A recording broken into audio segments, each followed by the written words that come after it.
Abel took a deep breath and thought about the two knights' experiences again. Since he wanted his body to gain more and more Kai, he decided to drink all of the Kai condensing potions. Abel picked up a master's Kai condensing potion shining in dark gold and drank it without any hesitation. He poured more and more bottles of the Kai condensing potion and emptied it all into his mouth. Altogether, he had drunk around 6 bottles of the potion. When he was finished drinking, he did a large burp. Only someone like Abel could be able to drink something as powerful as these and still be able to do burps. At this time, the condensing potion in Abel's stomach began to resist the huge amount of Kai rushing through his meridian. Abel had no choice but began to use the knight's breathing techniques to continuously compress the Kai in his meridian. But how was he supposed to keep up his compression speed with the large amount of Kai rushing through his meridian? At that moment, Abel felt as if he had transformed into a pressure cooker as his stomach continued to bloat. If it weren't for the strong physical restraint from Abel, his stomach would have exploded right away. At this time, the 5 branches of the meridian in his body began to shrink due to the strong pressure, as the meridian was being continuously compressed with higher and higher density. Then, a large amount of air that was continuously being poured into the meridian made the empty parts of the meridian after compression filled up again. Once again, the pressure began to constrain Abel's body. Abel was now like a balloon, which would burst with the slightest poke of an external force. Feeling in danger, he had been playing with the knight's breathing techniques, and he had no other way but to rely on the knight's breathing technique now. However, the effects of the knight's breathing were already utterly inadequate, as the strong pressure on the internal abdomen was starting to hurt Abel's internal organs, with blood beginning to flow out from the corners of Abel's mouth. The bones on Abel's entire body began trembling and were making squeaking and shaking noises. When Abel knew that there was nothing more he could have done, he decided to remain here and wait. No.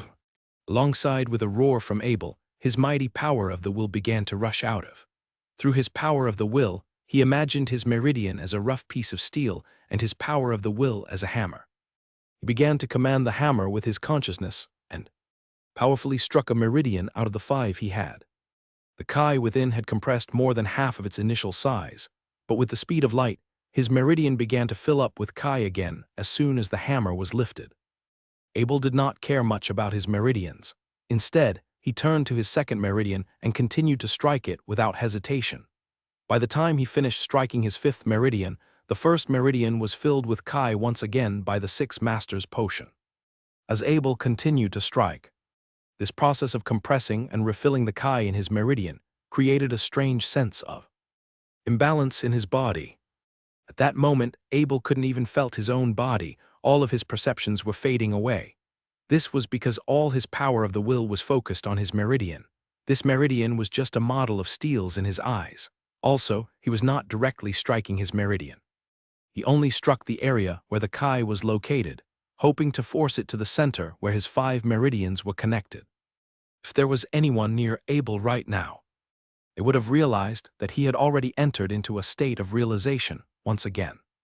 In this state, people would generally rely on the most direct instinct of their bodies.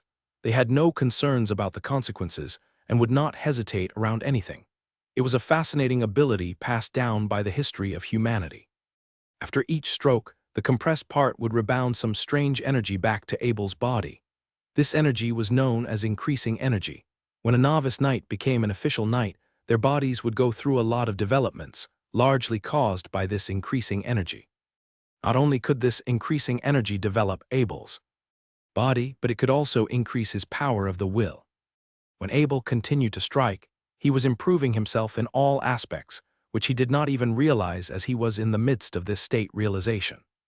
As the increasing energy continued to rebound with every strike, Abel's power of the will hammer was also becoming stronger, as it was being compressed. No one knew how much Kai can be generated through 6 years of practice.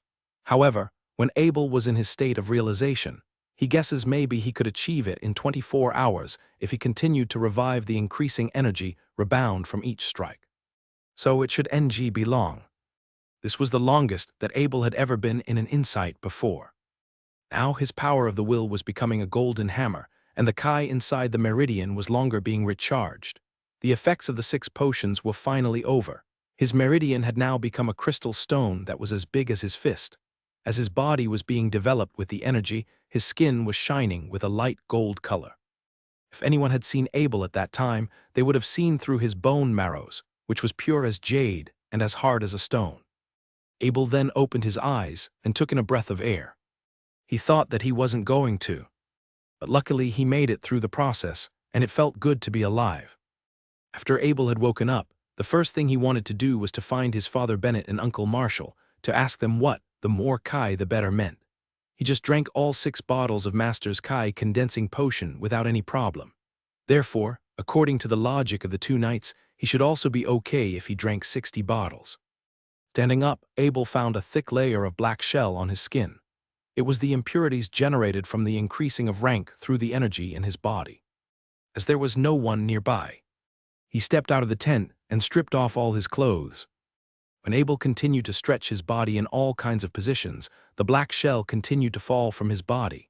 When they were all shaken off, Abel's clear white skins were exposed. His training in becoming a knight and forging over the past 2 years had darkened his skin. However, his skins right now were the palest it had ever been. It was like a baby's skin, and when he pressed his hand onto it, it was soft yet firm. Furthermore, when you looked at his skin carefully, it was almost looked like it was flashing in light gold color from time to time. To see how fast he could go, Abel tried to push and tread. He was so fast that he had already flown straight into a tree that was being held by a man. Bang, as Abel had hit the tree, and the tree was torn from where he had hit it. The trees within 10 meters plus trees fell to the ground. White Cloud was immediately awakened from the sound. When it saw its owner, it stood up happily. The wound on its body seemed to no longer prevent it from moving, as its head gently approached Abel and wanted him to comfort it with his hands. Abel was extremely amused by the way it looked. It was very funny for such a huge creature to make such an expression. At this time, White Cloud saw the tree on the ground, could not help but brighten eyes. It looked at Abel. Abel couldn't feel the meaning of White Cloud from the control sign. Was it asking if the tree was for it to eat? Abel nodded, crying and laughing, and watched White Cloud happily eat the branches of the whole gigantic tree into his stomach. Not long after, what was a big tree had turned into only the tree trunk. Abel had also realized that his power of the will was many times stronger. It could communicate with White Cloud directly. Although he did not know the specific value of this power, he was certain that it would be no problem to draw 3 runes at the same time. Afterward, Abel continued to carefully move around, trying to get a hold of the drastic changes in his body. The first thing it noticed was that the Harry's bow had become a lot easier to pull. It almost required no effort at all. Secondly, his ice magic sword had also become a lot lighter. Holding it felt like a toothpick. He decided the first mission he had when he got back to the castle was to make a heavier one. A knight should have weapons that suited his power. Abel could no longer use the Tai Chi from his previous to help him grasp the force of his own body. The perspective of power was completely different in this world. If his force was not explosive and vicious, it could hold back a lot of his attacking power as a knight. He tried to use Tai Chi once when he was a novice knight, but it has messed up his form and use of power. It took a long while until he could correct it. Finally, Abel had become a beginner knight. He awkwardly stared at the area of his body where his meridian had disappeared. It was replaced with a fist-sized light gold color core, glistening like a diamond. The problem was that this core looked very different from the ones the Knight of Bennett and the Knight of Marshall had described. According to the 2 knights, the core of a beginner knight looked more like a peach-sized water ball.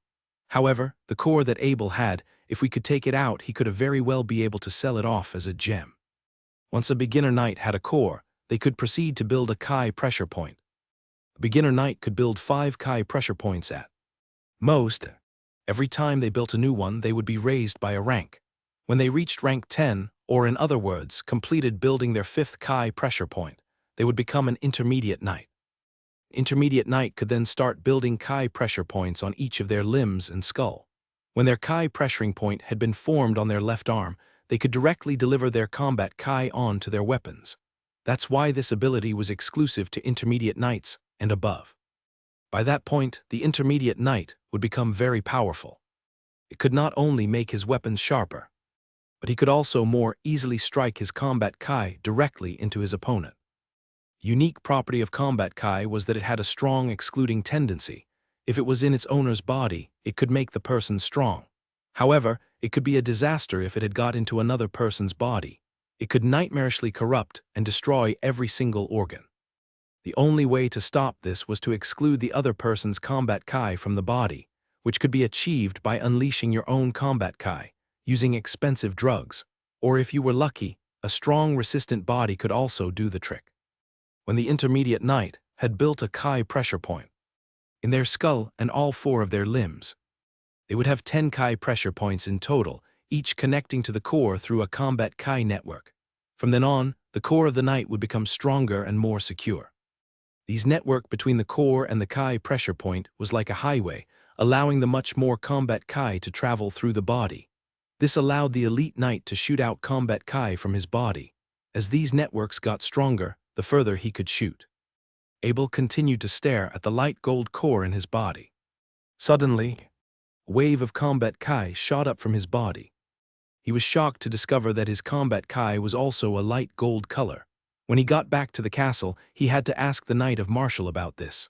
The color of the combat Kai couldn't be tricked. If he were to use it, it would attract a lot of people. Therefore, he needed to know what was going on first. Abel retracted his combat Kai and decided to test out his control power on a tree nearby. At first, he overused his power a bit and knocked down the tree, but as he practiced more, he gained more control over his exploding power. Abel took out the food off the war horse. Then, he started a bonfire and prepared some simple meals. It was funny how even if Abel had not eaten anything for 2 days, he had not felt a single bit of hunger during that time. Only, when he remembered it was time to eat, he realized his stomach was empty. White Cloud was not afraid of fire. When he saw the bonfire, he sneaked his head in to see what Abel was eating. Abel could not feed White Cloud directly, he only threw the food in its mouth. The food was gone before White Cloud could taste anything. After the meal, Abel took a look at the condition of White Cloud's injury. Luckily, it was not too badly injured by the combat Kai. The only trouble was the attribute of the combat Kai. However, since White Cloud's body was so huge, and with the assistance of special medicines, most of the combat Kai had already been excluded from its body. Now, the wound was beginning to heal. Abel thought White Cloud could fly again very soon. Just thinking about it gave Abel a burning excitement in his heart. White Cloud was also very happily making the sound of goo-oh. It was so sick and tired of lying on the ground. Other than eating, these sky sparrows normally spend most of their time flying in the sky. Abel discovered some seats specifically designed for orcs on White Cloud. The driver's seat was located on the neck, secured with leather straps and equipped with a seat belt. There was a huge open carriage the back of White Cloud. Within the carriage, there were 5 individual seats, each also equipped with a seat belt. It took him a bit of effort to drive the 2 war horses onto the body of White Cloud. The war horses of the human world were less flexible than normal orcs' mounts. Since Abel had already gained a lot of power, in the end, he just directly lifted the 2 war horses onto the back of White Cloud and secured them with seat belts. Then Abel sat down at the driver's seat. The view was the best. "Go on, fly, White Cloud," Abel commended in his heart. White Cloud gave out a long shriek and stretched its wings. Its gigantic wings almost blocked out the entire sky. It then began to flock up and down. It produced a powerful amount of air steam, blowing all the dirt and small rocks on the ground to a side. Since Abel was so small compared to White Cloud, he did not feel much acceleration force upwards. Before he knew it, he was already in the sky. After Abel had found his sense of direction, he decided to go to the Ansa Valley to get rid of the super-exploding big sword in his Horadric cube first. As long as he has this toy in his Horadric cube, he could not combine any more rune inks. "Destination, Ansa Valley," said Abel as he pointed towards the direction of Ansa Valley. Although White Cloud could not see where Abel's hand was pointing, it knew exactly what Abel was saying through the power of the will. They took a turn and flew directly towards the direction of Ansa Valley. White Cloud was flying very high. When Abel looked below him, he realized he could no longer see the small details on the ground. He could only make out large things such as rivers, large roads and valleys. When he passed through the midst of the clouds, it was an interesting feeling. Abel realized he wasn't feeling so well. His eyes were constantly irritated by the wind. On top of that, White Cloud was flying very fast, which made the wind even stronger. Although the two war horses on the open carriage didn't have it as bad as Abel, they were so frightened that they had hid below the carriage seats, not willing to lift their heads. The wind was the strongest on the driver's seat. If Abel didn't try to block it out with his hand, he wouldn't be able to see a single thing. Abel thought to himself, he must make flying goggles when he got back. Also, he should make a telescope, that way he could see all the details on the ground when we were flying with White Cloud. As Abel was getting lost in his daydream, they had already arrived above Ansa Valley. White Cloud tweeted lightly, reminding Abel that they had arrived at the destination. Abel looked down with his head to investigate the condition below. From a bird's eye view, he saw the valley that was marked on the map. Abel was so grateful that he had White Cloud it would take much longer if he was to find this place himself. When Abel patted the neck of White Cloud, it understood Abel's intention and began to land. When he hopped off the body of White Cloud, he felt very embarrassed. His hair had been all messed up by the wind, scattering all over his face. He tried to fix it up for a while before he sent a signal to White Cloud, telling it that it to fly away as far as possible. White Cloud began to flock his gigantic wings before Abel had even realized it had already flown away, leaving Abel with a face full of dust. Abel had just fixed up his hair. Now it was all covered in dust again. An irritated expression emerged from his face, but who could he blame? As Abel saw that White Cloud had become a small white dot in the sky, he headed towards the cliff of the valley. He peeked his head out to look. The valley was so deep, even his incredible eyesight could not see the bottom. Abel gives all his limbs a good stretch. It was going to be life and death in a minute. He needed to make sure he could run as fast as possible. 3, 2, 1. Abel counted in his heart. As soon as he counted to 1, he took out that failed perfect gem super exploding sword from his Horadric cube, threw it, turned, and ran off immediately. Abel thought to himself, he had never reacted this quick in his life. All he knew was to run as fast as possible. He didn't even count how long does it take for it to explode like he did with the exploding swords he made in the past. Around 3 seconds later, the thundering noise of an explosion erupted under the cliff behind Abel. He fell to the ground by the temporary earthquakes that followed. The explosion had sent countless tree branches and rocks into the sky, and with the force of gravity they began to rain back, scattering all over the ground. As Abel was laying on the ground from the fall, he felt pieces of rocks continuously hitting his head. However, since he had become an official knight, his body had developed a lot. These little rocks felt like nothing to him. The explosion had stopped. Abel got up from the ground. He was covered with dust once again. Seemed like the dust really likes him today. Already been all over his body multiple times. As soon as the explosion stopped, Abel felt anxiety coming from the sky. White Cloud swooped down at almost full speed in the direction of the explosion. When he saw the ground was a little roundup, but Abel was safe and sound, White Cloud mood calmed down. The sky sparrow was a very timid creature. That being said, White Cloud was able to rush towards the explosion because of how much it had cared for Abel's safety, which must have been very difficult for it to do due to its instincts. Abel looked as White Cloud landed itself on the ground.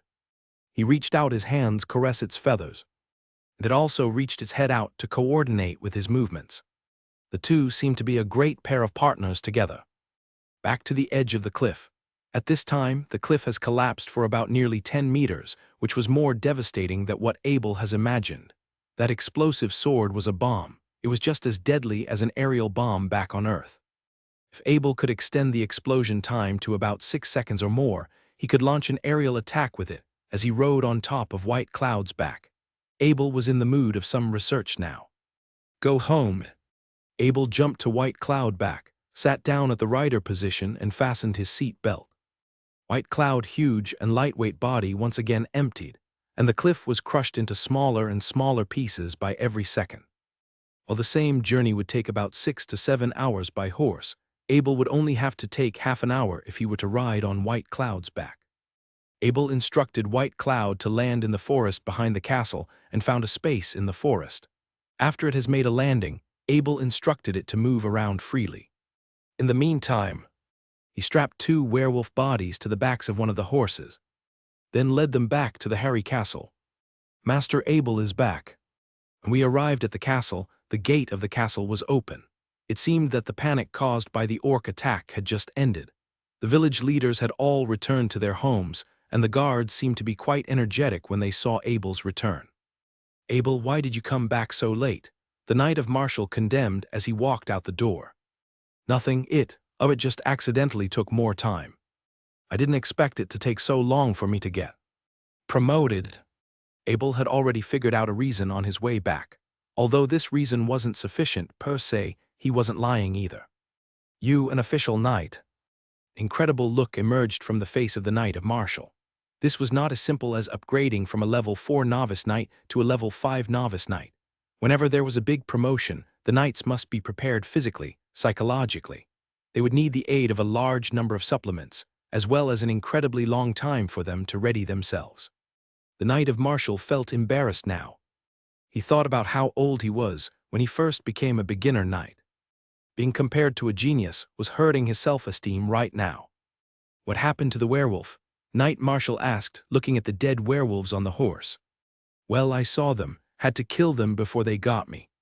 Abel didn't explain it too much. He wasn't going to talk about how much of an advantage he had in that fight. The less information he gave, the more impressive the story would sound.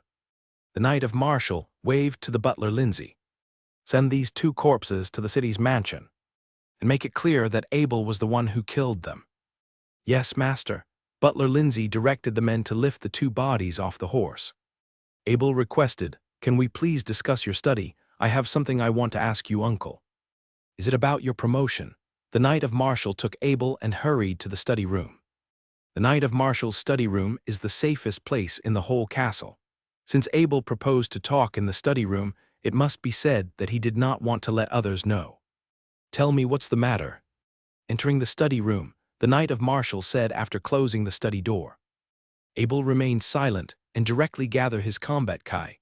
The pale golden combat kai burst out, reflecting the whole room into a golden color. The Knight of Martial was stunned by Abel's pale golden combat kai. He wanted to touch it with his hands, but his hands paused as they reached towards the air. "The legend is true," the Knight of Martial murmured. "There is such a thing as the golden combat kai." Abel asked anxiously, "Is there a problem with my combat kai? Why is it this color?" "What do you mean by, why is it this color? This is a god-level combat kai. Gold is the color of the gods. Legend has it that the blood of the gods is golden, and only those who are favored by the gods will emit golden combat kai." Having a god-level kai didn't seem to shock the Knight of Martial now. He just heard about Abel's promotion a few minutes ago. Whatever talent this boy has yet to bring out, nothing seemed strange by this point. "What good is this combat kai?" Abel asked. He wasn't sure if gold was a good color to have, but it sure sounded nice when the Knight of Martial talked about how it was the color of the gods. "What good, you ask?" "Well, you'll be invincible against anyone who's in the same class as you." "Does that sound good enough to you?" The Knight of Martial replied impatiently. As overpowered as he was born to be, Abel just always seemed to want more talents than what he already had. "Was this good at all? I'm also invincible at the same level with the hairy bow," Abel said with some disappointment. "You are way too greedy, boy. When you reach Elite Knight, the current power of the hairy bow is not enough. At the level of Commander, hairy bow will be useless.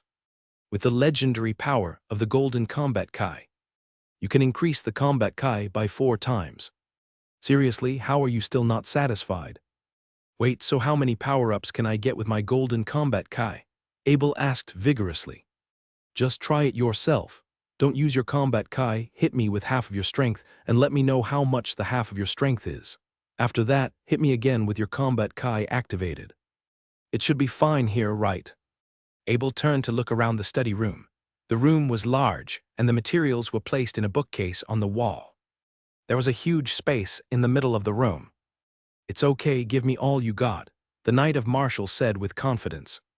"Here it comes," Abel reminded the Knight of Martial. Abel punched out with half of his strength.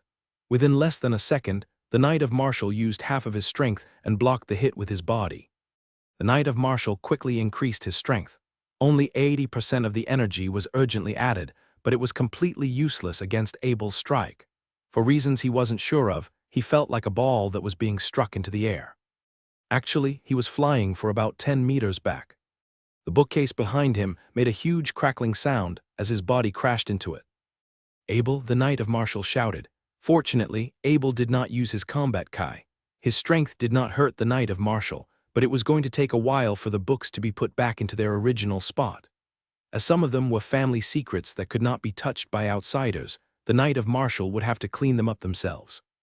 I told you to use only half of your strength. Why did you do that for? The Knight of Martial growled. But I've only used half of my strength, Uncle Martial, Abel said innocently as he rubbed his hands together. What? I know you do get power-ups when you release your combat kai, but are you kidding me? There's no way it's as ridiculous as what you just did. The Knight of Martial looked unbelieving and then asked, how long have you upgraded your energy? I am not sure. Abel really didn't know how long. He just knew that White Cloud was recovered after he got his promotion. How could you not know? The Knight of Martial was already a little mad at this moment, and Abel's innocent expression made him even angrier. I think I had a breakthrough when I was promoted. You know you can't track the time you have a breakthrough, Abel explained. The Knight of Martial knew as soon as Abel brought up the word breakthrough. He knew that he was doing Abel wrong, but he just couldn't stop being triggered when he heard the words, you know, coming from Abel's mouth.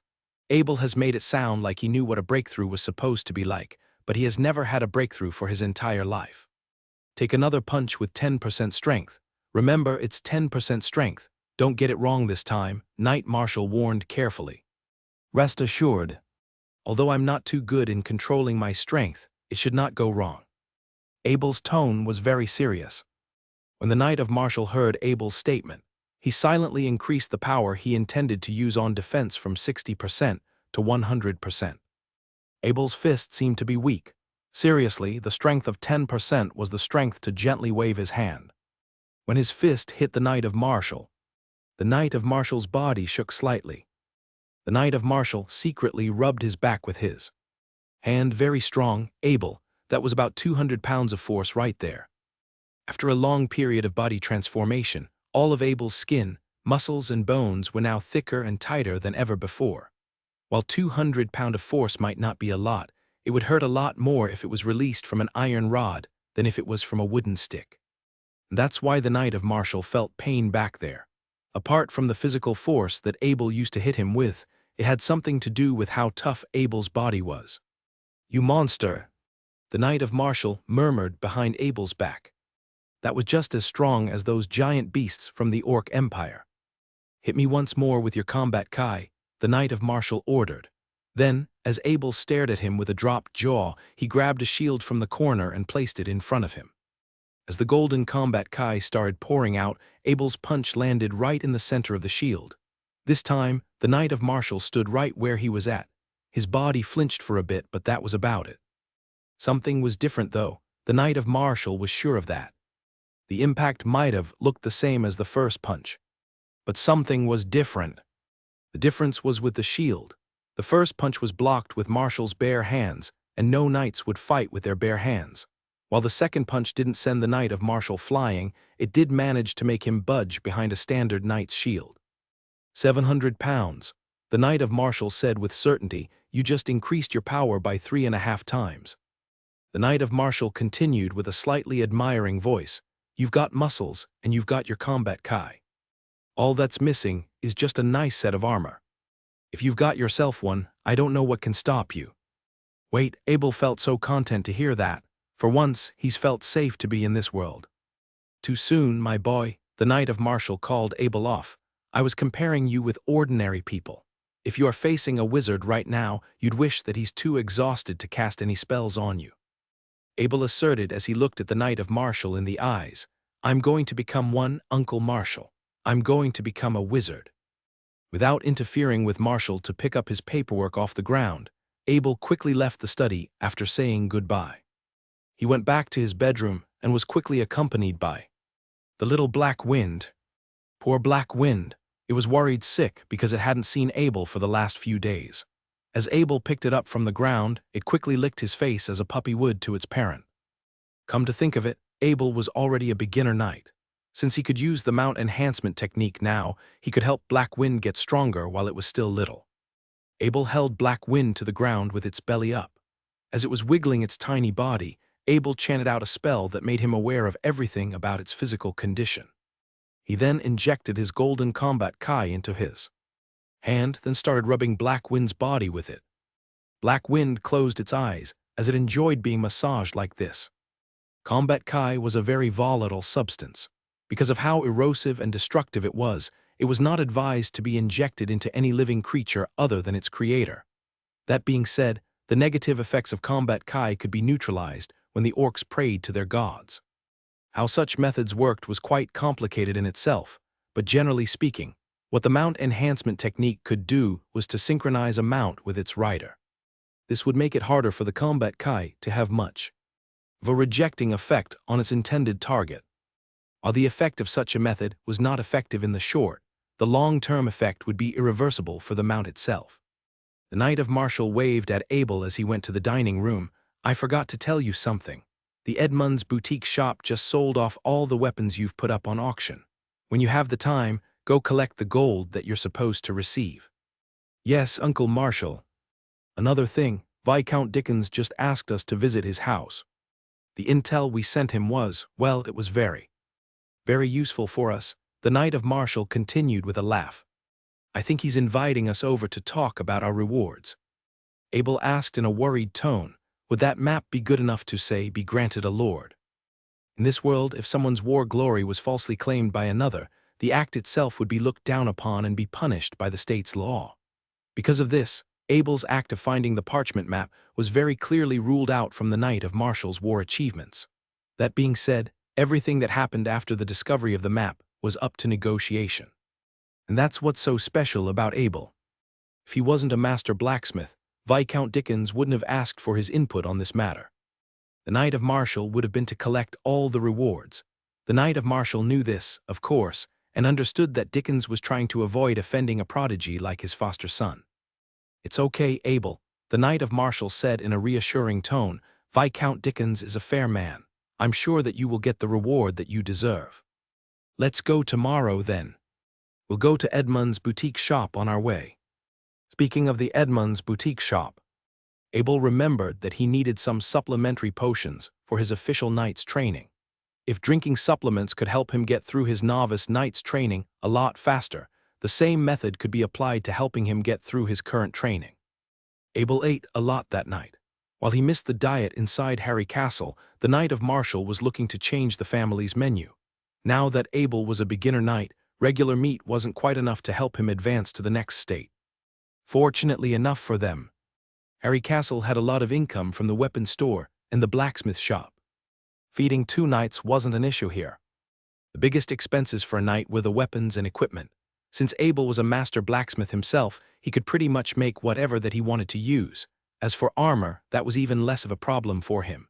Since he was still growing, a new armor would just be unwearable after a few months. Luckily for him, it was a relatively peaceful time now. He could wait until he couldn't grow any taller. The Knight of Martial thought about his weapon collection and started laughing out loud. Despite how much income Harry Castle was making, he didn't have to spend a cent to make his weapons. Technically speaking, he didn't even pay for his 2 magic weapons. Once Abel came back, he could even have him make a new set of magic armor for him. As for the Blazing Sun armor, he didn't care if those old men in Bakong City kept it for themselves. If Viscount Dickens gave Abel the title of a knight, Marshall would have loved it. Abel was also granted his territory. The more successful Abel was, the further the Harry family's influence would stretch. Just thinking about it made the Knight of Martial want to sing a song. Meanwhile, Abel had no idea what his foster father was thinking about. He just thought that Marshall was getting overly excited for no apparent reasons. Maybe Uncle was still recovering from that hit in the study, or so he thought. The two didn't say much during dinner. Instead, they just sort of drowned in their thoughts as they chewed on their food. As Abel came back to his bedroom, he saw that the black armor that was on the war horse was delivered to him. He practiced his knight's breathing techniques for a bit, but the kai that he gained was not quite in the amount he was looking for. Such progress was not uncommon amongst official knights. Once the rank of beginner knight was attained, It would take years and years of effort for one to move onto the next stage.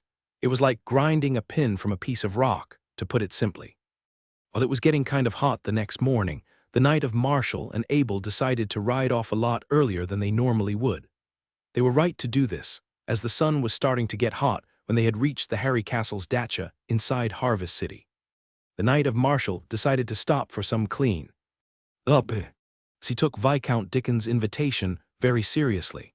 He had already asked the butler Robin to prepare a bath for him. After he and Abel took a bath and changed into their suits, they then left off to the city lord's estate. With the hot sun shining above, the carriage began to make its way through the main road of Harvest City. The path ahead was flat and laid with carved boulders. While such a design looked nice on a regular day, the heat was making it hard to walk on top of them. Thankfully, the Knight of Marshall and Abel didn't have to walk on their own feet. That being said, though, it didn't take long for them to be drenched in their own sweat. Abel kind of missed his old car back on Earth. It wasn't the best one, but at least it had an air conditioner. It was a slow and agonizing trip.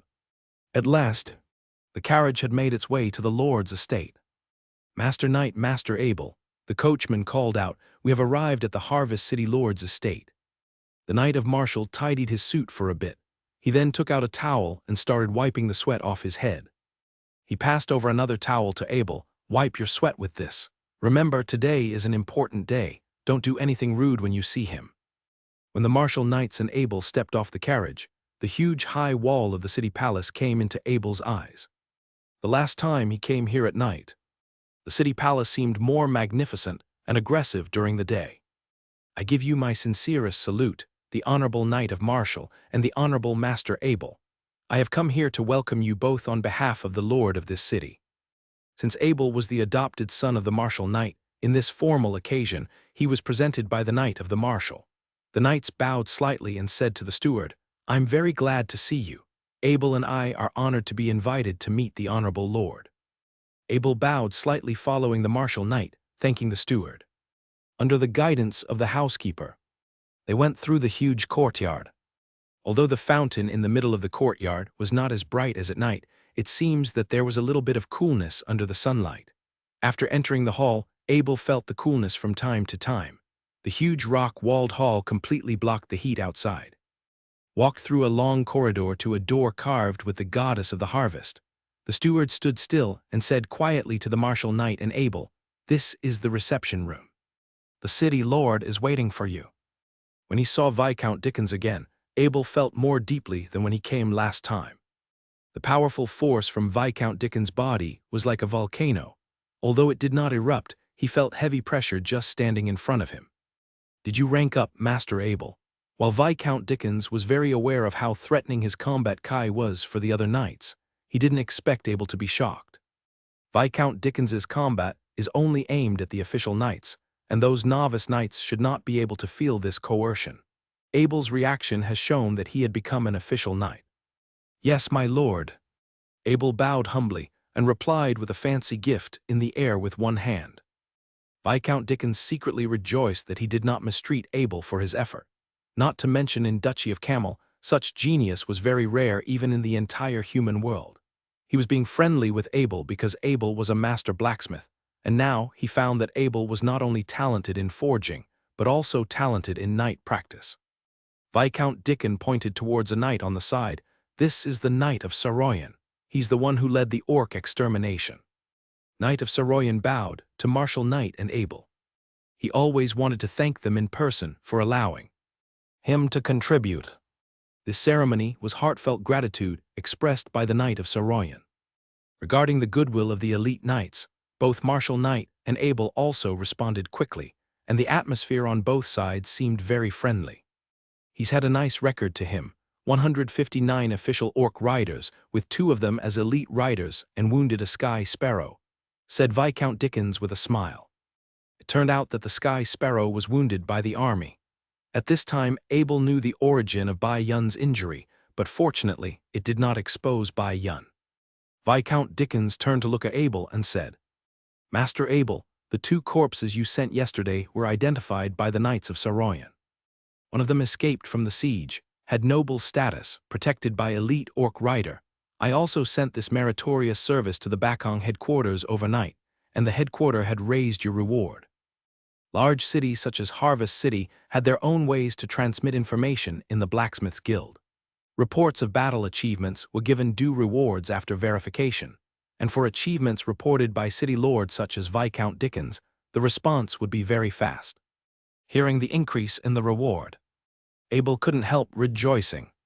Fortunately, he didn't bother to throw away the 2 corpses. Sure enough, the 2 corpses played a role. Knight of Marshall, due to your heroic actions, Matthew Castle was rescued, and you killed several orc riders in the process of guarding Harry Castle. The Duchy of Carmel Principality awarded you the title of Lord, Viscount Dickens announced solemnly. For the Duchy, the Knight of Marshall kneeled with a solemn look on his face. As for the Knight of Saroyan, because of your leadership and killing 159 orc riders in the battle against the orcs, you will have your own coat of arm and 100 miles of land in the Duchy of Carmel, Viscount Dickens subsequently announced. The Knight of Saroyan was half kneeling with tears in his face. Being a lord of his land was very different from simply being a nobleman. From this point onward, the Knight of Saroyan formally stepped into the realm of the nobles and became a true noble. Lastly, Viscount Dickens threw a smile towards Abel. Master Abel, you have provided accurate information for the orc siege, rescued Matthew Castle, and killed the orc riders several times. In view of your outstanding achievements, the Duchy of Carmel gave you the original Matthew Castle territory and grants you lordship. Abel couldn't believe what he heard. The reward was simply too much to be true, but looking at the smile of Viscount Dickens, he understood that it was Viscount Dickens who had made great efforts in it, and it was possible that neither the army department nor the king wanted to offend a master. For the Duchy, Abel copied the Knight of Marshall whilst half kneeling on one of his legs. The Knight of Saroyan looked at Abel enviously. The reward given to Master Abel was awarded according to the highest standards. Usually, only members of the royal family would be able to receive such high standards reward. It was rarely given to non-royal members. Viscount Dickens smiled as he helped Abel to stand up. So, is it Master Abel or Lord Abel? He inquired and started laughing out loud. To be fair, that was a good question. Indeed, for a master blacksmith like Abel, the master blacksmith's status is far higher than that of a lord in the whole continent. But Abel was too young now and has not yet traveled to the mainland. His master's reputation is only a medal of the Blacksmith Guild. Only when a lot of Abel's works appeared on the mainland would this reputation really settle down and become Abel's real fame. Abel replied with a smile, "Just call me Abel. I'm not sure about being called a master or a lord. To me, they are just nicknames." What a humble man you are, Master Abel. Indeed, with the pursuit of glory and fame in the way, no one could have made the same kind of achievements as what you've done. As Viscount Dickens applauded Abel for his integrity, the Knight of Saroyan, too, nodded his head to show his approval of the young master. Viscount Dickens continued, "It is the day of the Holy Birth 2 months from now on. Remember, all 3 of you will have to be in Bakong City for your anointment ceremony. Make sure you'll be there on time." In general, in the case of receiving the title of Lord and Fiefdom, after the reward, the title of Lord and the Fiefdom were already rewarded. But to truly gain official recognition, you must go to the capital city of Bakong, accept the honor of the king, express your gratitude to the king, and assert your loyalty to the duchy. When leaving, Knight of Saroyan grabbed the Knight Marshall and Abel. "Now it's the Knight of Marshall, be sure to find a place to celebrate with both of them." The Knight of Marshall couldn't find a way to reject, so he agreed. Of course, the Knight of Marshall also wanted to associate with the Saroyan Knights. But Abel declined politely. Abel called for carriage as he said goodbye to Viscount Dickens. "Please send me to Edmund's boutique shop." The coachman didn't know who Abel was, but he was very respectful to him. He just saw the young nobleman came out of the city's palace, and he knew that people who could go in and out there were all distinguished people. So, he carefully took out the footstool and let Abel step on the carriage. Although Abel could go up with a single jump, he accepted the good intention of the Lord and step on the footstool. He wasn't sure when, but it appeared that he was now used to his status as an upperclassman. The carriage was running very smoothly. After getting out of the car, Abel threw out 2 silver coins and hinted that the extras were tips to thank the Lord for their service. Ever since Abel revealed the family coat of arms at the Edmund's boutique shop, Everyone at the Edmund's boutique shop has remembered this young nobleman/master blacksmith. So when he just stepped off the carriage, he had been entertained by the waiters that stepped forward to guide him to the VIP area and be treated with some good coffee. "Dear Master and Lord Abel, welcome to the Edmund's boutique shop." Yvette bowed to Abel with a smile on her face. "You people are very fast, aren't you? You knew I was coming before even I did." Abel laughed after getting up. "You are a distinguished guest to Edmund's boutique shop, and our head branch has taken a special interest in you," Yvette said, then informed the waiter on the side. The waiter walked to Abel's side with a silver tray. On the silver tray was a money bag. Yvette pointed at the money bag and said, "Last time you commissioned us to auction weapons for a total of 22,000 gold coins. The headquarters waived the fees for you. Your weapons were a big hit in Bakong City. We have sold them at a record price that's never seen before in these past few years." After receiving the money bag from the waiter, Abel found that the money bag was a bit small and light, and it was unlikely to hold more than 20,000 gold coins. Although he knew that Edmund's boutique shop could not go wrong with this, Abel's curiosity made him open the purse. Inside was a dark gold card with a pattern composed of numerous gold patterns, with 22,000 digits in the middle, and no other signs. He looked up and looked at Yvette questioningly. "What is this card?" Yvette explained, "This is a magic gold card, which can only be owned by those who have a distinguished status and have passed the review of the Continental Chamber of Commerce. You could use it to purchase or withdraw gold coins in all large stores across the continent. Please, leave a drop of your blood in it. This card can only be used by none but yourself." Wasn't this just a bank card? Not only that, it was a card that could be unlocked with Abel's blood. As his status increased, the quality of the service he was getting was now better and more innovative. It wasn't like there wasn't such a thing as magic. But magic services were not available to a noble knight like he used to be. After receiving the needle that Yvette handed over, Abel used some strength to break through the skin of his finger and drip blood on the magic gold card. The magic gold cards flashed a dark golden light and successfully recognized Abel as the Lord. Abel put away the magic gold card and slightly bowed to Yvette. "Miss Yvette, thank you very much for everything that Edmund auctioned me. I believe our friendship will continue." Yvette's smile grew wider as Abel reassured his friendship with her. For many years, Edmund's auction house has worked hard to communicate with many blacksmiths across the continent. At least in the human world, magic weapons could only be forged by Abel, and they wouldn't have the chance to have access to magic weapon that was forged by Master Dwarf, because though they were considered quite powerful in Duchy of Carmel, but in the entire human world, they were only considered as second- and third-class auction houses. "Miss Yvette, does your auction house provide supplements for official knights?" Abel thought of his own situation and had to take the wizard test in 2 years. Now, the most important thing was to improve his ability as much as he could. With that in mind, potions were now his hope to step into the next level. There were 3 kinds of auxiliary training medicines that could be used by official knights: the blood-fusing potions, the replenishing potion, and essence-condensing potions. Yvette introduced and took out a piece of parchment paper and said to Abel, "These are 3 kinds of instructions for the medicament. Which one do you need?"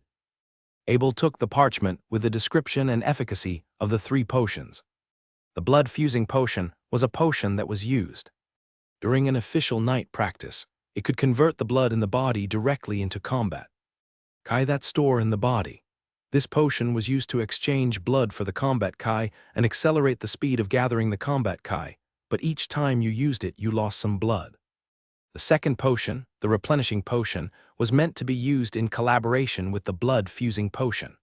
After using the replenishing potion, it would restore the blood lost from using the blood-fusing potion, and there was a limit for the replenishing potion.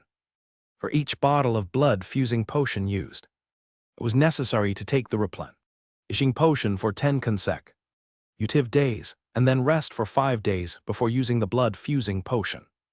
In other words, the blood-fusing potion could only be used once every half a month, and the main usage for the replenishing potion was to restore the blood-lost form using the blood-fusing potion. The third potion, essence-condensing potion, is used to help to compress the combat Kai. Although each knight would compress their combat Kai during their training, it would take them a long time for this process. Essence-condensing potion was a potion that accelerated the compression of the combat Kai. After using the potion, it will save 30 days of compression, and the interval between each was 5 days. Abel thought he wasn't sure if the essence condensing potion had any effect on his pale golden combat Kai. He wondered if leveling it up to a master level could help him improve his combat Kai. Although his combat Kai was called God tier combat Kai, it was still quite far from being in the God tier. Vet saw that Abel was very concerned about essence condensing potion. There is a legend about the essence condensing potion. If you drink 1,000,000 bottles of it, you can raise your combat Kai to the God tier level. Vet chuckled for a bit after saying that. Honestly, no one could drink 1,000,000 bottles of the essence condensing potion.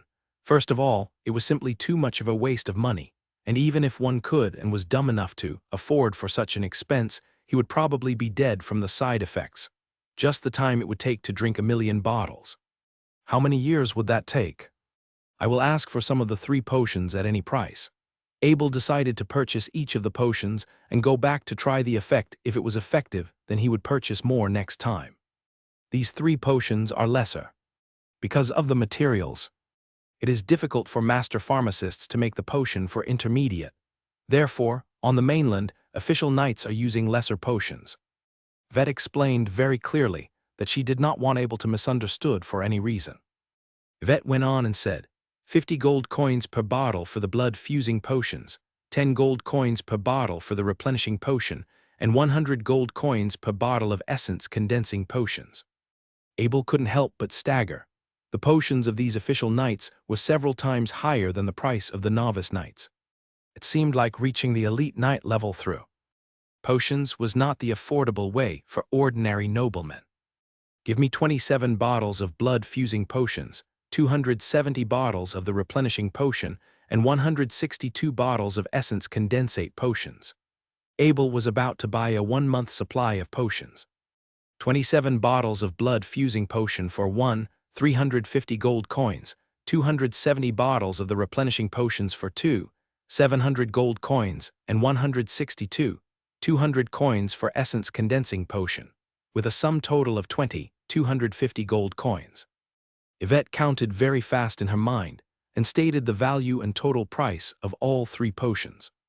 Abel didn't expect to spend all his gold coins on the magic gold card by just buying the potion.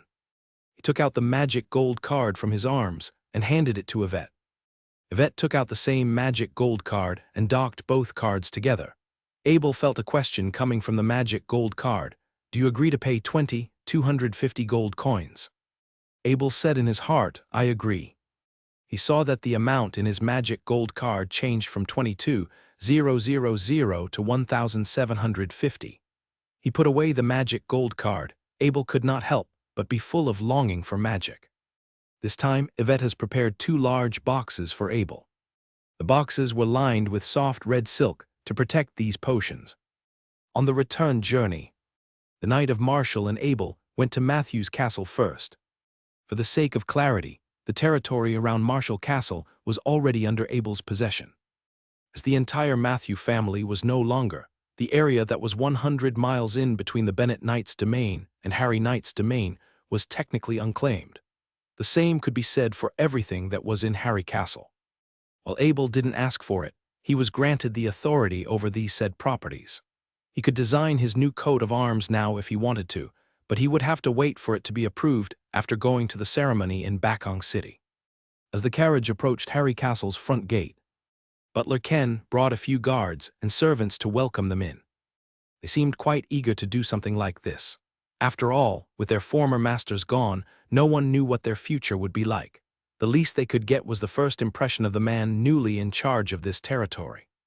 Yesterday, the city's government sent someone to announce that the Lord Matthew's estate was now the Lord Abel's estate. What that meant was that the castle and all the land that surrounded this place was now Abel's property. Abel could do what he wanted with this place. And that worried a lot of the servants, guards, and even the senior staff here. They were genuinely in fear of getting kicked out to elsewhere. The Knight of Marshall said to Abel before he exited the carriage, "You are in charge of this castle, Abel. You should meet with the people who serve you." Abel replied with a smile, "This is the land of the Harry family. There are two coats of arms that represent it, but it will still always belong to the Harry family. Regardless of their influence or wealth, the nobles would always have a coat of arms to represent their family name. When a territory was lost, its coat of arms would be denoted from the territory that it has claimed. When a coat of arms was in place, one would have to learn all the history and meanings behind it to be recognized as a proper noble. There were nobles without their land or coat of arms, of course. That being said, they were certainly considered inferior to those who did. Right now, Abel had the coat of arms of the unicorn, which symbolized his linkage with the Harry family. If his children were to reach adulthood, he would do the same as the Knight of Marshall and pass over all his inherited possession. This included the coat of arms, the Harry family's domain, and of course, his title as an honorary lord of the region that he ruled over. The smile on the Knight of Marshall's face stretched even wider. Abel was his foster son and also the son of his best brother. While this boy's heritage remained ambiguous, he has spent no time hesitating to claim the new territory as the Harry family's. The coachman opened the door. Abel stepped out of the carriage first, and the butler Ken bowed to him. "Dear Lord Abel, your castle welcomes you," Ken said as he lowered his head. "Ken, I'm so glad to see you again." Abel welcomed Ken with a smile. "Come on, take me around this castle. I've been waiting far too long for this." "It is a pleasure for me as well. Follow me, sir." Ken complied, then proceeded to greet the Knight of Marshall with a bow. "It is an honor to see you here, sir." The Knight of Marshall waved and said to Abel, "Mind if I tag along? Matthew's never invited me here before." Ken didn't seem to react to what the Knight of Marshall was saying. After all, Lord Matthew never got along well with the Knight of Marshall. It wasn't like they were complete enemies. But Lord Matthews didn't have much respect for someone like Marshall, who was a nobleman by the blood he spilled and not by his birth. The Knight of Marshall was the foster father of Abel, yes, but Ken wasn't going to spend too much time appealing to someone whom his former master disliked. Abel kind of liked that about Ken. He seemed to have a sense of integrity about him and demonstrated his character without being disrespectful to the Knight of Marshall. It was very dark when Abel was trying to rescue Matthew Castle a few days ago. While he had arrived, some of the buildings were already burnt down in ruins. This was why when Abel had come here today, he was very surprised to see that everything had already been restored. Because the castle was built by giant carved boulders, not wood, it was able to withstand the fire that would have destroyed it on the spot. Besides, the servants have worked very hard themselves. Apart from the traces of fire on the outer wall, the disaster of that day was no longer visible. Whilst observing the sense of satisfaction that was on Abel's face, Ken felt more determined to work hard for his new master. The efforts of these past few days have been recognized by the new owner. When Abel was checking the interior of the castle, Ken said to Abel humbly, "Here, Lord Abel, sir. Everything here has remained untouched over the past few days. The city's government asked for all the property here to be sealed up. You're meant to be the first one who was to examine them." It was Lord Dickens who had sent the order. Abel knew at least that much. As the owner of his massive castle, Lord Dickens wouldn't mind spending some more money to appeal to the new owner of the Matthew Castle. It was a win-win for everyone. In the storeroom, Abel saw a few huge wooden boxes made of iron and wood. The boxes were sealed by the city's government. As for the content inside of them, Abel wasn't sure. Abel turned to Ken. "Ken, can I trust you?" Ken knelt on one knee and said solemnly after hearing that, "Yes, Lord Abel, I pledge my utmost loyalty to you." "I accept," Abel replied as he held Ken up. "You are the butler of my castle. You are a member of my family now." "Thank you." Ken's eyes were filled with tears. He thought that he has lost everything before, but now all of it was coming back to him. "The servants and the guards are now under your command. Whoever can stay is under your command. As for those who wish to leave, at least give 5 gold coins to each one of them. Now that Matthew isn't here, I'll be the one to thank them in his place." Abel didn't want to worry about the trivial things in the castle. For him, he would rather have someone professional looking after everyone here. "Thank you, sir. I will arrange it properly, and the final result will be reported to you." Ken was very grateful for Abel's trust. In this world, the relationship between a butler and his master in this world was very, very close. A butler was like a bodyguard, but instead of simply protecting his master's life, it was about spending his entire life looking after all the things that were needed and requested. Being a butler was the equivalent of being the second in command of a castle. With that being said, the status of this position was extremely high. Ken was a very lucky man in this regard. Better yet, a successful future was guaranteed if he was working for a gifted master like Abel. Without saying anything, the Knight of Marshall watched Abel on the side as he gave out instructions on how the castle should be managed. This was Abel's castle. He didn't want to get involved in Abel's affairs. He was very clear about this. At the same time, he admired Abel's ability to handle things and was at ease when he saw that Abel was able to find a suitable butler. When several people entered the study, Ken took a wooden box from the bookshelf and said, "There's a secret room here. The opening method is in this box. I will leave first." After Ken retreated from the study to the door, the Knight of Marshall was about to exit the study, but was stopped by Abel on the way. Abel smiled. "Let's visit Lord Matthew's collection together, Uncle Marshall." Sure, the Knight of Marshall nodded his head in compliance. "It's a pretty rare opportunity for me. I don't get to see how the other nobles have their collections." Abel opened the wooden box. He opened the mechanism according to the records above. On the wall of the study, a secret door was opened and the two walked into the secret room. The secret room had a long staircase going down and the staircase was very dark, but it had no effect on the two knights. Whilst walking along the stairs, Abel and the Knight of Marshall entered a huge room. This room visual inspection reached 20 meters wide and 50 meters in length. 5 legendary luminous pearls were engraved on the roof, reflecting the light in the entire room brightly. In the middle of the room, there were 2 neat rows of wooden cabinets filled with various items. The surface of these items was very clean, indicating that the owner took great care of these items. When Abel stepped forward, he found that every item had an individual description written on the parchment in front of the item. Looking at the 10 rows of display cabinets on the left and right, Abel was surprised by the Matthew family's collection. Viscount Dickens did promise him the entire castle and everything that was in it. But he had no idea that the Matthews had so much treasure that was unknown to others. If Dickens had seen it, who knows, maybe he wouldn't be so generous towards Abel. Let's just talk about those 5 legendary luminous pearls. If Lord Matthew was bold enough to put them in the castle hall, all robbers on the mainland would have come within days.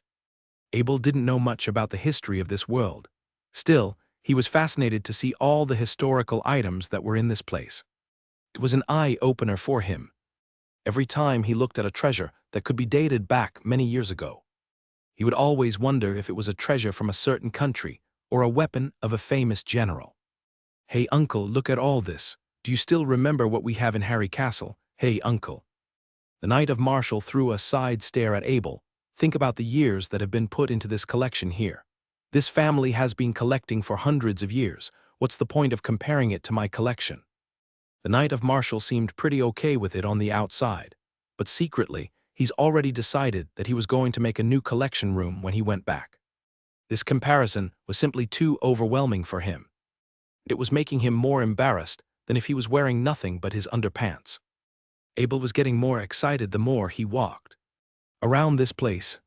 A collection like what the Knight of Marshall had, which was about several decades old, could never be compared with a collection that had lasted for a few centuries.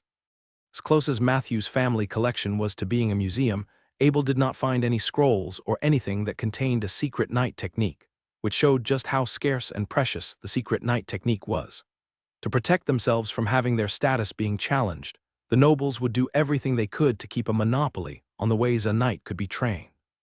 Abel couldn't estimate the value of all the valuable treasure in this room, but according to the Knight of Marshall, everything here would have been worth more than 100,000 gold coins. When reaching the innermost part of the treasury room, a round black stone with a diameter of 1 meter was placed in the corner. "What is this?" Abel hurried forward. He was familiar with the round black stone in front of him. It was one of Master Bentham's important collections. It was said that it had been obtained during the study of the dwarves. It was a finger-sized iron meteorite, but its size did not stop itself from being regarded as a treasure by Master Bentham. Whenever Master Bentham talked about it, he would always brag about how rare meteors were, and how most of it was owned by dwarves. "Abel, what's wrong? Isn't it just a stone?" The Knight of Martial asked strangely as he realized how much Abel cared about it.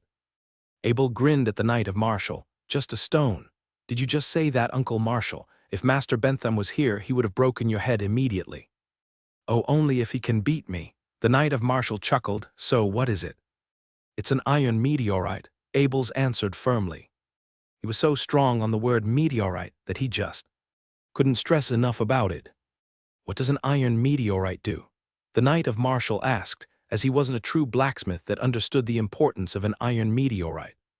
Abel explained, iron meteorite is what the gods used to forge their legendary weapons. The master dwarves would also use it to make their legendary weapons and equipment. The Knight of Martial was opening his eyes so much that they could fall off right away. How much is it worth? He pointed towards the thing. Well, when's the last time you heard someone selling legendary weapons? Abel asked. Oh, so that's what it was.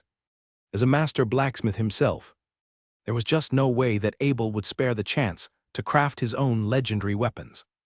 In this world, in addition to the artifacts used by God, the highest tier weapons and equipment were the legendary weapons. Like the swords of 100 skills that Abel forged, most powerful weapons were not meant to last forever. After a few decades, they would have lost the sharpness they had when they first came out of the blacksmith's workshop. The weapons and equipment forged by the iron meteorite would not wear out after using it for even centuries. Whilst it could not last for an eternity, it could last for a few millennium if Abel decided to make a magic weapon with it. It would likely become a legendary weapon in many years. Take this iron meteorite back to Harry Castle, the Knight of Martial said eagerly, as he himself hadn't seen a legendary weapon before. Since there weren't any forging tools here, they'd have to wait until they returned to Harry Castle. The Knight of Martial didn't want to wait for that long. Whilst channeling his white combat kai, he wrapped his arms around the meteorite and lifted it off the ground. My God, this is almost 1,000 pounds. The Knight of Martial exclaimed with slight anger in his voice. Take it back, boy. Just put it back to where it's from. Abel stepped forward and lifted the huge iron meteorite from the bottom with one hand. He pinched his hand and said with certainty, Yeah, it is pretty heavy. You're right, uncle. It definitely weighs more than 1,000 pounds. The Knight of Martial looked at Abel silently. He felt very uncomfortable with being humiliated like this. His total strength was about 600 pounds. After releasing his combat kai, he could reach a maximum of 200 pounds. If it wasn't for the round shape of this iron meteorite, he would have just had enough strength to be able to carry it around. Only Abel, whose strength was much more powerful than the weight of iron meteorite, could hold this huge iron meteorite with one hand and easily walk around with it on his hand. The Knight of Martial hurried Abel out as he had lost his confidence for far too many times. Let's get out of this place. Abel's footsteps were heavy. When he walked out of the secret room, he felt the ground tremble at every step. Fortunately, the castle was built of megaliths, and it was very firm and sturdy. Ken saw Abel and the Knight of Martial come out of the study room. Although he was a little shocked by the huge stone that Abel was holding, he was polite enough to not be too expressive about it. Ken said to Abel, Master, would you like to see the guards and servants in the castle next? It's okay, you can arrange these things, Abel replied. Right now, all his thoughts were on the rock he had in his hands. He didn't have much time to care about his new castle. The Knight of Martial said with a smile, Ken, we still have other stuff to do today. I will leave everything about the castle to you, and I will arrange for the treasurer to come and assist you. Ken understood the arrangement well. It was a normal state of noble management for the lord to rest assured to the treasury and steward to manage everything. Abel found that the carriage could not handle the weight of the iron meteorite. Fortunately, Ken was very experienced in his work. To pull the meteorite away, he has set up an ox cart and used 2 cows to pull it. If the weapon was forged and the weight was not reduced, only a huge flying beast like White Cloud would be able to carry it around. The ox cart was very slow, which meant that Abel and the Knight of Martial's carriage could only follow it at the same pace. While the distance they traveled wasn't very long, it took about half a day for them to go back to Harry Castle. When they had arrived, it was already dark. After hearing about the meteorite, Master Bentham charged at Abel and demanded to have a look at it. Abel wanted to keep the meteorite as a secret, so he led Master Bentham to his new blacksmith workshop. To congratulate Abel for becoming a master blacksmith, the Knight of Martial built a one-man workshop for him with an extra-large vacant storage room. As for the temporary workshop before, was moved back to its original location after the orc invasion was over. After entering his new workshop, Abel placed the meteorite in the center of the room. Master Bentham was holding the light and carefully touching the surface of the iron meteorite with his hands. He took down the oil lamp from the lamp holder and shone back and forth on the stone. Master Bentham observed for a long time, meanwhile almost flipping the meteorite by its bottom. He finally murmured something after examining it for about 5 minutes.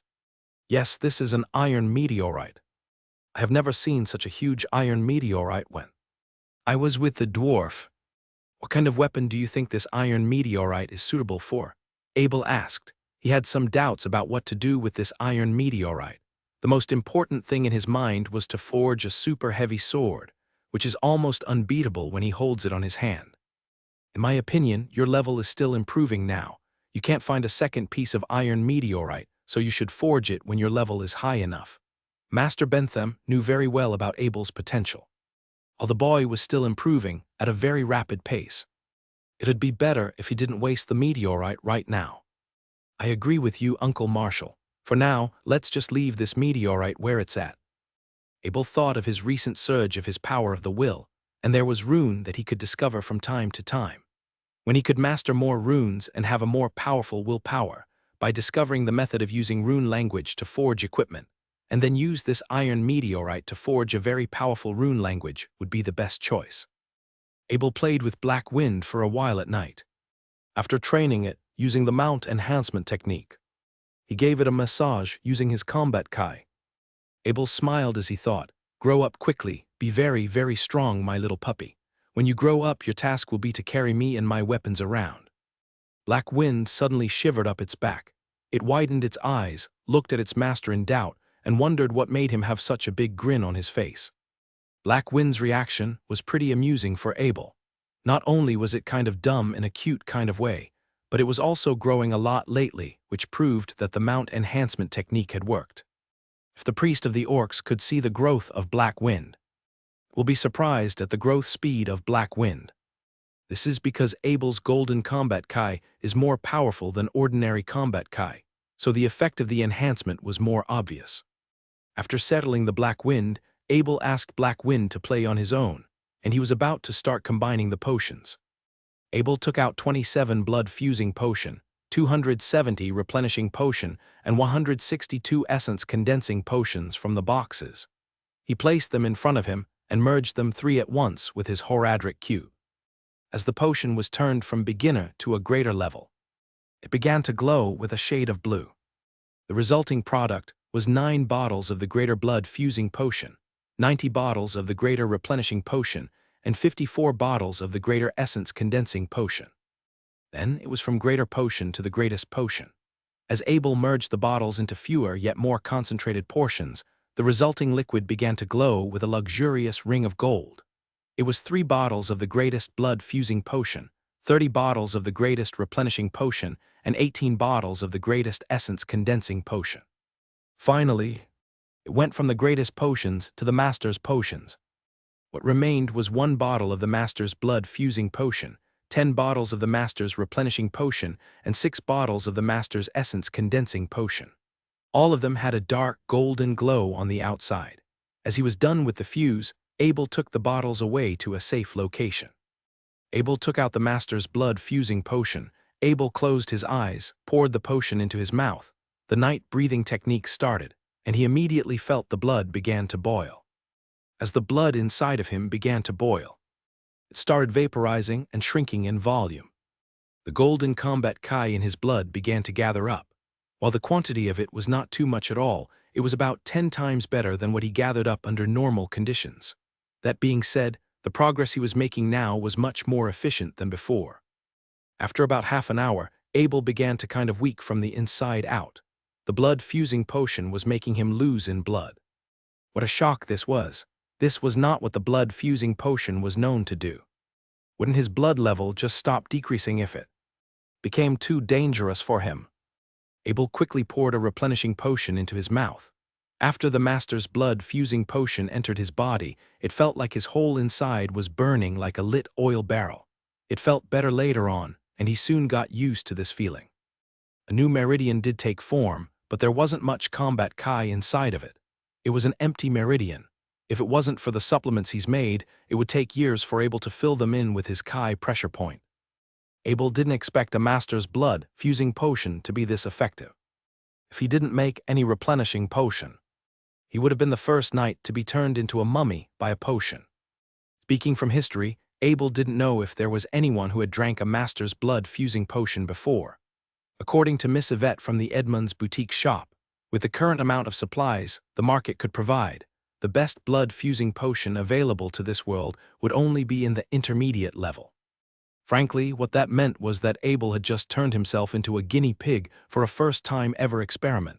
It was a very frightening experience, he thought to himself. From what Abel had noticed, the ratios used to make the blood-fusing potion and the replenishing potion were the same. It was always a 1 to 10, but a master's potion had none of the side risks that could be posed to its leaders. Better yet, it was effective after just one consumption. After drinking 1 bottle of the master's blood-fusing potion, Abel would have to drink 10 bottles of the master's replenishing potion to recharge his body. This kind of training would at least cost him 4,000 gold coins, a sum he could buy a whole potion store with. If Abel kept doing this, he would have got to spend a tremendous amount of money to fuse his master's potion. As for whether the Edmund's boutique shop could have enough supply, or whether making such large purchases would bring any suspicion, these were all very practical issues that Abel would have to think about. After drinking the blood-fusing potion and the replenishing potion, Abel took out a master's essence condensing potion and drank it down his throat. Once its content had entered his body, it became this hot stream of energy that went straight into his Kai core. If he used his power of the will, he could even feel his Kai core contracting at a strength that he wouldn't normally notice. Abel took out another bottle that was crafted by his Horadric cube. After he did, he felt a soft contraction in his Kai core again. For more bottles, Abel felt it with his power of the will. It would have to take at least 100 bottles of such potion to make any qualitative changes. These 6 bottles of the master class potion had cost Abel 600 gold coins, 1 bottle was 700 gold coins, and this number was multiplied by 100, so the total summed 270,000 gold coins. Abel felt like robbing a bank right now. Although he had a divine item like his Horadric cube, there was just too much time and ingredients he would have to expend to use it. Besides, selling the finished product was not an easy task at all. It'd be difficult to explain their source. There would certainly be a lot of trouble for him if people started suspecting him. Abel decided that, in addition to some necessary training and experiments, the rest of his time would be used to forge weapons and sell them for money. The fastest way to make money was by crafting weapons. It was also the most non-controversial way to engage in trade. Drowned in his thoughts, Abel entered into his dreams and saw himself on top of a mountain of treasures. All the treasures were different potions that he had made. He was spending every hour making a master's potion. The only time that he didn't was when he had finished making them and falling asleep right on the spot. Without having a sense of time, Abel's face felt kind of itchy. He opened his eyes and saw Black Wind licking his face with its stretched-out tongue. "Ah, damn it," Abel called out. He didn't finish making his potions. Even while sleeping, Abel worked hard all night to combine his potions. As a result, he didn't get to drink a single bottle of them. Abel thought for a while, picked up Black Wind, and started scratching on the belly of the Black Wind, while Black Wind twisted his little body as it felt itchy from the top to bottom. After playing with Black Wind for a while, Abel started his night practice every morning. He ate his breakfast and came to the workshop that he's built inside the castle. As there was simply too much of his creation that had to hide away, Abel had become even more cautious than when he first came into this world. He would often use the Horadric cube in his forge, and while doing so, he would need to use a lot of special techniques, most of which he'd rather not let the others know about. From now on, he decided that he would only make tools inside his workshop. When Abel entered the operation room, he found a gorgeous carriage parked in the operating room. "Lindsay's pretty fast, isn't he?" Abel mumbled to himself. Abel stepped forward for a closer look at this carriage. Its entire structure was made completely out of wood. On the surface were engraved with the pictures of the heroic battle of the first king of the Duchy of Carmel. There were 4 such pictures on each side, each depicting a famous battle that was recorded in the nation's history. Such art style was very common throughout the land. The interior wall of the carriage was lined with soft padding, and the outside was wrapped with animal hides. The seat was soft, too. With these features in place, it could be said that the designer wanted the carriage to have some sort of shock-resistant properties. The wheel of this carriage was made out of wood. The outer ring was surrounded by a layer of a thin iron sheet to protect the interior structure. The middle axle was all forged by forged steel. It wasn't like Abel was unpleased with the design of carriage. If anything, he was very satisfied with it. The most he needed to add was some small modifications. As for decorations, there wasn't a need for it. Compared to those car repairers back on Earth, the way Abel disassembled a vehicle was very simple. First, he loosened the buckle of the wheel. He then lifted the seat off of the wheel axle, and the wheels were unloaded automatically. Lastly, he took the parts apart and laid them neatly on the ground around him. The first he needed was to fix up the stability of the horse carriage. Abel added 4 groups of bulky springs between the wheels and the body of the carriage as shock absorbers. Abel was sure that the quality of these springs would be unmatchable. This was not only because Abel remembers how to make the spiral springs from his past incarnation, but it was also due to his incomparable strength. When it came to making these springs, one needed to throw the spring iron into the furnace, then slowly strike it until it became a thick stick of iron. Afterward, one needed to wrap the stick of iron around an iron rod. Since Abel did not have the equipment for this, that's where his enormous strength could shine. Although these spring irons were not as strong as the 100 skills irons, it was still impossible for a normal human to bend. If Abel's body did not develop in such a rapid pace in these past few days, there's no way he could do this. There were 4 springs in a group. Every group was secured by a sheet of metal at the bottom of the carriage between the wheels.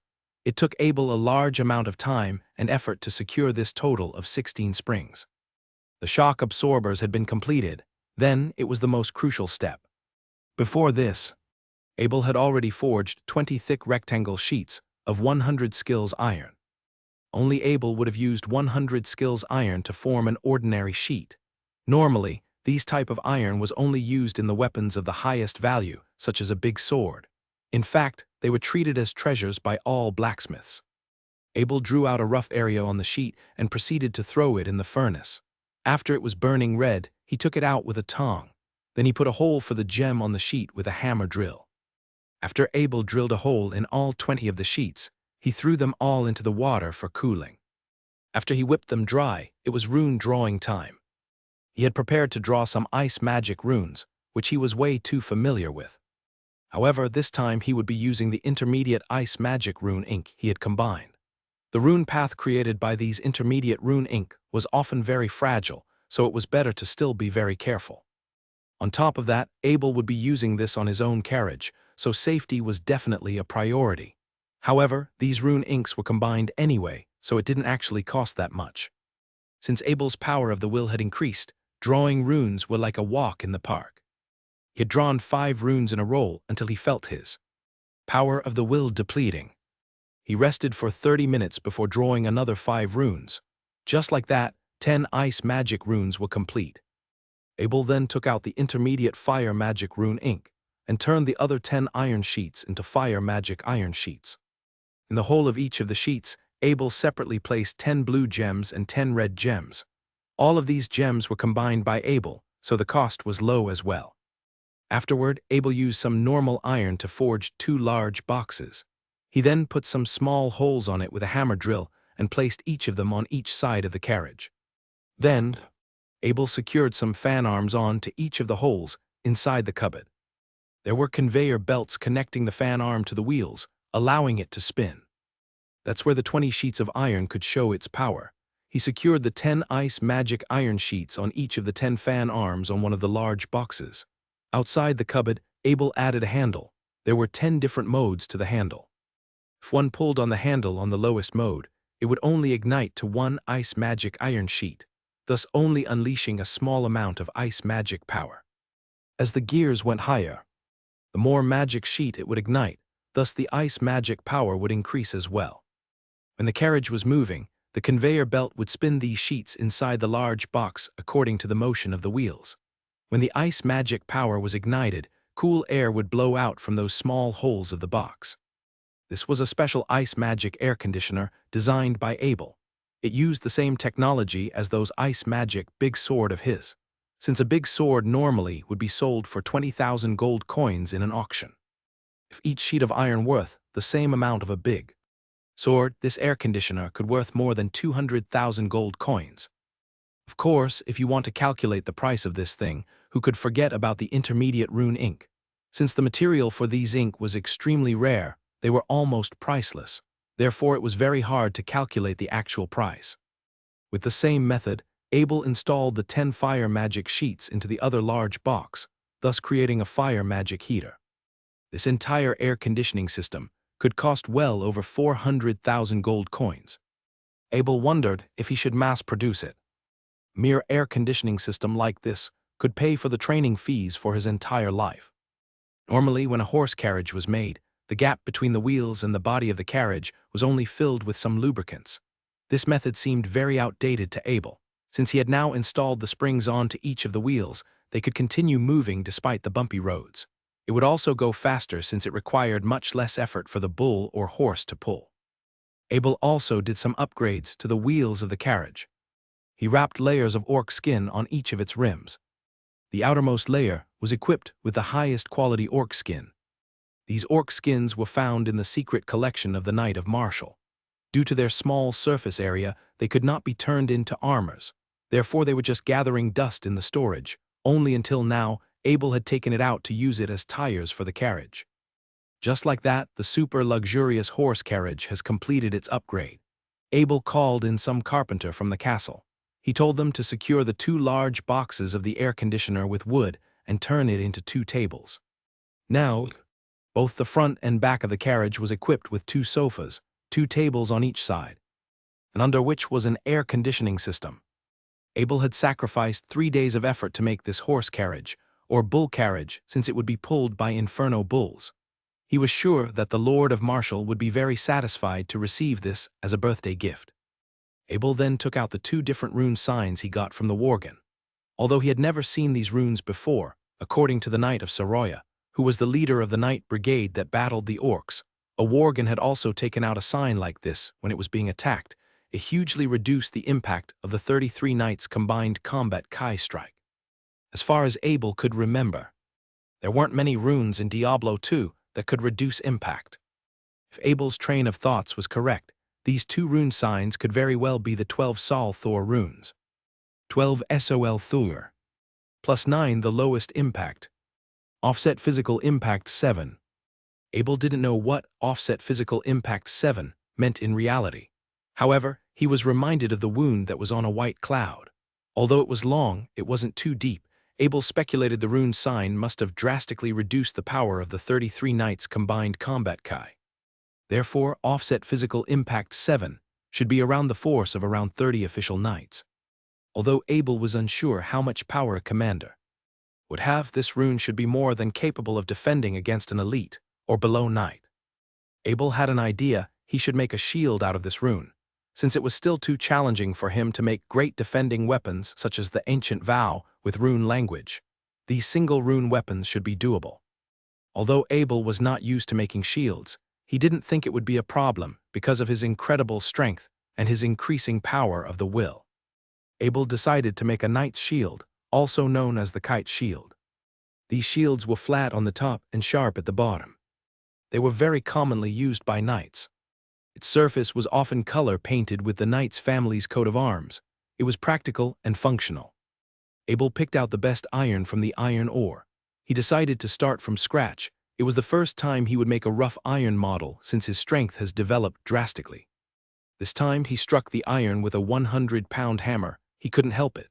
The 30-pound hammer he used before felt like a toothpick in his hand. Although this 100-pound hammer still felt a bit light, it was already the heaviest one he could find. He started from 1 skill and forged it into 80. skills with almost no effort at all. He realized he didn't even need to utilize his power of the will to do this, he could just use his brutal force. As he kept striking the iron with this nonsensical method, soon it had turned into 100 skills. By this point, he was no longer satisfied with a 100 skills model of iron. If he had used his power of the will on top of this, who knows how many more skills could he forge? Abel was a man of his word. He began to apply his power of the will to the base of 100 skills. Since there wasn't a normal method to initiate 100 skills, under Abel's power of will, he felt that he was able to continue to forge. Abel then lifted the 100 pounds hammer higher and forged layer on top of layer as he threw the base into the furnace again and again. 101 skills, 102 skills, 103 skills, 120 skills. When Abel had reached 120 skills, he realized this base was no longer viable and he could no longer strike it with his old method. The structure was much more compact than those normal base of 100 skills. As the stiffness was much higher than he had expected, Abel decided to name this base as the base of 120 skills. From the process of base to shield forming, all Abel had to do was tap slowly. When a typical knight shield was forged by Abel, he always did a cut on the handle which allowed him to place a gem inside. For the selection of the runes, Abel decided to proceed with the intermediate attribute rune ink. This particular rune ink was very easy to draw. Abel had a lot of experiences in transforming them. This time, Abel decided to not modify the rune body, but instead decided to add an energy rune circuit that was connected to the handle. This type of rune drawing can only be successful once. However, there were 4 examples that he could use it for reference. Abel placed the diamond into the handle as a source of energy. The diamond served as a spiritual power to incite the rune. When the rune was successful, there was a burst of white light, and although the shield had not been tested, the production process at this time was very successful. As Abel placed the shield onto the ground, he then struck the shield using his hammer with 1/10 of his power, and struck it with the power of around 200 pounds. When the hammer hit the shield, there was a flash of white light on the surface, and it was immediately gone. Abel proceeded to use 60% of his power. This time it was roughly the strength of an intermediate knight's combat Kai power. But the same as last time, the surface was flashed with white light and immediately disappeared. When Abel realized he had made such a powerful shield, he was beyond excited within his heart. He couldn't help himself but used his full might to strike the shield. As more than 2,000 pounds struck the shield, there was only a loud noise, and the shield was struck so hard it went into the boulder-paved ground. Turns out, this attack was not completely mitigated. Abel wasn't quite sure what level of knights were capable of dishing out 2,000 pounds of power, but he was certain that this shield was more than enough for the knights to use in a battle. Also, Abel discovered this shield made out of the base of 120 skills resistance was beyond his expectations. It was even capable of withstanding these powerful strikes, even though most of the physical damage was gone from the place where the hammer struck. The sword did not even show any traces of battle scars, showing just how tough this shield was. The magic weapon was powerful due to its magic effects. This magic effect could resist physical damage. They were a match in heaven for the shield. As long as the diamond was not fully used, the magic effect would always be there. Although the shield was not able to resist magic attacks, Abel had never actually seen any actual magic attacks being made by someone other than the ones he had forged. The shield that was built to absorb the physical impact was complete. However, it was ugly. Its surface was empty with no leather lining. Abel had doubt in his mind. Although he had forged a base of 120 skills today, it was a little bit different from the method Master Bentham had told him. According to the master, the highest skills that the base of iron could reach was 100. Therefore, Abel decided that he would take it to Bentham to take a look. On top of that, he also needed to ask the master to identify the material used on that black armor he acquired from Fowler earlier. Abel went back into his room, took that black armor, and rode off towards the blacksmith guild. "Is this your new work?" Master Bentham looked at Abel's shield on his hands and took it curiously. "What's this material?" The first thing Bentham realized was the difference in the material. He then looked up at Abel and asked, "Is this made with ordinary iron ore?" "Yes, I use the best iron ore in the mine," Abel replied. "Impossible. Although this material is inferior to an iron meteorite, It exceeded the common 100 skills. What method did you use to forge the shield? While Master Bentham knew that it was not polite to ask someone so directly about the forging method, even if it was his nominal disciple. But he still blurted out the question out of sheer curiosity and love for his profession as a blacksmith. This was the materials obtained from a 120 skills base, said Abel. He told Bentham everything he knew except for that little secret about himself. 120 skills? How can it be 120 skills? Master Bentham immediately felt deeply in himself that everything he had learned had been shattered. But he did not doubt what Abel said. Firstly, Abel did not need to lie to him, and the materials of the shield did seem different. All right, let me forge one in front of you. Abel quickly saw the change in Bentham's expression as Abel requested to forge in front of Bentham. Come to my workshop. Master Bentham then grabbed Abel and dragged him into his workshop. Afterward, Master Bentham picked through a pile of iron ore for a while and took the best piece of iron out.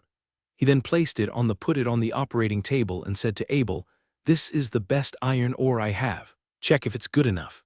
If it's not, I will go back to the mine to get better ones." "Nah, it's fine, this will do." Abel then stretched his hands through an iron ore furnace. When he took the large 100-pound hammer from the side, Bentham's eyes were buckled. Using a 100-pound hammer to extract essence. This was something that he had never heard anyone has done. The 100-pound hammers were only used for flattening tools, but not for extracting the essence.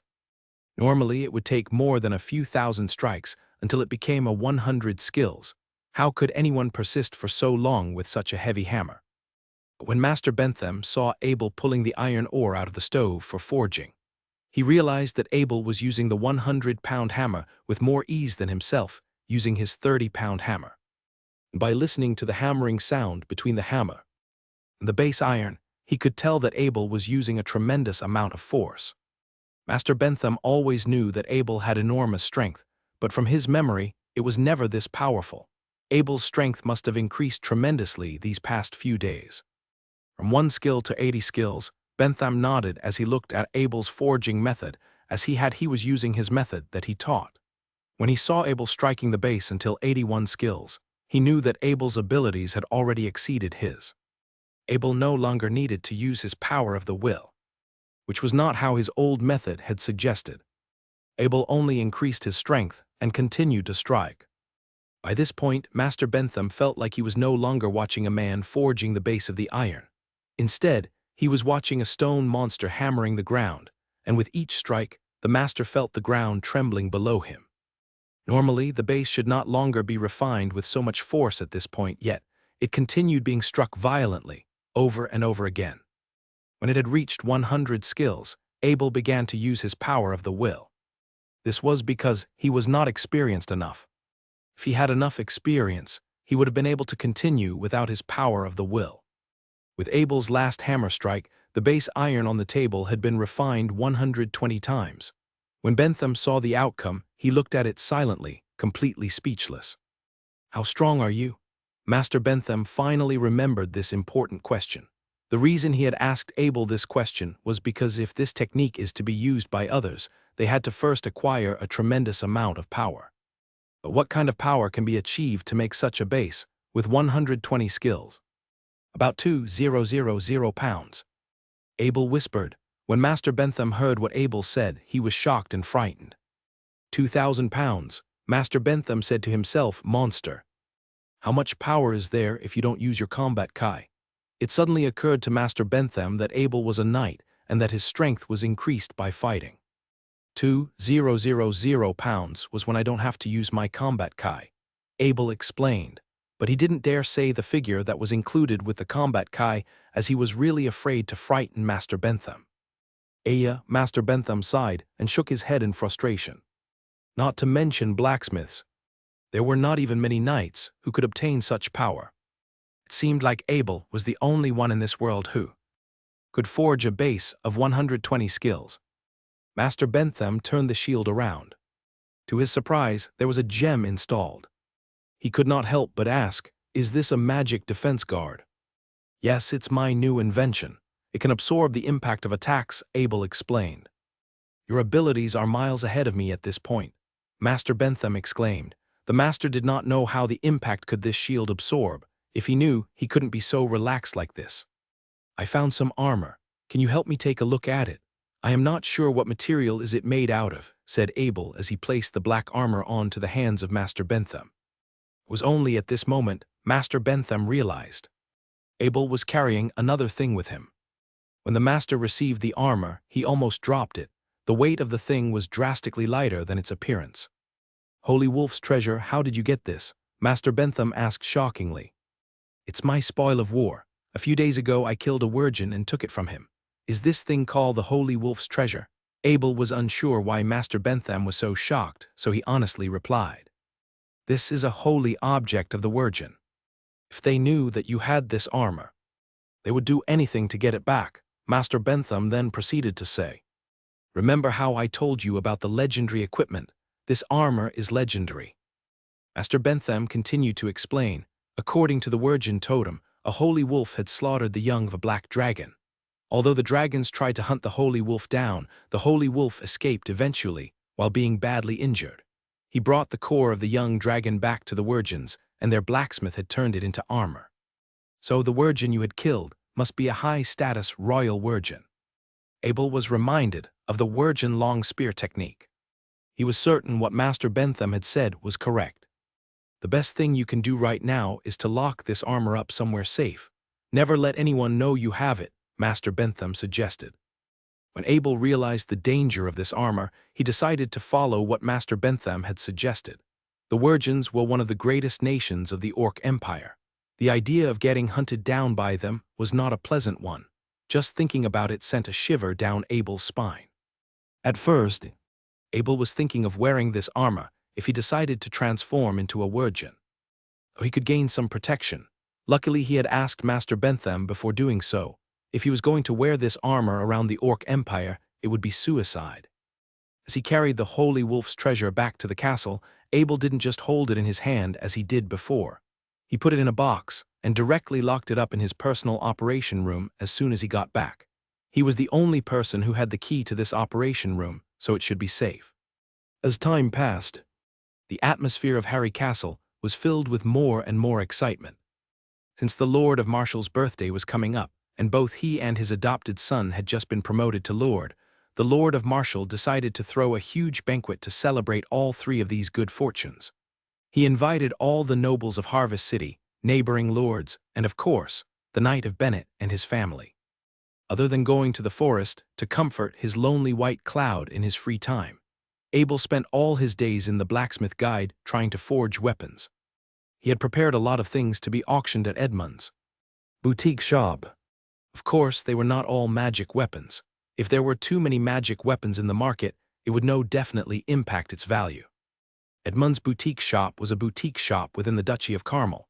Since the duchy's spending was limited, Abel had prepared 10 120 skills big sword and 2 magic swords. These weapons were a lot better than any other ones on the market, so they should sell very well. On the 10th of June, the Harry Castle had transformed into a fiery red castle from a distance. All the walls were decorated with a huge red coat of arm rugs which would only be brought out when there were some important events. All the roads connecting towards the castle had been cleaned, the servants had put on their new fitted suits, and even the guards were wearing their best armor. Just that Harry Castle was ready to welcome its guests. Although it was supposed to be a dinner banquet, the guests had already been arriving since noon. You could see countless busy servants roaming around the castle since every guest was someone with high status. Since the Lord of Marshall's status had increased, his social group status had also increased.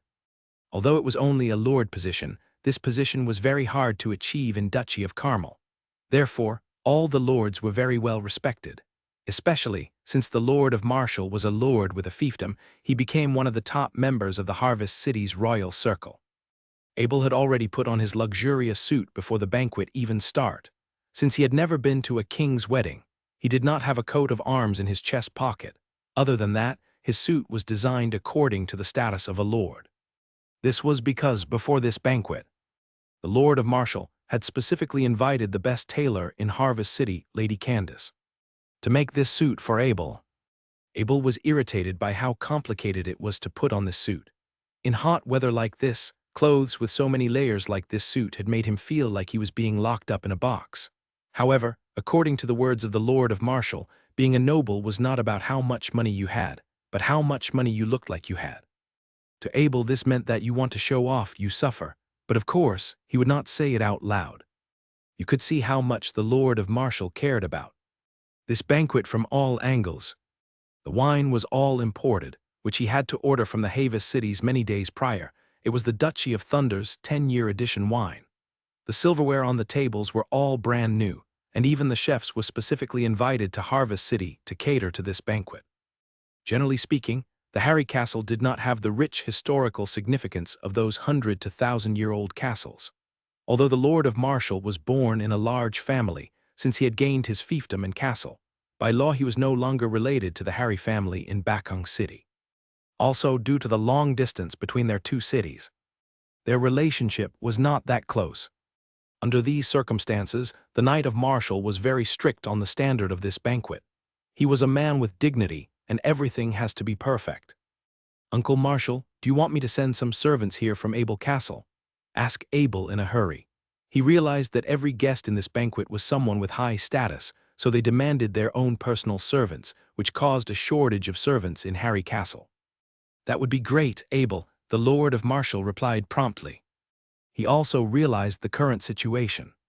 The servants who served in the castle were not just ordinary servants. Since they represent the face of their owner, they would need to go through specific training that was unique to the castle they serve. Abel had recruited the 2-horse carriage in the castle and headed towards Abel's castle. He needed to make sure there would be enough servants before the evening arrived. As the night came, Harry Castle was brightly lit. The Lord of Marshall stood in the middle of the castle hall, welcoming his guests. Abel stood beside with a smile, respectfully listening to the Lord of Marshall introduce his friends. "Welcome, Master Bentham, welcome the Knight of Bennett," said Butler Lindsay. These words traveled through the entrance into the ears of Abel. Immediately, Abel rushed towards the entrance. He had to personally welcome his father, the Knight of Bennett. Abel also had a deep respect for Master Bentham. Although the master worked under the Harry Castle's blacksmith guild, he was Abel's teacher and a very famous person in Harvest City. "Father, Master, welcome to the banquet tonight." Abel had it all planned out.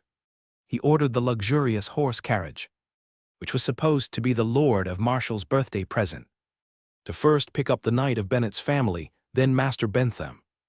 The Knight of Bennett got off the carriage first. When he saw Abel, his serious face leaked out a small, slight, gratified smile as he nodded to Abel.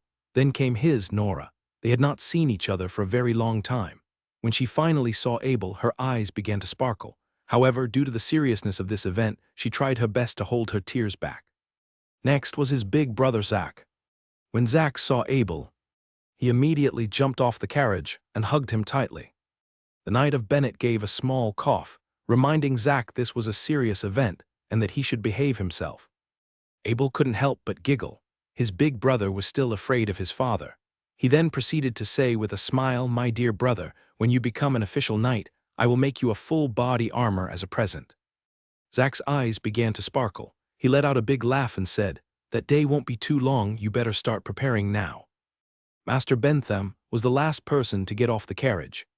He smiled as he said to Abel, "This carriage was pretty nice. An old body like me didn't even feel a bump when sitting on it. But won't the Lord of Marshall be angry that you had picked me up with his birthday present?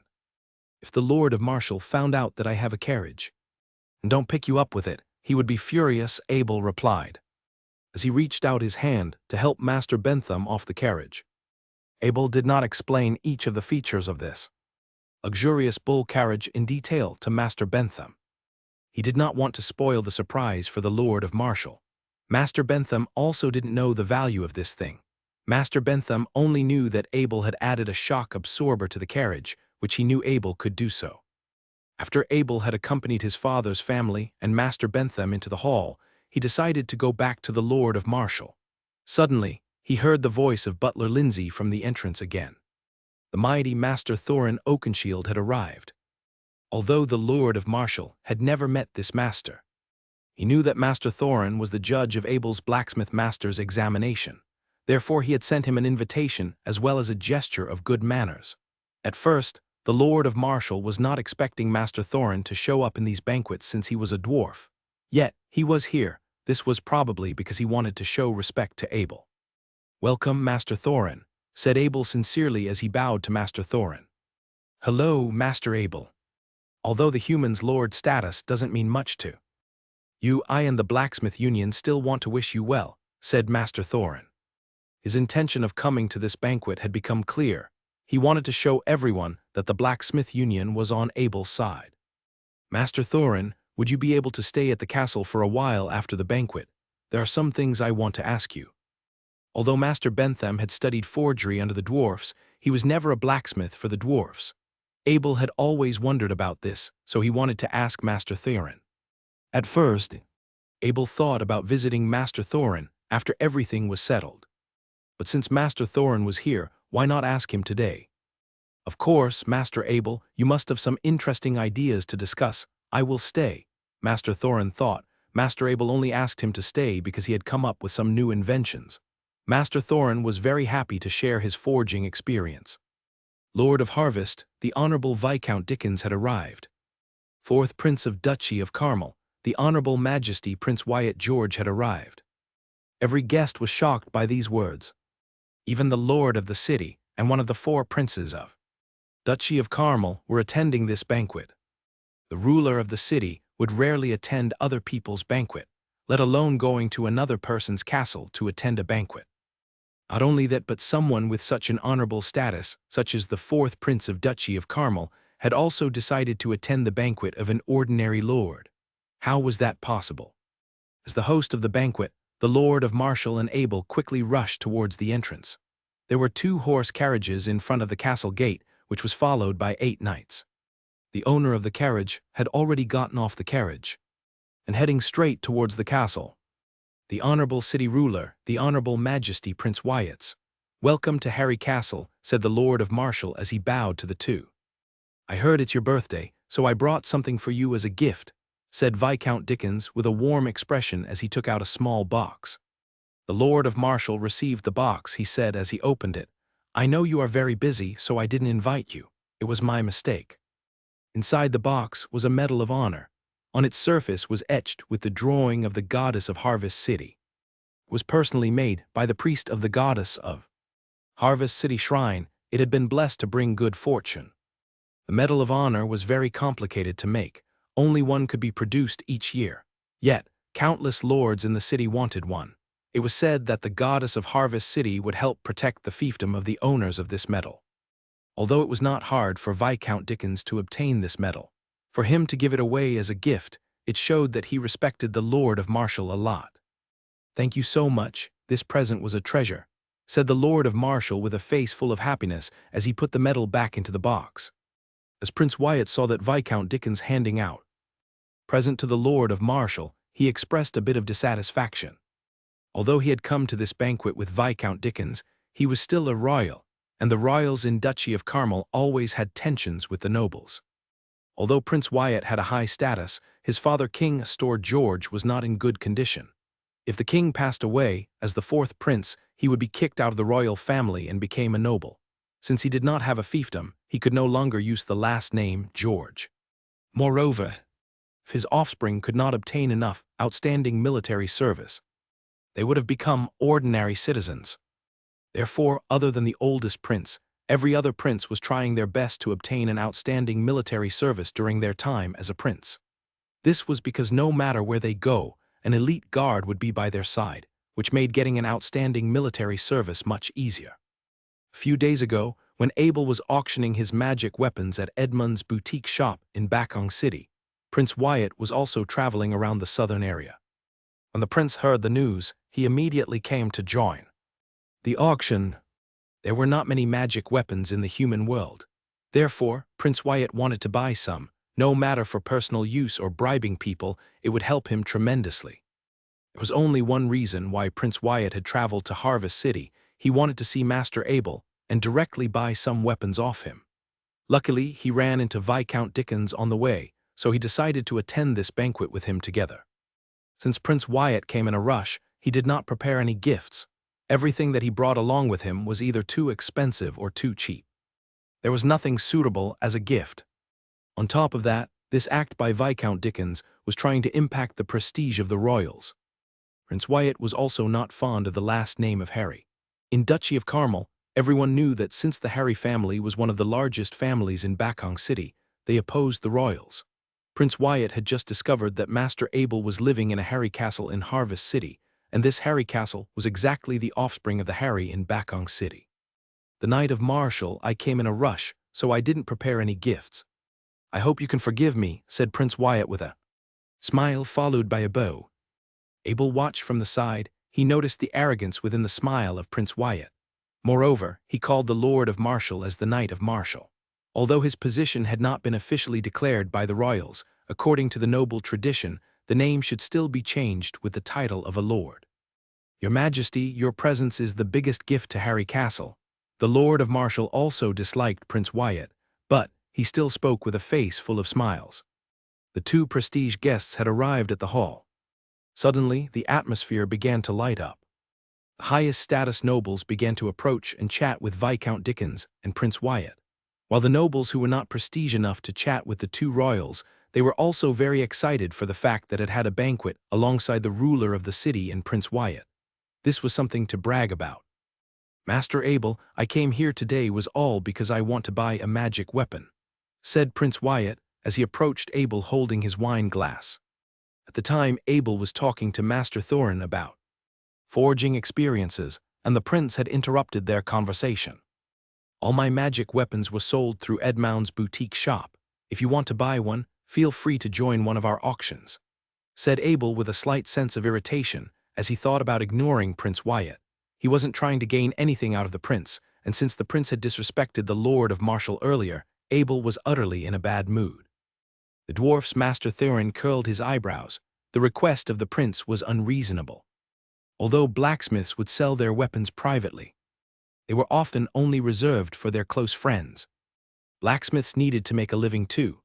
The cost of producing these weapons often had an astronomical number, and buying them through an auction was the best way to support and motivate a blacksmith to raise their quality standard.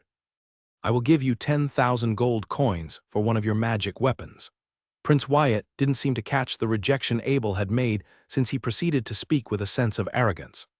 Abel could not understand this prince. How could he show such bad manners in a banquet? Even Master Thorin, who did not say a thing, was shocked by the prince asking Abel to buy his weapons directly. Did you know how much did my magic weapon sold for? At Edmund's boutique shop, Abel asked as he looked at the somewhat dumbly self-righteous prince. Does it cost more 10,000 gold coins? Prince Wyatt was unaware of the actual price of these weapons. However, he quickly realized that maybe he was underestimating the price. He proceeded to say in a strong voice, the auction price was inflated. As the prince of the duchy, I will pay 10,000 gold coins for your magic weapon, which was more than enough. Prince Wyatt thought that, although Abel was a blacksmith master, he was still too young and he had been scared from what he had said. Looking at Abel's silent expression, the prince thought that Abel had accepted his offer. By that point, Thorin, the dwarf master, could not tolerate this anymore. A deep voice came from his long beard. Are you threatening a blacksmith from the Union? Or do the Duchy of Carmel thinks that the masters of the blacksmith union are not worthy of being respected? Only then did Prince Wyatt discover Thorin, the dwarf master. Since he was already very short, it was even harder to spot him at first glance when he was being covered by Abel. No, Master Thorin, that's not what I meant, Prince Wyatt promptly explained. Prince Wyatt didn't have a lot of money on him at the moment. Since the king's health was deteriorating, the prince's times as a royal was coming to an end. This was why recently he was spending a lot of time in the Duchy of Carmel, crazily trying to spend as many gold coins as possible, so his life would be easier in the future. To protect his valuables, he must recruit elites. With Abel's magic weapons being any knight's dream equipment, it would for sure to persuade any high-level knights to serve him. Wyatt's desperation made the situation seem like a death struggle before he lost his title as the prince. Not only so, but this process also seemed to make him lose his mind completely. Master Abel's work is worth 20,000 gold coins, but you want to force him to sell it to you by force for 10,000 gold coins. You then threaten him with your identity as the duchy prince. Do you know how angry the Union would be if I told them what you did? Thorin's voice became higher and higher, ultimately ending in a growling voice. It was no longer Abel's business since he was a part of the Union. Something like what the prince had done would be in defiance of the Union as a whole, and they would not tolerate such behavior. The roar of Thorin, the dwarf master, startled all the nobles at the banquet. When they realized what Prince Wyatt had done, there were signs of anger revealing in their faces. Who was Abel? He was Harvest City's pride, youngest master blacksmith, as well as a successful lord that was looked up to by many. Viscount Dickens was also furious at the prince's action. It was him that had brought Prince Wyatt to attend this dinner party, but what Wyatt did made him lose his prestigious reputation, which was the most important thing to nobles. Master Thorin, I didn't know the real price of the magic weapon. I was only skeptical about the price, and I didn't mean to offend Master Abel, Prince Wyatt said with a paled face as things got out of hand. If King Astor found out that Wyatt had offended the blacksmith union, the first thing he would have done was to kick his son out of the palace. This meant that he would not be given even the title of noble. He would have become an ordinary citizen, and no matter what, he would not accept this. Master Abel, how do you want to go with this? Said Master Thorin. The blacksmith union doesn't want to bring you any trouble. Since they were at Harry's castle, he wanted to know how Abel will approach this situation before they make a move. Master Thorin, today is Uncle Marshall's birthday, and since Prince Wyatt wants to purchase a weapon without knowing the actual value, I will take out a magic sword I had newly forged. I hope you can examine the price so the prince can purchase it. The two new magic sword Abel had forged were both made with the 120 skills base, and the runes were written with intermediate rune ink, which had made magic power more stable. The dwarf Master Thorin must know the actual value of this sword.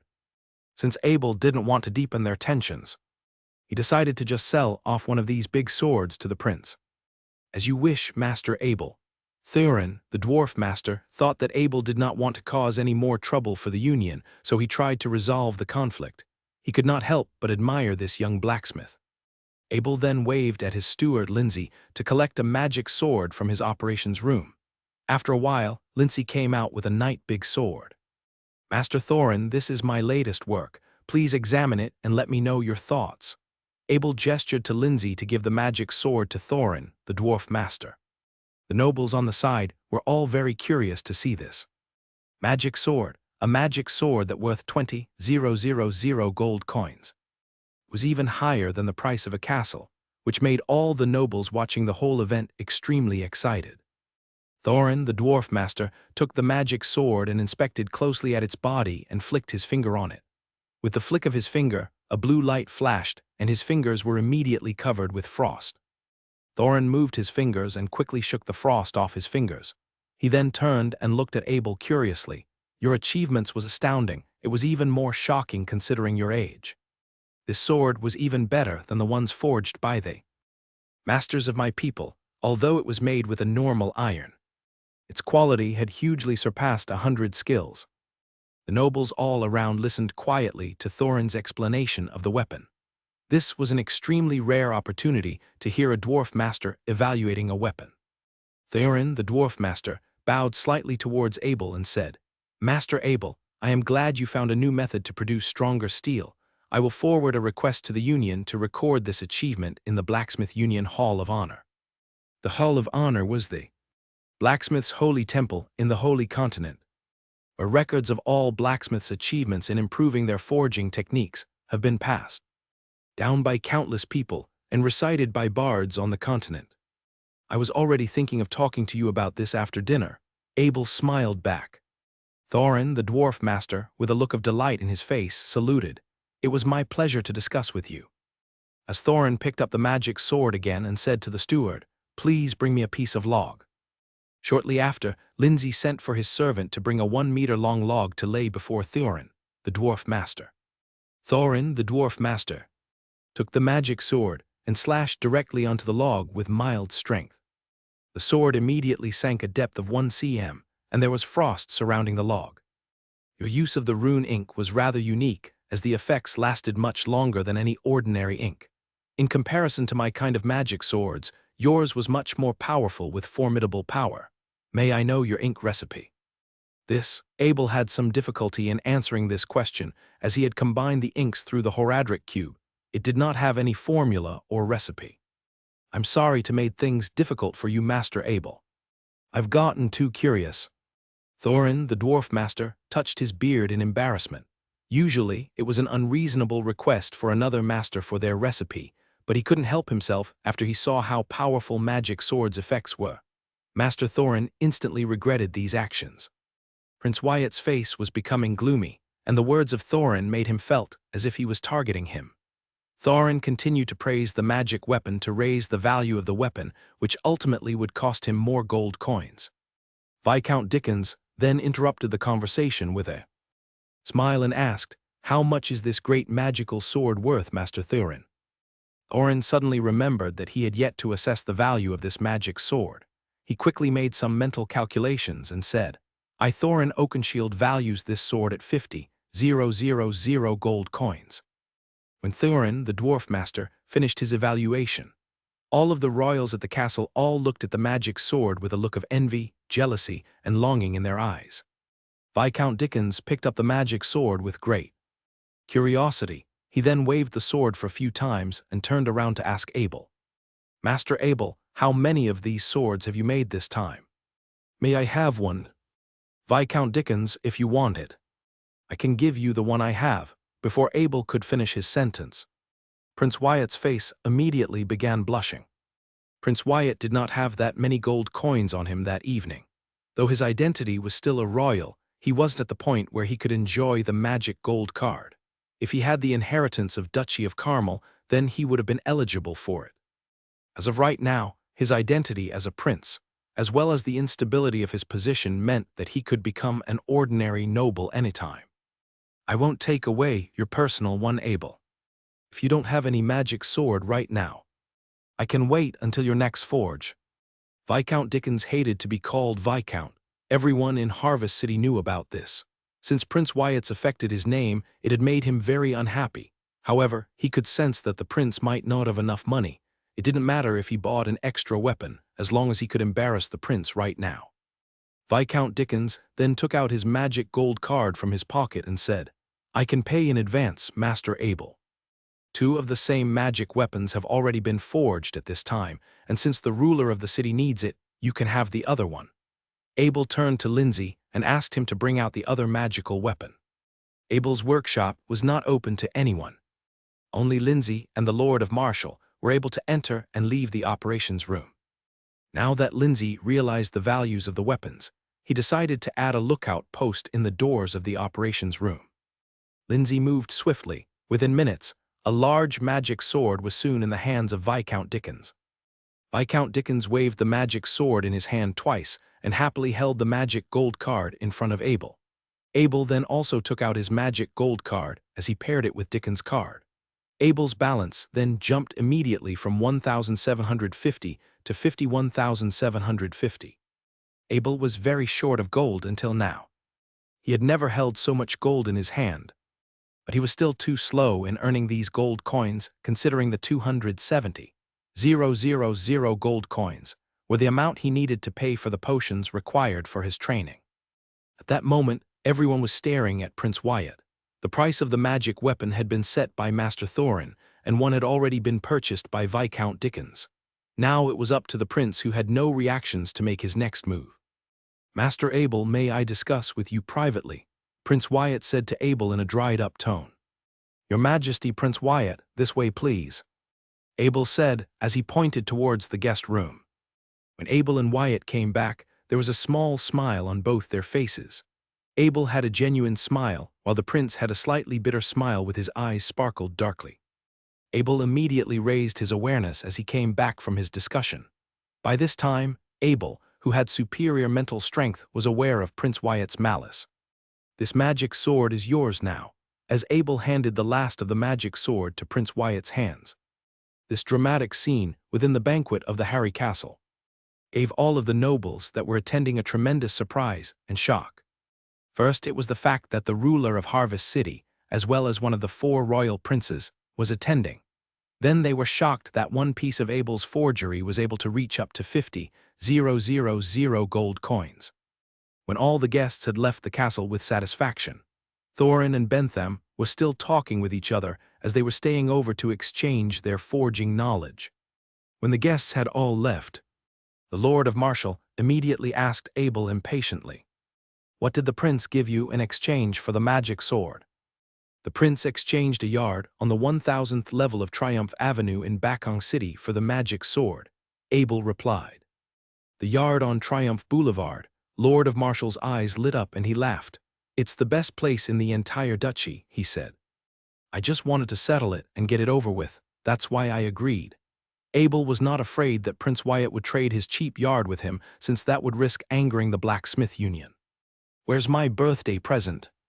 The Lord of Marshall was very jealous of the new magic swords. From Master Thorin's introduction, it was certain that the newly forged magic sword was much more superior than the old magic sword. "Uncle Marshall, how can you not have a birthday present for your birthday? I have already prepared it for you. Let's go and have a look." Abel then led Lord of Marshall to the square, and when Master Bentham saw that Abel was going to show Lord of Marshall's birthday present, he took Master Thorin with him to look around. "That's it." Lord of Marshall looked disappointingly at the carriage in front of him. The 2 fiery bulls were his and Abel's spoils of war. It was the best cart in Harvest City, but it was far from what he had imagined. Abel made a lot of changes to the carriage. Master Bentham spoke from the side. "When he picked me up in this carriage, I noticed it was very stable." "Not bad."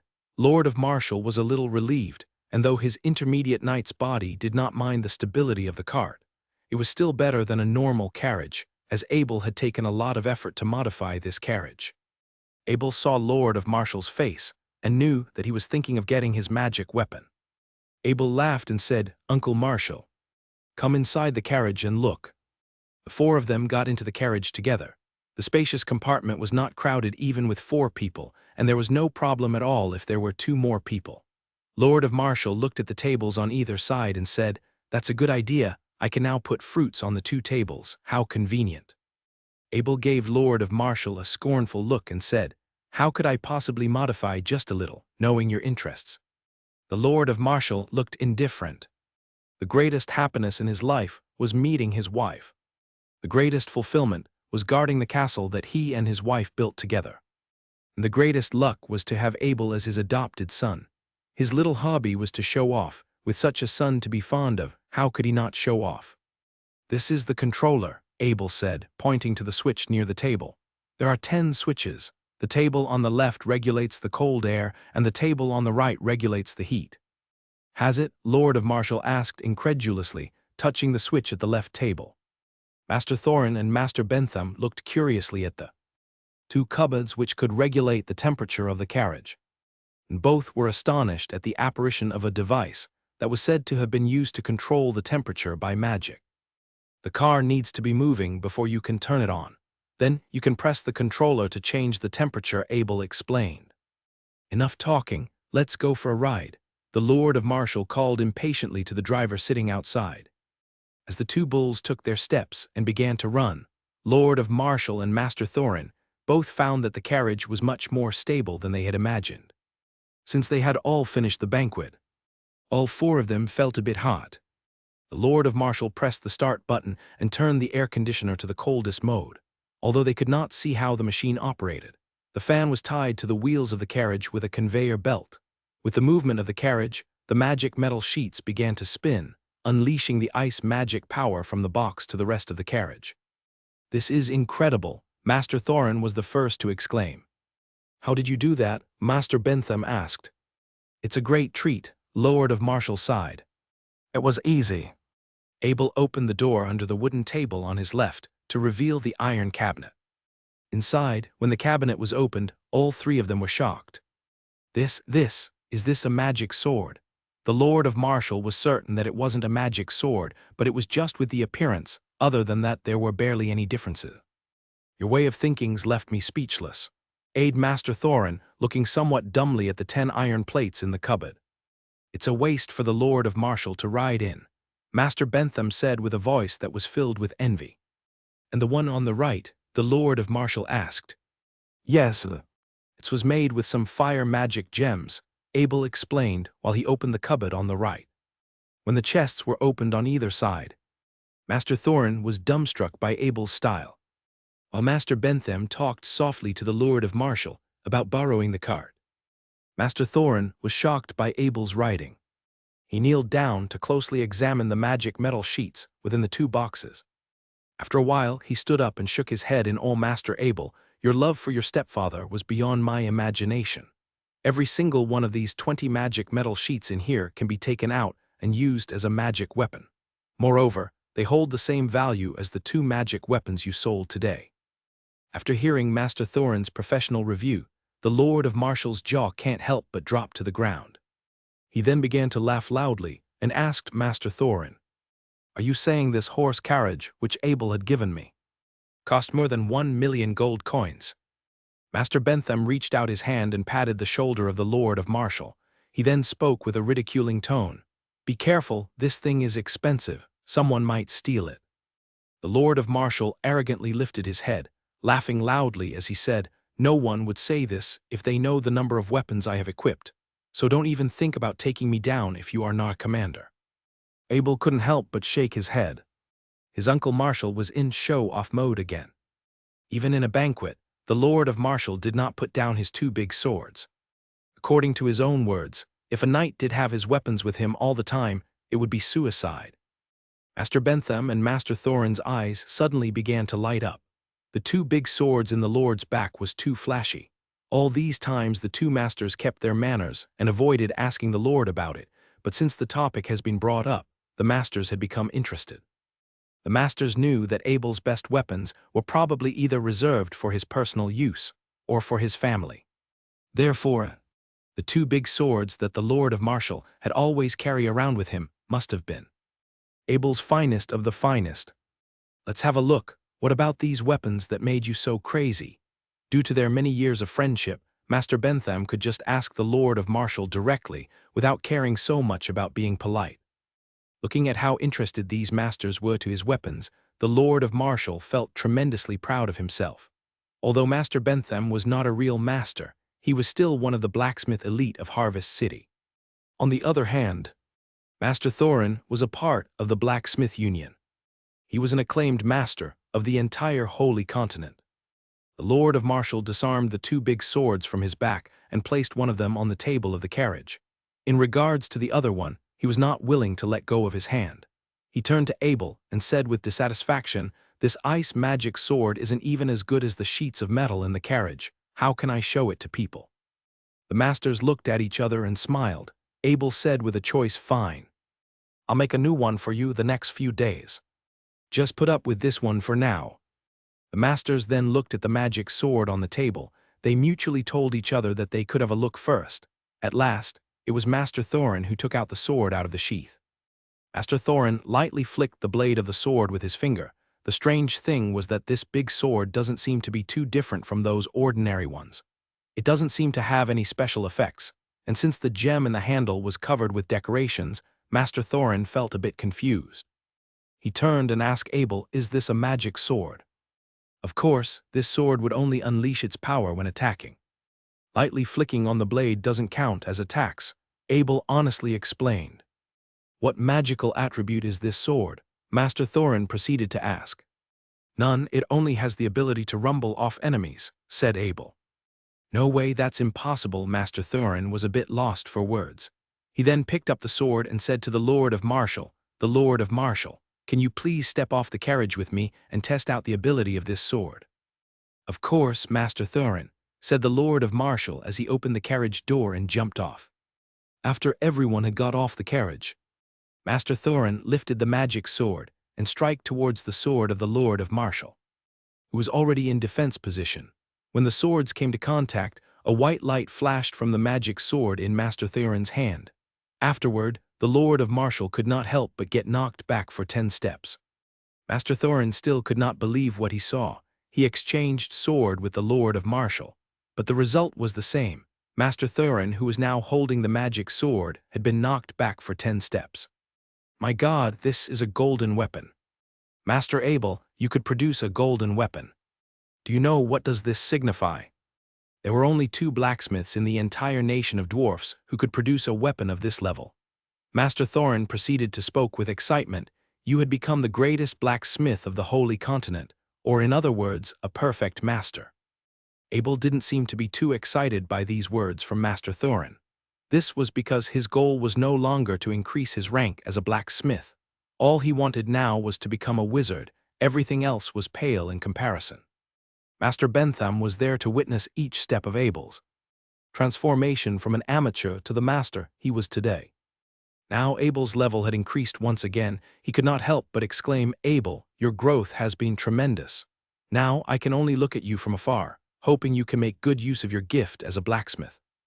"How much money do these magic weapons?" asked the Lord of Marshall curiously, interrupting the masters. After Master Thorin heard that the Lord of Marshall was trying to put a price on a golden weapon, he couldn't help but felt a bit angry. However, since he was the stepfather of Abel, and the owner of this golden weapon, the master has no choice but to shook his head and said it was very hard to calculate the cost of these golden weapons. There were very little records of them being auctioned in history, as most of them were sold privately. However, if I really have to put a price on it, I'll say above 200,000 gold coins. These words made the Lord of Marshall's knees felt weak. His spirit was impacted once again. Since when does the price of the things in his castle gain so many zeros? He thought about the castle's income and his life saving. It doesn't even come close to the price of this sword.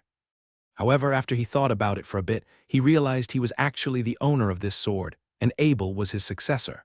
The Lord of Marshall's mood was lifted again. He stood up straight, strongly affirming himself. First, Abel thought about showing Master Thorin the magic big shield he had just made. However, this magic sword he had made long ago had already brought such a shock to Master Thorin. If he kept bringing out more and more magic weapons, it would make him come across as a bit of a show-off. On top of that, Abel also realized he had underestimated the value of these magic weapons. So he decided not to show Master Thorin any more of it.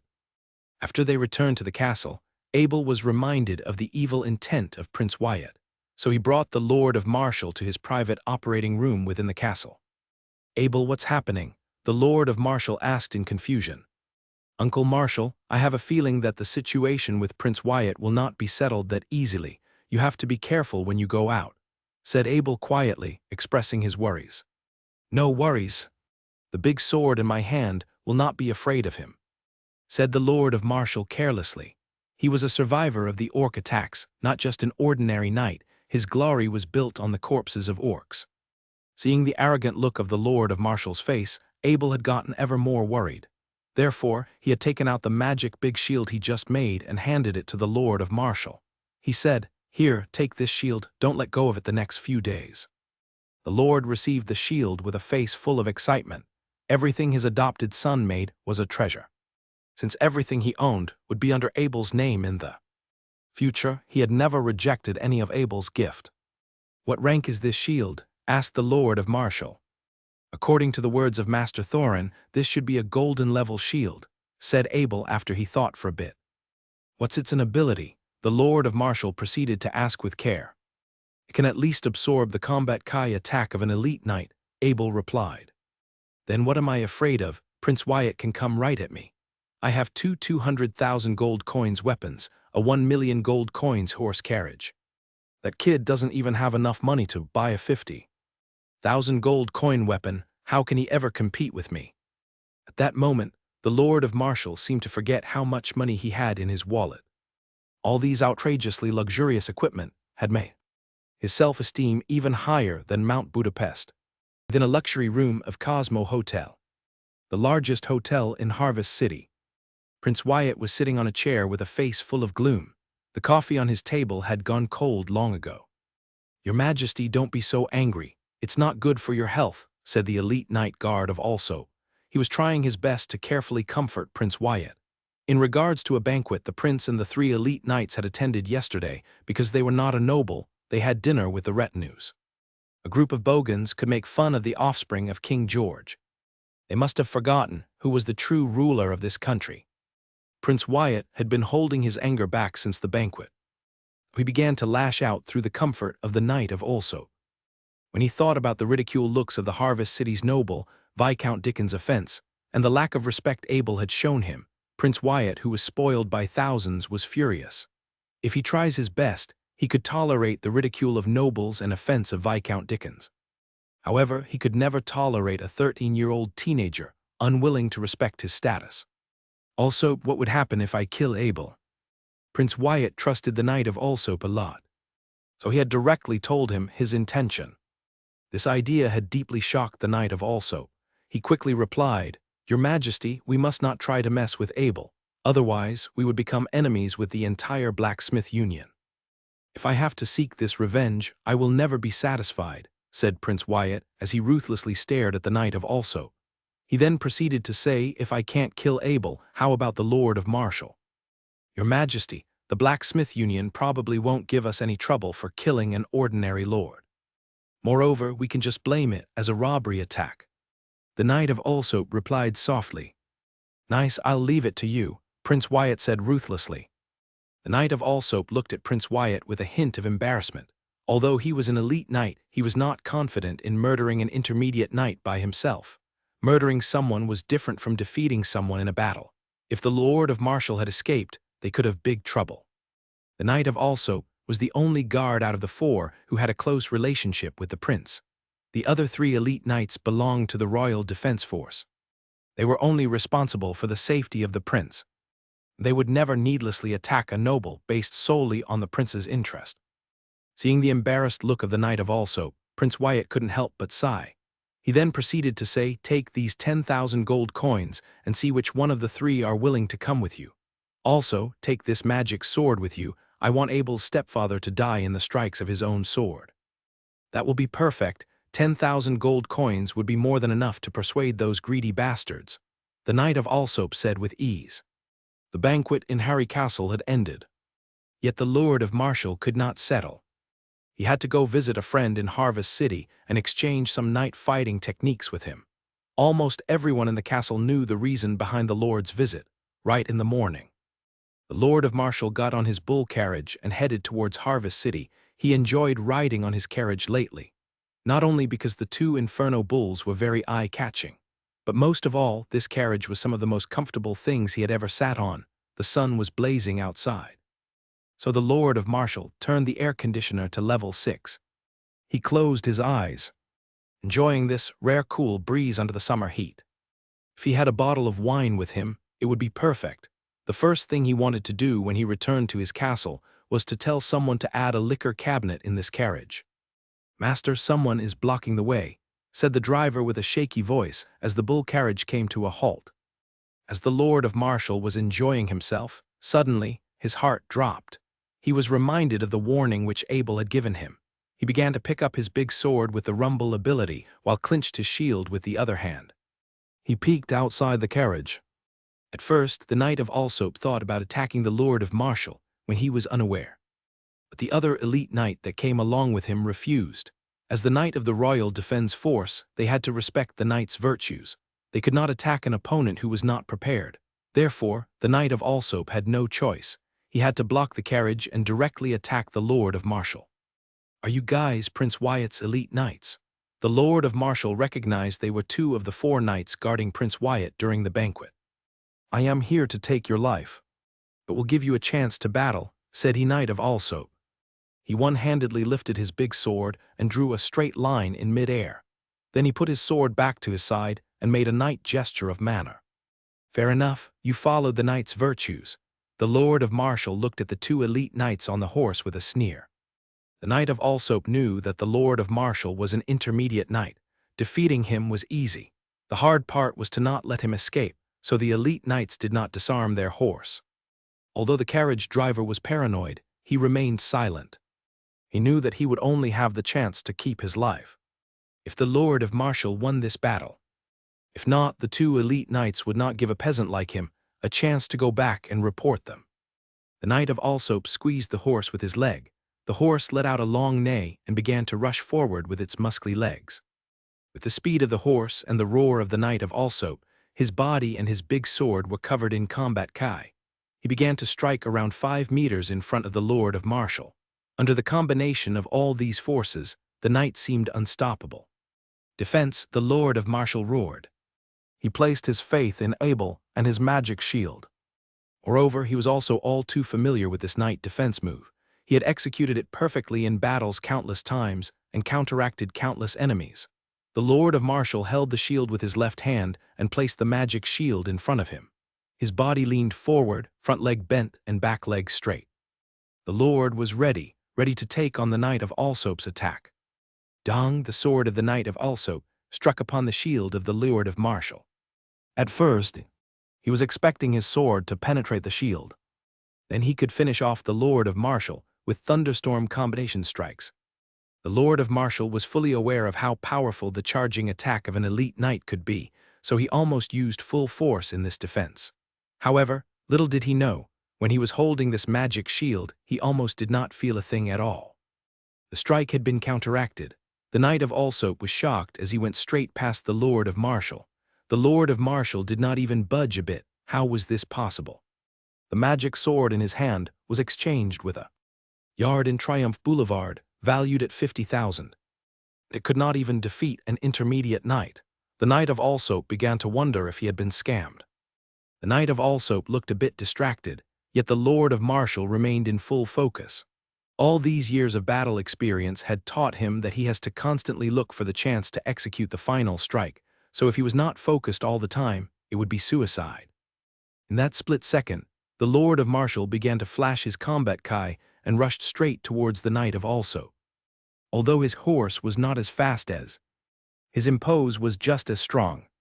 The Knight of Alsop only realized what was happening through the call of the other elite knight, who was watching by the side. That moment the Lord of Martial was already right before him, so the Knight of Alsop quickly dashed out a counteract move with his sword. To his surprise, this strike by the Lord of Martial was extremely light, like the strike of a normal civilian. But after a while, he felt the force of a mountain pressing upon him, alongside his horse. He could not help but began to step back, under the influence of the magic sword's rumble. The Knight of Alsop's defense was defenseless, he was completely exposed. This was all in the plan of the Lord of Martial. The reason he did not use any force in his strike was that all his force was concentrated on his leg. As the Knight of Alsop was stepping back, he immediately jumped towards the Knight of Alsop holding his shield. Like a struck of lightning, his big sword let out a cold flash of light and penetrated the gap between the armor in the waist of the Knight of Alsop. Normally, this gap was very hard to penetrate if it was not being exposed, so the Lord of Martial had taken advantage of it. That strike was very powerful, since intermediate knights could inject their combat kai into their weapons. A large amount of destructive combat kai rushed inside the body of the Knight of Alsop. In a blink of an eye, he lost all of his fighting power and fell from his warhorse. Attack! The other elite knight roared. A long white string of combat AI shot out from his big sword. Although these long-distance attacks were exclusively used by elite knights, they would rarely use it because it used up too much of their combat kai, which was not sustainable. Defense! The Lord of Martial also roared. The shot of combat kai struck upon the shield, but the result was the same. The Lord of Martial did not even budge behind the shield. By that point, the Lord of Martial had become very confident. With equipment over the value of 400,000, even an intermediate knight like himself could easily counteract the attacks of an elite knight. When the other elite knight saw that the Lord of Martial had easily defeated the Knight of Alsop, he decided to change his strategy and do long-distance attacks instead, since he was the same rank as the Knight of Alsop. Before he could fully understand why the Lord of Martial had defeated the Knight of Alsop so easily, he would keep his distance. However, an elite knight could not keep using these long distance for long. He began to have a change of heart. He rather just returned the 10,000 gold coins to the prince because it was not worth it to risk his life.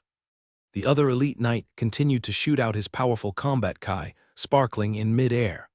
Yet, the Lord of Martial could counteract it perfectly every time from different positions. The Lord of Martial was waiting for the other elite knight to fatigue, he thought, other than a head commander. These elite knights could not sustain these long-distance attack for long. Suddenly, with the shot of another combat kai, the elite knight began to turn around. In a blink of an eye, he had accelerated on his horse and began to escape. The Lord of Martial felt a bit confused.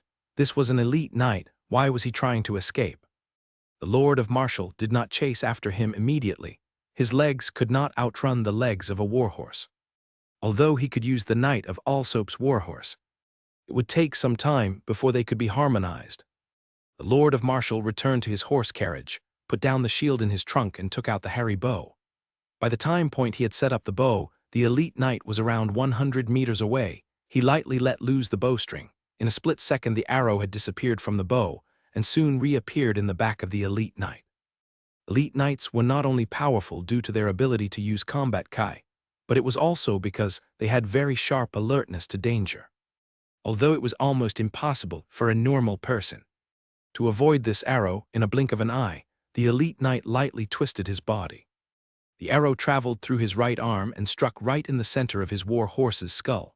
The war horse skidded and fell to the ground, sending the elite knight flying forward. The moment when the knight was about to hit the ground, he did a body roll and stood up straight away.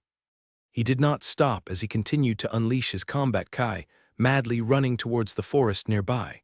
Only a dead warhorse and the blood of his right arm was left on the ground.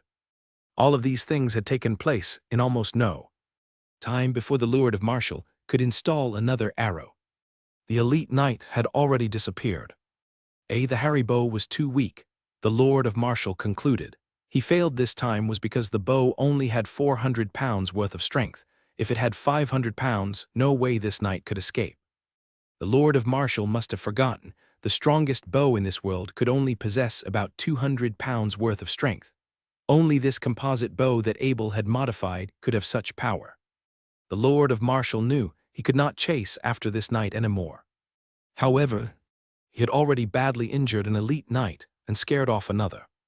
The knights even left their mounts behind, so the Lord of Marshall was very pleased with how this battle had turned out. He then walked towards the body of the Knight of Allsoap. At the time, the knight had already stopped breathing. The first thing the Lord noticed was his magic sword. Isn't this the sword Abel had forged? The Lord of Marshall was surprised to find this sword, and he was happy to take it as his spoils of war. This way was a lot better than asking Abel directly. His two ways of acquiring these magic weapons would make a night and day difference when he would brag about it to his friends. The Lord of Marshall had secured the Knight of Allsoap's warhorse behind the back of his carriage, and threw the dead body of the Knight of Allsoap on top of it. He no longer felt like going to his friends as he headed straight towards the city palace. The Country Defense Force elite knight returned to the Cosmo Hotel covered in blood. With the help of the other guards, he entered the room of Prince Wyatt. Upon seeing that only one of the two elite knights he sent had returned, not only that but covered in blood, Prince Wyatt can't help but get angry. He roared, "The Knight of Kyle, where is Allsoap? Why only you had returned? Your Majesty, the accident had failed. The Knight of Allsoap was badly injured. I'm not sure if he's dead or alive. I've only got lucky and escaped." The Knight of Kyle's face was drenched in sweat. He continued to use his combat kai to escape after being injured. His current condition was not looking too well. If he doesn't recover, probably, he might not be able to preserve his elite knight's power. As the guard of the prince, it was his responsibility to report what had happened. Therefore, no matter what, he had to hold back his pain and rush back here. Rubbish. Two elite knights can't even defeat an intermediate knight. Why didn't you die in the battlefield instead? Prince Wyatt roared furiously as he threw his wine glass at the Knight of Kyle.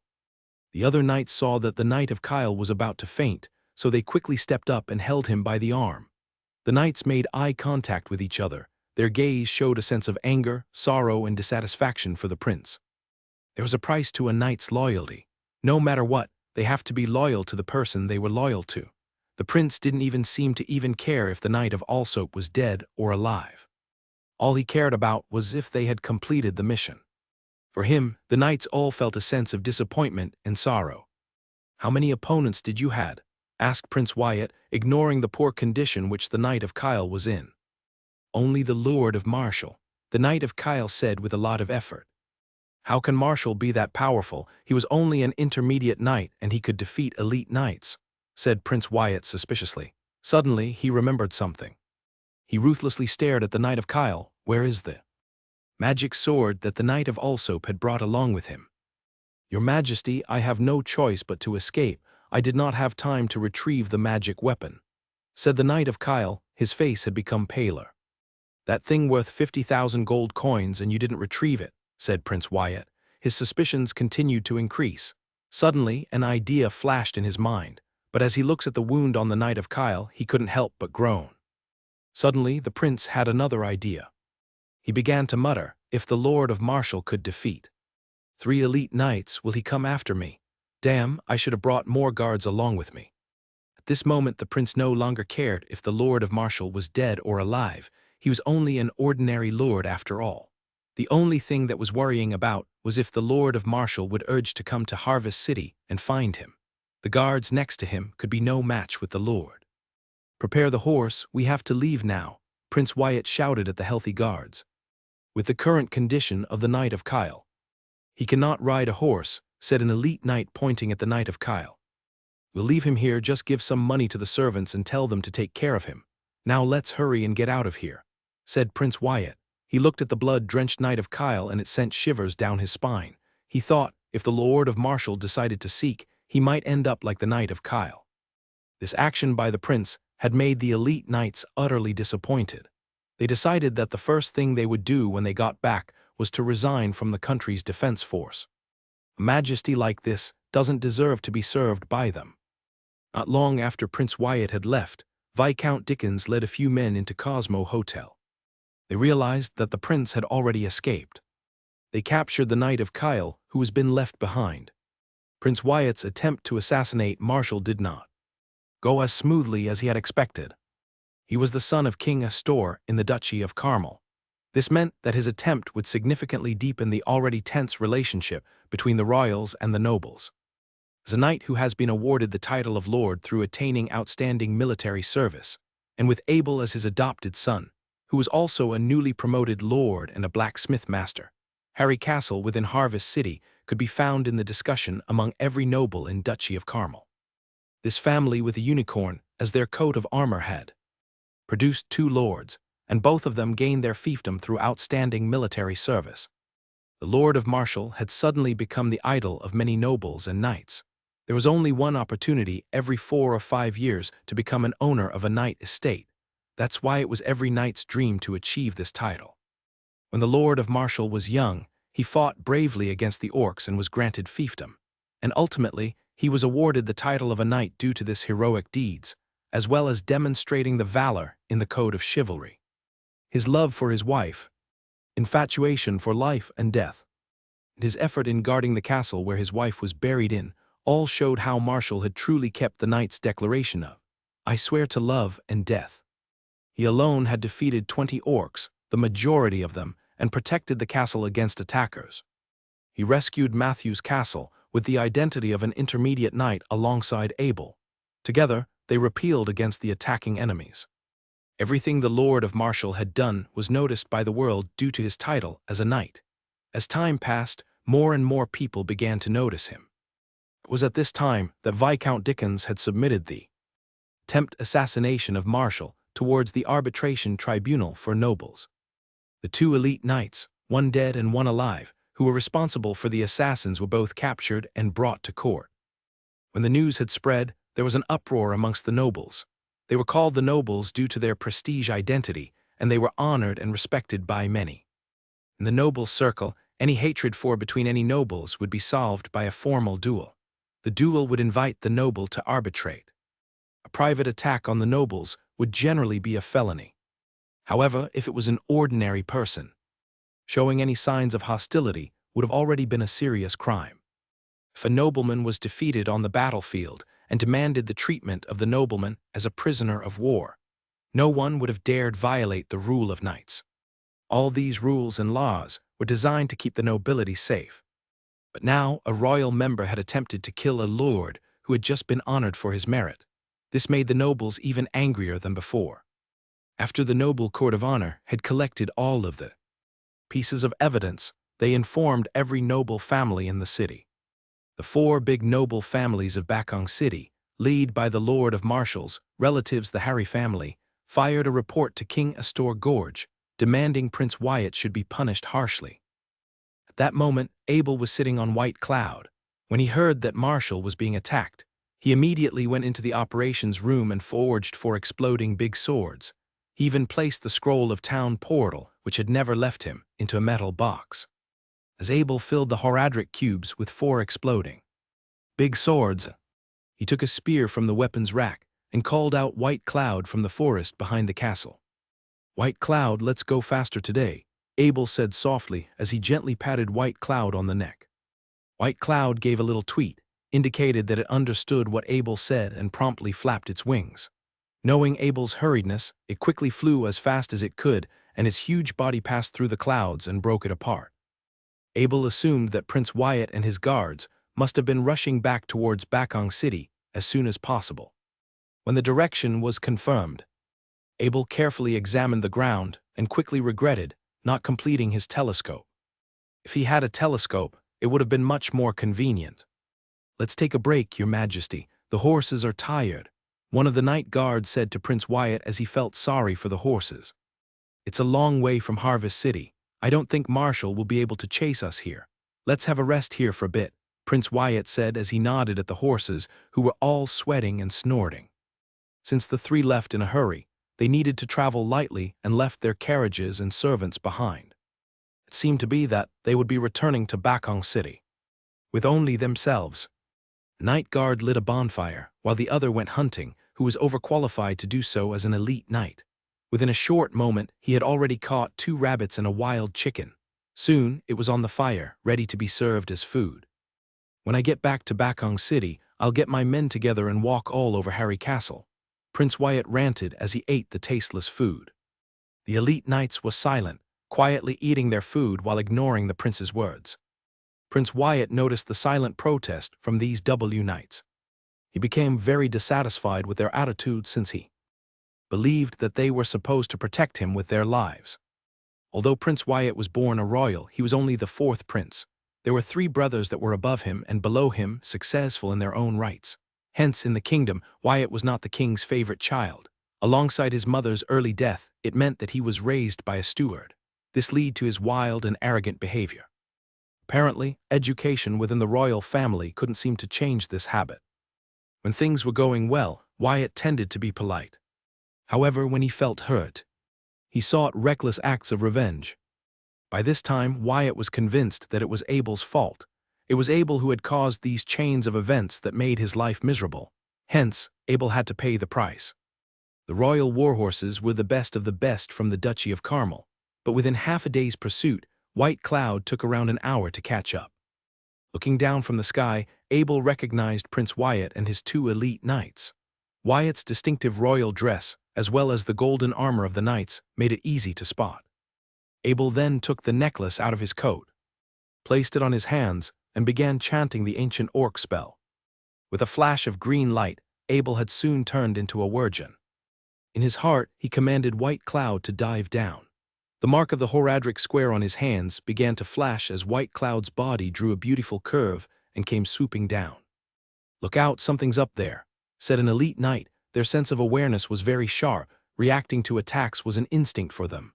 The knights immediately flashed their combat kai and shook their bodies while they moved in front of Prince Wyatt to protect him. "It's a sky sparrow, it's an orc attack," said the knight. He looked up at the sky. There was a huge sky sparrow came swooping down. When White Cloud was around 20 meters above the ground, it began to fly back up. Abel quickly took the 4 exploding swords from his Horadric cube, which were resting at the time. Within half a second, he took them out and threw it down with all his might at the 3 men on the ground. "Watch out for dark weapons." Defensive position. With Prince Wyatt behind them, the elite knights could not give in. They had to use their swords, which were filled with combat kai, to defend. Although their swords were not very wide, the well-trained elite knights didn't think that 4 dark weapons from the sky were able to break their defenses.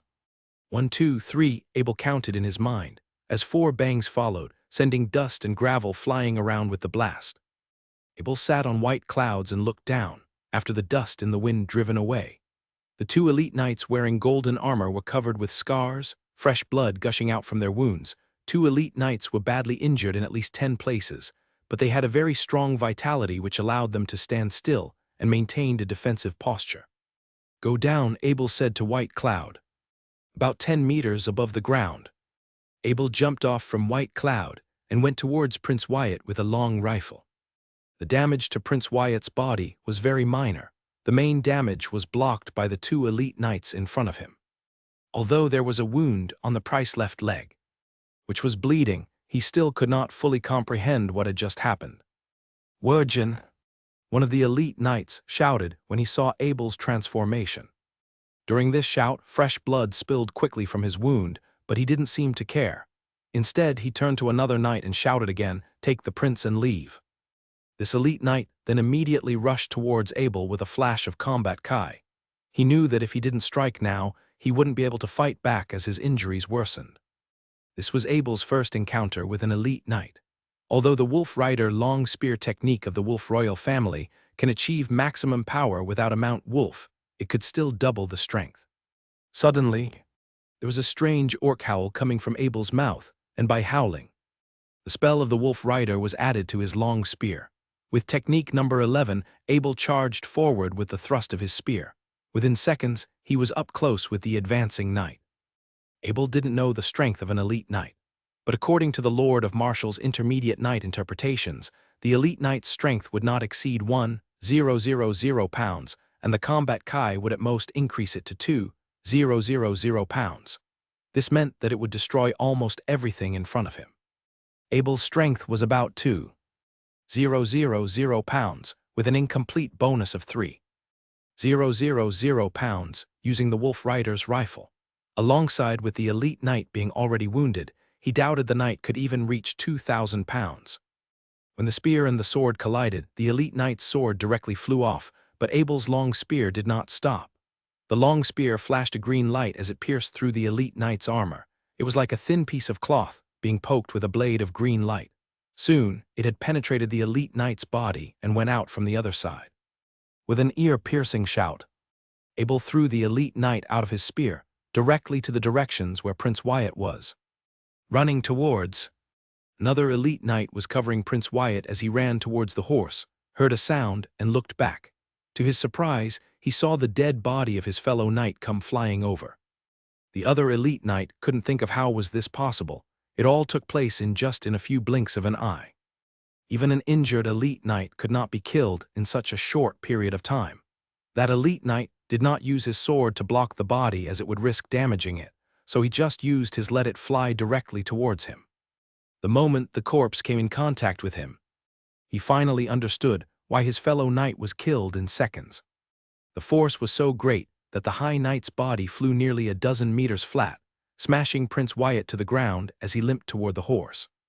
Abel moved closer and closer to Prince Wyatt with his long spear, which sparkled in green light as he howled.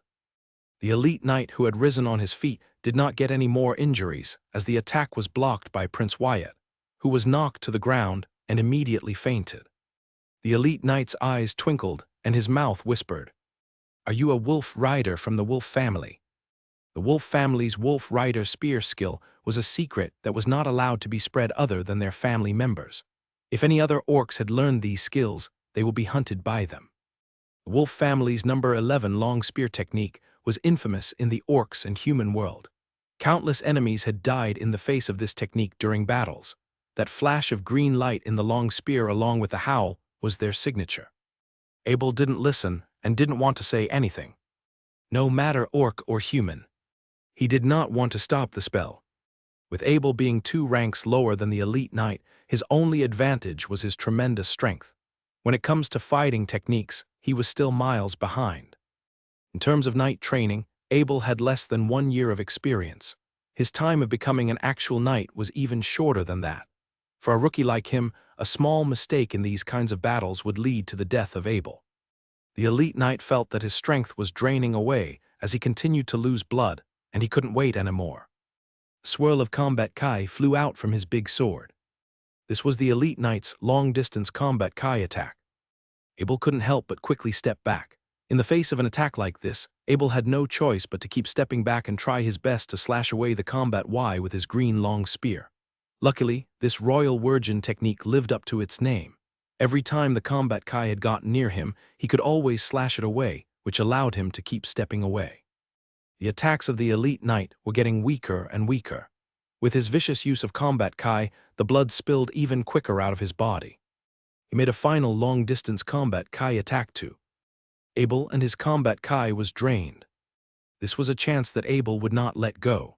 The horizontally swept with his green long spear, sending the elite knight flying off his feet. However, instead of following up with the knight, Abel walked up to Prince Wyatt.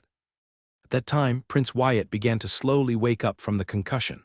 When he opened his eyes, the first thing he saw was the terrifying face of a virgin. "No, no, don't kill me." Prince Wyatt did not care about anything else but preserving his life at this point. He would even embarrass himself just to beg for mercy. To live, Abel was a wolf rider. In the human world, the orcs were every human's enemy. Abel had never heard of a human begging for mercy to an orc. Prince Wyatt was a knight, and as a knight who was begging to the orcs for mercy, Abel couldn't help but mutter in his mind, "Traitor." He had betrayed the dignity of being a human. "Dear Prince, your Majesty, everything you have done to my uncle, I will now take your life in return." The human language suddenly came out from Virgin Abel's mouth. You are a human." Prince Wyatt suddenly realized, which he proceeded to promptly exclaimed, "You are Abel the Abel, I recognize your voice." "Looks like I can't leave any evidence behind." Abel had a murderous look on his face. Then he took the spear out of his hand and aimed at the Prince Wyatt's throat. "No, please don't kill me." Prince Wyatt, stunned by the cold from the tip of the rifle, as he pleaded softly for mercy, then screamed, "I don't know you, I don't know you. Be a good man next life." There was a flash of green light from the tip of the gun, and Prince Wyatt's throat was pierced. The pleading look on his face was suddenly gone. Looking coldly at Prince Wyatt on the ground, Abel shook off the blood on the tip of the gun. He then went over to the elite knight, who was shot 10 meters away, to investigate if he was still breathing. Shortly after, Abel called White Cloud once he observed that he was still alive. When Abel was returning to the castle, he asked White Cloud to fly as high as possible. After an hour, Abel appeared back in Harry's castle as he made a rare trip to the blacksmith guild to exchange some forging knowledge with Master Bentham. The news of Prince Wyatt's death was quickly sent back to him by the knight that Abel spared. When the king heard about Wyatt's accident, he immediately fainted due to sadness. The appearance of the wolf rider also frightened several nearby towns. Due to the high demand for guards, it made the mercenary in a few cities very rich. When the nobles were talking about what had happened to Prince Wyatt, many of them thought he deserved what had happened to him. However, the noble court of honor did give in due to the death of the prince. According to the words of the spirit, if a convict did not eliminate their crime, their spirit could not return to the Holy Continent. As for the Lord of Marshall's assassination attempt, villa in Bakong City, with the value of 100,000 gold coins, was taken from the deceased Prince Wyatt and given to the Lord of Marshall for compensation. "I hope his soul can return to heaven," said the Lord of Marshall respectfully when he received the documents for the villa. It seemed that he had already forgiven what Prince Wyatt had done to him.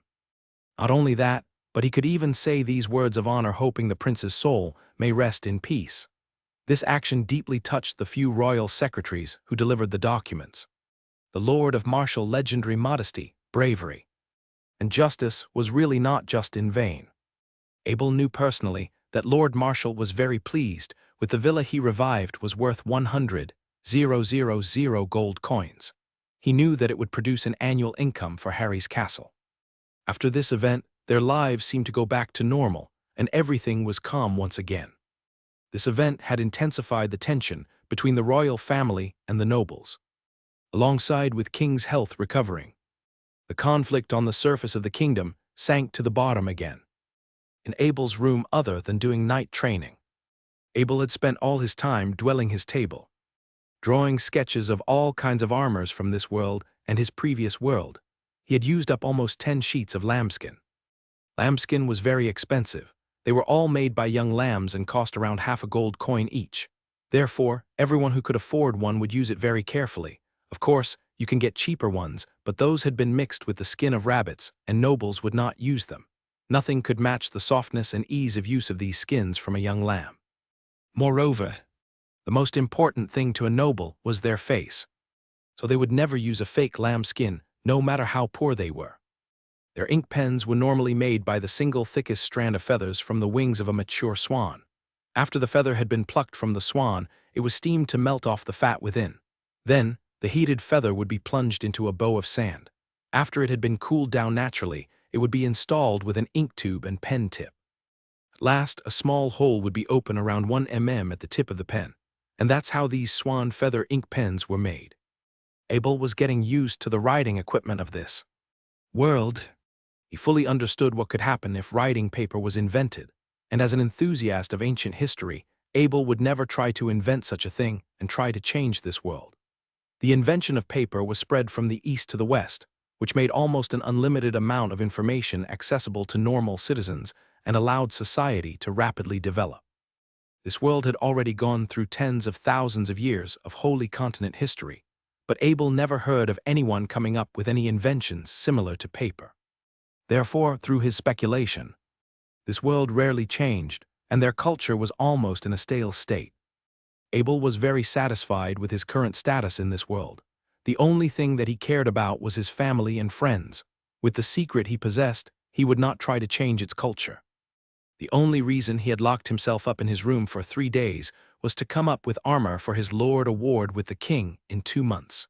In a significant event like this, the quality of the armor was very important to every knight who was about to be awarded. It was a way to show their wealth and power to the citizens, fighting ability to the nobles, and bravery to the king. The 10 sheets of land were filled with sketches of the armors which Abel had learned to make. However, he was not satisfied. He wanted something more special. Since Abel was still very young, his body has not been fully developed. With the training of knights and his increase in strength since he had become an official knight, he was already a lot taller than most kids his age. He was 1.7 meters, which was the normal height of a normal adult. However, it was different for knights, since all the food they ate was the best of quality, and the training they undergo was the most well-rounded. Normally, their height would reach at least 1.9 meters, so normal knight armors were made according to the height of 1.9 meters. Since Abel was only 13 years old, he would be fine with just a simple armor for temporary use. For the Lord of Marshall, his favorite armor was that blazing sunset armor, although he would often take it out from the storage to polish it, and it was considered as very flashy in Harvest City. If he wore it to Bakong City, the capital of the Duchy of Carmel, it might seem a bit out of date. Abel wanted the Lord of Marshall to wear the most perfect armor in the time of his life, in front of his friends and family in Bakong City. The design of armors of his previous world used to be similar to the ones in this world. However, due to modernizations and the influence of movies and anime, the armor design of his previous world had become extraordinary. Countless cosplayers had tried to replicate those armors with different materials. They released countless design sketches. Some had even designed a CAD model. Since Abel's power of the will had increased, if he tried to quiet down, he could remember all of those designs from his previous world very clearly. As a person, he had been bombarded with information from the internet. Countless armor designs appeared in his mind. The elves' armor in The Lord of the Rings seemed to look good. It could fully express the slim and androgynous body of the elves. The elf-style engraving also seemed to look luxurious, but there was one big problem. It was not very productive, so Abel scrapped this idea. Then the Warrior of Light's blue armor from Final Fantasy popped into Abel's mind. The armor had spikes on its shoulder blade, which looked very cool. However, its skin-tight design was a bit hard to achieve. How could he go to the Lord of Marshall and tell him to take off his clothes to let him measure his body? When the other blacksmith had already begun to construct their armors, Abel was still trying to choose one from his sea of designs. Suddenly, another armor had popped into Abel's mind. He could clearly remember the measurements and the CAD model of it, which was the armor of Saint Seiya, Knight of the Zodiac's golden armor. In total, there were 12 parts to this armor. This was the armor of the Taurus. It was that it has 2 forms. One was in the form of a Taurus standing on all 4s. And the other form was an bodysuit, which also looked like Taurus. This Taurus armor consisted of a cow horn helmet, sharp shoulder pads, chest protector, back protector, waist protector, arm guards, leg guards, and shoes. Abel built the armor entirely out of 120 skills iron base. Since he had the blueprint memorized, the forging process went very smooth. He thickened the front of the helmet and the back protection of the armor. At last, a pile of gray iron armor parts was scattered on the floor of the operating room. As Abel stared at these gray iron parts of the armor, he couldn't help but feel like it looked very different from the shiny gold one he had imagined. Gray was the natural color of iron, Although the quality was top-notch, the color looked quite ugly. There was other interesting equipment in Abel's operation room. For example, he was about to use the foot pedal polisher, which he often uses to polish his finest work. This thing held rapid spinning power by attaching a conveyor belt to the turntable. During the polishing process, whetstone was placed on the turntable as burnish, which was secured by straps of leather.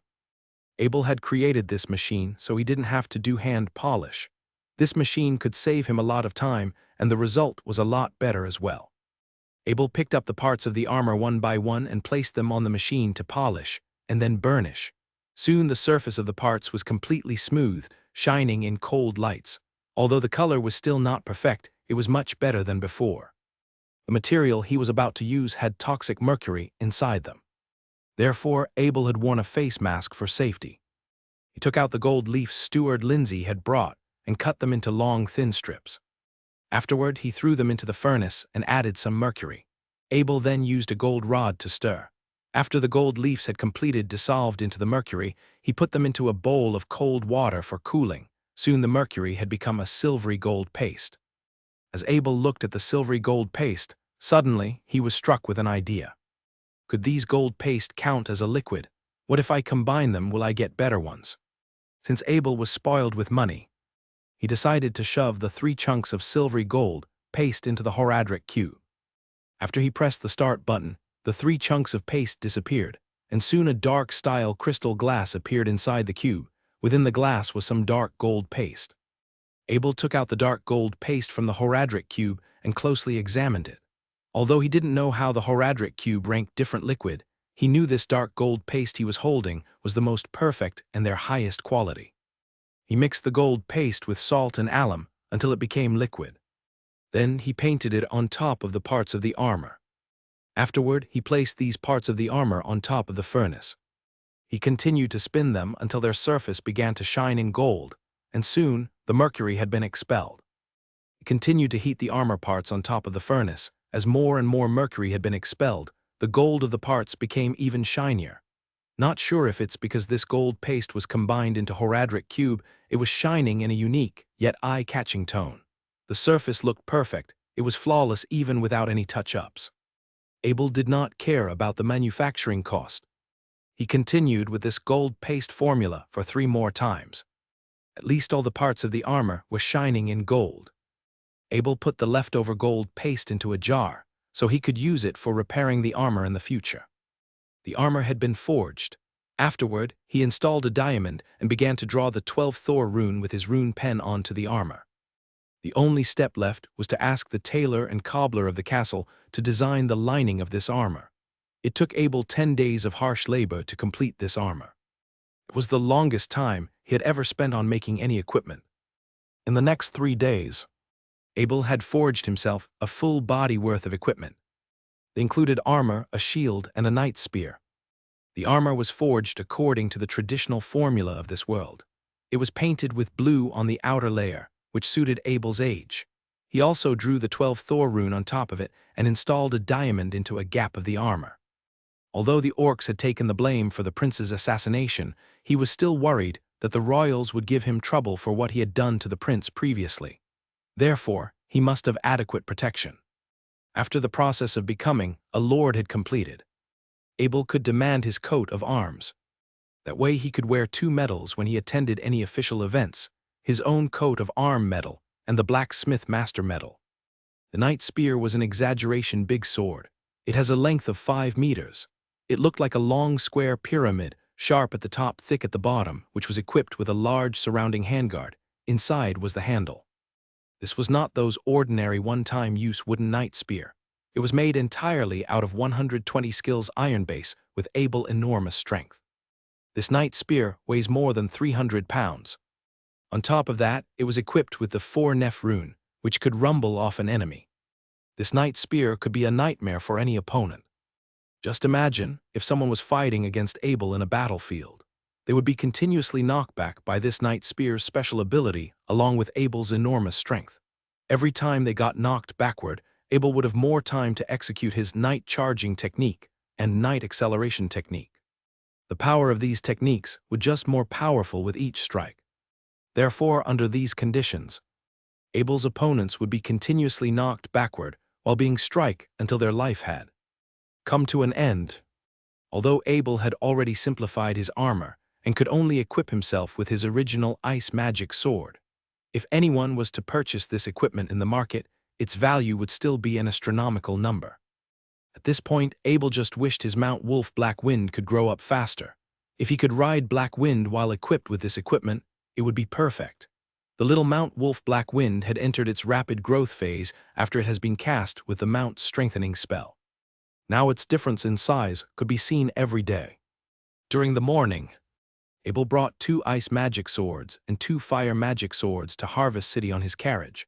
The Lord of Marshall was concerned about the orcs' attack, so he strongly demanded Abel to bring at least a brigade of 6 beginner warriors along with him. Although the beginner warriors' fighting ability were not as great as knights, they could still use combat kai. Every single one of these 6 warriors was personally recruited by the Lord of Marshall from the battle force. They were all around the age of 40, which was the prime time of warriors. Abel couldn't explain to the Lord of Marshall that there wasn't actually any orc attack. However, he felt that the fewer people who knew about the attack on the royal family, the better. The blame had been pushed to the virgins anyways. Therefore, from now on, every time he goes outside, he would need to bring a brigade of warriors with him. When Abel was approaching Edmund's auction house, the shop assistant immediately noticed the Harry Castle coat of arms on the carriage from a distance. As soon as Abel got off the carriage, Miss Yvette was already standing in front of the carriage waiting for him. "Edmund's auction house welcomes you, Lord Abel." Miss Yvette then bent her knee and gave a quick salute. She was treating Abel with more and more respect. This miraculous teenager had become one of the most well-known people in Harvest City and was a godly role model for the child of every family. Abel felt very fortunate he could take on this role. "Thank you for the welcoming, Miss Yvette." Abel then waved at the guards to take out the 4 magical weapons from the carriage trunk, which were wrapped in orc skin. When Lady Yvette saw the package, her eyes were filled with excitement. Since the attack on the Lord of Marshall, as well as the killing of Prince Wyatt, the value of Abel's magic weapon would increase. Now they had become the focus of all nobles, auctioning around the price of 50,000 gold coins. "Lord Abel, please come into the VIP lounge." Miss Yvette saluted to Abel and led him into the VIP lounge. A guard was following closely behind carrying the package. When they entered the lounge, the guard quickly placed the package on the table and left. Though she was extremely eager to see the magical weapons that Abel brought, she still poured a cup of coffee for Abel very politely. She waited patiently until he took a few sips before asking, "May I know why you are stopping by at our boutique shop today?" "I was very pleased with the last business with your boutique shop. This time I brought my latest batch of the magic weapon," said Abel, opening the package on the table and revealing 2 ice magic swords and 2 fire magic swords. "Was it Prince Wyatt who bought the magic sword identified by Master Thorin Oakenshield?" asked Yvette in a very concerned tone. The headquarters had repeatedly urged her to close another deal with Abel, hoping they would sell his magic weapons in Edmund's boutique shop. Moreover, Abel's magic weapon was a hot topic recently, which meant nobles will try to spend a large sum of money just to get their hands on one of them. Even if a knight didn't buy it, someone would probably buy it for their reputation. "Yes, these 4 magic swords, 2 ice magic, and 2 fire magic, they are all made with the 120 skills iron base," Abel replied. "Lord Abel, you may rest assured that none of them will be below Master Thorin Oakenshield's estimate when they were in the hands of Edmund. We at Edmund's can assure you of that, and your sale will be free of charge. MS." Yvette didn't have that authority, but the message from headquarters demanded that she had to close a deal with Abel at all costs. So they gave her the most power in the matter.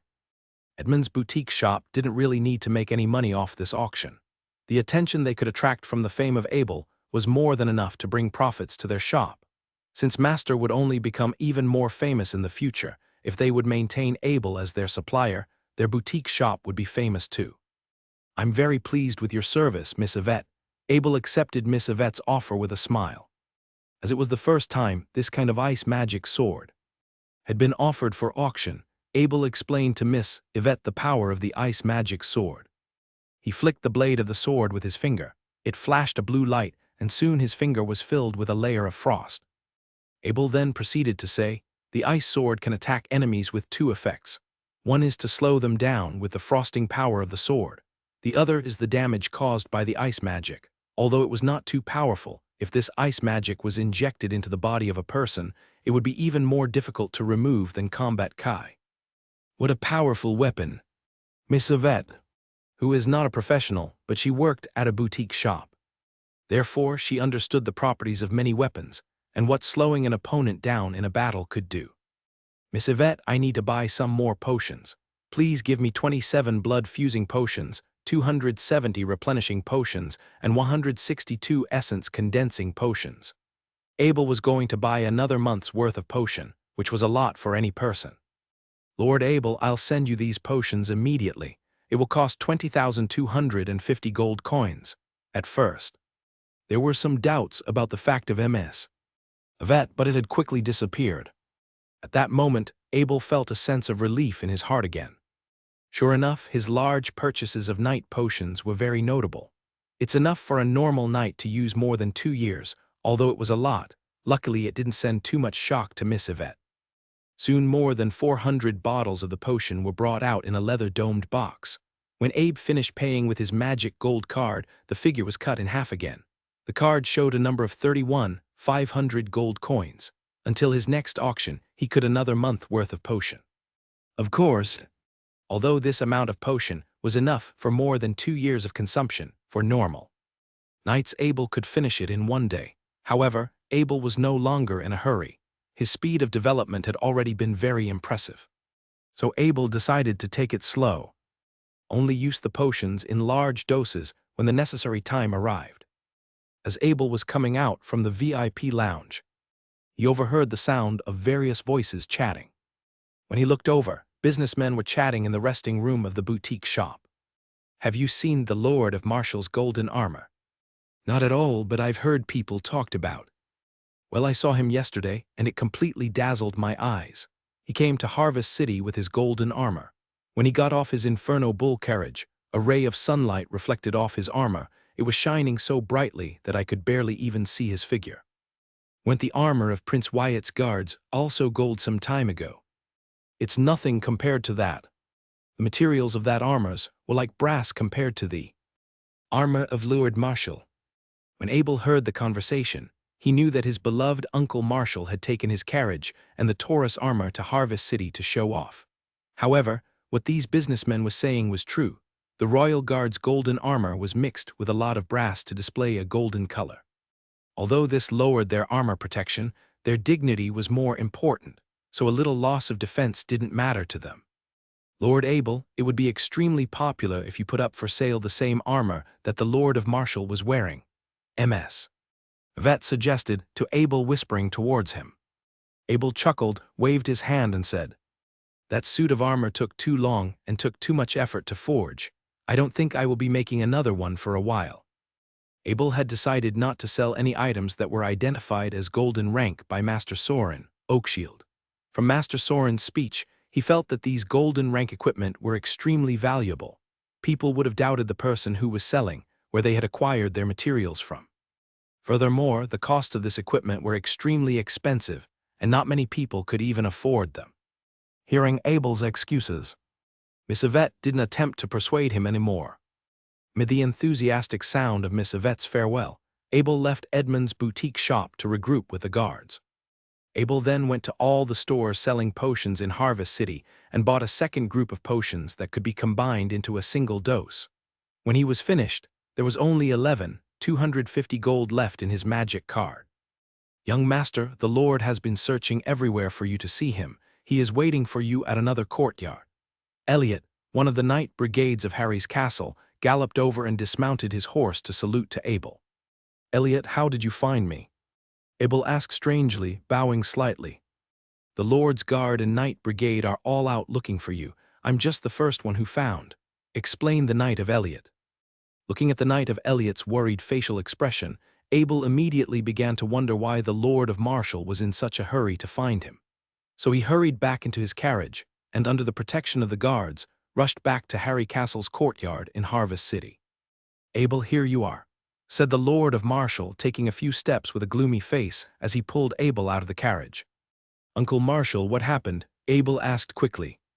"Do you remember the elite knight of Saroyan?" Lord Marshall asked, without answering Abel. "Yes, of course. He led the campaign against the orcs and won the battle. He gained a knight's estate afterward, too." Although they had met only once, Abel was impressed by the elite knight of Saroyan and his modesty. "Well, something has happened to him," Lord Marshall said quietly, his eyes showing a hint of sadness. "Since the last time we met at the Lord's house, the two have been hanging out with each other several times, which they became close friends. Though the Knight of Saroyan was only an elite knight, there weren't many elite knights within Harvest City. As well as Saroyan being the commander of a 1,000 elite troops, how could he be in any trouble?" Abel then looked doubtful at Marshall. The elite knight of Saroyan had been busy with the construction of his domain recently. The moment that his castle was restored, he was attacked by wolf riders, which meant no one was able to get out of the castle. A servant who went to the city to purchase food discovered the attack and quickly reported to Harvest City. But when the reinforcements have arrived, the battle was already over. The Knight of Saroyan was dead, and his head was taken away by the wolf riders. Lord Marshall gritted his teeth as he struggled in recounting the situation to Abel. Would this be the wolf riders' revenge? Abel was a little surprised. He suddenly thought of the wolf family's wolf riders. Did it happen because of Fowler's death? From what remains of the castle, it seemed that there was only one orc there, with the majority of them being wolf riders. They weren't ordinary wolf riders because they were able to kill an elite knight. The Lord of Marshall then looked over at Abel and said, "This must be the revenge of the wolf riders. The last campaign probably meant a noble wolf rider was killed. With Saroyan being the commander of the battle, he and all his men in the castle was slaughtered for revenge. So does this mean our castle is in danger?" Abel finally realized why Marshall was so eager to find him. "Let's get back to the castle. We need to strengthen its defense and get ready to fight against the wolf riders." Lord Marshall's voice sounded very calm. However, since Abel had been through life and death battles, he could feel the murderous spirit hidden within the Lord of Marshall's voice. "Can the ruler of the city send some knights to help us defend?" Abel felt it would have been extremely dangerous if the wolf riders were able to attack a castle and kill an elite knight. Although he was not afraid of the wolf riders, the civilians of the castle weren't able to defend themselves against them. It was best to have as many guards as possible. When the ruler of the city heard about this attack, he immediately summoned all the knights he had available, alongside with elite-ranking mercenaries from the Mercenary Union, to defend Harvest City. The Lord was extremely anxious about wolf riders, making Harvest City as their main target. "That's why they can't send anyone to help us." The Lord of Marshall understood the city ruler's arrangement, but he was not pleased that he was not able to send any help at all. Sending a few knights from Harvest City wouldn't have much effect on the defense of Harvest City anyways. Moreover, Lord Marshall was certain that the wolf riders would never send a large number of their elite troops to the depth of the human world, because if their campaign had failed, the loss of these elite troops would cause a massive blow to the status of the wolf rider race in the Orc Empire. No matter orcs or humans, they were both very valuable for highly trained soldiers. It was extremely difficult and required a lot of resources to train every single one of them. It would have depleted all of their families' resources, even for middle-class families. This was why the orcs were throwing so many new orc warriors into the human world, but so few elite warriors into the human world. Although the fertility of the orcs was very strong, the resources of the Orc Empire were very limited. Every year, there would be a large number of orc warriors participating in the life and trial of death in hopes of attaining resources. The Orc Empire used this test to eliminate the weaker orcs. By doing so, not only would reduce the consumption of resources, but it also helped in selecting elite soldiers to expand the army. As the Lord of Marshall had speculated, there shouldn't be too many elite wolf riders traveling to the human world this time. The reason why the elite knight of Saroya had failed was probably because he was trapped in his castle, unable to get on his war horse. Although his fighting ability might still be a bit stronger than normal warriors, since the knight's training was so much better, he still could not fully express the knight techniques he was expertise in. The wolf riders had some of the strongest mounts around. Maybe only 2 elite wolf rider could take down the trapped knight of Saroya. The strength of these knights relied mostly on their superior numbers. The power they unleash would be multiplied if there were more knights. A knight could face a wolf rider, and 10 knights would have easily defeat 50 wolf riders as long as they are given time to charge. The survival ability of a lone knight was much lower. Preparing for a possible battle, Abel said to the Knight Brigade, "Elliot, please help me buy small gems in bulk and send it back to Harry's castle as soon as possible." As he spoke, Abel placed his hands on the Horadric cube inside his coat and took 500 gold coins and placed them into a money bag to give to Elliot. "Yes, master."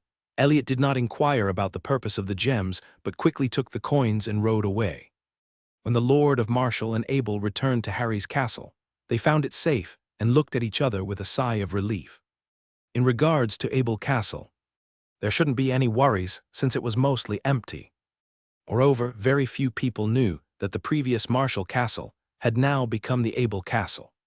Before Abel's lord title was officially declared by the king, no outsider would even know that he had gained a fiefdom.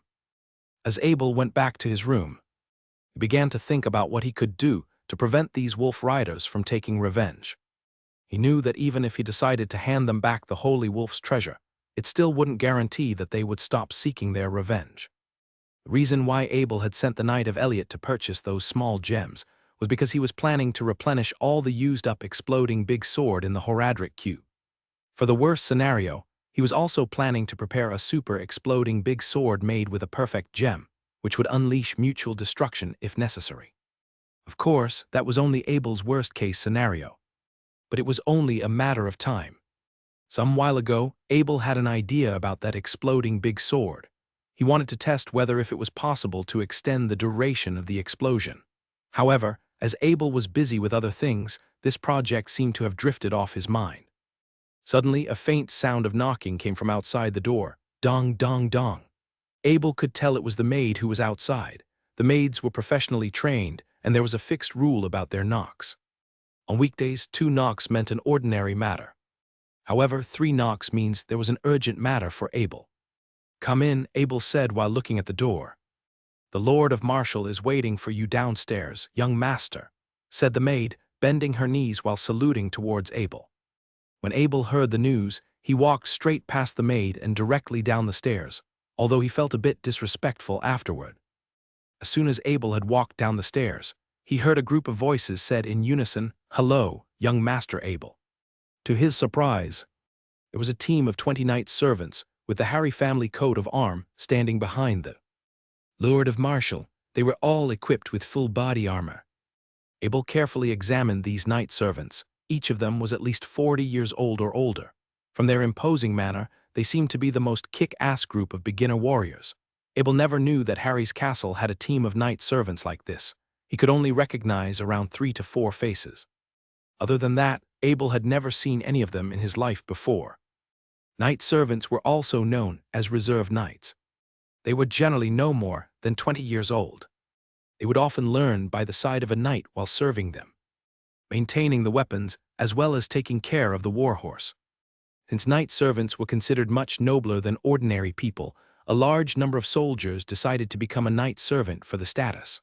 Furthermore, knights required someone that knows how to fight to assist them, which meant that these knight servants were ranked higher than the noble bodyguards. "Abel, all the knight servants here are the ones I have brought back from the war against the orcs. We are all brothers who would live and die together. Since they have given everything to me, I will trust them with all my will. Today the castle is in danger, and I will put this team in your hand. I hope you can arm them as much as possible," the Lord of Marshall said in a serious tone. The Lord of Marshall was afraid that Abel would not have the leadership skills to control Harry's castle, so he warned him in advance now. Abel then turned to the 20 knights and asked softly, "Can I trust you?" While Abel didn't speak loudly, these knights in the castle hall were able to hear every word of Abel clearly. They then bent down on their knees and shouted in unison, "Lord Abel, we dare to die for the Harry family." From calling him Master Abel to Lord Abel, these 20 knight servants had sworn their allegiance to the heir of the family. The oath of allegiance was considered as a very big decision in this world, and very few people would break it. Afterward, Abel quickly pointed towards Elliot, whom he knew well. "Elliot, come here and take off all your gear. let me check them first. The knight servant Elliot took a step forward and saluted to Abel. Yes, my lord. With that, Elliot stripped off his gear one by one and placed it in front of Abel. Abel first picked up the helmet. He looked and gently tapped its surface. The bowler hat, also known as the skull cap, was made from 3 pieces of iron. The helmet's craftsmanship was very average as Abel examined it carefully. Then he picked up the leather armor, which was on the heavier side. Its surface was covered with small pieces of iron. This was typical armor, and it seemed to have a decent defense. The right-hand weapon was a one-handed long sword with 80 skills. When Abel held it on his hands, he quickly realized that it was the work of Jedon, who was one of Master Bentham's apprentice. It was carefully crafted, and the quality was very good as well. The left-hand weapon was a round shield, which was also made of 80 skills iron base, and also the work of Jedon. It didn't seem to be very big. It would not only not get in the way during attacks, but it could also effectively protect the important positions on the body. Everybody put down your swords and shields. Elliot, get 2 men to bring the sword and shield to my operation room. Abel ordered. The quality of the weapons and shields that these knight servants used were good enough. They meet the basic requirements for rune drafting. So Abel decided to convert them into magic weapons. After saying goodbye to the Lord of Martial, Abel took out his rune pen and ink from upstairs, as well as the large bag of broken gems that was brought back by Elliot. He then took all of these stuff into his operations room. In the operations room, knight servant Elliot had already placed his sword and shield in the empty space of the operations room. He then stood on the side with his hands bound, as he waited for Abel's orders. Don't let anyone bother me while I'm making magic weapons, said Abel. Yes, Lord Abel. When Elliot went out, he immediately called the other 19 knights to the door of the operations room. They did not know whether Abel's process of making magic weapons was dangerous or not, so knight servants would not let anyone get anywhere close to Abel. They basically blocked the entire operating room entirely. One could only access it if all 19 knights died.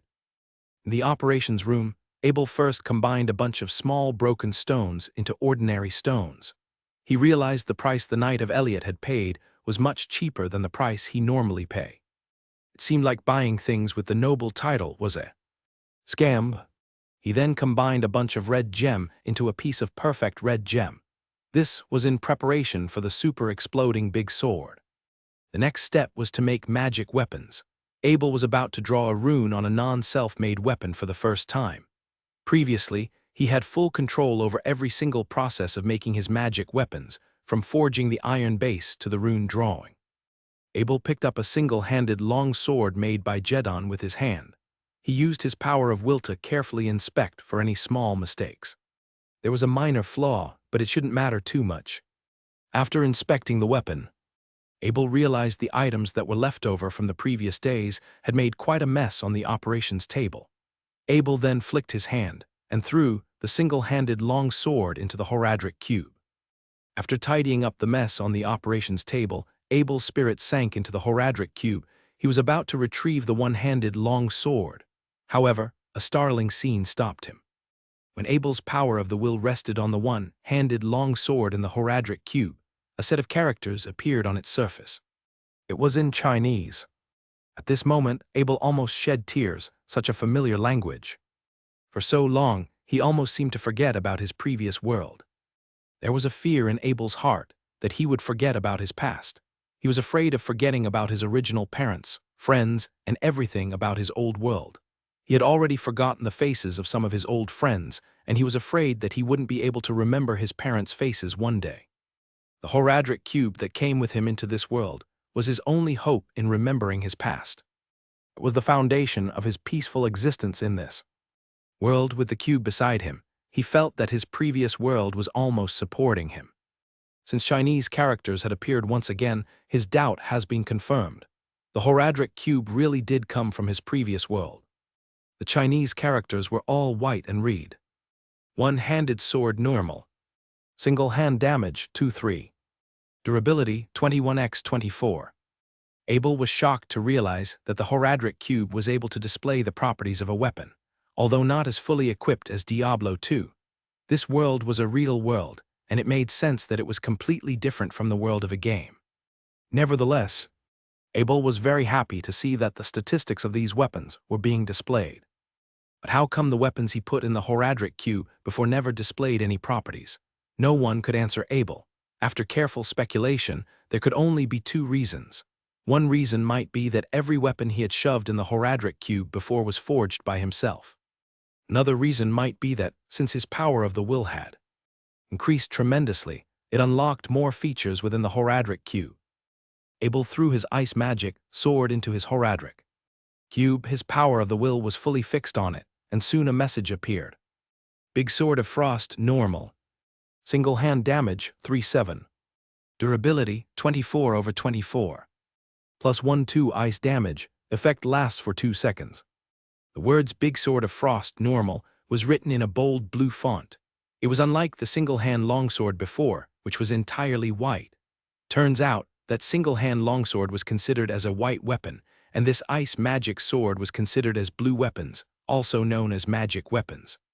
When Abel saw the font of the word Frost that appeared, he noticed it was the same style of font as the one from Diablo 2, Frost meaning damage caused by ice magic.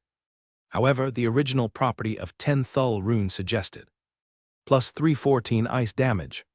The effect lasts for 3 seconds. Ice defense increased by 30%. Due to the material used in the rune ink and the big sword, the effect remained at 1/2 damage, and it lasts for 1 second less. Abel had no idea how he could increase the power of this rune. The new discovery had given Abel a lot of motivation. He picked up the single-hand long sword with a tong and threw it into the furnace. After it had been heated, he took it out and put a hole in it. He then repeated this process for 19 more times and ended up with 20 single-hand longswords with holes. Since he was in a hurry, and he did not rest at all during this process. The process of writing runes was very smooth as well. Since his power of the will had increased tremendously, he could draw runes on 5 of these long swords before taking a rest. Just like that, he only spent the night, ruthlessly working until noon of the next day before all 20 long swords were finished. Since Abel had been working non-stop, during lunchtime, he sat in the dining hall of Harry Castle, viciously munching on a big bowl of leopard meat.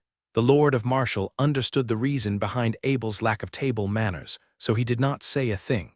He only looked at the often well-mannered Abel gorging his food with a smile.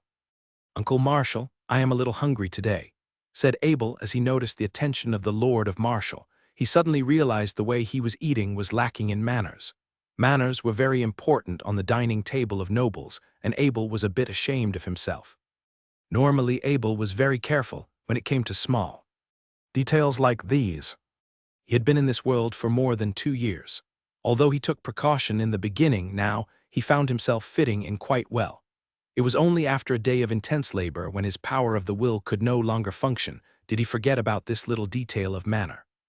"Don't worry about it, that's my boy," the Lord of Marshall exclaimed. Since Abel had arrived at Harry Castle, everything he did was very mature, so he had never been a worry to the Lord of Marshall. Because of this, the Lord of Marshall never really had any parenthood experience. When the topic of Abel came up during the conversations with his friends, he would always just say that Abel was very well behaved. He could not fully express the impose of being a stepfather. The Knight of Bennett and the Lord of Marshall held a similar place in Abel's heart. When the Knight of Bennett first suggested that he wanted Abel to be adopted by the Lord of Marshall, Abel did not resist too much. This was because the Abel currently did not want to just replace the old Abel, and by being adopted by the Lord of Marshall, he could fully become the new Abel, an Abel that was more true to himself. "Uncle Marshall, I am no longer a child," Abel emphasized. In this world, a 13-year-old was considered a young adult. He would not allow anyone to call him a kid. This was another way for Abel to come across as he had fully fit into this world.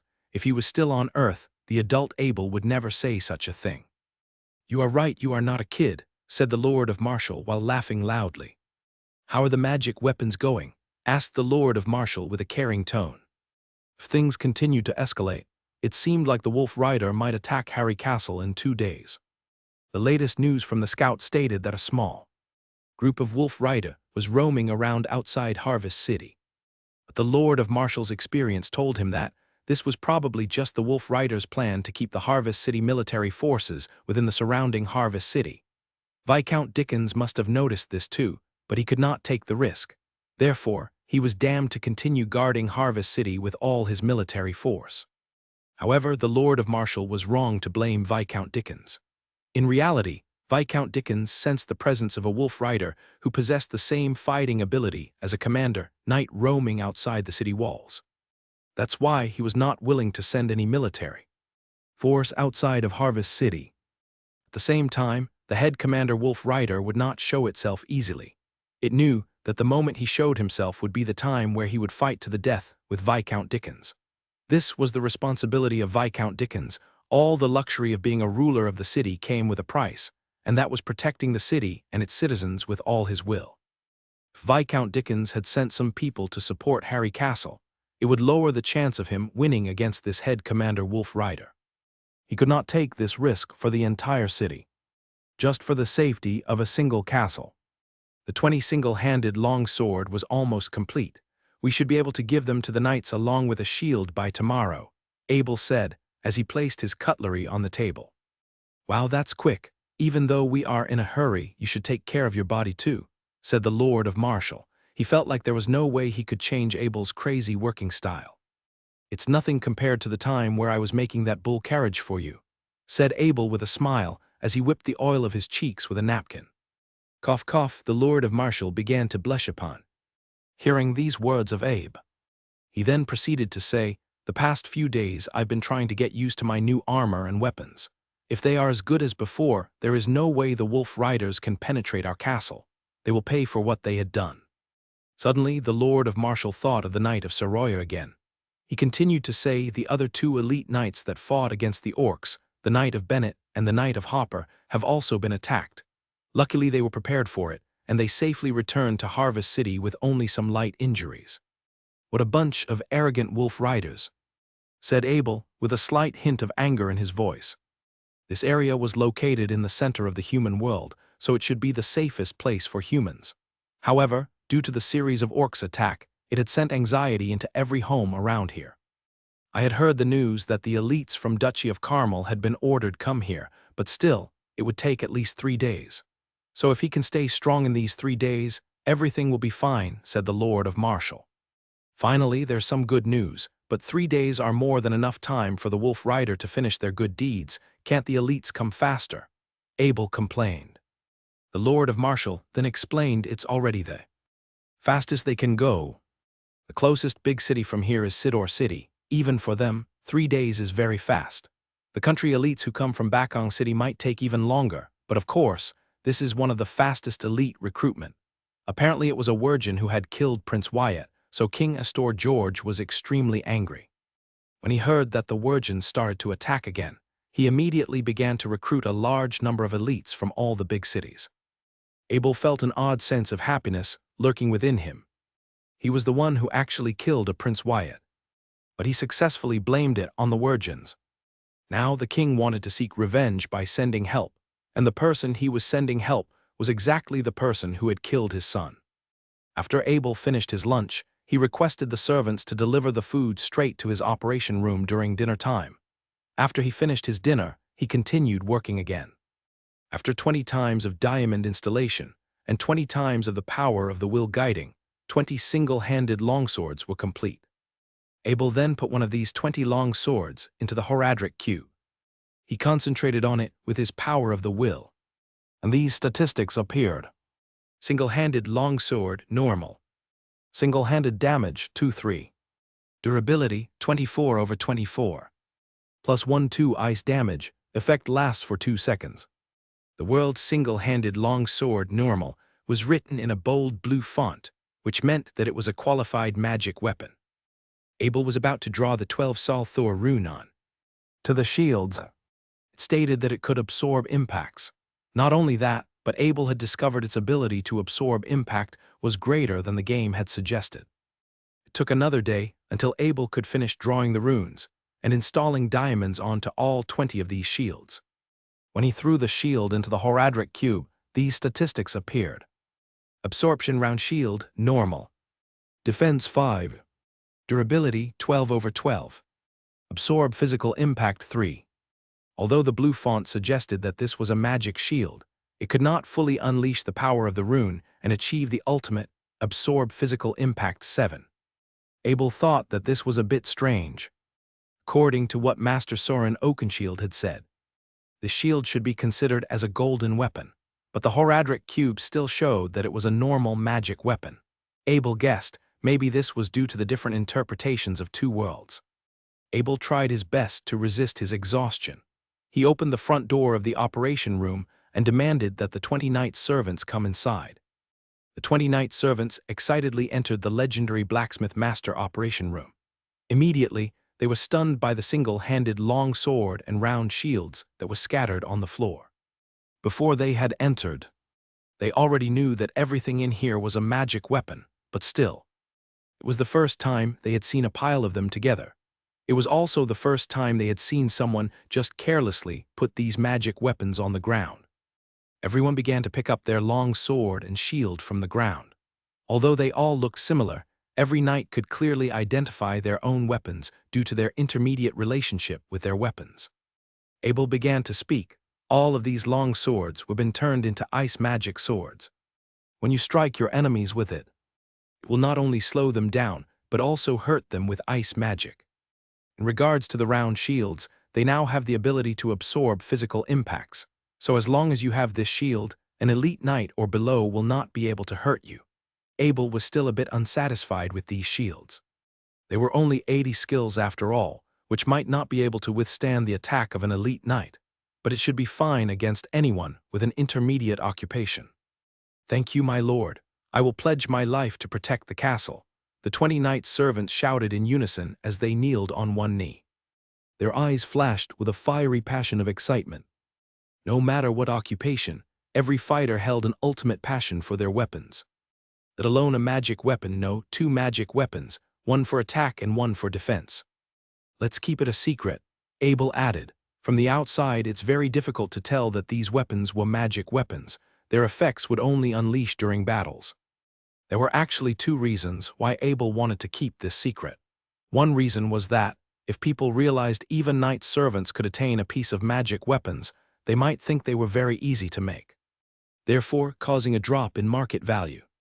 Another reason was that it was better to catch the enemies off guard. That way, these weapons could fully take advantage of its power. Abel let the 20 knight servants go back to defending the castle, while he went back to his room. Just like that, he rested for half a day. The intensive rune drawing session had drained almost all energy in his body. He had pushed his power of the will to the ultimate limit. When Abel had woken up again, it was already night time. Immediately, he went back to the operating room. There were still 3 exploding big swords and 1 super. Exploding big sword he needs to finish. He already had all the material required on the spot. There was around 10 big sword of 120 skills with gem holes, just casually lying on the ground. All he needed to do was to rank up the rune ink. After he converted a bunch of them into intermediate rank, he began rune drawing. The process was simple as always. As he was guiding the runes, he purposefully added some more random rune paths to it. He only installed the red gem in the last step. Abel had gotten a lot more creative this time. Around, he intentionally picked a fire magic sword to increase its exploding power. He also purposefully chosen the intermediate rune ink to help the fire magic spread more easily. Most of all, he had chosen the 120 skills iron base because it could make the explosion more vicious. According to the experience he gained from assassinating Prince Wyatt, the previous version of his exploding big sword could already penetrate the defense of an elite knight. Therefore, after these upgrades of the better iron base, high-quality rune ink should be able to badly injure an elite knight, if not blow the life of them. Abel emptied his Horadric cube. He took out the scroll of town portal and locked it in a box. Began guiding the exploding big sword with his power of the will. As soon as the sound of shattering glass began to appear, Abel quickly shoved the exploding big sword into the Horadric cube. The Horadric cube could freeze time, which allowed the big sword to maintain at a state before the massive explosion. At first, Abel was a little skeptic when it came to making this super exploding big sword. Despite his previous one being made with a 100 skills iron base, it already had an earth-shaking power of the explosion. This time, he would need to make one with a 120 skills iron base. If something had gone wrong, the entire Harry Castle would be blown into pieces. But Abel had no choice. He was on the road of no return. If things had gone wrong, at least he could end in mutual destruction with the enemy. In regards to Harry Castle, he no longer cared. Abel clenched his teeth. He began to draw a fire rune onto a big sword of 120 skills. At this point, it was easier for him to draw a perfect rune than intentionally drawing one incorrectly. Abel then took out a perfect red gem and stared at the gorgeous, brilliant red color of the gem. Who could have guessed? In a flash of a second, such beauty could turn into a nightmarish force of destruction. The super exploding big sword he made last time was an ice magic one. This time, it was a fire magic one, so Abel was fully aware of its power of destruction. If he could not control its power properly, the only purpose for this super exploding big sword was to give mutual destruction for him and his enemy. This thing was way too dangerous. It might even injure innocent people. Abel gave out a sigh and placed the perfect red gem into the gem hole. As he was guiding it with his power of will, a massive amount of fire magic power rushed towards his power of the will like an exploding volcano. If he was still an amateur, or if his power of the will had never developed, it might get completely blown away by this massive amount of fire magic power. Soon, the super exploding big sword began to shine in white light. It seemed like it was about to be completed, but Abel did not relax in the slightest bit. He unwaveringly locked his power of the will on to the super exploding big sword.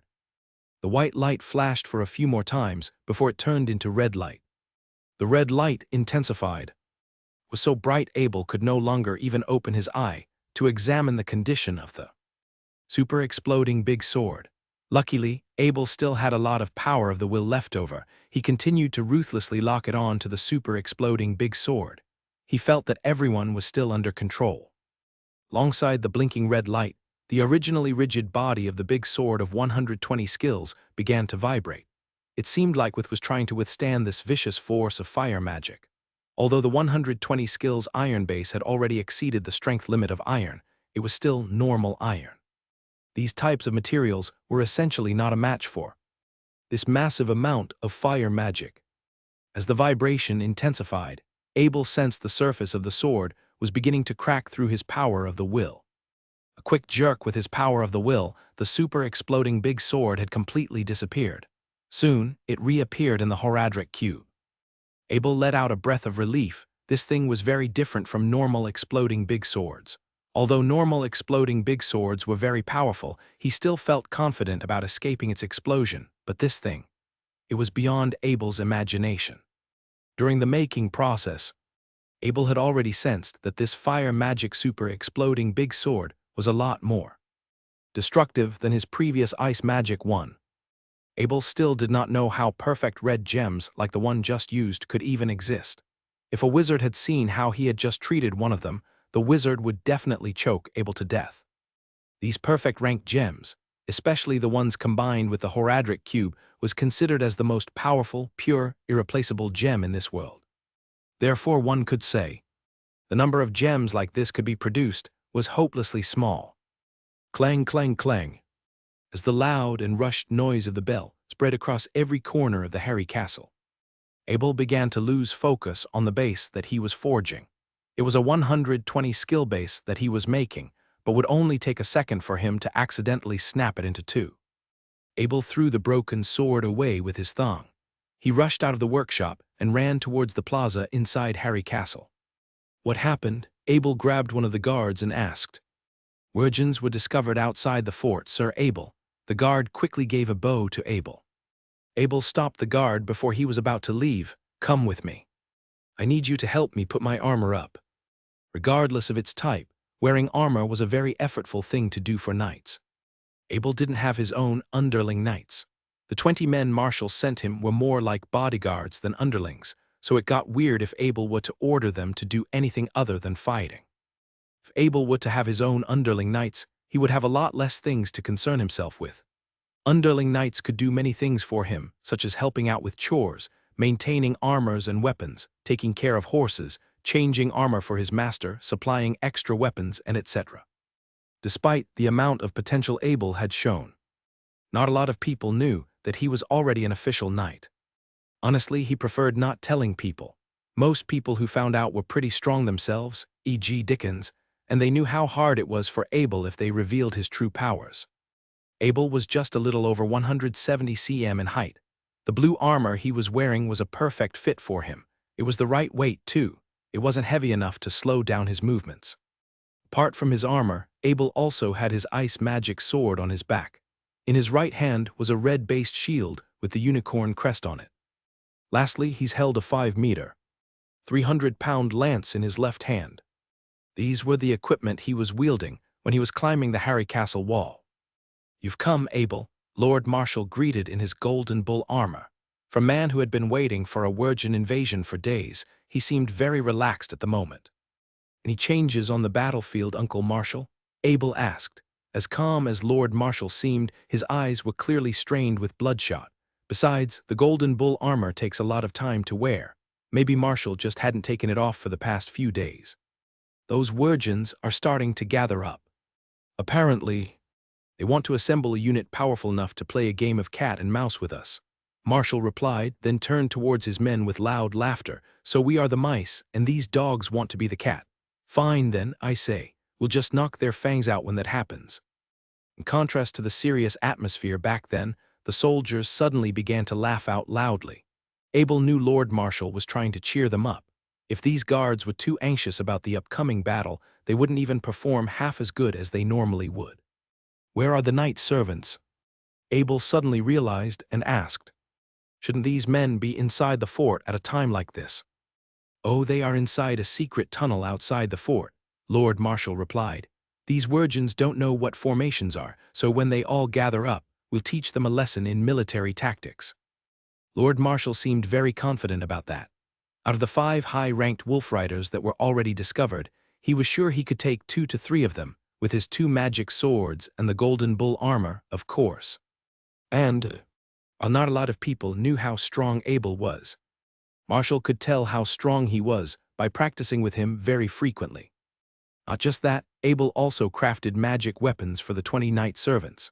He didn't forge the swords and round shields himself, per se, but the magic he enchanted on them was just as powerful as any other of his work. If Lord Marshal was to use an ordinary weapon, he couldn't even defeat any one of the knight servants with a magic weapon in hand. Any attacks would be futile against a shield that was strengthened with magic. After an attack was neutralized, the ice magic sword would slow its enemy down for an endless stream of consecutive attacks. There was nothing you could do once you've been caught by it. That being said, Lord Marshal wasn't planning to let these knight servants face the high-ranked wolf riders. He was very much in agreement with what Abel's saying. As strong as the magic on the round shields were, any powerful attack could easily destroy the material that they were built from. It took time to activate magic effects. When a weapon hit a shield, the shield had to be strong enough to take the hit before the magic runes started doing anything. Technically speaking, an 80-skill round shield was clearly flawed in their design. Still, a small unit of 20 knight servants could launch a very devastating sneak attack to those Wirgins, who were ignorant of the powers of magic weapons they had. The first strike would be the most deadly one.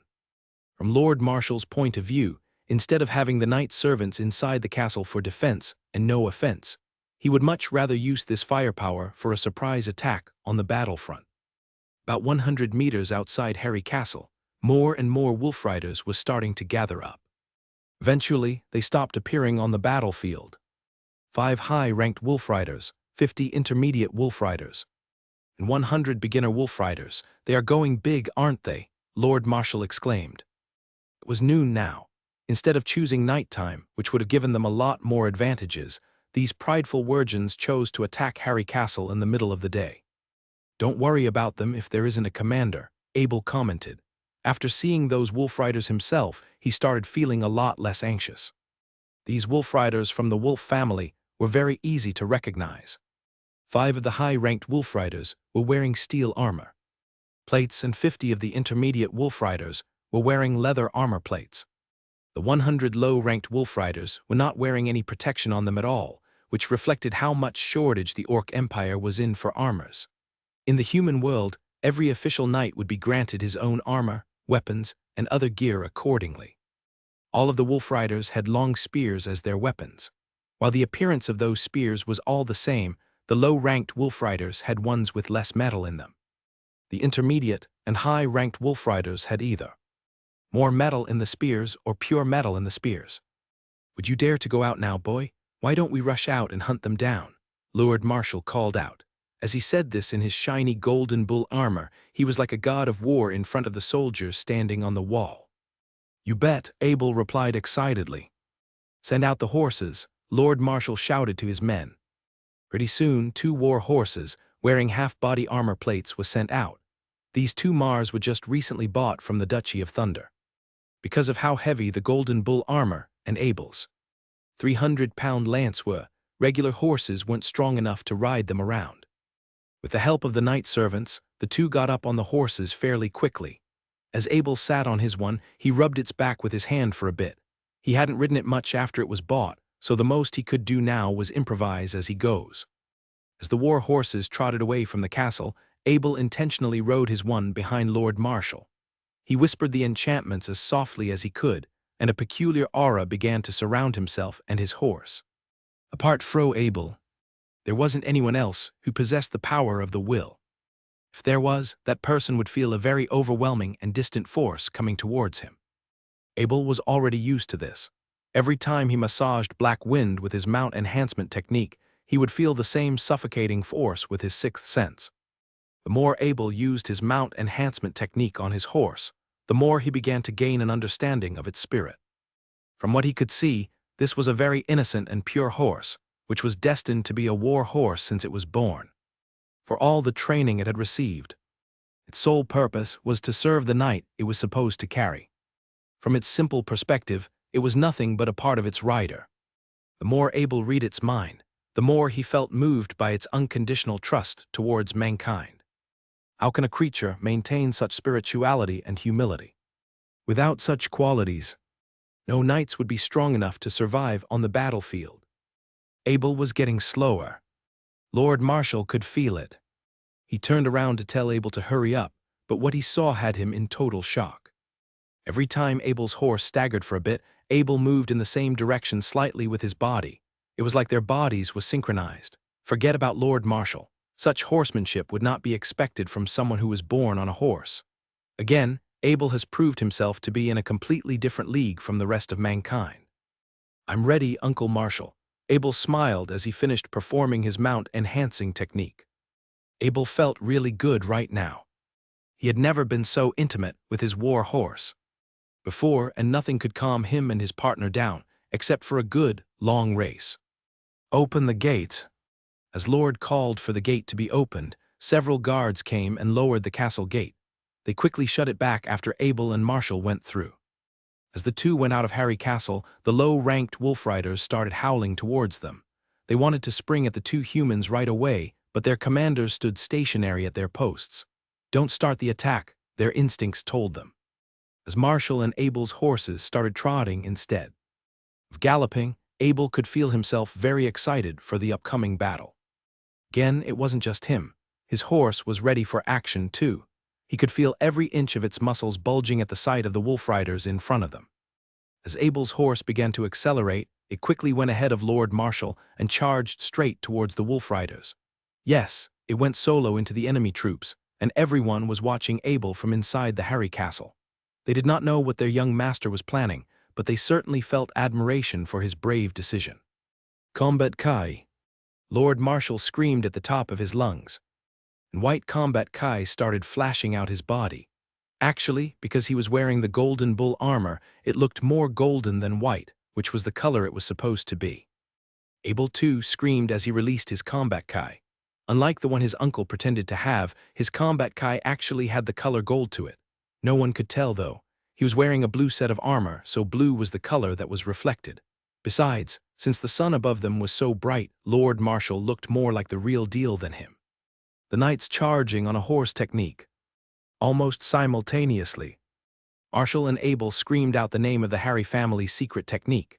Suddenly, the speed of their horses was doubled as they charged faster towards the enemy troops. Both of them had dropped their helmets by this point.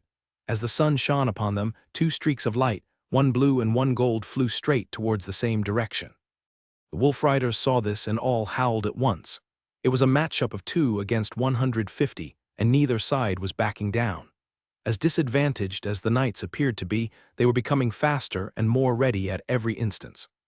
Out of the 150 wolf riders that were charging towards Abel and Marshall, a high-ranked wolf rider was taking the lead. While the rest of them were yet to make contact, he was already facing Abel by himself. He didn't think much of Abel, whose build was much smaller than his. For orcs like him, brute force was all that mattered in a fight. Just when the two were about to clash their weapons against each other, Abel swung his lance and let the wolf rider take the first strike. He wasn't going for block. Instead, he was going to dodge the hit because he knew it wasn't going to hit him. Abel was right. He was too fast for his opponent. Within a blink of an eye, his lance was already through the wolf rider's chest. It was like a hot knife cutting butter. The wolf rider wanted to resist, but he clearly had no way to make a defense. Abel's lance was not a regular wooden one. A wooden lance was meant for pushing back the enemy.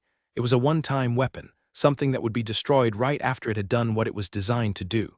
The one Abel was wielding was a steel one. Its base was hammered for 120 times before it was set into shape. It was a very heavy piece, but unlike most people, his muscles were sturdy enough to wave it around. The wolf rider was stabbed in his heart.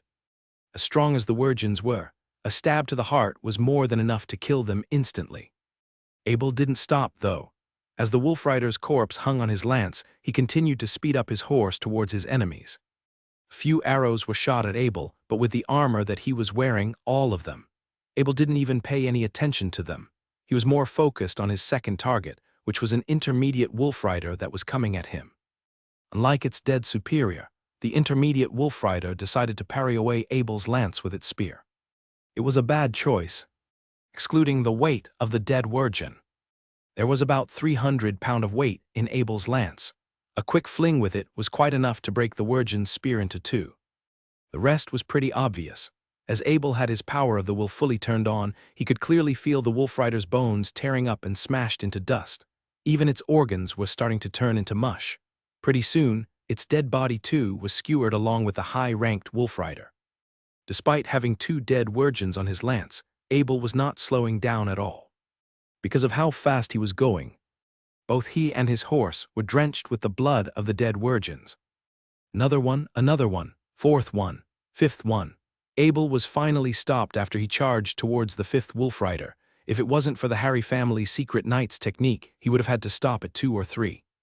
Lord Marshall stopped his horse as he had finally reached Abel. Whilst chasing behind Abel, he's also killed a few wolf riders on his way. Now that's more like it, Lord Marshall screamed frantically. For him, it felt like he was going back to the battle against the orcs. He was much younger at the time. Much more impulsive and vigorous too. Lord Marshall watched as Abel flung out the 5 dead Wirgins out of his lance. It was a frightening thing to look at on the battlefield. Fortunately for him, they were fighting on the same side. To battle, Lord Marshall called, and 20 of the bodyguard knights appeared from the underground tunnel. While they were all trained in horse riding, they decided to fight on foot because they were more used to that. Even now, the advantage was on the side of the Wirgins. As efficient as Abel and Marshall were in their attacks, they still had a much greater number than their human foes. That being said, because Abel managed to kill a high-ranking wolf rider by himself, everyone watching from Harry Castle were assured of their victory. The crowds were starting to quiet down as they looked at what's happening on the battlefield. Up next, it was the most gruesome and crucial of all. Close-range melee combat to the death. All the wolf riders had their eyes on Abel, the short, underage knight, who was wielding a ridiculously large lance with him. They could tell that he was a novice knight, but something about him didn't add up. Sure, Abel was a novice knight, but what kind of novice knight could kill 5 wolf riders in an instant? 1 high-ranked wolf rider, 1 intermediate wolf rider, 3 novice wolf riders. That's 5 in less than a second, and a child did it. The horse that Abel was riding on was becoming much more agitated than before. It seemed kind of relaxed back then, but the testosterone was starting to kick in.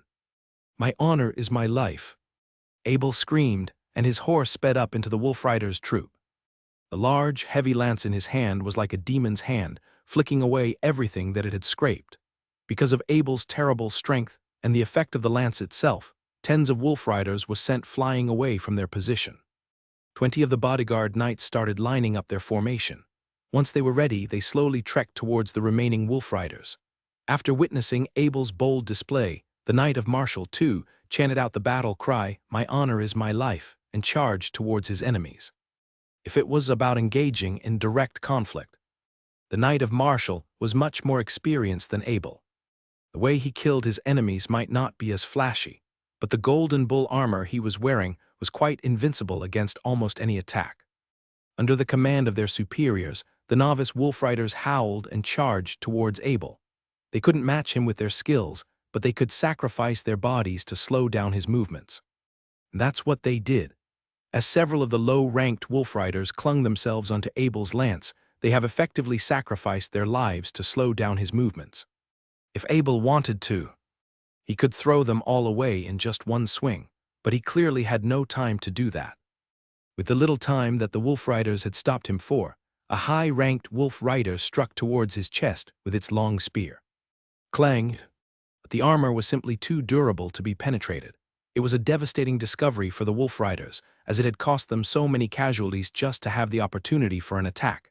Sadly for them, it was all the chance that they were getting. With one sweep of his 5-meter lance, Abel killed all the wolf rider that were within his reach. The wolf riders that were fighting Martial also had the same problem. With all the resources on their side, they still couldn't manage to do any damage to him.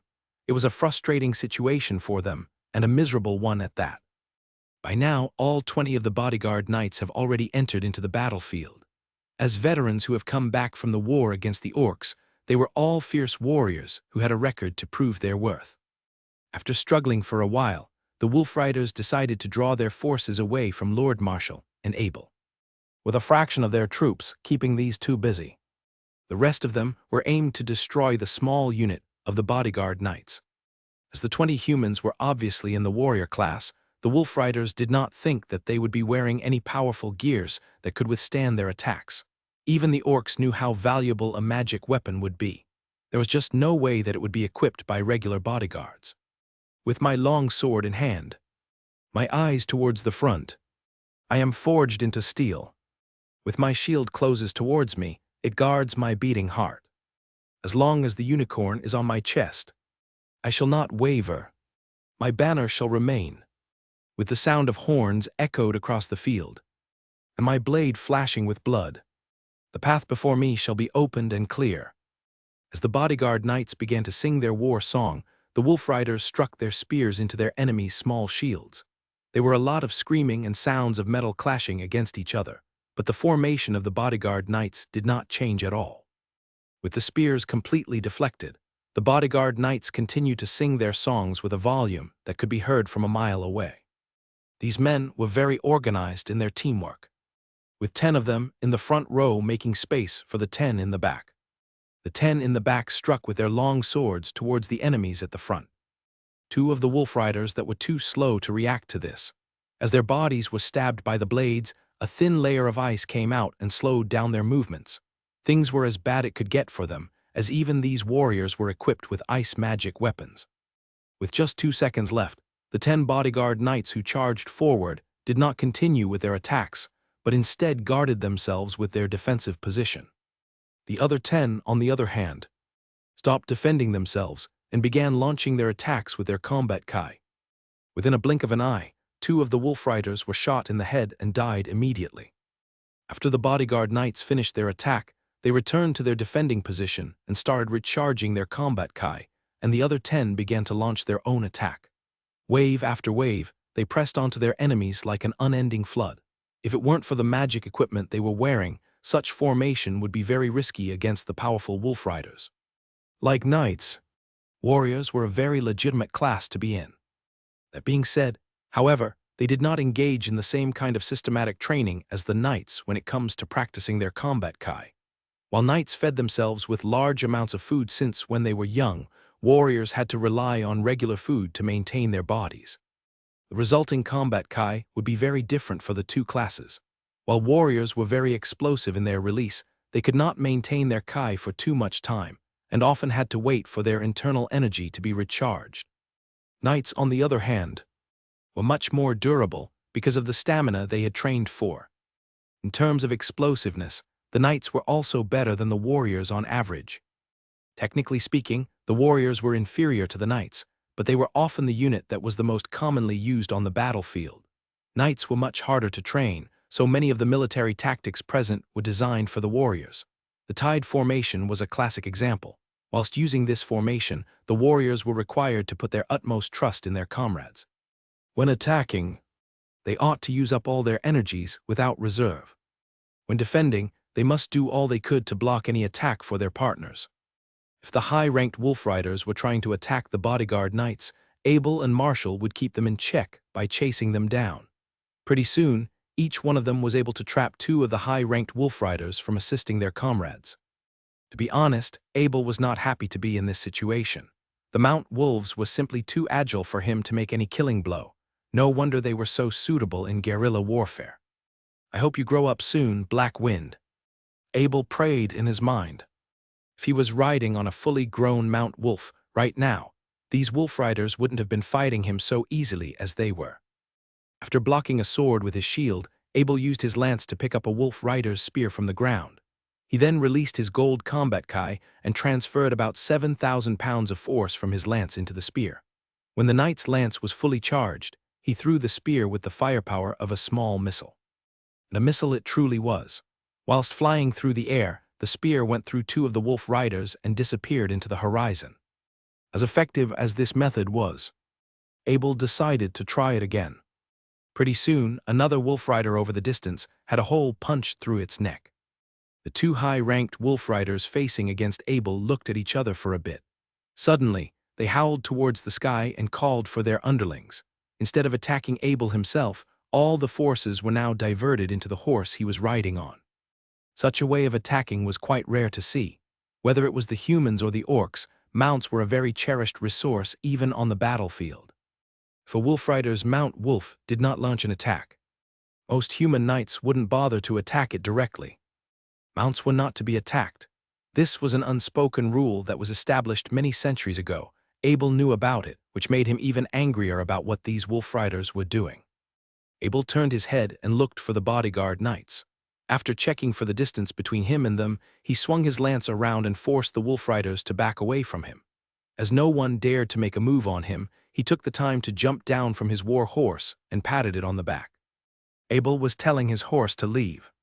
The horse understood this, then neighed as it ran outside the battlefield. Obviously, the wolf riders were free to do whatever they wanted with it, but they didn't bother to attack a vacant war horse with nobody riding on top of it. Abel had a grim look on his face as he resumed his fight these wolf riders. After blocking several spears that were struck at him, he threw away his shield and picked up one of them from the ground. One of the spears managed to land a hit on him, but he didn't really care about it. With a swing of his arm, he shot one of the wolf riders down in its eyes. After that, he picked another lance and repeated the same process. That's right, Abel didn't care to defend himself. The armor he was wearing has made him completely immune to these wolf riders. Another lance was thrown, and with that, another wolf rider was taken down. Since there wasn't any weapon that he could find near him, Abel picked up some rocks and threw it towards his enemies. With arms as strong as his, the power that was released was the same as that of a mini catapult. He was very accurate too. Every piece that he threw managed to take down another wolf rider to the ground. Finally, the wolf riders were starting to lose their composure. They were invading against an invisible defender, one whose firepower was much more fierce than what they had. These wolf riders felt powerless from the bottom of their hearts. As the higher-ranked commanders gave a howl to the rest of the packs, all of them started fleeing from their posts. There were about 50 dead wolf riders lying on the ground right now. Sweep the battlefield, as Lord Marshal gave his command, and the knights marched forward, finishing all the wolf riders that remained. Whether they were dead or not, all of them were stabbed with a knife in their chest. The veterans seemed used to this situation. They all had a blank look on their faces when they got rid of Mount Wolves that were guarding their masters' dead bodies. Abel sighed at the sight of that. While these Mount Wolves already claimed their masters, there was a slight chance that they could find new ones. The easy way to settle this was to kill them all. Abel knew that a long time ago, but his heart ached when he realized that Black Wind previously had to suffer the exact same fate. A knight does not leave his mount. The Knight of Marshall scolded Abel as he walked towards him.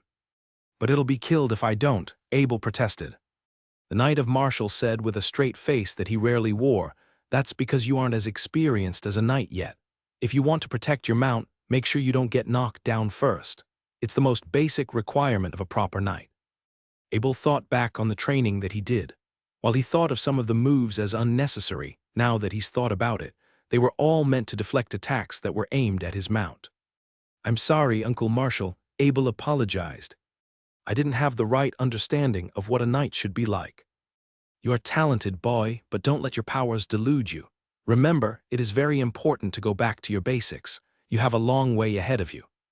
While the Knight of Martial condemned Abel for his immaturity, he was glad to see that Abel was sincere enough to learn from his mistakes. For geniuses like him, pride was a very big obstacle to get over with. Once the Knight of Martial and Abel returned to the castle, everyone was cheering for them at the front gate. Not only had they won, but they also did with 0 casualties. Such a feat would be impossible if they weren't strong enough, and everyone who lived on this land took pride in their lord's strength. A real man waits 10 years for his revenge. Abel didn't really agree with this saying. For him, he believed that it's best to settle things down before the sun sets up again. As Abel waved his hand at the Knight of Martial, he equipped himself with a full set of armor, took the hairy bow, and walked towards the forest behind the hairy castle. "Hey, White Cloud." Abel came to an empty spot inside the forest. He called out for his sky sparrow's name in his mind. And soon, he received a reply coming from the sky. It was White Cloud, and its huge body quickly made a landing on the ground next to him. White Cloud was making a lot of noise when it first saw Abel. It was complaining that Abel didn't spend a lot of time with it, so Abel had to pat its head for it to calm down. Abel laughed as White Cloud lowered its head towards him. "Come on, White Cloud, let's fly for a bit." After he said that, Abel jumped on White Cloud's back and readied his flight. White Cloud gave a loud shriek in response and quickly leaped into the sky. They were already flying pretty high in the first few seconds, but Abel told White Cloud to go even higher. Pretty soon, both of them were at the same level as the clouds. This was about as high as White Cloud could fly. Everything on the ground looked so tiny from Abel's view. Actually, that's what he preferred this time because there were a lot of targets he had to allocate. There were 100 wolf riders that he had to find, and it was easy to do so if he was, literally, sitting on a bird's back. It didn't take long for Abel to find what he was looking for. The wolf riders were moving very fast when he had found them. At first, Abel had thought that they were trying to move their wounded soldiers to a safe location. But judging from how determined they appeared to be, they must have known what their destination was already. "Follow them, White Cloud." Abel commanded White Cloud telepathically, and White Cloud lowered its speed as it flew over the wolf riders. After 3 hours of tailing behind these wolf riders, they eventually found a fruit grove that belonged to the humans. Abel did not saw that coming. He didn't think that there would be humans who would welcome a pack of Wurgens. So these Wurgens did have a secret hideout in the human realm, but just who would be so daring as to collaborate with them? Abel took out a map from his pocket. What it showed him was, while this fruit grove was technically still inside Harvest City, it was much closer to Sidor City, an area that was too desolate to have many records to it. Even the map that Abel had wasn't showing a lot of information about it. Abel tapped White Cloud on the back. Pretty soon, it lowered itself down and made a landing behind a mountain far away from the fruit grove. After Abel jumped down from its back, it was now free to move however it wanted. Luckily for Abel, he didn't have to do much to keep White Cloud in check. As big as sky sparrows were, they were very timid creatures that would rarely do anything to catch attention. Apart from their mealtime, they would often fly so high that nothing would be able to catch it. Most people wouldn't even notice its existence, because from what they would see, these birds were just clouds that were floating around the sky. After tidying up his equipment for a bit, Abel quickly ran towards the direction of the fruit grove. As he ran, he thought about how he didn't have to run anymore when Black Wind was old enough to carry him around. Black Wind would take care of short-distance travel, and White Cloud would take care of long-distance travel. If Abel wanted to go somewhere, he would just let White Cloud take him there first, and then ride Black Wind on his way down. He could use a horse to do the same job, but the horses had to recover for a while after they've spent some time in high altitude. Abel had to stop his feet when he was about 1 kilometer away from the fruit groves. There were simply far too many virgins inside, and their sense of smell could have easily tracked him if he was any closer. Abel rested his lance under a tree and climbed up its branch for a better view inside the fruit grove.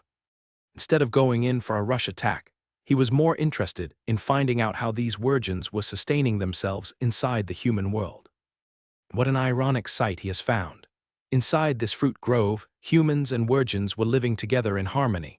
They seemed to be getting along fairly well, and from what it looked like, the humans were even offering food for the virgins. For the hundreds of mount wolves that were inside the fruit grove, there were a few human servants that were pushing a cart full of pigs to feed them. On the other side of the place, the virgins were eating as they sat on the ground. Apart from their commanders, because of how many of them there were, most of them did not bother to use a seat or a table. Suddenly, a door from inside the yard was opened. From what it looked like, a fat human and two virgins came out from the inside. Abel was kind of surprised to see that. He recognized this human. It was the shop owner of Gary's potion store inside Harvest City. Abel didn't know what this man's name was, but he did buy some potions from Gary's potion store. He was still new to Harvest City at the time, but he did remember this man doing something at the store's counter. Because of how ridiculously good Abel's memory was, there was no way that he could have got it wrong. Suddenly, one of the two virgins started looking towards Abel's direction. Abel quickly closed his eyes, stopped his breathing, and attempted to erase his presence as much as he could. "What is wrong, Master Fowler?" Fat Darren asked as he noticed the look on Fowler's face. The virgin named Fowler replied, "Nothing, Mr. Darren. I must have been mistaken or something. We had a very successful deal, Master Fowler." A wide grin appeared on Darren's face. "I look very much forward towards our next exchange." Unlike Darren, Fowler was not looking forward to their next meeting at all. He was profiting from the deal they've made this time, but anyone would be disgusted at someone who was willing to sell his own kind. Fowler revealed a fake smile as he replied, "Good to do business with you, Mr. Darren. The Wolf family will not treat you poorly. We will bring more things to trade with you the next time. Come here next time, Master Fowler, and I shall hold a wine fest just for you." Darren bowed. For now, he just wanted to leave the fruit grove as quickly as he could. The more virgins that were coming into this place, the less safe he felt for his own life. If he said something wrong to these animals, they might just bite his head off right where he was standing. It's finally over, Darren sighed with a sense of relief. The feeling of being watched by more than 100 virgin freaked him out. Although he had dealt with virgin a few times, the fear of the virgin in his heart was still the same. Darren's carriage was large, but not luxurious. As an ordinary businessman, he was not qualified to ride a luxury carriage, and today the carriage was coming full of goods. Now, the goods had been replaced by a small bag of Orc Empire's specialty, so the carriage looked empty at this time. Gently patting the big bag around him, Darren's fat face was full of smiles. He murmured proudly, "The accumulated past 10 years of business is not as profitable as today, thank God. Rise, speed up, then you will have a special reward when we get back." Darren shouted to the carter. He felt unsecured when bringing such a big amount of money. Carter Rise was a junior warrior and also Darren's guard. The fewer people know the transaction happened today, the better, so Darren only brought the most reliable personal guard. "Yes, sir." The inferior horse with the carriage started to run faster after Rise whipped it. Although the inferior horse sped up, Darren was still dissatisfied, but he has no solution for that. He said unhappily, "I'm done with this inferior horse. I'll go change it into a war horse after I get back." Rise didn't answer. Both of them actually understood that it was impossible for Dale to buy a war horse. War horses were exclusive for knights, so they cannot be bought when you got a huge amount of money. Without corresponding identity, you would also be captured by the terrible aristocratic arbitral tribunal for blasphemy. "When I make enough money, we go to the Duchy of Thunder. I heard that you could get the title of a lord by donating. I will become a lord, and you will be my knight." Darren's fat face was full of imagination, as if the dream had already come true. The carriage stopped slowly. Darren cursed, "Rise, why the hell did you stop?" When Darren opened the door of the carriage and leaned out, he saw a short knight in blue armor standing next to the carriage. His personal guard, Rise, was also a junior warrior, has been grabbed with a single hand and held it in his hand. At that moment, Rise was paralyzed and seemed to be strangled to death already. It was Abel who came. It's impossible for who was eager to find the news let go of the human carriage coming out from the Virgin's manor. Abel suddenly appeared next to the carriage just now. When Rise was about to attack, he had been strangled by Abel already. Rise's neck broke when Abel only used a little bit of strength grasping the neck. Abel was also reluctant. The constant growing strength did not stop at the end of the promotion. Now the Knight training every day in Knight's breathing techniques at night let the light golden combat Kai flow through the whole body, and the light golden combat Kai seems to have a strong effect on the body. Because of its powerful of will, Abel could now feel the increase in strength every day. Whoever thought that just a pinch would kill a junior warrior, this junior warrior's physical fitness condition was too bad. Abel forgot that he usually practiced with intermediate Knight Lord Marshal. It was impossible to compare the body of the intermediate Knight with the body of the junior warrior. Even the 5th level of novice Knights are stronger than the junior warrior's body. It could be seen from the food they eat. The meat that Abel now eats every day is the best part of the beast. He threw away the dead driver's body in his hand. There was no guilt for the driver's death. Abel's direct killing is the lightest punishment. If it is in accordance with the law, the entire family would have been killed. Rise's body slammed to the ground with a bang. Darren's fat body trembled and his fat flickered. Then his teeth began to fight, making a giggle sound, and his lower body was wet.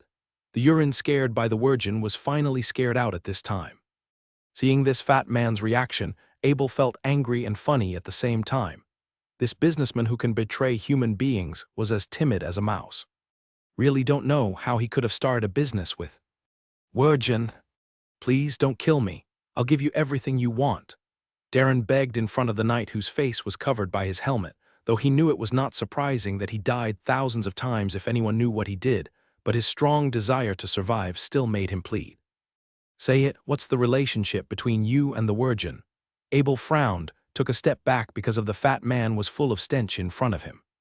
I just came to give food to the Virgin and didn't do any business with them. Darren explained immediately without any thinking. Doing business? Abel found the clue directly in Darren's sentence. No business. It was found that due to the nervousness, what could usually speak can make mistakes one after another. Darren denied it. Abel's iron-gloved finger lightly touched Darren's left arm, only heard a click. His left arm bone was broken. The intense pain made Darren was about to yell, but Abel's fingers had quickly appeared in front of his eyes, and the metal fingers in front of him were like the hands of a demon, scared Darren who just wanted to yell to stop, sweating all over the body due to the severe pain. But Darren tolerated the pain and did not dare to speak. My patience is limited and my temper is not good. Every time you tell a lie, I break a bone.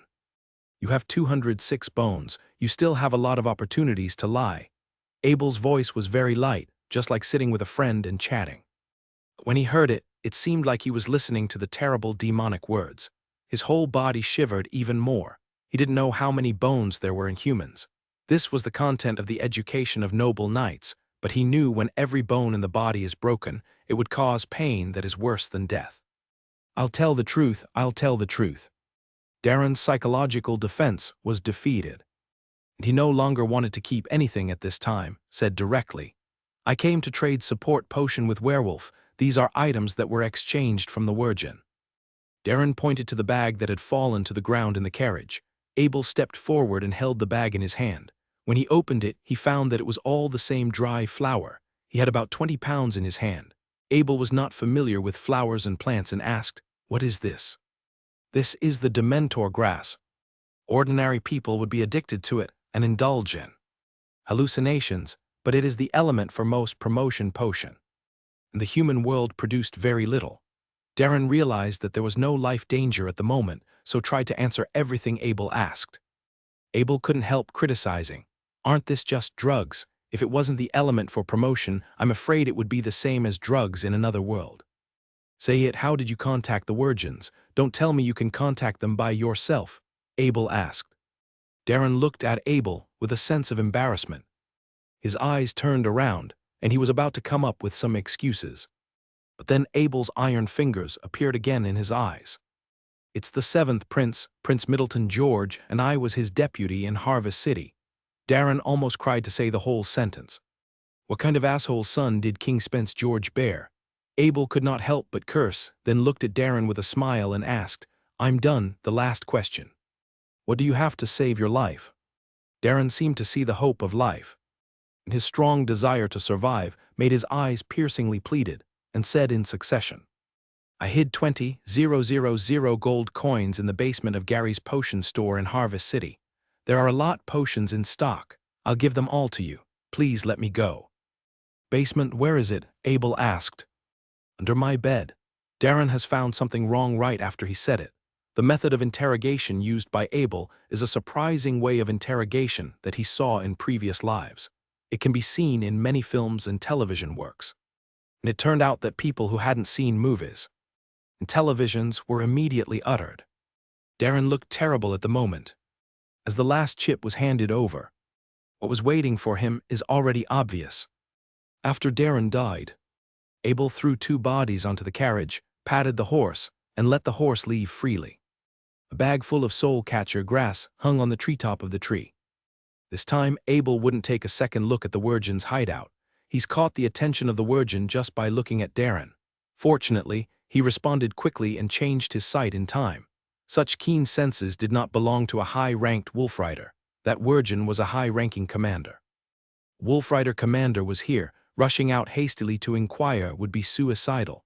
Abel thought that his equipment was not enough to protect himself. This wolfrider was in the same rank as Viscount Dickens, whose aura was frighteningly powerful for anyone to dare close in on him. Such an opponent could not be defeated with just magic weapons. But Abel didn't want just to leave. The wolfriders who attacked Harry Castle were right in front of him. Whilst being put in a dilemma, he suddenly thought of the transformation necklace. Maybe the necklace can transform him into a Wirgin. For someone like Abel, once he thought of something, he would start doing it right away. After stripping off his armor, he hid all his equipment under a tree and took out his transformation necklace. He held it in his hand, chanted out the words he said so many times before, and was turned into a Wirgin under a familiar green light. Apart from getting my muscles and bones torn up, the necklace is actually pretty nice, Abel said in a half-praising, half-sarcastic manner. As Abel walked to the manor, he started planning for his escape if he were to fail this infiltration. He pressed his hand on his Horadric cube and looked at the 3 improved exploding big swords. If his disguise was blown, he would probably throw these 3 exploding big swords to his pursuers, and then quickly run away by summoning White Cloud. With a backup strategy in mind, Abel was now much more confident to walk inside the manor. And because of how relaxed he was, the Wirgin that was guarding the door didn't seem to bother checking him at all.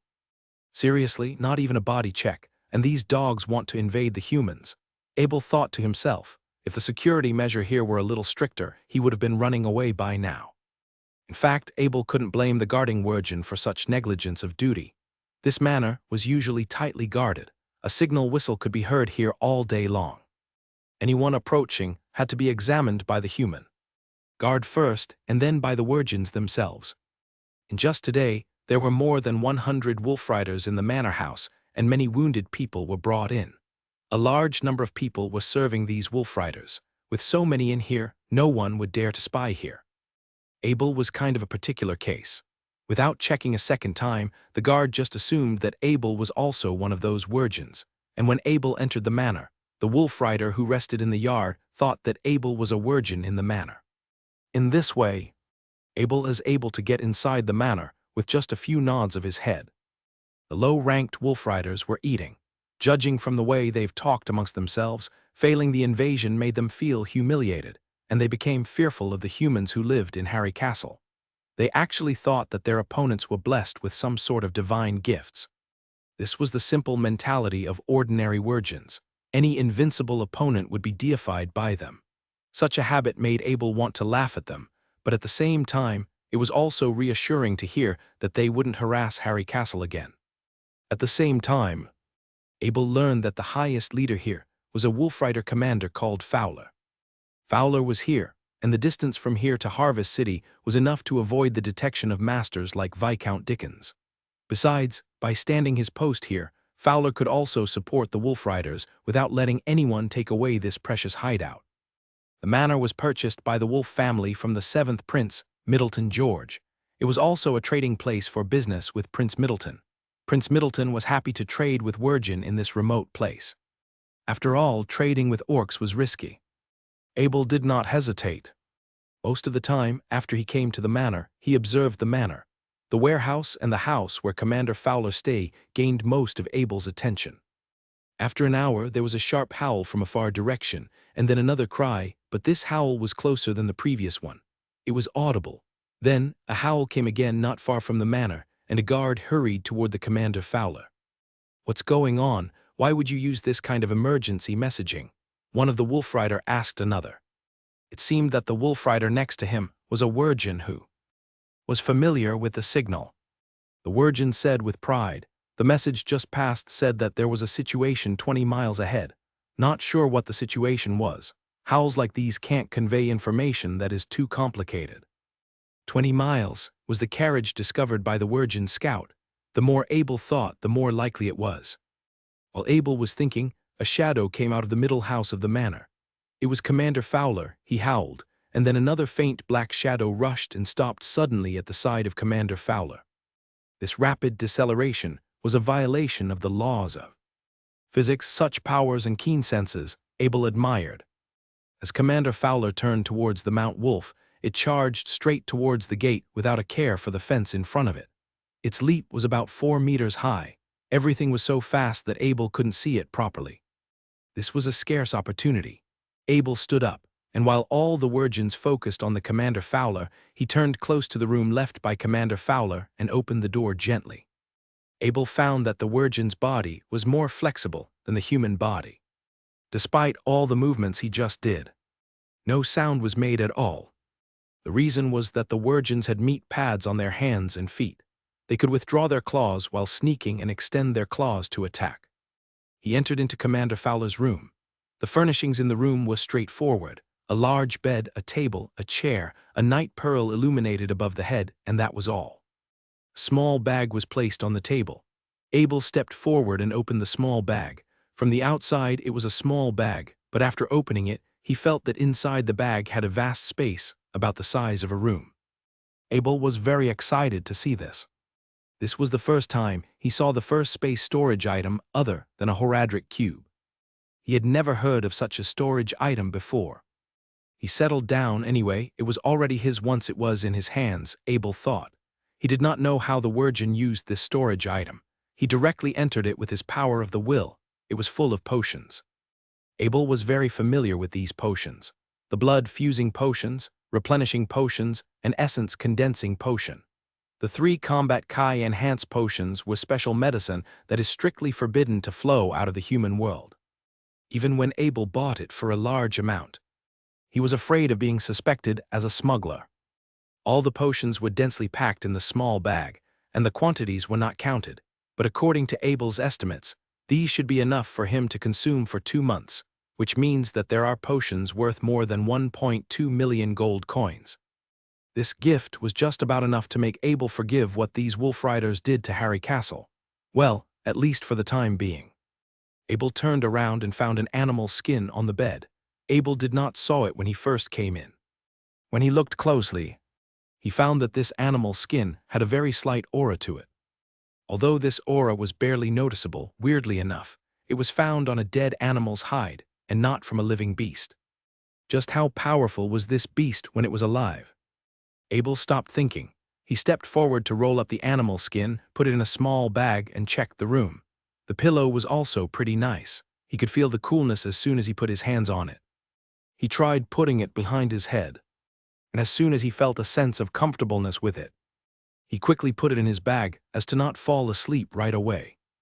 Abel put his hand on the table. He wasn't sure why, but he could feel that the wood was reacting to his power of the will. This was the first time he had discovered an item that could boost his mental powers. Although Captain Fowler's room appeared to be empty, everything here was all useful stuff. Even though he couldn't recognize some of the stuff, he couldn't waste the chance of not taking them away. Anyways, there was still a lot of space in the bag, so he threw everything in. After a while, the big bed, the table, and the chair was gone. He could still take away the floor tiles. The tile was made of jade of the same color. Abel just couldn't let them go to waste. So he took out a small dagger and started to prying on the floor beneath him. Since he was a virgin, it didn't take much time for Abel to take away all the tiles from the room. After, the room was barely beyond recognition. Abel took off the night pearl above his head and murmured to himself, "I almost forgot that I have 5 of these in the Abel castle, and with this one, it will be a perfect match." When Abel snuck out of the room, no virgin noticed him at all, since Captain Fowler had called for a defense against any unexpected invasion. Everyone had already for the front door of the secret hideout. Realizing how much stuff he stole, Abel found a corner, jumped very hard, placed his hands on the top of the wall, got himself out of the wall. He looked back at the 4-meter-high fence and shook his head. After stealing so many things from here, he didn't think the virgins would stay if he was to come for a second time. Abel retrieved his lance, armor, and other equipment. Took the big bag containing the soul-catcher grass from the tree, threw them all into the portal bag, and ran back towards the mountain he had dropped White Cloud at.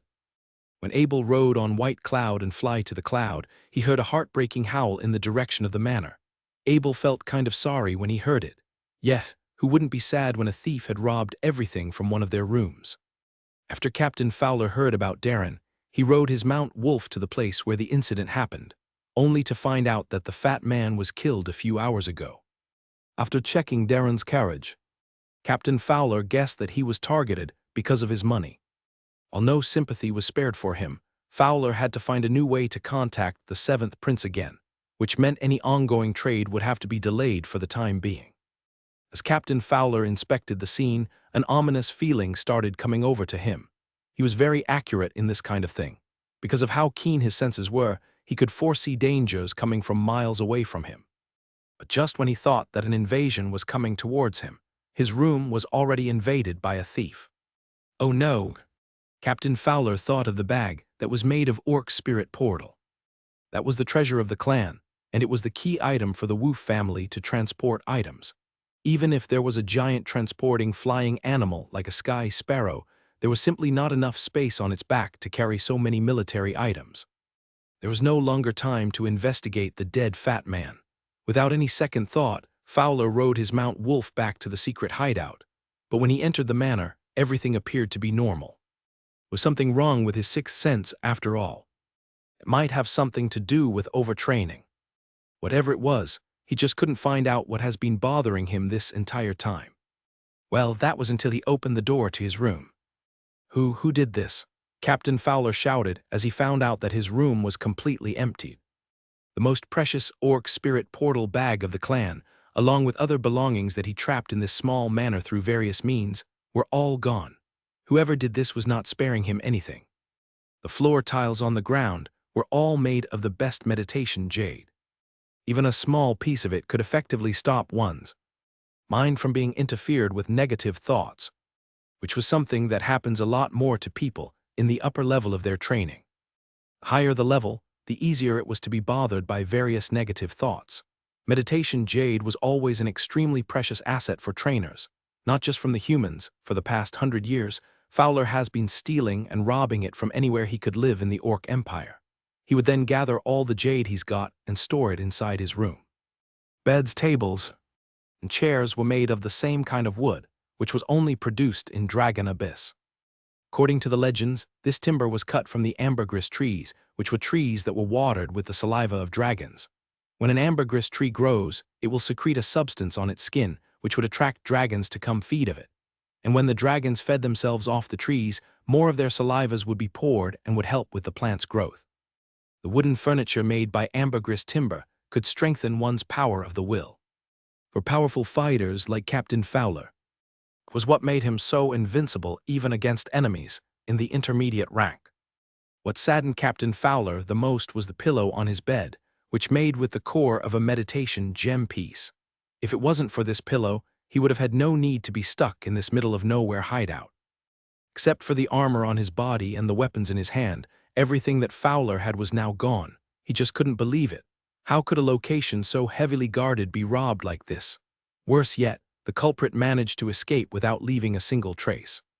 Captain Fowler shouted angrily, "Bring me all the humans inside this manor. I want them all to be interrogated." Before, humans and virgins were living in perfect harmony. Now, screams filled the air as the virgins did everything they could to make the humans speak. The humans did not even know what happened. They had no way to respond to the virgins' questions and were forced to die without a chance to defend themselves. As the last human lost his life, the virgins finally started to suspect each other. "Was it one of us?" Captain Fowler said skeptically. Captain Fowler started questioning each one of his soldiers. After a while, one virgin was found to be missing. While one side claimed that the virgin was in the fruit grove before, the other side was saying that he had come along with the wolf riders. After a heated debate leading to no end, the only conclusion was that the missing virgin was no longer to be found. "Who is doing this to me?" Captain Fowler thought to himself. For the treasures he stole over the years, he offended way too many people to be counted. While Fowler was going through his long list of rivals, Abel was enjoying his flight on White Cloud. "Let's go to Harvest City," Abel said to himself.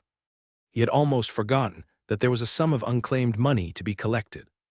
If he had remembered it correctly, it was located in the Gary Pharmacy store inside Harvest City. After locating the Gary's pharmacy shop, Abel took 2 quick breaths and calmed himself down. In a world as dangerous as this, he must not get too complacent. Cautiousness was what mattered the most. Yes, cautiousness. Take the stuff he's looted today, for example.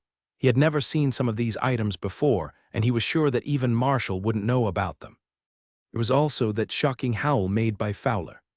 If he really had to fight such a terrifying opponent, could 3 exploding swords really have helped him to escape? The more Abel thought about it, the more he felt that his actions were too risky for his own good. Although he got himself a lot of good items, he didn't quite make an assessment of his enemy's abilities. He got lucky this time, but such blunders could be fatal at times. Speaking of which, he was already near the Harvest City. Since he couldn't risk being discovered from here, he jumped from White Cloud and put on a robe to cover his whole body. To hide his true identity, he paid the entrance fee to get inside, whilst pretending to be a worker from the church. It was already evening during this time, and there were a lot of people out there on the street. Many nobles had already started their nightlife at this time. It seemed that the closer the night was, the more lively the city was. Abel didn't walk very fast, but every one of his steps was wider than anyone else. He has paid many visits to Harvest City by this point. Once he took a few turns at the corners, he was able to find his way into Gary's potion store, a large potion store selling various kinds of potions. Gary's potion store was closed. Maybe it wasn't in business today. Or maybe it was because the shop's owner Darren wasn't here. "Hi there," a stranger said as he tapped Abel on the shoulder. "Sorry, but you've been going the wrong way, haven't you?" Wait, did he just recognize me? Abel thought as he turned his head around. Strangely, he saw a man wearing the same mask and hood as him. It was a strange man, but he was very passionate about his demeanor. "The Chris auction stand is over here," the man kindly showed Abel. "You've been going the wrong way, haven't you?" Abel stumbled for a bit as he wasn't quite sure what was going on. "Yeah, I wasn't sure where I was going, you see." "I knew it. Those newcomers always chicken out, don't they? They are scared of being recognized, scared of letting others know what they've bought. Come on now, this is just another regular auction. They don't sell anything special here. We don't know where the products come from, sure. But that's only from time to time." The man continued on as he closed in on Abel, especially this time. "They are putting up maids for sale, you see. Not just regular maids, though. They have dwarf maids, orc maids. I'm not sure if they have Vulpra maids, but I sure look forward to it." Abel finally understood now. Whoever this man was, he was going to the black market sales held by the Kree's auction stand. Coincidentally, they were both wearing the same costumes. No wonder he thought that Abel was going with him. Might as well have a look, Abel thought to himself. For all the time he spent on his own training, now was the chance to open his eyes to the outside world. "I give you my gratitude, sir." Abel gave a light bow to the mysterious man. "1,000 thanks for showing me around this place." The mysterious man didn't expect Abel to be this polite. He quickly returned a bow and said apologetically, "Oh, I did not know you were a nobleman. I'm sorry for my imprudence back then." The man wasn't acting so easygoing now. Actually, Abel liked it more this way. He was used to talking to strangers with a polite and distanced tone. Besides, the man was cultured enough to return the favor to him. He must be a nobleman as well, or at least someone was in the same circle. Abel praised, "Nobles have to be very careful to attend these kinds of auctions, don't they? You, sir, you hide well under your disguise." "Ah," the man replied with a laugh. "Oh, by the spirits, you're definitely the most humorous gentleman that I've ever seen." The two walked towards the front entrance of the Kree's auction stand. The door was half open when they arrived, which indicated that the business has just closed. There were still two staff standing outside. However, they moved out of the way for Abel and the man to come in. They didn't say anything as they were doing this. The man advised, "Try not to speak too much here. You might see someone you know here." Abel nodded as he kept his mouth shut. The two entered the main hall of the second floor, which was crowded with tens of different people who were all hiding under their hoods. Most of them were waiting in silence, while a handful of them was whispering something to one another. The man whispered to Abel, "Most of these people are merchants. Do you know why these filthy lowlifes are here? They are here because they want things that they are usually not allowed to have." "Oh, dear spirits," Abel exclaimed, "aren't they afraid to be punished by the Royal Arbitral Tribunal?" Abel could tell how jealous this man was getting when he mentioned those merchants. While merchants had a low status in this world, they were often much wealthier than a lot of the upper-class noblemen. The man replied, "That's why this place exists, no." Abel asked, "What exactly is this place? What kind of influence is behind it to make it operate?" "Come on, who else inside the Duchy of Carmel can do this?" The man said sarcastically, "Surely it can't be the nobles. Why would they spend the time to do something like this? If you're really interested in finding out the answers, you might want to ask those royals who spend their whole lives inside their castle." "Oh, so that's what it is," Abel exclaimed in his mind. "There's no concrete evidence behind, but it could be Middleton George, the seventh prince's idea. Why else would this place be right next to Gary's potion store?" A thin, middle-aged Sudden came out and walked towards the auction stage. Judging from the fancy suit he was wearing, he must be the host of today's sale. "Good evening, everyone. Welcome to the Kree's auction stand. My name is Hopper, and I'll be the host of today's auction. Thank you all for coming today." There wasn't much of a reaction coming from the crowd. Apart from the few who clapped their hands, most just looked at Hoppy in silence. They were obviously more interested in something else. Hopper knew that, so he waved his hand around and got to the main part right away. Soon, the staff brought a plate that was covered in a red drape. As Hopper removed the drape, everyone could see that a knight's heavy sword was underneath. The more Abel took a look at it, the more familiar he seemed to be with it. If he wasn't mistaken, this piece was something that he himself had made. Our first item is a knight's heavy sword, crafted by none but the pride of Harvest City, the legendary master blacksmith, and the lord of his own domain. Yes, ladies and gentlemen, this masterpiece here is forged by Master Abel's own hands. Based on what we know from our network, you wouldn't find more than 10 of these blades on sale in the market. The crowd suddenly got quite rowdy after that. Apparently, Abel's sword seemed to have captured a lot of attention from them. Hopper was really glad to see that. He was the one who proposed to have it as today's first item. And the plan has worked out exactly the way he had hoped it to be. As some of you may know, Master Abel's magic weapons have always been very popular.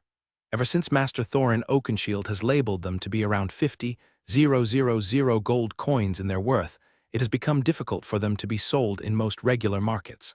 Because of this, we had to move this piece right here all the way from Bakong City. Hopper continued on with a very dramatic tone. The bottom price will be 1,000 gold coins. 100 gold coins for every time someone raises. The offer, I repeat, everyone raise, is 100 gold coins. We will now begin the auction with a knight's heavy sword that Master Abel has forged. Abel could tell for sure now, it really was a sword that he has made. It wasn't his finest work, but it was a sword of 100 skills. It was strange to see it here, though. It was a knight's heavy sword, something that could only be wielded by a knight or a nobleman. Most people couldn't even lay their eyes on something like this. 1,000 gold coins, a low voice came over. Whoever called it out, Abel could tell that he was trying to hide his real voice. 1,100, another raised his left arm and shouted. 1,500. 1,800. That was already twice the normal price they would sell in an ordinary market. These people were simply mad. Abel couldn't find other ways to explain this. Anyone wishes to bid higher? Remember, This is a sword that Master Abel has made himself. Whether you want it for a collection or for training purposes, this is about the best option that you are going to see in a very, very long time. As Hopper continued to tempt the crowd, the price was finally raised to 200 gold coins.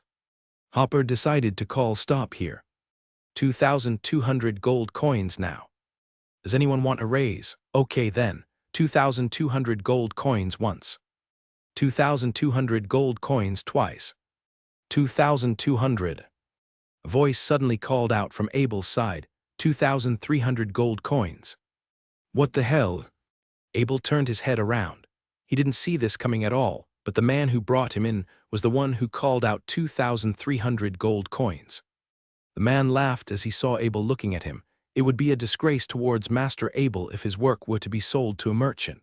I can't allow that to happen, can I? The price is now raised to 2,300 gold coins. 2,300 once. 2,300 twice. 2,300 thrice. Congratulations, sir. You have earned yourself a knight's heavy sword made by none but Master Abel himself. As Hopper congratulated the man, a staff approached him and received a bag filled with the sum that was called out. Nothing less coming from a prodigy. The man scanned the sword's blade as he revealed a part of it from the sheath. Abel really liked this man now. Whoever he was, a man with such a good taste in weapons must also have a great character to him.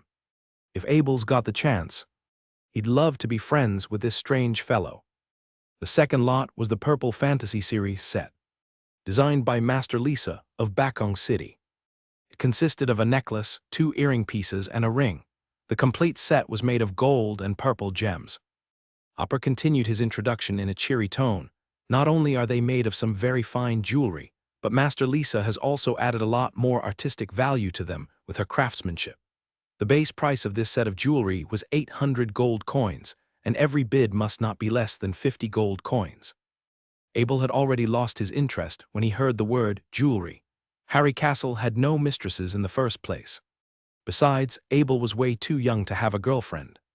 Abel looked at the people around him.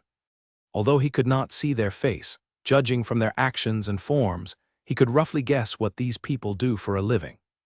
Most of these people were businessmen. Abel could tell from the way they spoke. Some people deliberately learned to speak and act like nobles, but the etiquette they've used was incompatible to the current scenario. Abel was sure that some of them were trained since childhood. Most people might not realize it, but Abel could easily tell them apart from the others. These nobles rarely raised their hand to raise the price. Instead, they seemed to be waiting for something else to come up.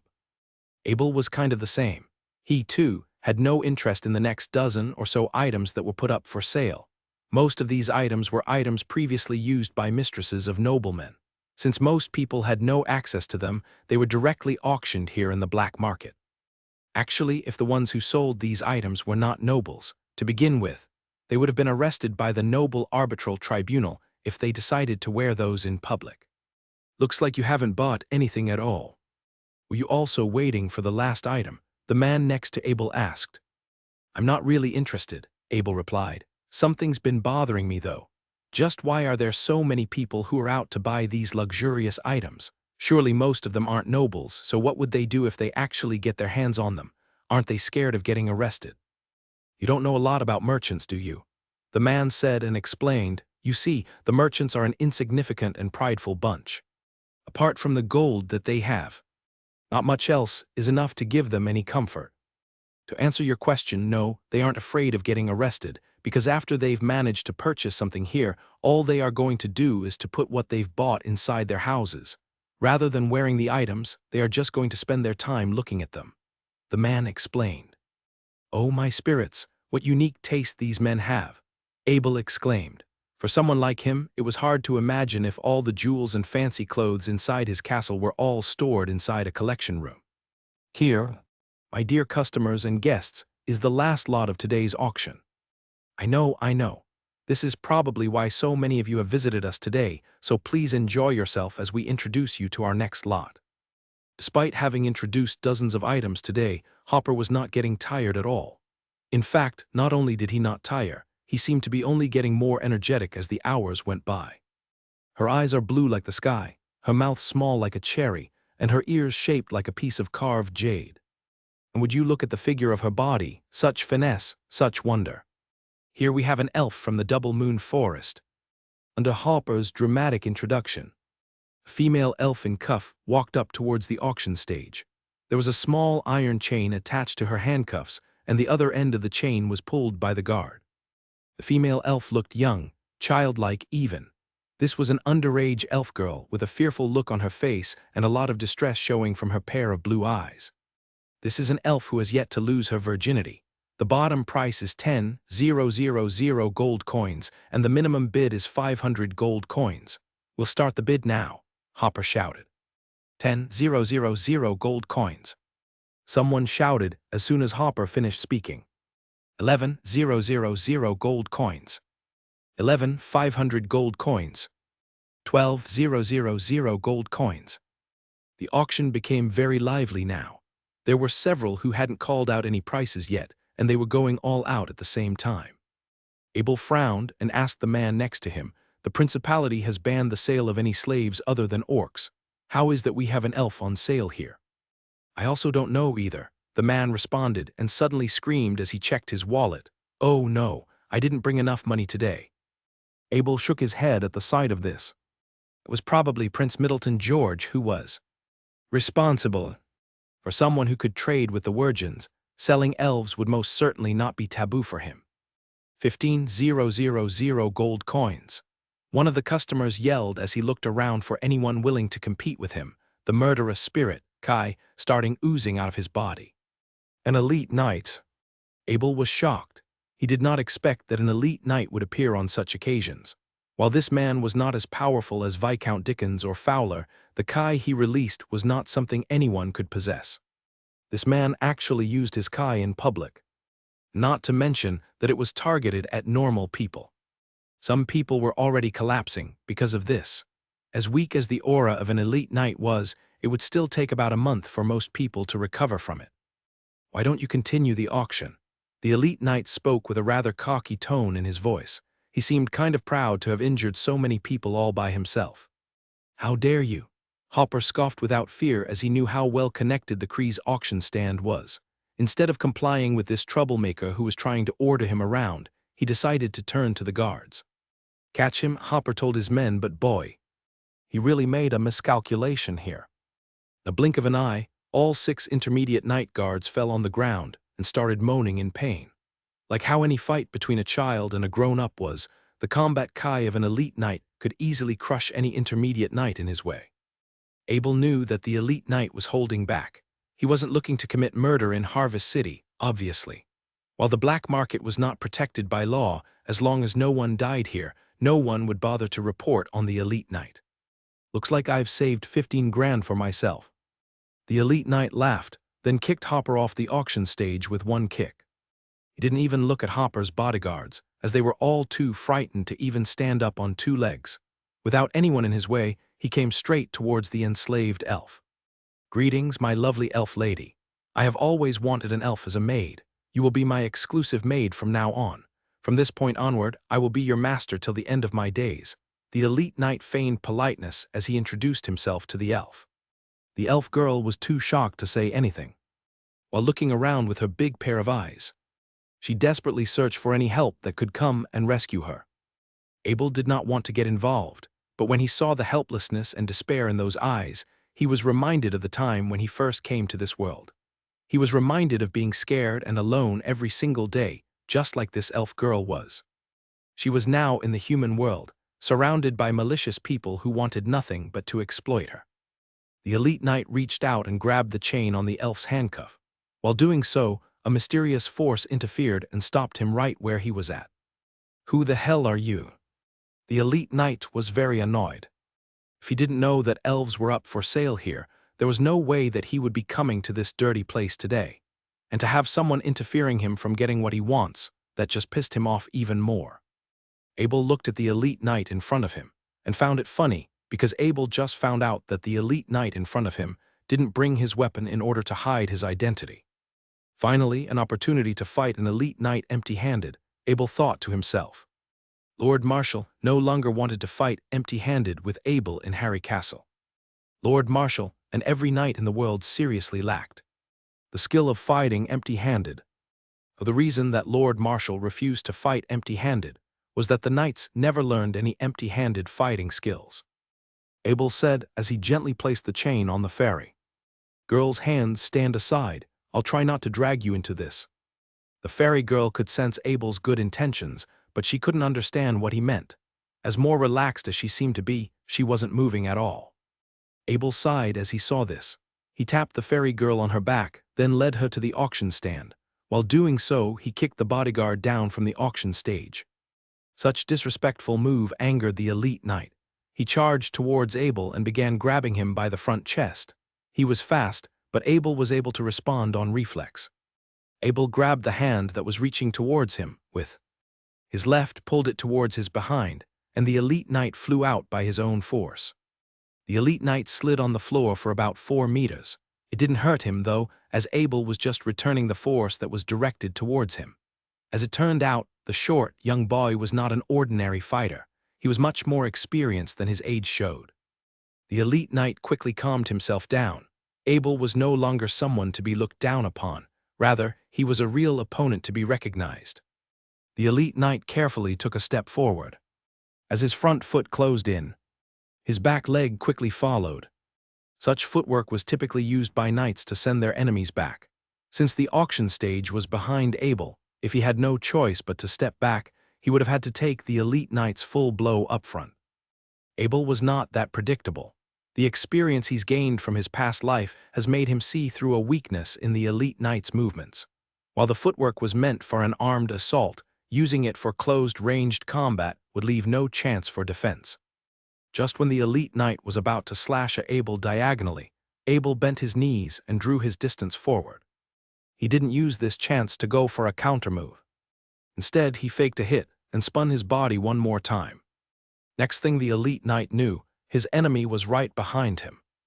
All the guests were attending the auction were just about to come to their senses. They had been too frightful to do anything, and since the intruder was not looking to harm them, he just wanted to take to a ferry, they decided to stay and enjoy watching the fight.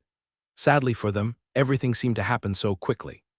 Without catching everything that happened, the intruder slid out of the fight. The second round was barely about to start. But the stranger, Abel, was already preparing for an attack behind the elite knight. The move Abel was using was called the bridging German suplex, a killer move that was used in professional wrestling. After he grabbed the elite knight by his back, he straightened his legs and arched his whole body backward. The elite knight wasn't sure what's happening, but he screamed as loudly as he could when he was lifted in the air and clamped right down to the ground. Thud! As the elite knight's head made contact with the ground, his mind was just a tad away from completely fading out. He was a very strong man, however, and was able to stand up again after shaking his head a few times. Instead of continuing with his attack, Abel decided to let the elite knight recover for a bit. Such a sturdy opponent was rather hard to find, and he was really keen on reviving his memories as a martial arts trainer in the gym. "I want you dead," the elite knight roared and pulled away his cape. As fancy as his attire revealed to be, his stature was too muscular to be hidden underneath it. From what it looked like, he was in his middle age. His face seemed kind of misshapen. Perhaps it was the anger that he was showing. Or actually, it could be that suplex he had just received. Anyways, that didn't stop him from being recognized by the crowd. "It's the elite knight of Rodney. My spirits, how could it be him? I can't believe he's that kind of person." The elite knight of Rodney was an elite knight who served under the Lord of Harvest City. He was a direct subordinate of Viscount Dickens, and because he had no title nor land under his name, he had to pledge himself to other big families once his masters could no longer provide for him and his training. Seeing that the others could tell who he was, the elite knight of Rodney didn't care to hide any longer. "I, the elite knight of Rodney," he exclaimed, "I declare a duel with you. Please reveal your true identity and face me to a fair fight." Abel froze for a bit as he looked at the elite knight of Rodney like some sort of idiot. No one came here to let others know who they were. Just because Rodney showed his identity, it didn't mean that he could drag someone along to make the same kind of mistake. For noblemen and knights alike, request for duels was a common way to resolve any sort of conflict. There were conditions applied to this rule, however. Duels could only be requested to someone of the same rank, or from a higher-ranked noble to someone of a lower rank. After a duel was requested, the person who was challenged would be given time to make preparations. During this time, a third party would be found to oversee the duel in a fair and impartial manner. Without these requirements, the fight would lose its grace, and the winner's victory would hold little to no credibility to it. As justified as that seemed, the elite knight of Rodney was being kind of dirty to have asked Abel to reveal his true identity. Even if he had lost a duel right here, he could easily have his revenge after he knew what Abel looked like. Abel said clearly and loudly, "You have no right to declare a duel with me. What you are doing right now is a direct violation to the decree of knights." All the noblemen who were present understood immediately. Not only was the mysterious man, Abel, a knight, he was also in a higher rank than the elite knight of Rodney. Not only did the elite knight of Rodney have no right to fight him, but he would also be charged with violating the decree of the knights. If Abel showed his true identity right here, Rodney would have had no way to prove his innocence. Worst case scenario, he might even be investigated by the noble arbitral tribunal. The elite knight of Rodney knew that, of course. While Abel didn't show his face, he had already declared his superiority as a high-ranking knight. The smart thing to do here would be to ask for reconciliation. The situation they were in was not that serious to begin with after all. But they were in a black market, and Rodney just couldn't believe that a high-ranked nobleman, who's higher ranked than him, would come here at all. He was already in a very upset back then. Now Abel was accusing him of a crime he might just get out of. "How dare you disgrace me?" Rodney screamed. "Show me your face now, or I'll smack you down right here." After saying that, the elite knight of Rodney covered his entire body with his white combat kai. Everyone watching was already running away by now. Unbelievable. Just unbelievable. How dare the elite knight of Rodney release his combat kai right here? Rodney was taking a gamble with this bold move.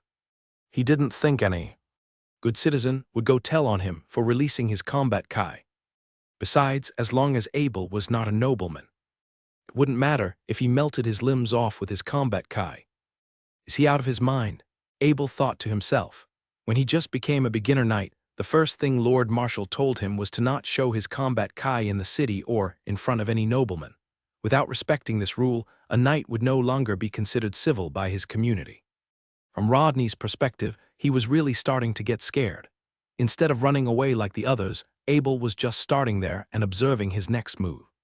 Such composure and mentality could only belong to a true upperclassman. Fine if that's how it is, he thought. It was too late to stop here anyway, so he quickly reached for Abel's hoodie with his kai-covered hand.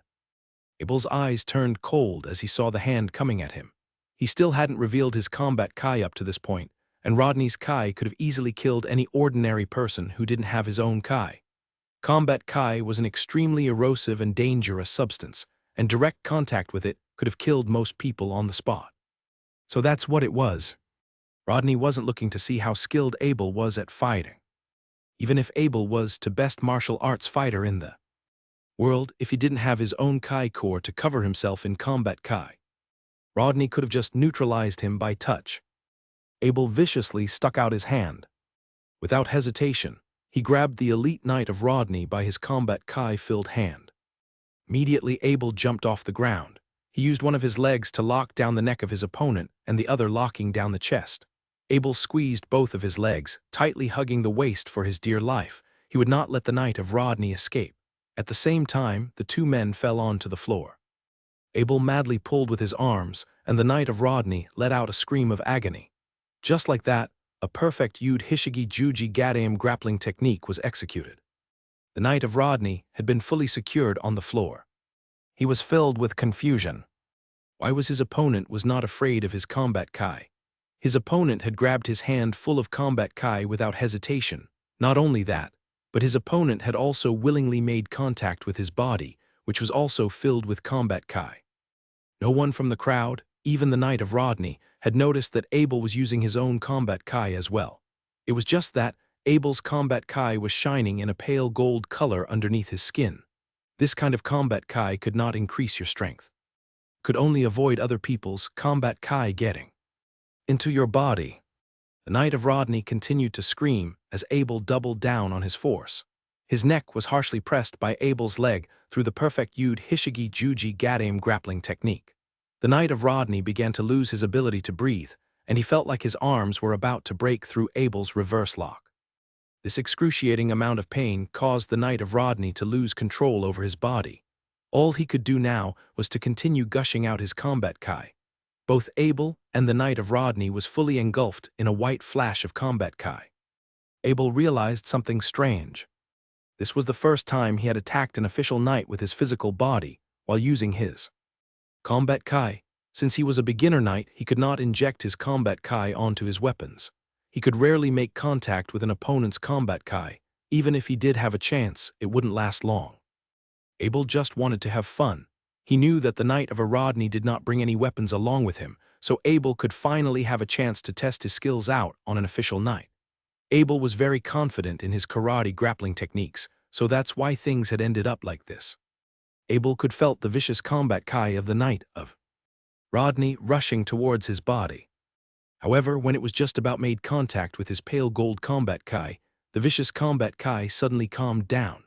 When both of their combat kai finally made contact, the Knight of Rodney's combat kai suddenly got evaporated into those pale gold combat kai of his, like ice blocks on a heated stove.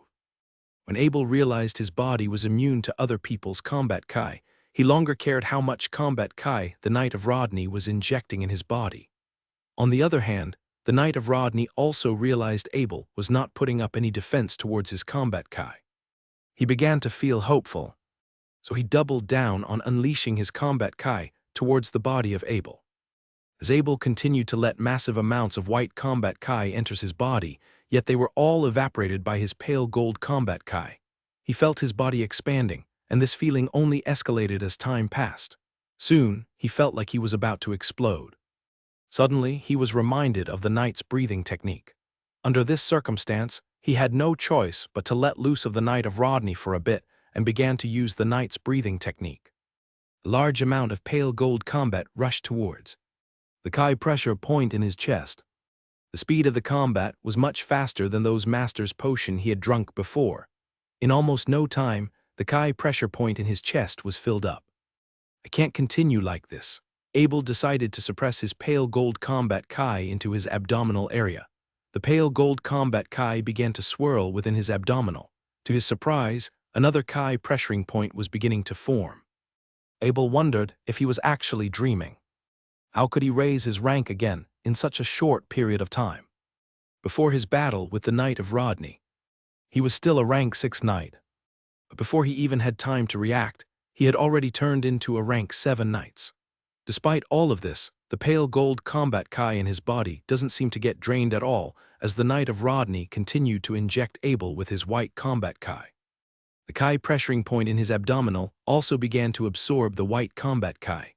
A large amount of pale gold combat kai rushed towards it, and soon, the second kai pressure point was also filled up as well. Abel did not stop. He began to build his third kai pressuring point from his back.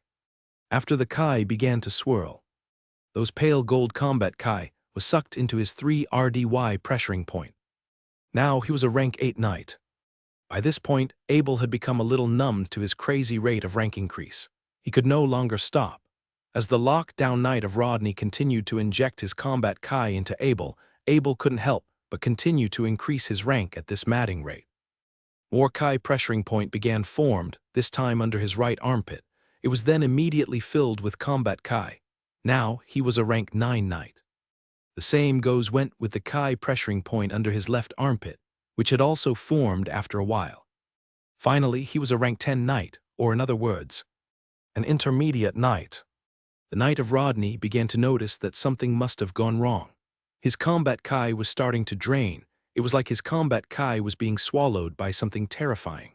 It had all vanished into the void after it entered the body of his opponent. By that point, the Knight of Rodney wanted to stop his combat kai, but Abel's body was like a giant blood-sucking worm, tightly latched onto his body and ruthlessly sucking his last bit of remaining combat kai. Abel felt like a kai pressuring point was about to form his palm. If it was successful, he could officially become an intermediate knight. Abel decided to form this first intermediate knight kai pressuring point on his right palm. It seemed like the most logical thing to do. Other than left-handed knights, most intermediate knights would choose their right palm. Abel felt like his entire body of combat kai began to vibrate chaotically. He felt a burning sensation in his right palm. Pale gold combat kai began to travel towards his right palm slowly. Then, they began to swirl faster and faster. It because of this kai pressuring point in their palm that an intermediate knight could cover their weapons in combat kai. This kai pressuring was what joins a knight's combat kai to the external world.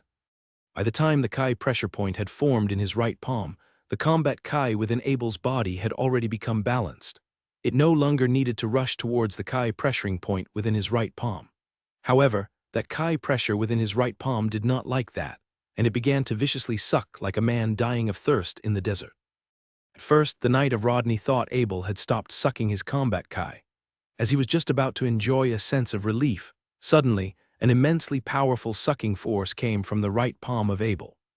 Even the last remaining bit of combat kai within the Knight of Rodney had been forcefully sucked dry by Abel's right palm. Even after all these sucking, Abel's right palm was still only half full. Could this be the star inhaling Dafa? Abel was a bit confused. He had only practiced the knight's breathing technique. It was nothing special. The only difference was that his combat kai was a pale gold color. Could this be the reason? Abel's pale gold combat kai was different from the legendary combat kai of God. The real combat kai of God was the most advanced combat kai technique. They had attained their gold color through to the massive amount of training. Although those who were able to unleash these advanced combat kai technique did not have a bigger core, their core was a lot denser. That's why their combat kai had turned gold up to a point. However, Abel could only use normal combat kai techniques. His core was built on forcefully sucking overflowing amount of combat kai. If another person had tried to do this, they would most likely get blown into pieces by an excessive amount of kai. Since Abel had also used his power of the will to build his core had become as dense as iron, and a lot bigger than normal. You could say Abel's core was a deformed one. Yet it was so unique, so no one could ever replicate it. Every unique aspect of Abel had played a part in the formation of this deformed core. From the existence Horadric cube, which allowed Abel to combine so many master's potions, to his unmatchable power of the will, and who could forget his forging knowledge and calm personality. All of these traits were not easy to attain. You are a monster, you are a monster. By this point, the Knight of Rodney was completely devoid of fighting power. Every single bit of combat kai in his body had been completely sucked dry, and even his combat kai seed had disappeared. Now he was only a combat kai less rubbish with the title of an elite knight. If he wanted to regain his combat kai, he had to start with his training all over again. With the mixture of anger and fear, the Knight of Rodney had never felt this hopeless in life. He could not do anything other than mutter. His voice was so soft that only Abel could hear what he had said. Abel could also sense that the Knight of Rodney's fighting power had been drained. However, after he heard what the Knight of Rodney had called him, a murderous desire flashed from his eyes. No one could know about Abel's unique combat kai ability. Otherwise, he would become the mutual enemy of all knights. Just think about it. If a knight realized something could not only suck up their combat kai, but use it to increase their own strength, of course, they would want that person dead. Abel viciously squeezed with his legs around the neck of the Knight of Rodney. The Knight of Rodney was already defenseless by that point. With that immensely powerful squeeze, all the Knight of Rodney could hear was a loud cracking sound coming from his neck. Soon his head was hanging motionless on the ground, soft like jelly. I've only killed the Knight of Rodney out of self-defense. All of you in the crowd can testify this, Abel said as he stood up. Since things had already progressed to this point, he no longer wanted to hide his identity. He lightly lifted his face mask. The youthful face of Abel appeared in front of the crowd. From the innocent smile on his face, no one could have guessed this youngster was the killer of an elite knight. Master Abel. It's the Lord of Abel. The guests in the crowd could recognize Abel in one glance, and his fame was too wildly spread in Harvest City. Although it hasn't been long since Abel had become famous, he already became the role model of how each family in Harvest City should educate their child. Outstanding, gifted, hardworking, ambitious, with just some common words people would often describe Abel as a person. The crowd also knew that they had no choice but to expose their identity as well. Since he had killed an elite knight, attending a black market auction was pale in comparison. As the crowd revealed themselves one by one, most of them were businessmen, which only a few of them being nobles. The person who led Abel into this auction was a young noble. At the time, Kree's auction stall had already sent out all their guards and attendants to clean up the mess in the hall. The people in the crowd were being treated accordingly to their status. Abel was sitting on a chair, drinking a dense, aromatic coffee while chatting to that young noble. "The Honorable Lord of Abel, I am Polly Kuiki. It's my pleasure to meet you," said that young noble as he bowed to Abel. "Hello, are you from the Kuiki family?" Abel had heard of the Kuiki family. Although they did not have an estate, they were a famous noble family specialized in trades. "I am the wildest son of the Kuiki family. I am so glad you heard of us. It is my honor." Polly seemed to be very well-mannered. He gave another bow after he finished his sentence. Abel slightly bowed back. "As long as you've been to Harvest City, who would not know about the Kuiki family? It's a pity that this glory of my family will soon get dimmer because of me," said Polly with a bitter smile. Abel knew that Polly's father, the current inheritance of the Kuiki family, was a lord. According to the law of the Duchy of Carmel, in order to inherit all the possession of a family, one must become a knight. Therefore, Polly had to become an official knight before his father passes away. Polly looked at Abel with admiration. He said with his eyes fixed on Abel, "I will one day to be like you, becoming a noble with an estate." Seeing someone a lot older than him looking at down with admiration, Abel couldn't help but let out a smile. He then said, "Hope your dreams come true. Harry Castle will be glad to welcome you for a visit." Polly was very excited by Abel's invitation. The social circle of these noble with estates were very hard to join. Forming a strong relationship with Abel would definitely make it a lot easier and undoubtedly bring along a lot of benefits in the future. Abel didn't often socialize much with people. Since Polly seemed like a nice person, he decided to give Polly an invite. Although he did not set a time for an invitation, it sent a signal to every noble nearby that Harry Castle had accepted Polly as a friend. Abel then turned his head towards that young female elf who stood still at the exact same spot. Abel stood up and approached her. He asked with a non-threatening voice, "Where are you from? Is there anything I can do to help you?" The young female elf turned her big sparkly eyes towards Abel. She doesn't seem to understand what he was saying. "The Honorable Lord of Abel, this elf could not understand human language," said an old man with a silky suit as he approached and bowed to Abel. Abel gazed at the young female elf with a hint of pity. Being thrown into a completely unfamiliar environment and not knowing a single word of its language was like adding salt on top of a wound. Abel then turned towards the old man and asked, "Who are you?" "The Honorable Lord of Abel, I am Kree," said the old man in a silky suit as he bowed to Abel again. "Are you the owner of this auction stand?" asked Abel as he lightly tilted his head towards Kree. "Yes, it is a property of your humble servant," Kree replied. "I'll buy this elf. When things had settled, I will take her away," said Abel in a stale tone. The outcome had already been confirmed by these words of Abel. He would not need to take Kree's opinion into consideration. "The Honorable Lord of Abel, consider this elf as a gift from Kree's auction stand," said Kree. His voice came across as well-intentioned. "Do I look like I don't have enough money to pay for it myself?" Abel didn't care about money. He just didn't want to have any affiliation with these black market auction stands. Since Abel still hadn't fully calmed down from the fight he just had, he raised his voice as he said this, sending a light wave of impose into the atmosphere of the hall. Dong, dong. The sound of glasses falling on the floor. Abel's wave of impose had knocked a few glasses of coffee off the hands of some nobles. It had completed caught them off guard, and the rest of the crowd had suddenly become quiet. Luckily, Abel was still an intermediate knight. His impose didn't hold any damaging power.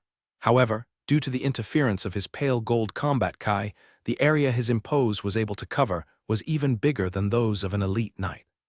Kree was directly facing Abel. He realized had deeply angered Abel, so he immediately fell to the floor. The surrounding crowd also looked at him with despise.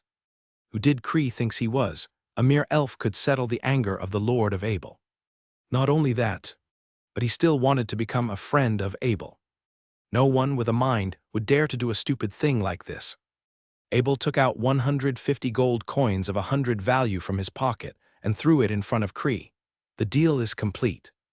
Suddenly, a noise came from outside the stand. It was a Harvest City public security guard. These public security guards are the law enforcement of Harvest City. However, they do not have any control over the nobles. If a noble broke a law, they could only be reported to the noble arbitral tribunal. When the public security guards saw the Lord of Abel, they gave out an amiable expression. They stepped up and asked Abel, the honorable Lord of Abel, did you get hurt? Abel replied, hello public security guard. I've attended a little event within Cree's auction stand and got attacked by an elite knight. I even exposed my identity to him, but he still attacked me with his combat kai. My goodness, an elite knight has the guts to attack the Lord of Abel in Harvest City. The face of the public security guard immediately changed. Attacking a noble with an estate was a very serious matter, let alone the person committing the crime was an elite knight. This situation at hand must be very troublesome. Of course, everyone here can testify it. I swear to the spirit that everything I said was true, said Abel, pointing at the crowd in the hall. I swear to the spirit that everything the Lord of Abel had said was true. No one in the crowd had the guts to offend the Lord of Abel for a dead elite knight, especially when Abel really was telling the truth. The honorable Lord of Abel, where is the guy who had attacked you? Asked a public security guard. The guy is there, Abel replied, pointing at a dead body on the ground. The public security guard stepped up and flipped the dead body around. When he saw the face of the dead body, he can't help but call out in fear. It was the elite knight of Rodney. Of course, the public security guard knew about the Knight of Rodney. In fact, he was very familiar with him. Ever since the Knight of Rodney had become a knight of the city palace, he was responsible for arresting and killing countless intermediate and elite occupation holders. He was definitely one of the most powerful knights in the city. However, the public security guard knew fully well that, since the Knight of Rodney was the one who attacked the Lord of Abel first, getting killed was inevitable. No matter what had happened, no one could ever insult the dignity of a noble. Which superior killed the Knight of Rodney? Said the public security guard with a bow. I killed him myself, said Abel with a monotone voice. How is that possible in a slip of the tongue? These words leaked out of the mouth of the public security guard. He then immediately followed up and said, I am so sorry, the honorable Lord of Abel. I was only stunned by your power. Abel replied, no worries, it's not that I am powerful, it's just that. Suddenly, he paused his sentence. He then proceeded to say, how can someone without a weapon be a knight? At that moment, Steward Robin, the steward of the Harry family temporary courtyard in Harvest City, had arrived. He was called here by the auction stand in regard to the attack of the Lord of Abel in Cree's auction stand. Normally, when a situation like this had happened, the first people to contact were the public security guards and the family of Abel. Young Master Abel, Steward Robin is here at your service, said Steward Robin as he bowed to Abel. Only servants from Harry Castle would call Abel a young master. Robin, what are you doing here? Never mind, you can help me bring this elf back, said Abel pointing at that young female elf. Yes, young Master Abel. After Steward Robin saw that Abel was not injured, a heavy boulder had lifted off his heart full of worry. Then, he took away the elf as Abel had ordered. The reason why Abel had ordered the steward to take away the young female elf was that he didn't want many people to know that an elf was involved. In this situation, buying or selling an elf was not a dignified thing to do. Everyone in the crowd, no matter businessmen or nobles, was sophisticated enough to know fully well that Abel wanted to keep this a secret. Of course, the public security guard would not interfere with things such as a noble buying an elf. If he had reported it to the noble arbitral tribunal, the most they would do was to give Abel a warning. The public security guard would not take this risk to offend the Lord of Abel. The public security guard began to collect the evidence, but that was none of Abel's business. Soon, Abel was out of Cree's auction stand. In turn, he entered the alley of the auction stand. By that point, the alley was already pitch black. There was no one around. Suddenly, Abel jumped up. He grabbed onto the 3 meters high wall, and with an effortless flip, Abel had entered the Calgary potion store beside Cree's auction stand. Abel had actually entered the backyard of the Calgary potion store. He stopped his footsteps and listened carefully. There was only the sound of insects calling, not a single sound of humans. The backyard was empty. There was no one stopping Abel. Soon, he had entered the master's bedroom. The first thing he noticed was the bed that Darren had described. It was huge, almost taking up half the bedroom. Abel searched the surrounding for the mechanism. Due to Abel's lack of knowledge when it came to this, he walked around for a circle and still had no result, so came to a halt and stopped searching. Abel walked to the side of the bed and reached his hand to grab the bedside. He slowly applied force, and pale gold combat Kai began to unleash. 500 pounds, 1,000 pounds, 1,500 pounds. As he continued to apply force, the bed began to make a cracking noise. When Abel's force reached 4,500 pounds, the bed had been completely flipped over. Underneath exposed a pitch-black tunnel and a bunch of damaged mechanisms surrounding it. Abel took out that night pearl from his pocket and threw it into the tunnel. The tunnel was not too deep, only around 5 meters. He then immediately jumped down. Abel arrived at a secret chamber. It was around 20 square meters. There were only around 10 large boxes scattered on the ground and a table in the center with some small boxes on the top. Abel opened the small boxes on the table. Under the illumination of the night pearl, a large patch of 100-unit gold coins flashed in front of Abel's eye. However, over the years, he had become numb to money. He threw the small boxes into the portal bag and turned his gaze towards the large boxes on the floor. He opened the big boxes as well. Inside was filled with all kinds of potions, from the ones for novice knights to the one for official knights. Of course, anyone who practiced combat Kai could use these potions, but due to tight regulations, some occupations could only buy some of these potions in the black market.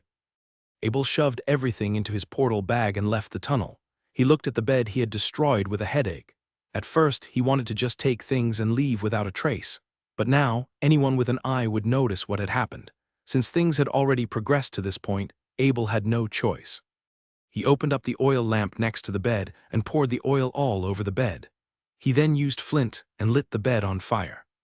After Abel had stepped out of the room, he watched the Calgary potion light up in flame a few hundred meters behind him. Since the courtyard was made out of wood, the entire thing was engulfed in a sea of fire. Abel continued to stare with a pair of cold, emotionless eyes. The sound of firemen came from a distance, but the time was late. In a thundering sound, Calgary Potion Shop had collapsed onto the ground. The evidence of Abel's good deed had completely vanished into the fire. 5 days had passed. The elite wolf rider of Flawling had gone through the sewerage to connect with Prince Middleton George, the 7th Prince of the Royal. The elite wolf rider of Flawling had been driven mad by his failure. In the letter he delivered to the 7th Prince, he threatened that if the prince didn't find out who was the thief that stole his treasure, he would inform the public about the deal he had made with the prince. Ping, a luxurious cup had fallen to the oakwood floor. The reporter stood in front of Prince Middleton and was holding a large stack of information, drenched in sweat. "What took you so long? We had spent a lot of money on our networks. How come we still can't find anything about who had stolen the Wolf Rider's treasure?" Prince Middleton roared. "Your Majesty, according to what the elite Wolf Rider of Flawling, it was a virgin who stole the treasure. It's very hard for us to find the trace of a virgin, and it should be the responsibility of the elite Wolf Rider of Flawling. That virgin might have already returned to the Orc Empire," the reporter said with his head pointing down. Yet, the words were spoken very clearly. No wonder why he could attain an important role such as a reporter. "You have a point. How about the incident with the Calgary Potion Store?" asked Prince Middleton in a low voice. "The biggest suspects are the other princes. Only someone with a strong information network could find out that Calgary Potion was your possession," said the reporter in a certain tone. "How about the Harry Castle that the elite Wolf Rider of Flawling had mentioned? Could they be involved as well?" Although the elite Wolf Rider of Flawling did not say much about Harry Castle, Prince Middleton could tell that he was a bit scared of them. Since the elite Wolf Rider of Flawling wasn't willing to attack the Harry Castle near Harvest City personally, it suggested that the fighting power of Harry Castle was equal, if not better than an elite Wolf Rider. According to the report, there were quite a few elite and intermediate Wolf Rider who had attacked Harry Castle, but all of them had failed miserably. Since Harry Castle has not submitted any outstanding military service ever since, it seemed like Harry Castle is holding a lot of hidden power, the reporter analyzed. The reason why Harry Castle did not submit an outstanding military service was that they didn't want anyone to know that even their normal knight servants were equipped with magic weapons. The day when the Wolf Garden was attacked, and the day where Calgary Potion Store had the incident, he had just bought an elf from an auction stand. During the process, he had a fight with an elite knight and ended up killing the elite knight, said the reporter. Prince Middleton then asked with curiosity, was that Lord of Abel really that powerful? How much power is he hiding? There were no official knights in the scene, but according to the testimony of an intermediate warrior, Abel was incredibly gifted in physical battle. The reporter proceeded to say with an odd expression, at that time, the elite knight was not equipped with any weapon, and Abel locked him on the floor and directly choked him to death. The elite wolf rider of Floring's suspicions of Abel's involvement in the attack of the Wolf Garden might be true after all. If Abel actually possessed this ability, he could also very well be able to open the secret chamber in Calgary Potion Store. Then burn the store down, said Prince Middleton. He began to suspect Abel. Our investigators asked a lot of people. It did not take long until Abel had arrived back at Harry Castle after he left the auction stand. It was definitely not enough time for him to open up all the mechanisms within our secret chamber. Moreover, it would not be possible for a single person to take away all put possessions.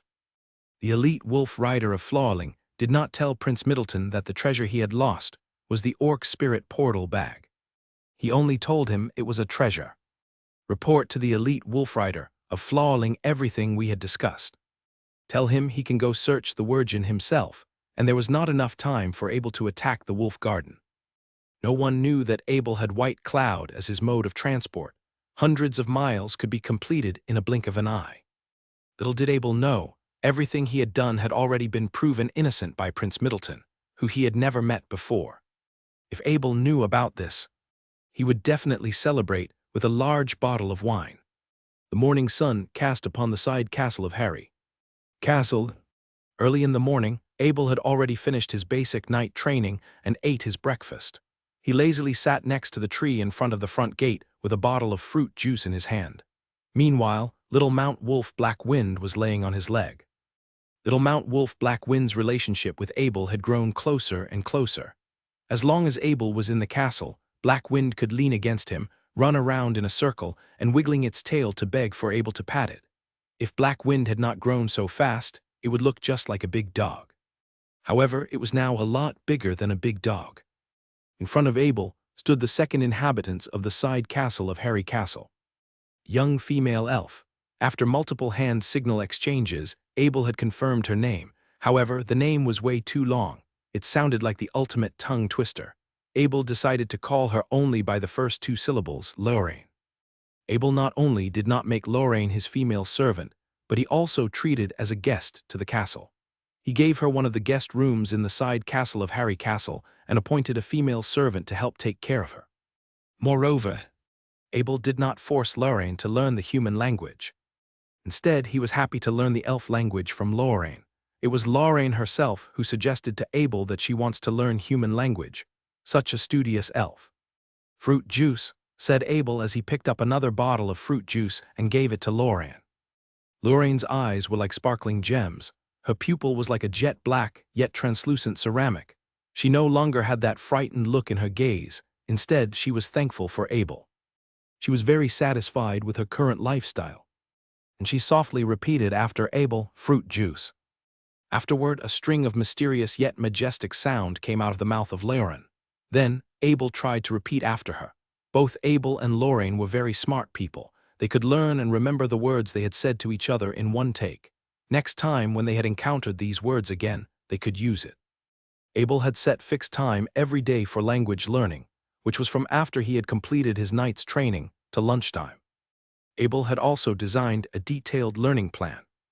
Influenced by how he had learned English, first learning individual words, then grammar. Abel took out a piece of sheepskin cardboard with the drawing of everyday objects, plants, and animals.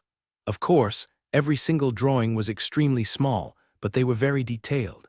Abel had hired the best painter in Harvest City to draw this educational tool according to his will. Abel pointed at a certain object on the board, and the individual word learning lesson with Lorraine had begun. Other than then, naughty Black Wind, No one in the castle had disturbed them. Although learning a new language was a bit dry and dull, Abel was very pleased to have a beautiful elf lady to learn with him. Till now, Abel never really had any friends with similar age. Since he had adopted the body of a 13-year-old boy after he came to this world, Abel's mindset had also gotten younger. He always wanted some friends that were of similar age with him, and with the presence of Lorraine, this gap within Abel's heart had been fulfilled. These past few days, the Lord of Marshall noticed that Abel seemed to be deep in thoughts. Every time he had the chance during lunchtime, he would mutter to Abel, "Abel, you really had grown up." Abel couldn't care less about the Lord of Marshall trying to mind his business. Both Abel and Lorraine were still very young, especially since an elf's childhood years often last for a very long time. Abel always just treated Lorraine as a younger sister. Once he had the chance, he would let Lorraine back home. Abel fully understood what it feels like to live without a family and the pain of missing them. Abel had already decided to help Lorraine the moment he saw her gaze in the auction stand. During lunchtime, Abel brought Lorraine along to have lunch with the Lord of Marshall. With an extra elf sitting behind the table, the atmosphere felt more like a family than if Abel was to have lunch with only the Lord of Marshall. Abel liked this atmosphere quite a lot. Even the Lord of Marshall's appetite had gotten better. Lorraine did not eat anything other than a few pieces of fruit and a cup of fruit juice for lunch. She did not show any interest in the meat and the wine. Abel began to worry about her nutrition, so he placed a large chunk of meat onto her plate and softly said, "Lorraine, eat some more meat." Lorraine was stunned by the piece of lean meat, and she did not know what to do with it. It was almost as big as her plate. Lorraine put down her cutlery and opened her mouth. She wanted to say something, but since she had only started to learn the human language not long ago, she couldn't find the correct words to express her feelings. "Abel, don't throw random food at her. Elves don't eat meat," said the Lord of Marshall. He found it very amusing to watch Abel interacting with Lorraine. "How can you grow if you don't eat meat?" Abel muttered as he retrieved the meat from Lorraine and placed it onto his own plate. Then, he took out a new plate and put it in front of Lorraine. Lorraine had learned very quickly. "How's it going learning the elf language, Abel?" said the Lord of Marshall. He took a sip of the wine and stared at Abel. "It's going well. A few words are hard to pronounce, but once I grasp the formula it should be easy," Abel replied. "It's easy? That's the most arrogant thing I had ever heard. The scholar of Harvest City might cough blood if they heard these words from you. The elf language was the most difficult language in the Holy Continent," said the Lord of Marshall as he pointed at Abel and laughed. "That's because they don't have a good teacher," said Abel. Although Lorraine couldn't understand Abel, she sensed that Abel was complimenting her, so her smile began to grow even wider. The lunch had ended in this heart-warming atmosphere. As the three was getting ready to leave, suddenly Steward Lindsay had approached them in a slightly rushed manner. Young master, Miss Lorraine, Viscount Dickens is here for a visit," and Steward Lindsay paused for a bit and proceeded to say, "The two other people that arrived with him seem to have equal, if not higher status than him." The Lord of Marshall and Abel exchanged gaze. It was an odd timing for Viscount Dickens to visit Harry Castle.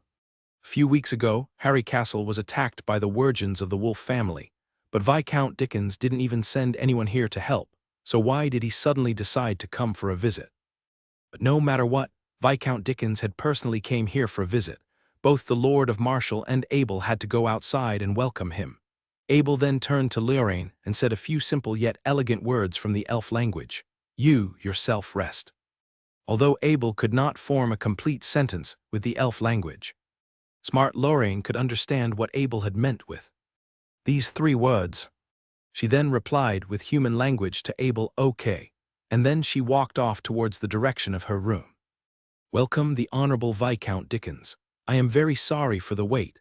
When the Lord of Marshall had arrived at the living room in the castle, Viscount Dickens and the other two guests had already sat down and began to chat with a cup of coffee in their hands. Abel followed closely behind the Lord of Marshall. He bowed towards the three guests and asked them how they were doing. The Lord of Marshall, "Master Abel, I hope I didn't disturb you," said Viscount Dickens as he stood up and bowed back. He then introduced the two guests beside him to the Lord of Marshall and Abel. "These two men are Head Commander Lowell and Head Commander Hopkin." Suddenly Abel's gaze tensed.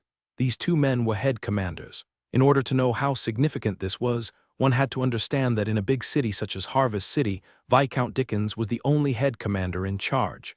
All of a sudden, there were 3 head commanders appearing in Harry Castle. This information had deeply shocked both the Lord of Marshall and Abel. The Honorable Head Commander Lowell, the Honorable Head Commander Hopkins, welcome to Harry Castle. The Lord of Marshall replied immediately and quickly, followed by a bow. Haha, no need to be so polite. I am not Viscount Dickens. I am not used to it, said Head Commander Lowell straightforwardly. What brought you 3 honorable superiors to Harry Castle? The Lord of Marshall said carefully.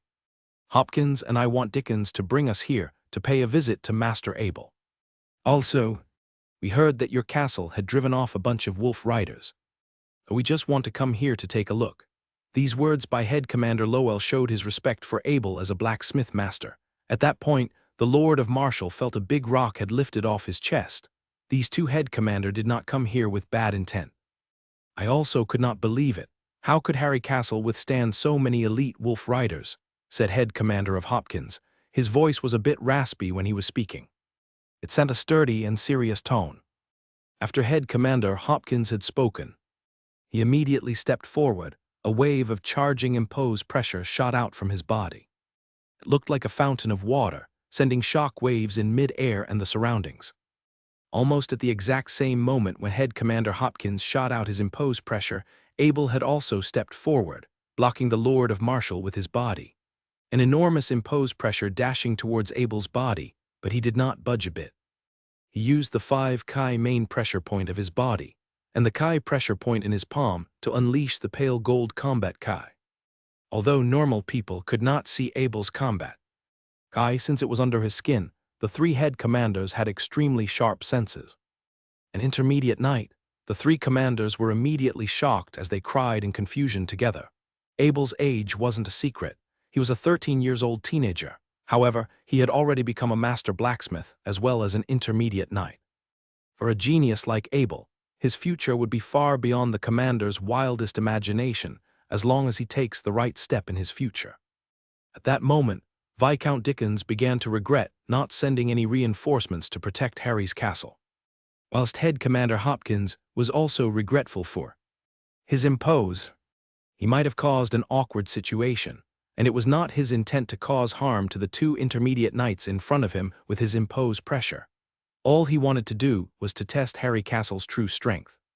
Due to Head Commander Hopkins's impose, Abel's power as an intermediate knight was exposed. No one had expected something like this to happen. Just as Head Commander Hopkins was considering a resolution for this behavior, a low woo-woo sound was coming from somewhere. Black Wind, who was already half a man's height, had just been playing with Lorraine.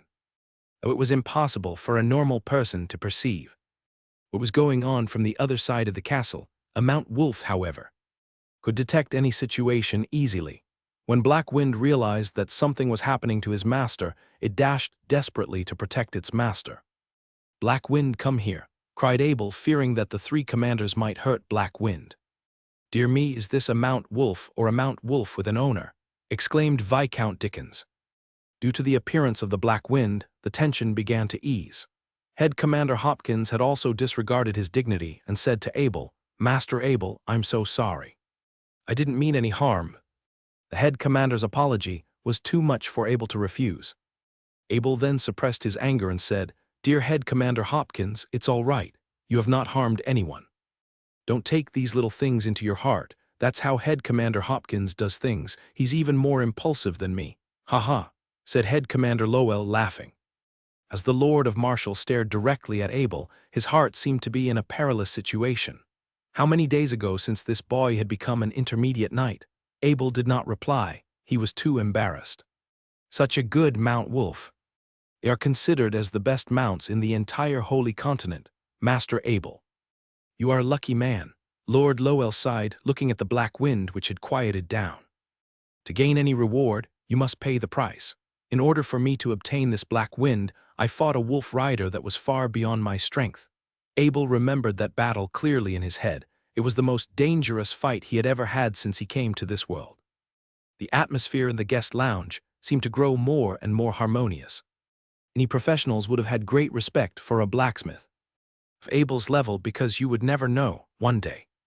You might also need the help of a blacksmith master.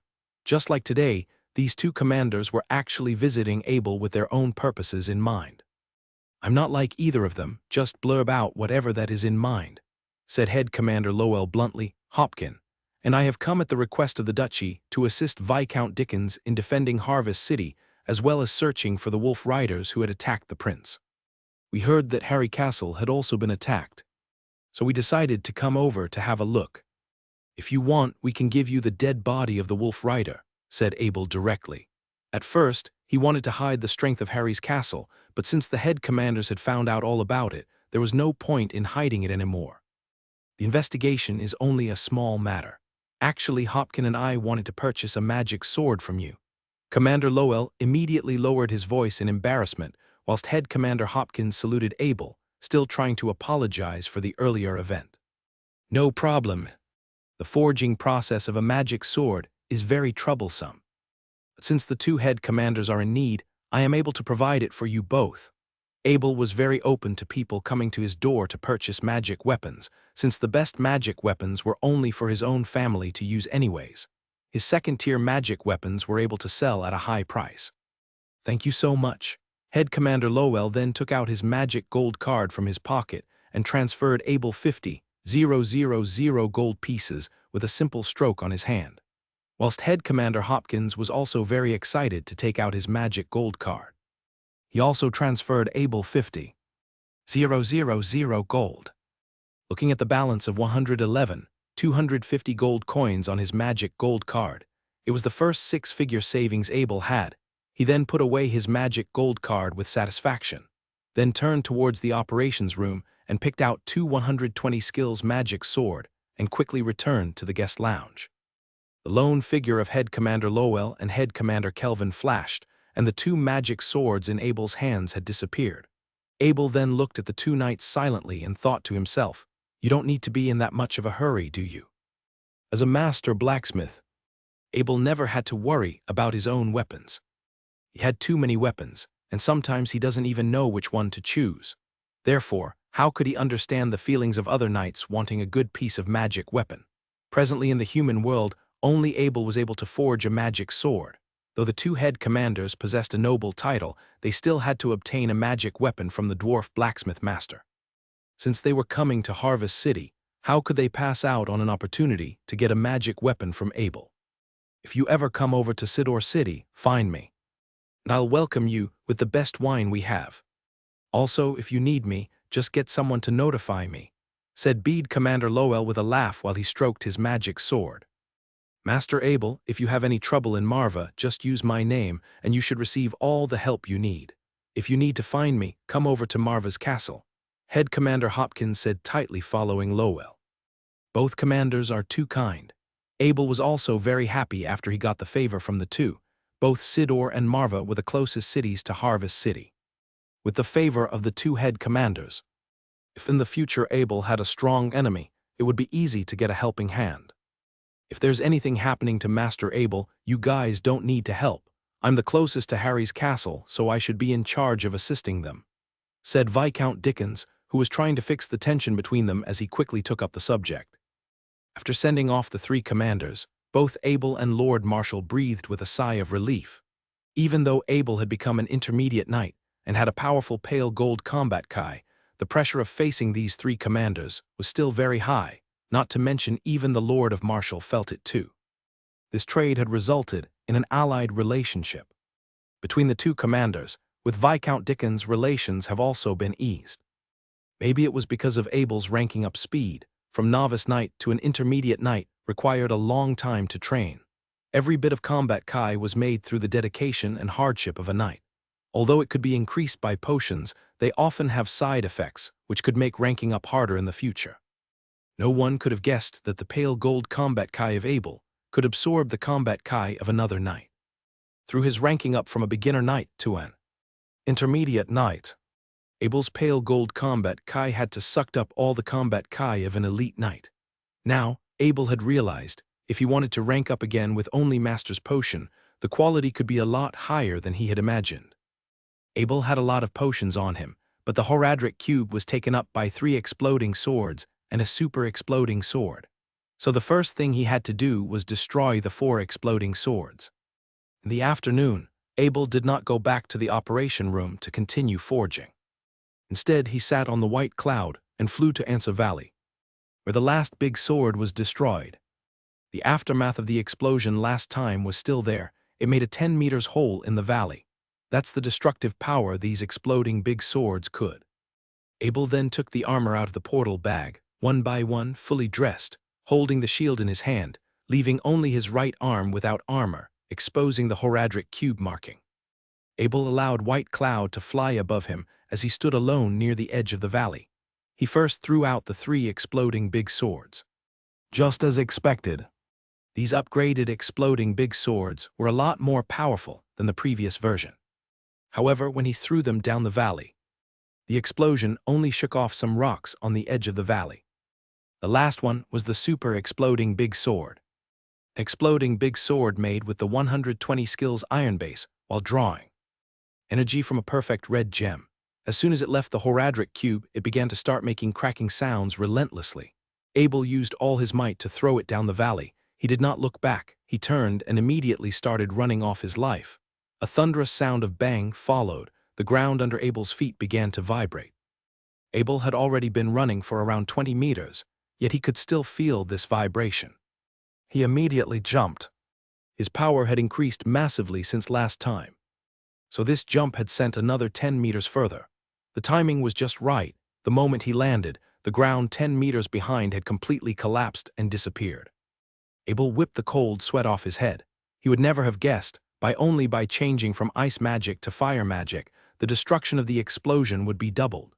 Luckily, he didn't actually get to use this super exploding big sword in the battlefield, or else this thing could kill every single person, including himself.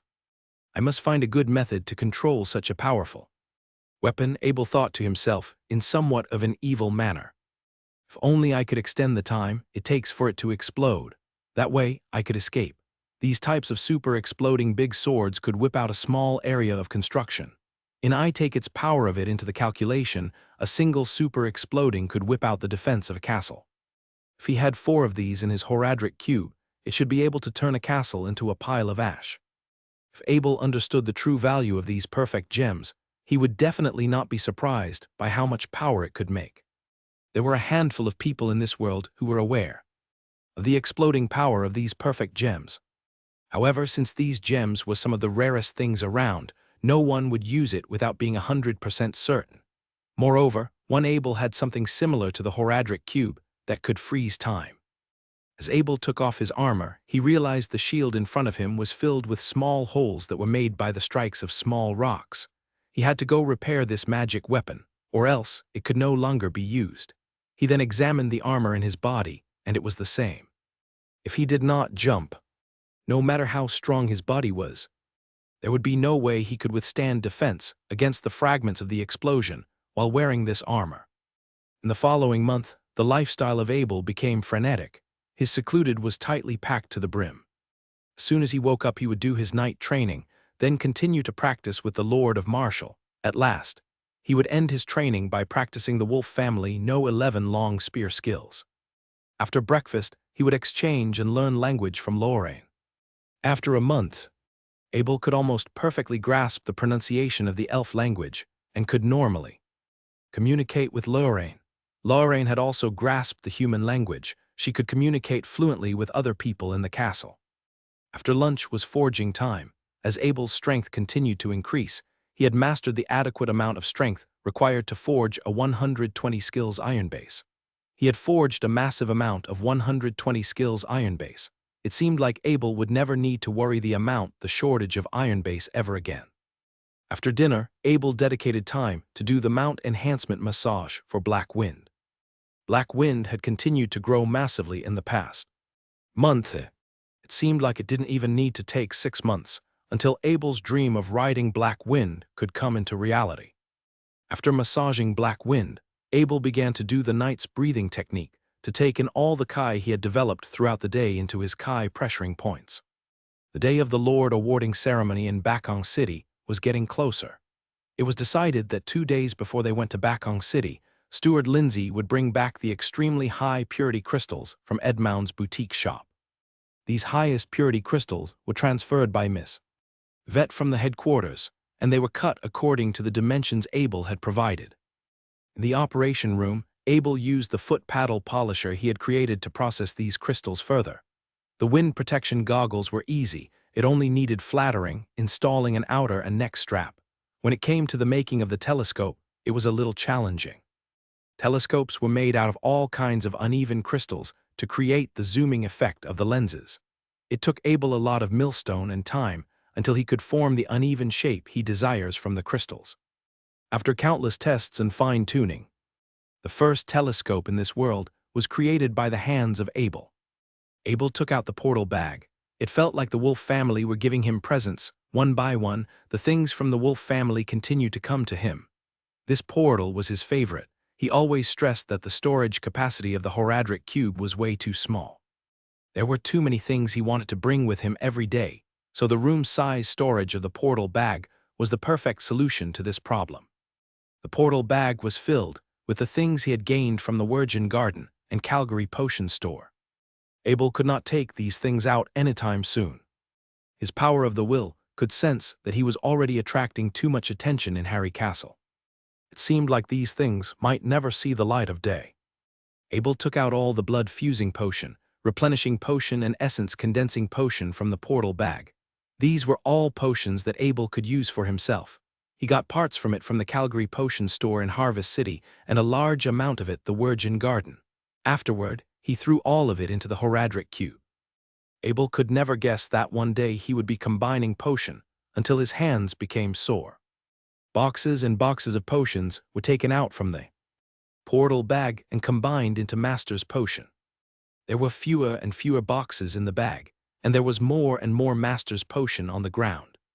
Abel spent the afternoon, locked in his operation room, madly combining potion like a machine. Every combat Kai occupation in the Holy Continent would go crazy for a bottle of Master's combat Kai increasing potion. Now, a pile of them was just carelessly lying on the floor of Abel's operation room, glistening in dark gold color. The last box of the potion had been combined. Abel carefully examined the portal bag. It was clear. Finally, Abel let out a sigh of relief. These long periods of machine-like movement were a lot more energy-draining than nights. Training. Abel counted the number of Master's Combat Kai increasing potion on the ground. It was enough for him to use for 3 months, no matter if they were from Calgary Potion Store or the one Calgary exchanged with the Virgin. They were all made according to the demand. That's why not much was left over. Abel's favorite out of all of these Master's Combat Kai increasing potions was the Master's Essence Condensing Potion. This type of potion could help compact the Combat Kai and make it denser. Those ones that had been enhanced into a Master's level had almost no side effects at all after its effects wear off. You could directly drink another one.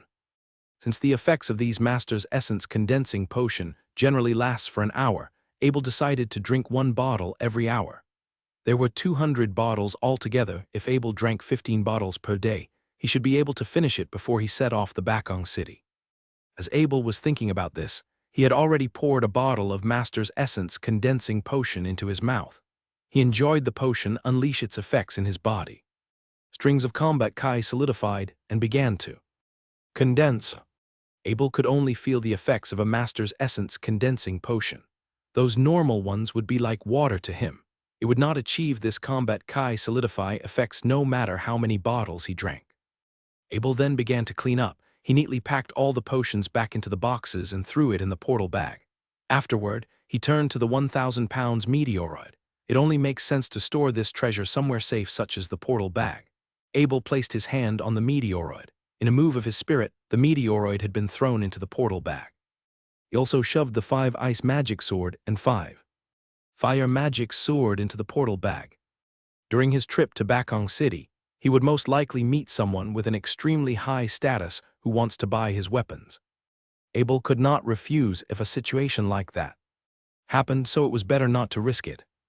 "Master, within 10 miles, we will arrive at Mawa City," said Steward Ken said to Abel from the carriage. Already, Abel stuck out his head. The carriage that Abel was riding was specifically designed for this trip. It was exactly the same as the one as Lord of Marshall's at the front. Originally, Abel was planning to travel in the same carriage with the Lord of Marshall during this trip to Bakong City. However, when Lorraine heard that Abel would need to go on a long trip, her big sparkly eyes began to water up and stared at Abel, begging him to bring her along. After an entire morning of staring, Abel surrendered. Now the carriage had to acquire one more passenger. Not only Lorraine, but Black Wind also noticed that Abel was backing up for a long trip. Oh, that clever Mount Wolf had been making woo-woo sounds nonstop. So, the soft-hearted Abel decided to bring it along as well. It might not be an entirely bad idea since he could continue to help Black Wind do the mount-enhancing spell during this trip. Just like that, the carriage was jammed with another passenger. According to Steward Lindsay, a single metal lord such as Abel must bring his own steward to the lord awarding ceremony to take care of the documents. Therefore, with more and more passengers going on this journey, Abel had decided to make another carriage. Seeing the gigantic city emerge from a distance, Abel couldn't wait to go inside and have a rest. Not because he was tired, but Lorraine had not washed her face in days. Even Black Wind would relentlessly rub himself against the sides of the carriage. They brought along 3 carriages during this trip. The one at the front was the Lord of Marshall's Super Bull carriage. Abel also had the same carriage, which was following closely behind. Both of these carriages were each pulled by 2 inferno bulls. The carriage at the end was just a normal carriage, holding the armor of Abel and the Lord of Marshall, and everyone's luggage. There were 20 knight servants guarding these 3 carriages. Abel had treated them very well. They were all given some beginner combat Kai-enhancing potion. Abel had more than enough in his portal bag anyway. Bakong City was not a peaceful place. It was where big nobles gathered. The conflicts between nobles and royal were also non-stop. Therefore, these 20 knight servants must increase their power to fight off anyone with bad intent. Lorraine, soon we will be able to wash our faces and have a rest, Abel said to Lorraine, as her eyes seemed like she wanted to ask Abel a question. After hearing that they would soon be able to wash their faces, Lorraine was so happy even her eyes could not be seen. Then she gently said, "That's great, even Black Wind is dirty." Black Wind was lethargically laying on the center of the carriage. However, after it heard someone say its name, it suddenly jumped up with excitement, wiggling its tail towards the direction of Lorraine. Seeing the half-a-human tall Black Wind pretending to be cute by wiggling its tail, Abel lightly patted its head and said with a laugh, "You are a Mount Wolf, not a dog." Ignoring the rub of Black Wind, Abel turned towards Steward Ken and repeated, "Ken, come seat inside. It's outside was way too hot." Steward Ken replied, "Master, don't worry about me. I belong in this spot." Ken was a stubborn steward. Every time they went on a trip, Steward Ken would always care about how Harry Castle come across to others. To him, sitting in the same carriage with his master was a very undignified thing to do for Harry Castle.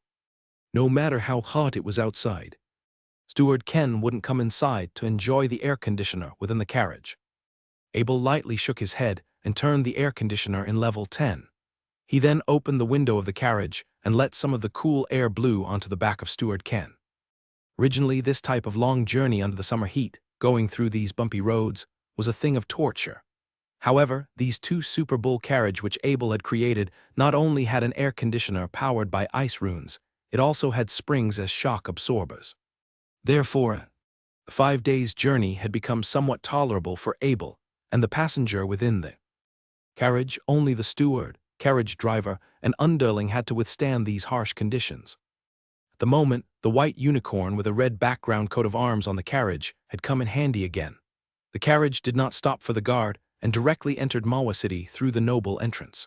Abel, thankfully, looked at the ordinary citizens waiting in line under the blazing summer heat on his left, suffering this torture just to get into Mawa City.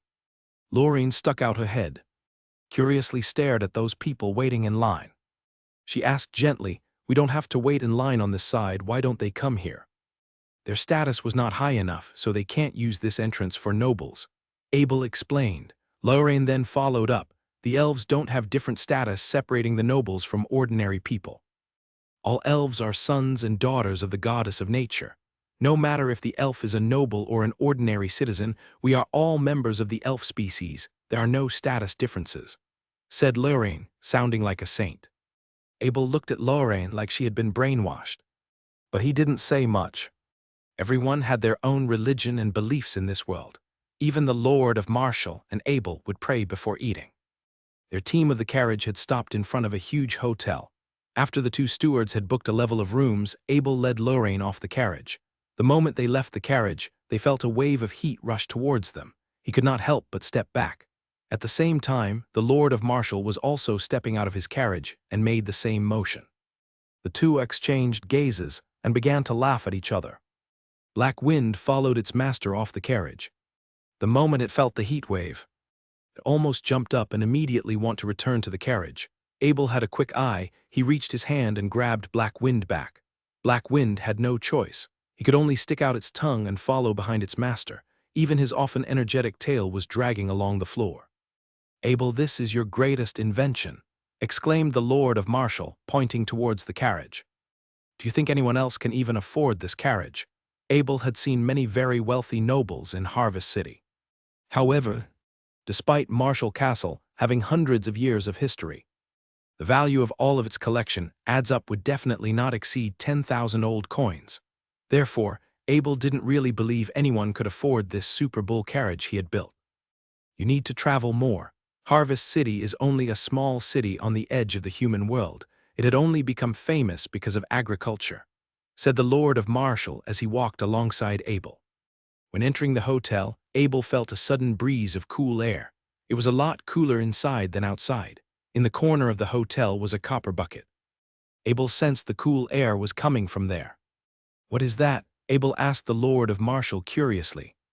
A plump middle-aged man wearing a luxurious suit was just walking by. When he heard these words from Abel, he turned and looked at Abel and gave him and his group a look of despise. From that look, the man realized there were an elf-and-a-half human-sized Mount Wolf in their ground. "That is a bucket full of ice," said the Lord of Marshall. He finally had the chance to teach Abel something. The moment when he was about to explain to Abel in detail about how to store ice blocks. Abel began to say, "How could I never think of that idea?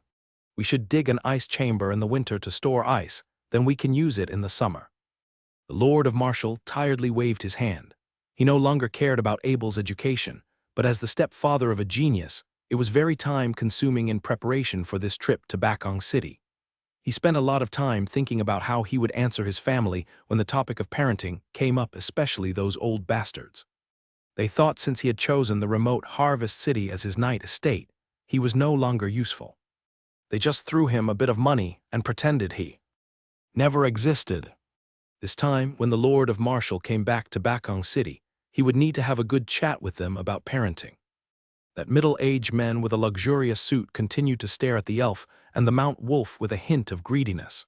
He did not leave straight away. Instead, he found a space in the guest lounge and sat down. Abel's power of the will was very sensitive to gazes with bad intent. He turned his head around and noticed that middle-aged man's gaze. That middle-aged man did not expect anyone to notice him, so he was caught off guard and swiftly turned his gaze away. Just another noble. After Abel had given out this definition, he began to move on. These nobodies didn't deserve his attention. "You go ask them what status are they," said the middle-aged man to his servant next to him. After a while, the servant returned and said, "Master, that is a coat of arms knight and his family." The middle-aged man stunned for a while. Although he was also the title of a lord, only an insignificant one, he doesn't even have a coat of arms or estate. How could he offend one of those coat of arms knights? The middle-aged man could not reconcile. He said, "Although I might not be able to offend them, someone might. Go spread the news that a knight with an elf and a Mount Wolf entered Mawa City." The Lord of Marshall still had not officially declared by the king as a lord. Therefore, he could only use the title of a coat of arms knight. If the middle-aged men knew that he was facing a coat of arms lord, he would never do this. "Did you hear the rumors?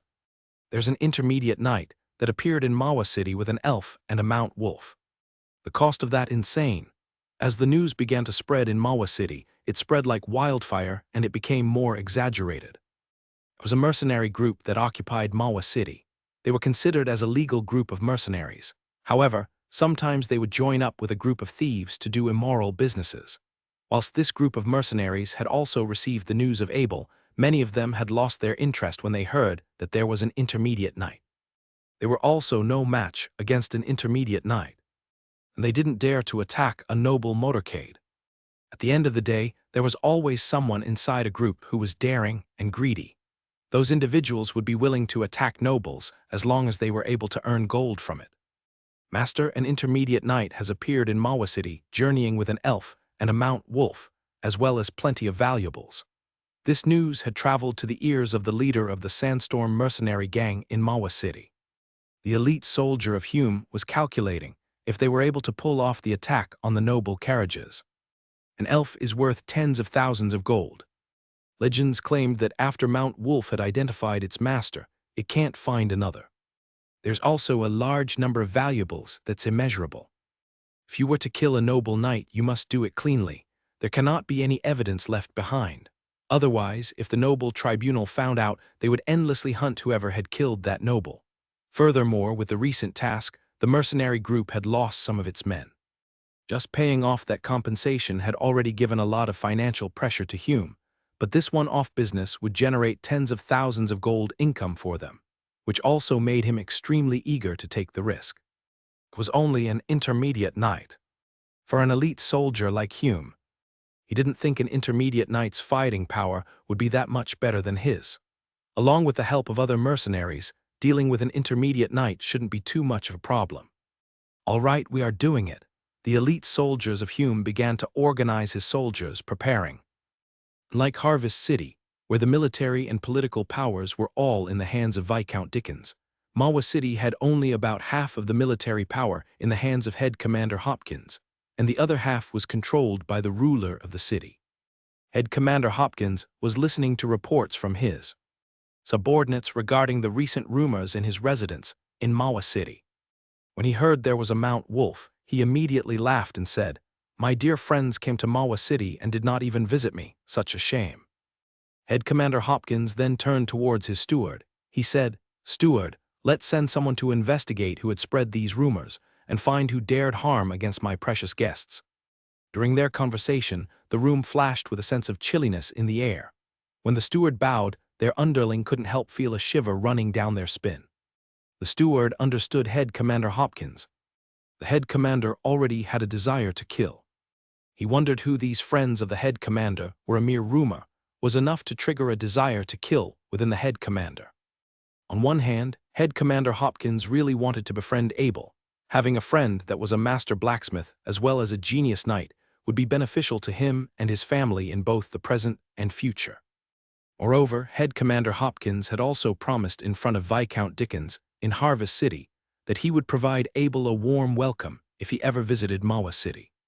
If Abel was attacked in Mawa City, no matter if he was harmed or not, it would result in a loss of dignity for him. When the two head commanders meet in the future, he would certainly be mocked for his lack of effort in protecting Abel.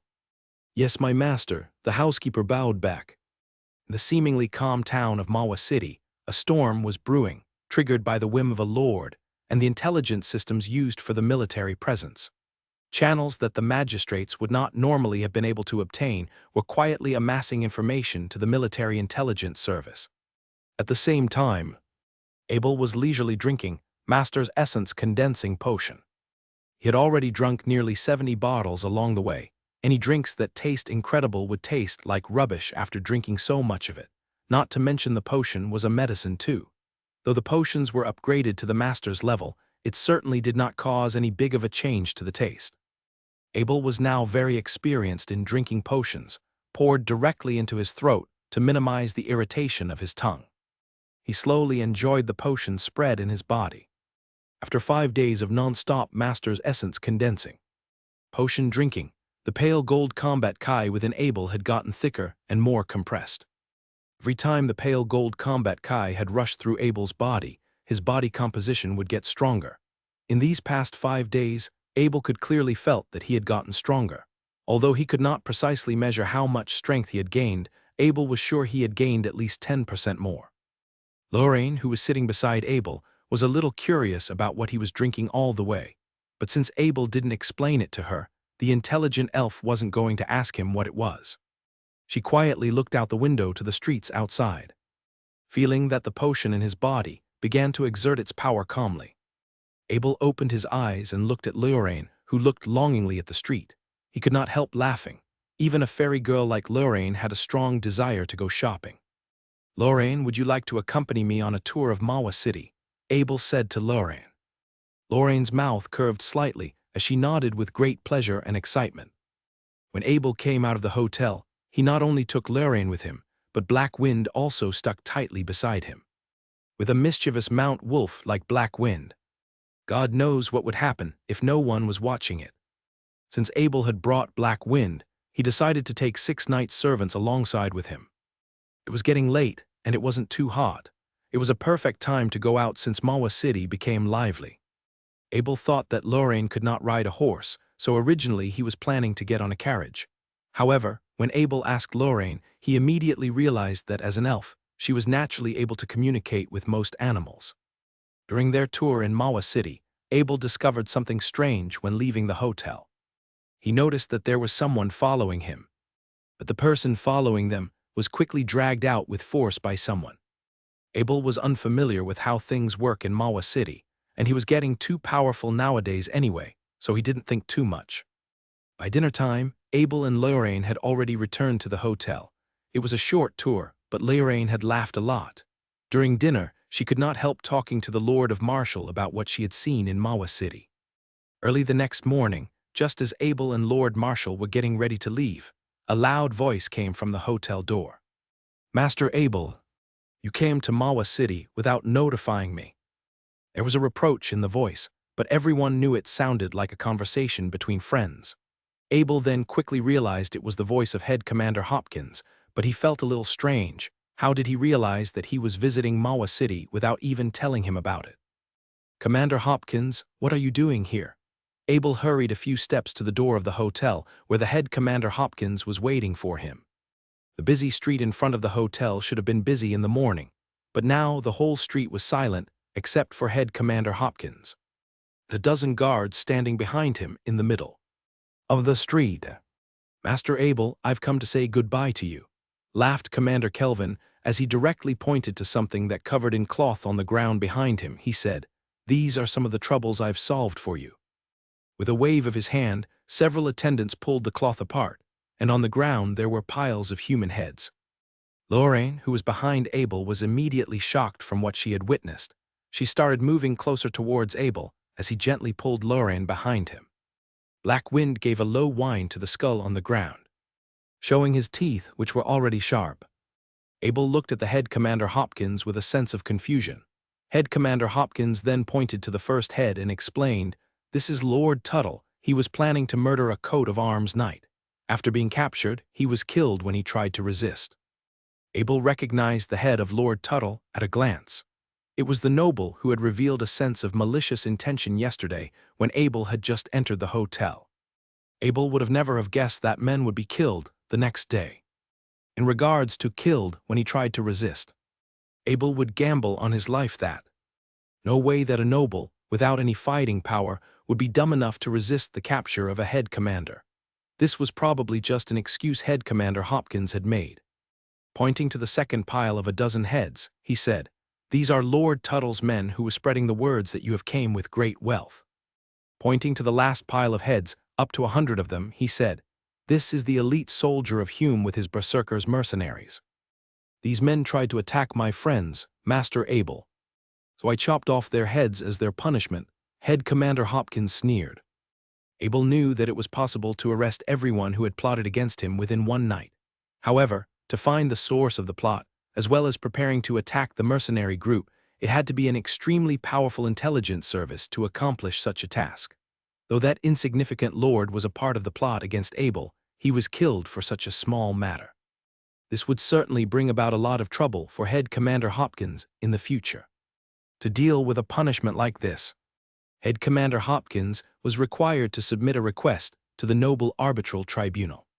However, with such a respected title, the Noble Arbitral Tribunal must have processed his case quickly. Head Commander Hopkins had killed a lord so that he could finish this matter before Abel had left Mawa City. Even if he was just an ordinary lord without the coat of arms, it was still a troublesome matter. I accept your kindness, Head Commander Hopkins, and all you have done for me have shown that you are a true friend of mine. Abel smiled, bowed, straightened up, and continued, I'm sure your noble self will receive a gift from your friend Gift in return. With that, Abel returned to his carriage, took out a fire magic sword, held it out to Head Commander Hopkins. Head Commander Hopkins then promptly stepped forward, took the sword from Abel with both hands, and said with a laugh, I am honored by your friendship. Presenting a weapon as a gift between two knights was a traditional method of making friends for knights. When a knight handed their weapon to another knight, it symbolized the idea of one individual requesting to become another's true friend. And if the other knight accepted the weapon, their friendship meant that they were now as close as brothers. This kind of ceremony was sacred in the tradition of the knight's etiquette for many years. It was considered as the most stable founding steps for a good friendship. When Head Commander Hopkins took the weapon from Abel, the two's friendship immediately heated up. Head Commander Hopkins then took Abel by the hand and said, Master Abel, I've only just realized that you were in Mawa City, so I don't even know what kind of gift I can give you now. Suddenly, the commander clapped his hands, and 10 guards who wore black armor came out behind Head Commander Hopkins. The current situation in Bakong City doesn't look too good. I don't think you brought enough men with you. Hereby I will give you these 10 beginner warriors. Their life and death are up to you now. With a wave of the hand of Head Commander Hopkins, the 10 black armored warriors came up to Abel, fell on one knee. They said in unison, the Lord of Abel. We dare to die for the Lord of Abel.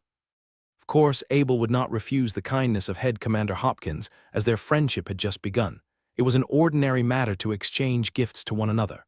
Then, with a serious look on Abel's face, he placed his hands onto the guards and helped them up. These black-armored soldiers were so fierce that they could be recognized within seconds as veterans fighters. Abel was a little shocked by how generous Head Commander Hopkins was. These private soldiers who were willing to die for their masters weren't easy to train. Looking at their age, they looked 10 years younger than his knight servants. But to have these kinds of might at these ages, they must be the finest of the finest. The Lord of Marshall was standing behind Abel, not moving forward. This was because the Lord of Marshall was far too off in terms of his status with Head Commander Hopkins, so he was only able to admire Abel with a smile that filled up his face.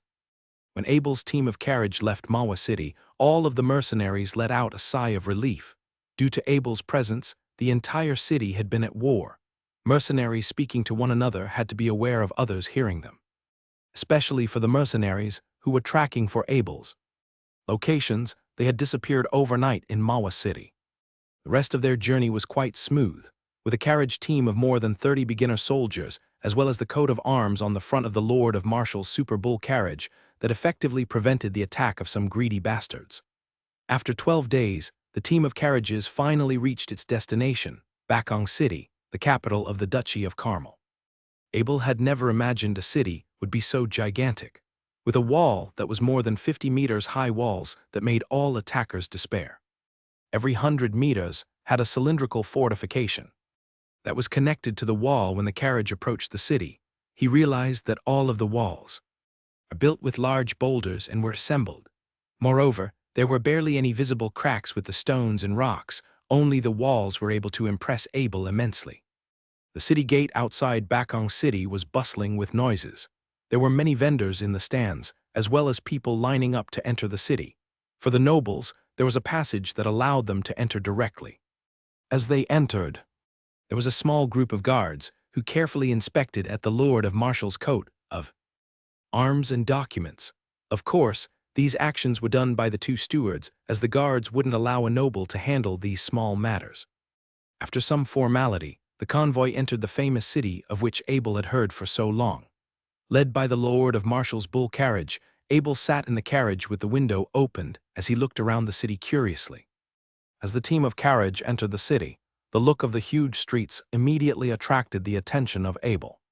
The ground was paved with the same materials used by the walls of the city. Furthermore, the road was so large that it allowed 8-horse carriages to pass by. There were no vendors and stands like the ones he saw outside the city. Both sides of the street were filled with shops with a uniformed layout, and every one of them was packed with people. It was such a flourishing city. The walls of white stone, along with the roofs of red tiles, formed the unique style of the city. What surprised Abel most was the sanitation. Almost every city he visited in the past, big or small, had the same problem: bad sanitation. But Bakong City felt clean and tidy. There was zero garbage on the floor, which was a breath of fresh air compared to other cities. The carriage team moved along slowly. It turned out that carriage that was considered super luxurious in Harvest City or Mawa City was just normal here. Almost every noble carriage here was extremely luxurious. Since they had arrived, Abel had already seen several carriages embedded with gold, silver, and precious stones passing by him. The Lord of Marshals made a turn at the front and entered another street. The Abel's carriage followed. As soon as his carriage entered the other street, a cool breeze blew upon Abel. He examined his surroundings. The street he was on now neatly laid out with small red concrete blocks. The entire ground of the street was filled with red, with tall copper buckets placed on each side. This street could fit up to 6 carriages, and it was entirely shaded with trees. As soon as the carriage team entered the street, Abel realized there was a group of guards. When they saw the coat of arms on the Lord of Marshal's bull carriage, they motioned for the bull carriage to pass through. On both sides of the red-colored street, among the trees, there was a visible house with a courtyard. There was also a white wall with a red roof, but the walls and columns of each courtyard were carved with various patterns, making the entire street full of wealth, with a noble artistic atmosphere. The Lord of Marshal's cart stopped ahead of them. Abel slowed to a halt. The Lord of Marshal was already standing by the side of the road, waiting for them as Abel and Lorraine stepped off the carriage with the black wind on him. Abel, this is the Triumph Boulevard. This was where you had gotten the courtyard from Prince Wyatt. I've already sent people over to collect this courtyard as well as the manor house outside the Bakong City, said Lord Marshal with great pleasure. Only then did Abel remember that this was the 1,000-yard where the dead Prince Wyatt had bought his skill of 120 magic swords with. The manor house outside of Bakong City was the compensation for Prince Wyatt's attack on the Lord of Marshal. Uncle Marshal, it's a great environment, said Abel looking around. Of course, this is the best street in Bakong City. The other side of the street leads to the royal palace. Only nobles live here. Lord Marshal said proudly, as if it were a great honor to have such a yard here. Lorraine liked it very much too, as her smile was blossoming, but slowly it seemed to grow sad again. Abel saw Lorraine's expression. He patted her on the head and asked softly, "Lorraine, don't you like it here?" "No, I like it here. It reminds me of my home," Lorraine said in a soft voice. Lord Marshal heard from the side and said, "This was built in the style of the elves. Pialfandalpha, Nanua 1 SOM. It was the day of the Holy Birth." The nobles marveled at the Lord of Marshal as he walked on Triumph Boulevard. The golden bull armor in his body reflected the rays from the blazing sun. Golden shimmer surrounded his body. Even the fur of this warhorse down below was painted a gold color. Abel's warhorse closely followed behind one of the Lord of Marshal. Behind them was the steward, riding on their old horses. Today was the day of glory for the Lord of Marshal. Although it was also Abel's, he tried to focus on something even bigger than status. His title did not matter: blacksmith master or young. Intermediate Knight had already given Abel more than enough status he desired among all duchies. The imperial palace was not as luxurious as Abel had imagined. It also had white walls with a red roof. The only thing that sent a sense of impose was its gigantic structure. Under the guidance of the royal servants, the Lord of Marshal and Abel entered the center of Duchy of Carmel, the place where the most power was concentrated. The moment they passed the front gate of the imperial palace, a long path made with white stone appeared in front of their eyes. There were 12 statues of different knights on the path. Ken softly said to Abel, "These are the statues of all the knights who were responsible for founding the country back in the days. The third is the ancestor of the Harry family." The path directly led to the discussion hall of the imperial palace, the place where the Lord awarding ceremony was going to take place. When the Lord of Marshal and Abel had arrived, some honoree was already there, and the nobles had already begun to enter slowly. The discussion hall was night and day compared to the outside of the imperial palace. The hall was extremely luxurious. The moment when Abel had entered, he felt like he had been attacked by a golden shimmer. All the walls and the pattern-engraved pillars were surrounded by gold color. The crystal light dangling in mid-air was also gold. Even the fire inside the light was shining in gold. The ceiling was around 30 meters high, and it was covered with a massive painting depicting the battles between the gods and the evil spirits. The floor was made with a dark gold color material.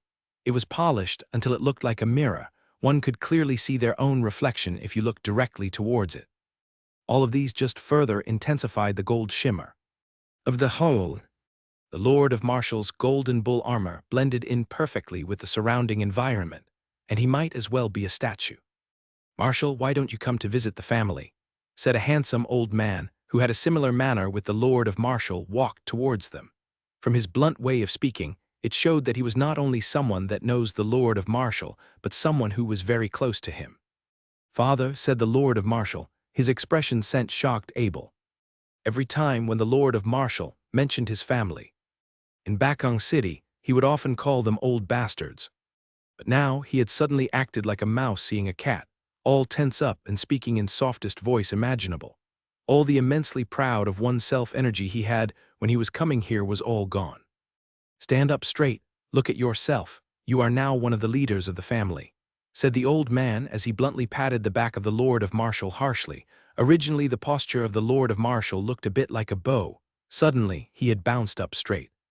The old man proceeded to say, "You're doing very well lately, gaining a title of a lord through outstanding military services. If you have time, come visit your mother." He then turned towards Abel. "You must be Abel. I am Brooke, the Earl of Harry Martial's father, so we are all family here." Earl Brooke said to Abel with an amiable smile. If someone else was looking at this, they would have guessed that Abel was his actual son and the Lord of Martial was a stranger.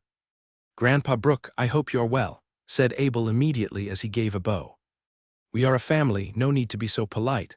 Earl Brooke patted Abel and smiled. Earl Brooke turned his gaze around the hall. There were not many nobles who had arrived. They all seemed to be talking softly about something, so nobody was paying attention to their direction. He then turned to head back the Lord of Martial and said, "You are just as impetuous as your younger self. How can you arrive at Bakong City at this time?" "Father, what happened?" The Lord of Martial seemed confused. Earl Brooks did not explain much. He only directly said to the Lord of Martial, after the ceremony had finished, "Do not stay too long in Bakong City." Abel looked at the serious expression of Earl Brooke. He could help but sense that something major must have taken place in Bakong City lately. "The great king of Duchy of Carmel, Astor George, has arrived." After hearing these words by the royal servant, all the nobles in the hall had stopped talking and returned to their seats. Only the 5 honorees remained standing in the center. The king of Duchy of Carmel, Astor George, had entered the hall. He was wearing a red silk suit with a dark red cloak. At that moment, everyone in the hall stood up and bowed until the king had taken his seat. Abel noticed the king did not look so great. Even the red suit could not hide the sickly look on the king's face. Through Abel's power of the will, he also sensed that the fire of the king's life was becoming weaker and slowly fading. "The title of Lord will be awarded to the Knight of Martial, Harry," shouted the royal servant. The Lord of Martial stepped up wearing his fully golden armor in the gaze of thousands. He put his head down and kneeled with one leg respectfully in front of the king. His expression seemed extremely dignified and serene. King Astor George stood up. He took a long sword from the royal servant and lightly tapped it on each of the shoulders of the Lord of Martial. He then said, "The Lord of Martial, you had now woken up from a bad dream and fight for the higher ideal." The Lord of Martial lifted up his head and shouted, "I will give you my loyalty." The Lord of Martial was one of the most important, holy, and dignified moments in his life. However, the Lord's awarding process was far shorter than the Lord of Martial had imagined. Only a few words by the king, a few taps on the shoulder by a long sword, and the entire process was completed. Abel, on the other hand, did not really agree with these kinds of ceremonies. He knew that this ceremony was symbolic of royals' power and control over humans.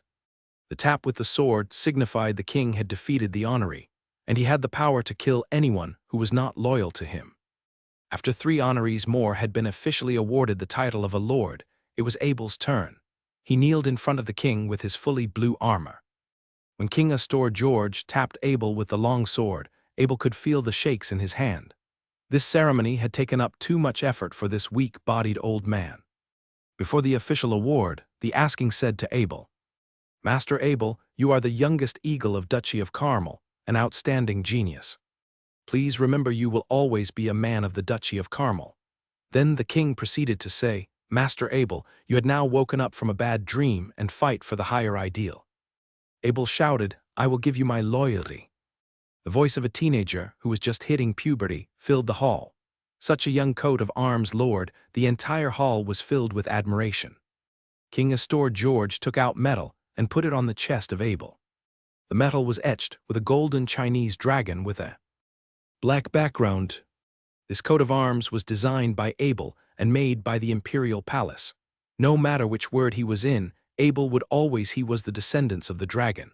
That's why he decided to put a Chinese five-claw dragon on his coat of arms. When Abel and the Lord of Marshall left the imperial palace, the originally clear sky was suddenly filled with dark clouds. When they returned to Triumph Boulevard, thunder had already begun to roar. A strike of lightning slashed the sky. Abel's power of the will at the time felt very chaotic. He had a vague sense that something bad was going to happen in the city. Abel located where White Cloud was with his heart. It was flying in the sky around 10 miles from Bakong City. It would only take a very short time for White Cloud to reach where Abel was. Abel's worries had slightly settled. There wouldn't be a problem if he was to retreat. He only worried that someone might find out about White Cloud's existence. Abel had doubled down on the defense. He ordered the 20 knight servants and 10 black armor warriors to patrol around the hotel until he could set his mind to rest and go back to his room. Thunderstorm washed upon Bakong City throughout the night. It was like the city was crying out in anguish, as a depressing atmosphere surrounds the city. "Abel, get ready. You'll come with me to the Harry family," the Lord of Marshall said to Abel during breakfast. "Uncle Marshall, what does Grandpa Brooks like? I didn't prepare any gifts," said Abel, feeling a bit embarrassed. Abel had already decided on the gift for the Harry family. He saw Earl Brooks yesterday, and today he would officially meet him, so of course, Abel would prepare a gift. He likes anything expensive. Of course, you can also give him a bottle of wine. He loves wine, said the Lord of Marshall, curled his lips. Abel suddenly had an idea. He turned towards Lorraine and said, "Lorraine, you can stay here by yourself. I have a feeling that something will happen in Bakong City the next 2 days, so no matter what, you have to stay here. Don't leave this house." Okay, Lorraine nodded her head with honesty. Although she doesn't know what was happening, she also sensed the depression in this city. After breakfast, Abel called Steward Ken to lead him to the wine cellar. He picked 3 of the best wines and went back to his room. This was the first time Abel had combined an ordinary everyday object, so he did not feel too confident. Wine was a type of liquid, so in theory, he could also combine it. His finger lightly tapped the Horadric cube shadow on his right arm. Just like that, the Horadric cube had appeared in front of him in thin air. He put the 3 bottles of wine to the Horadric cube. After they showed up in each of the slots, Abel lightly pressed the combined button. The 3 bottles of wine disappeared in a flash, and the top left corner of the Horadric cube appeared a crystal glass. Abel held the crystal glass in his hand. Inside was filled with blood like wine, and somehow it seemed like it was glowing in red beams of light. Abel gently opened the lid and sniffed the aroma of the wine. Even as a person who was not too fond of wine, he couldn't help but salivate. Abel closed the bottle. Initially, he was thinking of using a brand new wine bottle to package this wine, but now he has changed his mind. The crystal glass seemed to be the perfect match for such a beautiful wine. The Harry family was located in the east of Bakong City. It was a huge garden-style courtyard, surrounded by white walls and a red roof. When their bull carriage had reached the front gate of the Harry family, he could see a white lion and unicorn with a red background coat of arms etched onto the front gate. He couldn't help but turn his gaze towards the Lord of Marshall. It was until now that he realized where Harry Castle in Harvest City had gotten its coat of arms from. "Abel, welcome. Thank you for your visit." Earl Brooks and a few other old men stood in front of the gate to welcome Abel. He suddenly felt a bit overwhelmed by the love from a superior. "Grandpa Brooks, why did you come outside yourself?" Abel immensely went up and bowed. "This is your 2nd grandpa, 3rd grandpa, and 5th grandpa." Earl Brooks introduced the old man beside him to Abel. Abel realized that the elders of the Harry family seemed to disregard the Lord of Marshall's existence completely. They only welcomed Abel with all their enthusiasm. "Grandpa Brooks, Uncle Marshall and I decided to bring you this gift," said Abel. He turned to his underling and took 2 long boxes and a small box from his hand and handed it to Earl Brooks. Earl Brooks received the gift. He then waved his steward to open the gift one by one for him. The 2 magic big swords made the smiles on these old men's faces even wider. Who would say no to these weapons? They could dramatically increase their family power. "This is..." Earl Brooks picked up the crystal glass, gently opened it, and gave it a little sniff. It was like his whole body had stiffened up. Earl Brooks immediately closed the bottle without a single expression on his face. He then silently slid the bottle in his pocket and whispered to Abel, "Abel, how did you know I like wine? I'll take care of this gift myself." At that time, the other old men realized something was not right. They immediately went up to Earl Brooks and stopped him. Their expressions looked like they would give Earl Brooks a good beating if he didn't take out the red wine again. Abel didn't think the members of Harry's family to be this harmonious. They all seemed good intent, and there were not any plotted fights or schemes against each other. Abel also finally realized that the Lord of Marshall's status in the family was like. They entered the living room, and it was until now Earl Brooks had spoken to the Lord of Marshall. He said, "Didn't I told you to leave early? It was not easy to get to Bakong City. I wanted to visit you and your mother," said the Lord of Marshall softly. "Great timing, you can't even leave if you want to leave now," said Lord Brooks with a sigh. "Why?" said the Lord of Marshall and Abel at the same time. Abel and the Lord of Marshall did not have any source of news in Bakong City, so they have no idea what was going on. "The king was in critical condition," said Earl Brooks in a deep, depressing tone. "After the Lord awarding ceremony yesterday, the Majesty suddenly fainted. At night, there was news about he was in critical condition. Now, all the gates are locked in Bakong City. Other than the noble passage, no one else could enter or leave." Abel and the Lord of Marshall exchanged gaze. They had just seen the king yesterday. Who could have guessed he would already be in critical condition? After a day, "The city is in chaos. It's good that you brought these magic weapons. Now the 2 head commanders within the family can fully display their power," said Earl Brooks. Abel did not think the situation would be this bad. Things had already escalated to the point where head commanders would need to protect their families. "We brought some knight servants along with us. They are all very experienced warriors. It seemed like one with the power of a head commander wants to give us trouble." The Lord of Marshall was very satisfied with his defense power, and Abel had the strength to slaughter an elite knight. "They should be fine. Great confidence. If things had really taken a bad turn, you could always come back to the family and hide," said Lord Brooks with a caring tone. "Where are my brothers?" said the Lord of Marshall somewhat in an odd tone. "How could I allow them to stay in the castle under this situation? A few days ago, I had already sent them to the estate." Earl Brooks exclaimed, "As soon as I sent them away from danger, you decided to come to the danger. Didn't you see the letters I wrote to you?" At that moment, Abel realized Earl Brooks actually cared a lot. He just didn't show it. "I didn't think it would be this serious," said the Lord of Marshall. By this point, his face had become red from his father's lecture. He looked like a 40-year-old kid staring at his feet. When the few old men found a place to enjoy the red wine, Abel followed the Lord of Marshall into the backyard to see his mother. Abel had never seen the Lord of Marshall looking like a kid. Crying at his mother's lap, his mother was a benevolent old lady. She lightly patted his back, gently whispered some words of encouragement to him. Abel slowly stepped back.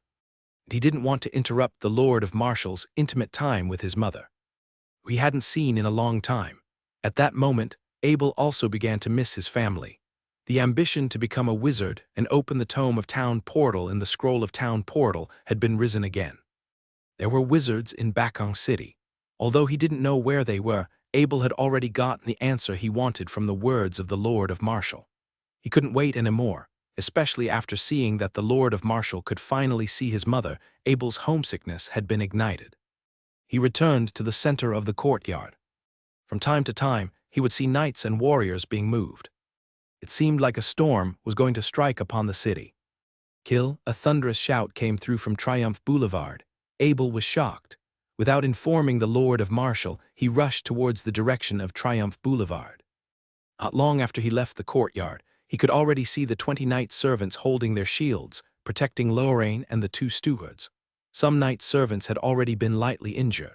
The ground who was attacking them was led by 2 knights, with around 100 cavalry in golden armor. Black Wind seemed to be injured as well. Blood gushing out from his back leg, and fresh blood dripping out from the corner of his mouth. Up to this point, Abel gave out a loud grunt. Gold combat Kai unleashed from his body, as the ice magic sword which was originally on his back suddenly appeared in his right hand. He held the shield in front of the war horse in his left arm and began to charge. Since he was just visiting the Harry family, he did not wear any armor. He only brought the shield and the big sword just in case. Now they had come in handy. During his journey, he had drunk 200 bottles of Master's Essence Condensing Potion. His combat Kai was almost entirely gold color, and his strength had almost doubled. "A knight defense!" shouted the cavalry in golden armor after they heard a voice shouted from their back and the sound of horse hoof rushing towards them. "The royal guards are doing their business. Don't interfere if you don't want any trouble." The cavalry in golden armor shouted again. "Attack your enemy's weakness with your strength." His ancestors' words made a lot of sense. Abel was well aware of his weaknesses and his strengths. His immense physical power was his strength, while his weaknesses were his lack of experience in terms of knight training. "It's the divine combat Kai," cried 2 of the 2 knights with a horrified emotion. Regular cavalry didn't know what the power of golden combat Kai was, but these royal knights must have heard about it. The knights then decided to utilize the golden armor cavalry to defend against Abel's charge. Hence, the 2 knights quickly looked at each other and backed away their horses. Knights charging on the horse, Abel shouted again. A wave of combat Kai shot out from his body and rushed towards his warhorse. The speed of the warhorse suddenly doubled. The deformed combat Kai of Abel increased the knights charging on the horse technique from 50% acceleration to 100%. The war horse looked like it had disappeared during the process of acceleration. Soon it had appeared in front of the cavalry with golden armor. Abel ruthlessly struck his sword on their bodies. No matter how tough their golden armors were, the extreme force of Abel's strike was like a knife slashing a balloon, blasting the body of that cavalry into pieces. Abel appeared out of the smoke like the god of death. His power of the will was fully unleashed. He could see his surroundings extremely clearly. Abel then stuck again horizontally. 2 cavalry in golden armor had been hit with pieces of human organ from the blast of Abel's first strike. They had been hit so hard that their defense was fully exposed, and before they even had time to react, Abel had already cut their waist in half. As Abel's warhorse stepped over the 2 dead bodies, he was met with another cavalry in golden armor. This time Abel had already slowed down. The cavalry had a fast reaction, and he quickly took out the long rifle on his hands and stabbed towards Abel with a scream. Abel was alerted through his power of will, and his body reacted naturally. With a little incline, the long spear went under Abel's left armpit, and it was trapped by Abel squeezed with his armpit. Abel then held his ice magic sword high above and screamed, "To behead." At the moment when the body of the beheaded cavalry fell, Abel kicked forward with his left foot from the saddle. The corpse is kicked towards the rear of another cavalry. He was then knocked off his horse. Afterward, Abel's warhorse continued to speed forward and harshly stepped on top of the fallen cavalry, penetrating his ribs and entered his chest. As Abel was losing his speed on the horse, he was surrounded by more golden armored cavalry. Abel then surged his combat Kai once again. The blue flash from the magic ice sword suddenly turned into a gold color. At this time, Abel was completely relying on his instinct to continue fighting. His power of the will was commanding his left hand to block while commanding his right hand in waving the sword. Regardless of his opponents were defending or not, the result would be the same. Abel blocked the long spear strikes from the left side as he swiftly glided through the long spears with a big sword in his right hand. When the flash of blue light from Abel's sword struck upon the long spears of a cavalry, the ice magic power of the sword latched onto his body, slowing his movement down. When Abel wanted to add another strike to end his life, 3 more long spears had already appeared in front of him. Abel immensely slashed them away with his sword. In a flash of blue light, those 3 cavalry's bodies were also filled with frost and slowed down. Due to the 4 golden cavalry slowing down, it made their attack position a big mess. Abel used this opportunity to charge through the cavalry's defense and successfully made it through their defensive position. He quickly regrouped with Lorraine and his two stewards, Master Abel. The 20 knights were so excited by Abel's return that they split a passage in the defensive formation as Abel rushed into the defensive circle. Abel did not reply but simply dismounted and rushed into the cart where the equipment was stored. He promptly took out Harry's bow and with a look of reverence in his face, drew arrows to his bow, fired arrows, and continued to draw arrows to his bow. As Abel continued rapidly firing at the cavalry, more and more cavalry were shot down off their horses. Defensive position. A succession of arrows fell on the cavalry, causing the cavalry to cry out in terror and get into their position rapidly. Soon the group of cavalry had formed their battle formation in front of Abel. The ordinary golden armor cavalry had their shield in front of them in their formation, defending from all directions with 2 knights were in the middle. At this moment, the Lord of Martial arrived followed by the 10 black-armored warriors. When the 2 knights in the line of defense saw the Lord of Martial, they quickly took a flare out of their arms, lit it quickly, and threw it into the air. Royal Cavalry, how dare you all attack the noble's coat of arms without any specific reasoning? Yelled the Lord of Martial with a gloomy emotion. I've been ordered to take them back for investigation, and if they resist, they'll face the wrath of the royal family, shouted the royal knight in the line of the troops. Abel, however, no longer cared about what had happened before. Instead, he took the opportunity and told his 2 stewards beside him, "Help me put on my armor." Abel shook off the flesh of those he killed from his body. When Lorraine saw the blood on Abel's body, she was immediately frightened. Abel then quickly whispered, "Lorraine, get back in the carriage." Lorraine looked steadily at Abel with her eyes and shook her head firmly. "Black Wind, keep an eye on Lorraine for me," Abel ordered while looking towards Black Wind. Within a flash, Black Wind was next to Lorraine, and the injury of his left leg didn't appear to be too serious. The 2 stewards were extremely fast. Within a few moments, they had already equipped all of the armor onto Abel. Abel then took the 300-pound knight's rifle from the horse carriage and mounted onto his warhorse. "Uncle Marshal, don't bother trying to reason with them. Something must have happened in the royal family, and they wanted to get rid of outsiders." Abel knew by this time that King Astor was probably dead. Within the closed-down Bakong city, power was very important. The best way to gain power was to kill off your threats. Abel and his group had just been caught in the middle of this storm. Someone must have sent the personal weapons Abel had brought along with him as a threat. That was what leads to this situation at hand. "Follow along with my attack." With Abel's great cry, he rode his horses directly into the battle line of the golden armored cavalry. As Abel was wearing armor, he no longer had to worry about protecting himself alongside his 5-meter-long lance, which was able to exert his power effectively. When the golden combat kai surged once again, the kai pressure of Abel's palm began to spread a wave of golden combat kai towards his long spear. The golden combat kai quickly surrounded the 5-meter knight's rifle. It had completely turned into a gold color. Kai defense. With a loud cry, the 2 knights in the royal line of battle placed their 4 hands onto their shields. On the other hand, all of the gold-armored cavalries flashed their combat kai as they fluttered and rushed towards the 2 knights with all their might. This moment, the 2 royal knights were surrounded by the white combat kai from all 4 sides of their shields. It seemed that the 2 royal knights just wanted to hold out until their backup arrives. They seemed to completely ignore the problem of the amount of combat kai on the cavalry behind them, as they focused all their combat kai in defending their battle formation. With Abel in front and 20 knight servants behind him, their task was to wait for Abel to break up the enemy's defenses and then let the knight servants handle the killings. Abel looked towards the battle formation with a cold sneer. He lifted his knight's long spear. He then harshly struck down, bang. Many people in the battle formation were shaken so hard by Abel's force that they began spitting fresh blood out of their mouth, but they persisted, and the battle formation was still not broken yet. Abel, too, was a little surprised at the outcome.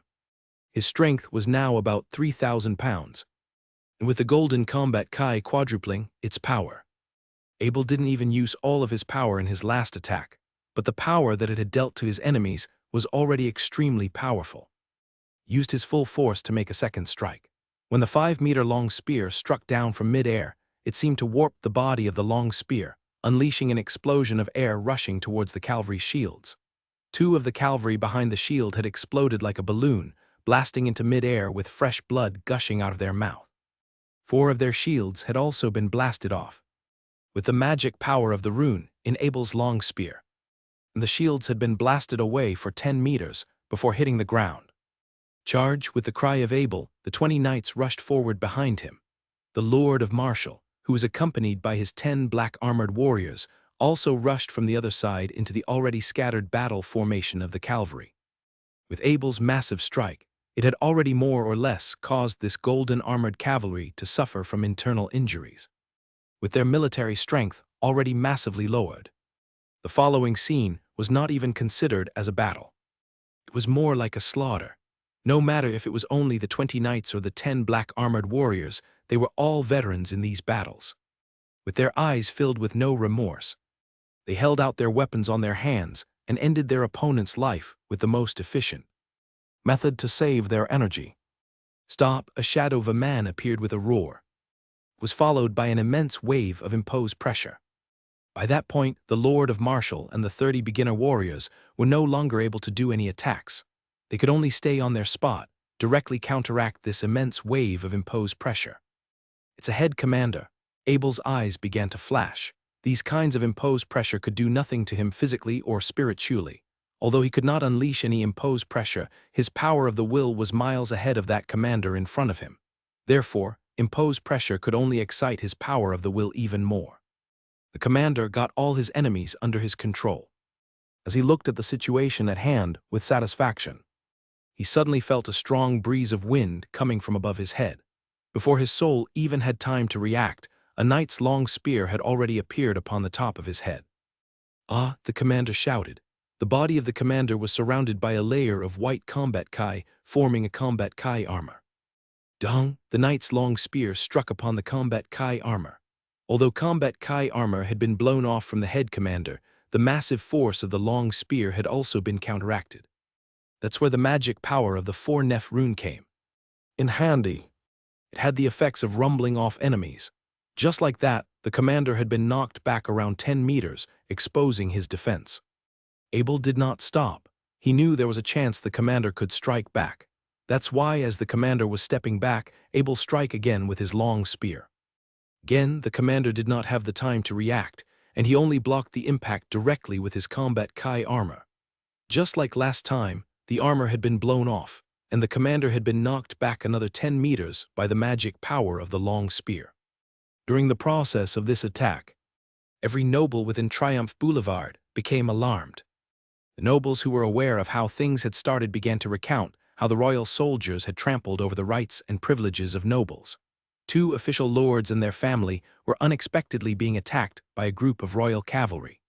This news had brought the centuries-hidden tension between the royals and the nobles into the surface of reality. The anger within the suppressed nobles began to break out.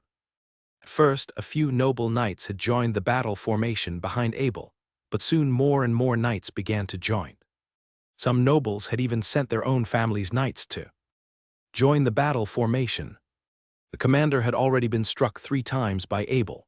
The joints in his body were burning in pain, and his muscles began to twitch.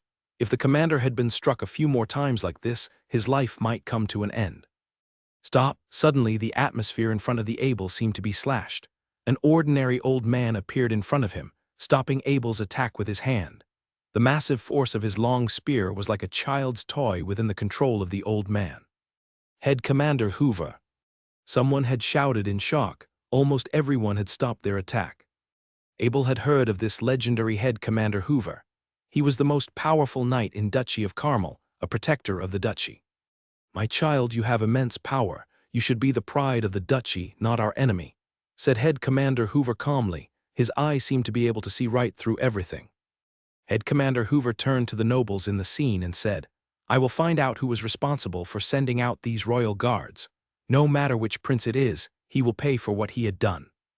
In regards to you, my child, Master Hoover from the Blacksmith Union says hello to you," said Head Commander Hoover as he bowed to Abel. "You are a blacksmith master." Abel quickly bowed back as he proceeded to say, Master Abel from the Blacksmith Union says hello to you. Haha, I had heard that recently Duchy of Carmel had a new master that has potential to be one of the great blacksmith masters. I always wanted to see you, but as you know, I can't leave this city, said Head Commander Hoover.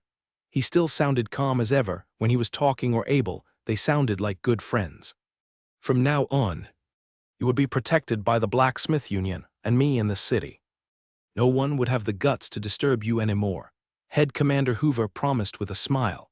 Afterward, Head Commander Hoover had vanished into thin air in front of Abel. What had Head Commander Hoover said to you just then? The Lord of Marshall stepped up and asked Abel curiosity. Didn't you hear? Abel remembered the Lord of Marshall was standing right by his side. There was no way he could not hear what Head Commander Hoover had said. I could only see his mouth move. I did not hear a thing, the Lord of Marshall replied. Abel couldn't help but admire how powerful Head Commander Hoover was. He could not just appear and disappear out of thin air, but he could also speak without others hearing what he had said. As soon as I saw the commander appeared, I immediately called my friends. It seems like they will be disappointed, mumbled the Lord of Marshall as he put the cracked metal in his hand into his chest pocket. One by one, the nobles began to leave after they heard the promise by Head Commander Hoover. Abel had also taken off his armor. He was covered in blood and ready to go back to his courtyard to take a shower. At that moment, a young man wearing a cloth gown appeared in front of him. Marshall, you're still alive. Am I late? Said the young man with a smile to the Lord of Marshall. My God, Sam, it's you. How come you still look so young after all these years? The Lord of Marshall stepped up and gave the young man a hug. The young man called Sam began to laugh loudly. You knew it. That's why I'm so busy every day. What happened? Why did you call me in such a hurry? Sam looked around to the dead cavalry in gold armor at the scene. He then said with a smile, It looks like a big battle took place here. The Lord of Marshall replied, A commander had just appeared. I'm afraid I can't fight him off, so I called you. You are lucky. I've been in Bakong City for all these years, but still rarely see a commander roaming around. Where is he now? Sam doesn't seem to be scared of the commander. He only seemed to be teasing his friend. Head Commander Hoover took him away, said the Lord Marshal, pointing towards the direction which Head Commander Hoover had left. Head Commander Hoover, it seemed like that royal bastard must be in big trouble. That's what you get for always stirring things up, said Sam with ease. Abel, come here. This is my adopted son Abel. I'm going to take him to the wizard examination in the year after next year. We will give you trouble for being our middle man. The Lord of Marshall held Abel and introduced him to Sam. Abel was a bit shocked to see the young man in front of him. This friend of the Lord of Marshall looked way too different from him. The already entered middle-aged Lord of Marshall looked like he was from an entirely different generation compared to Sam. Hello, said Abel nervously as he bowed. No worries, you can call me Uncle Sam, Wizard Sam said with a smile. He then turned towards the Lord of Marshall in somewhat of a suspicious way and asked, why did he have to wait another 2 years for the examination? The Lord of Marshall replied, he is only 13 years old. He needs to wait until 15 to do the examination. Abel felt very nervous as he watched the two men talking about his future as a wizard. Look at him, he is so strong, so why wait until he turned 15? That age requirement was only for weak noble kids. With a strong body like that, he could go do the examination any time, Wizard Sam said to the nervous Abel with a smile. I can do the examination now, said asked with excitement. Not now, but if you want, you can be my wizard follower for now. When I have free time, then you can do the examination. Sam smiled at the excited Abel. Of course, I want to. I want to be a student of wizardry. Abel burst these words out without even thinking. The Lord of Marshall could not understand what was going on in Abel's mind. This kid had always wanted to become a wizard, while completely disregarding his gift to be a powerful knight and the honorable status of a blacksmith master. However, since Abel insisted, the Lord of Marshall decided to help him accomplish this wish. Sam, Abel is my adopted son and my closest friend. I hope you can treat him well. The Lord of Marshall bowed to Sam and said in a serious manner, What are you doing? Abel is my nephew, so of course, I will treat him like my family member. You can stop worrying now, said a wizard Sam certainly upon seeing the sincerity of the Lord of Marshall. Volume 1 ends. A young man wearing a long gray robe leaned against the window on the second floor of the magic tower. His purple eyes hazily gazed towards the two horned magic towers from a distance. The world of wizardry was opening its arms, inviting him to discover in this world of mystery. It was the second day that Abel had settled at Iveline Magic Tower. He was no longer wearing his luxury clothing and gowns. As a student of Sam, a rank 5 intermediate wizard, the Magic Tower demanded him to wear a long gray robe. He abandoned all the luxuries and status he used to have. Now, he was just an ordinary student of wizardry. The management of Abel's castle was entirely given to the hands of the Lord of Marshall. Steward Ken remained at the mansion in Triumph Boulevard, taking care of the day-to-day of Lorraine and Black Wind. The 20 knight servants had returned to Harry's castle as guards. Lastly, the 10 black armored warriors remained as guards of the mansion in Triumph Boulevard. Since Head Commander Hoover had promised, the mansion in Triumph Boulevard was now one of the safest places out there. Poor Newton, he just became a novice wizard. Now Mr. Sam kicked him out. A voice of a young man came through a corner. I heard that Mr. Sam kicked Newton out because he wants to reserve the spot for new follower, said another voice of a young man.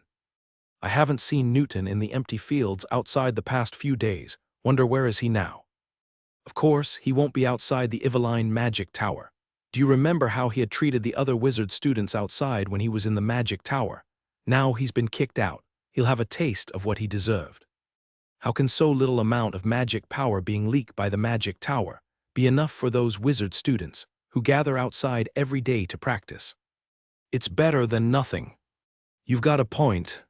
At that moment, two young men around the age of 18 or 19, also wearing long gray robes, had appeared from the corner. When they suddenly saw a shadow of a man standing beside the window, they immediately got ready to bow. However, they then realized Abel was also wearing a long gray robe, so they stopped and stood up straight again. One of the young men with a tall and thin build shouted at Abel, "Why are you standing here, trying to scare people?" The other young man, who had more of a fuller build, pulled on the robe of the tall and thin young man, telling him to calm down.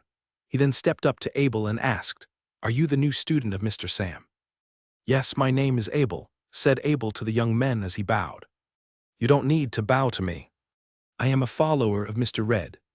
"My name is Cody," said the young man with a fuller build. He then pointed towards the still a bit irritated young man with a tall and thin build and said, "This is the follower of Mr. Carlo. His name is Ethan. From now on, you'll sweep the floors from this level and below," said Ethan. His voice sounded a bit stiff. Okay, Abel did not reject it. It was only a bit of physical labor. At Moss T, it would only take away some of his free time. On top of that, the second floor was Mr. Sam's accommodation anyway. The owner of the Iveline Magic Tower was a wizard, Iveline. He was a rank 6 beginner wizard. That's why this magic tower had 6 stories. The base level was a public space for visitors, and the top level was where Wizard Iveline lived himself. Other than that, all the other levels were where his 4 disciples lived. Every disciple had the right to allow one student of wizardry to enter their level to do housework and take care of them. Although they are called wizard followers, they were actually just servants of the disciples. However, this position had already made those students of wizardry outside the magic tower fight for it. When Mr. Sam was brung Abel into the magic tower, eyes of envy and jealousy could be seen all around. Seeing the honest attitude of Abel, Ethan had calmed down a bit. He handed the broom to Abel and turned to Cody. "Let's get back upstairs. Mr. is in the laboratory. He might need me." "See you later, Abel. I admire that you can be Mr. Sam's follower," said Cody, ignoring the confused expression of Abel as he turned and ran upstairs. Abel quickly cleaned up level 2 of the magic tower. Without anything else to do, he soon realized the sky became dark. Now it was time to do his mount enhancement spell to his spiritually bonded Black Wind, which he had already informed Mr. Sam earlier. Mr. Sam was shocked to realize that a young man like Abel could already own a Mount Wolf. Wizards also needed a mode of transport. Although Mount Wolves are shaky when they run, they were still one of the most popular options when it came to a mount for a wizard. Therefore, Mr. Sam did not have a single problem with Abel dedicating a small part of his day to socialize with his Mount Wolf. No matter for an official wizard or a novice wizard, a good mount was very important. Abel gently tapped on the front gate of the magic tower. It automatically opened. When Abel first entered the magic tower, Mr. Sam had bonded Abel's spirit with the tower. Therefore, he would have the freedom to enter the second story of the tower freely. The moment he stepped his foot out of the magic tower, Abel felt like he was under the gaze of thousands. He looked around his surroundings. He realized outside the security fence of Iveline Magic Tower were around 30 wizard students. They were either sitting or laying down, but they all had one thing in common. They all stared at Abel with a sense of longing. However, they soon realized Abel was not the person they were looking for. Most of them went on with their business. There are a few people who remained staring at Abel, but their gaze had changed from longing for a sense of envy, jealousy, or some similar expression. Abel did not care about those other wizard students. All of them were trying to take advantage of the magic tower anyway. Every day, the magic circle within the magic tower would absorb the magic power from the surrounding. When they gathered around the magic tower, a small amount of those magic power would be leaked outside. These small amounts of magic power became a crucial resource of meditation for those students of wizardry who could not enter the tower. This could be due to their magical talent or connections. This behavior had been done for countless years. It had been approved, but the unspoken rule of the Wizard Union. Therefore, no wizard would try to drive off those students of wizardry that gathered outside every day. There were a few low-level novice wizards among that group of students of wizardry. Those low-level novice wizards were not satisfied being in the same group as other novice wizards who left the tower. Those who left had also dedicated many years of effort to stay outside the magic tower. As soon as they became an official novice wizard, they would immediately go to join a family as a consecrate, or go somewhere to explore, hoping they could have a breakthrough once again. All of those low-level novice wizards were also hoping one day they could be picked by one of the 4 disciples of Wizard Iveline to be their followers, although it was just a wizard follower position. The one who had been picked would still have a much brighter future than the one who left. "Hello, Mr." said a plump wizard student wearing the same gray long robe, as he blocked Abel's direction. This was the first student of wizardry that Abel had seen where he could truly call him fat. His face was a bit round like Cody, but the design to be relaxed long robe on his body somehow came across as very tight. Abel couldn't help but wanted to laugh at first glance. "Hey, what's up?" said Abel somewhat confusingly. He shouldn't know anyone here. "My name is Finkel. I am a rank 1 novice wizard. I am very close to Mr. Kobe, Mr. Ethan, Mr. Church, and Mr. Newton. If you need to buy anything, I can be very happy to help." As Finkel was speaking, the fat in his body began to shake. Abel could not believe a man of this size could help people buy stuff. "Finkel, my name is Abel. It seemed like you have not heard the news. Newton had left the tower and I took his position," said Abel with a smile. "My God, is this true? Newton still owes me a lot of money." The fat face of Finkel filled with despair, but he suddenly began to smile again. "Mr. Abel, you can trust me to buy stuff for you. I can find the best prices. Finkel, you will have a much brighter future as a businessman than a wizard," said Abel with a funny expression, seeing at Finkel pretending to be close to him. "How did you know my ambition? I want to be a businessman for wizards, a wizard businessman," said Finkel with eyes full of yearning. "Okay, Finkel, if I need anything, I'll find you." Abel liked Finkel quite a bit. If someone could help him do things, it would surely free up some of his time. Within 3 miles of the magic tower, there was a neat row of typical Bakong City architectural houses standing on one side of the main road along the mountain. From there, you could see the 3 magic towers that were on the top of the hill, and from there, you could see the entire Bakong City. There were a total of 50 houses here. Each of them was built with the same structure. They weren't particularly eye-catching. However, these houses had a small courtyard, which made it quite convenient for Abel to interact with his Mount Wolf. Therefore, Wizard Sam was kind enough to prepare a house here for Abel. Abel placed the long gray robe over his head and walked slowly along a road on the edge of the mountain. It was dinner time. Many of the other same outfitted students of wizardry were also leaving their houses. The people who resided here were mostly students of wizardry, with a few noble servants waiting here for their masters who were practicing spiritually. Originally, Ken, one of Abel's stewards, was planning to arrange several servants here to take care of Abel's daily life. But Abel refused, and simply requested him to send someone to bring over black wind here regularly every day and to take it back during the evening. As soon as he entered the house 16, which was Abel's house, a dark shadow emerged upon him. Black wind stopped that now. Abel had a needy passion for black wind, and as it grew larger, he became stronger and stronger. If a small calf like black wind attacked a man, he would surely fall to the ground. Black wind's tongue kept licking Abel's face, as if this was the only way to show how much he missed his master. Master Ken stood behind the black wind and bowed to Abel. "It's all right, Ken, you don't have to come here yourself. You've got a lot of things to do in Bakong City already. Next time, just tell a servant to bring black wind here," Abel said towards Ken, who was extremely loyal to Abel. Although Abel was staying in Bakong City, there were still things that required him and others to manage and to take care of. For example, Abel had properties in Bakong City, a mansion, as well as a manor outside of the city. These properties had to be cared for and managed. It meant that Ken had to stay to take care of them. As Abel resided in Harry's castle, with Ken being Abel's steward, Ken had always stayed within the castle and had not been anywhere else until recently. Now that Abel was left alone in Bakong City, Ken insisted on staying with him, which he rarely did.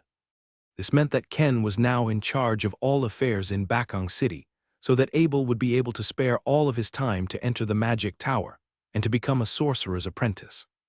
Although Ken did not understand why a powerful intermediate knight, as well as a master blacksmith, would ever want to enter the magic tower to become a wizard follower, he still faithfully organized and prepared everything for Abel. With the use of the mount enhancement spell being used more and more widely, Abel had to keep the threat of the skill to a very low level. Otherwise, he wouldn't have dared to use it near the magic tower. Looking at Black Wind's face, which was filled with enjoyment, Abel began to increase his force slightly. Black Wind was suddenly awoken and immediately gave Abel a look in the eyes, and the look seemed as if it was asking why did Abel interrupt its relaxation moments. Abel tried to control Black Wind's massage duration to 30 minutes. Although the Golden Combat Kai had only lasted for 30 minutes, with the pure Golden Combat Kai flowing through, it was far more superior than the quality of an hour worth of massage from before. After bidding farewells with Ken and Black Wind, Abel walked back to the magic tower.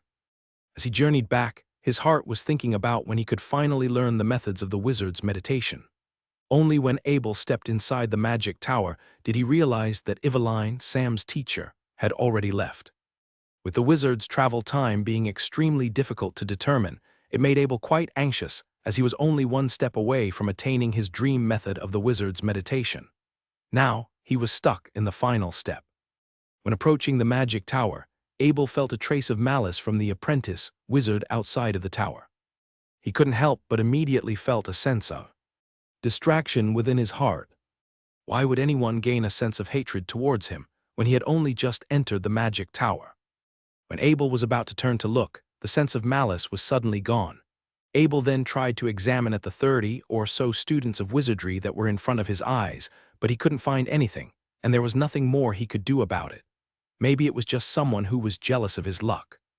As Abel walked towards the bottom of the magic tower, he placed his identity card, which was on his waist, and pressed it onto the door. Then there was invisible energy that swept through his body. Without the strength of Abel's power of the will, he wouldn't have been able to spot these types of energetic motions. An identity card was a magical item that can only be used within the magic towers. It was mainly used for authentication in important places, as well as a tool for transmitting messages inside the magic towers. "Abel, come over here and help me clean up the lab," Sam, a level 5 novice wizard, said suddenly from the identity card on Abel's waist. Abel was immediately roused through the sound of Sam's voice, which he promptly replied, "Yes, Mr. Sam." Abel then quickly walked towards the lab, where Sam was clearing away the scattered lab equipment from the lab table.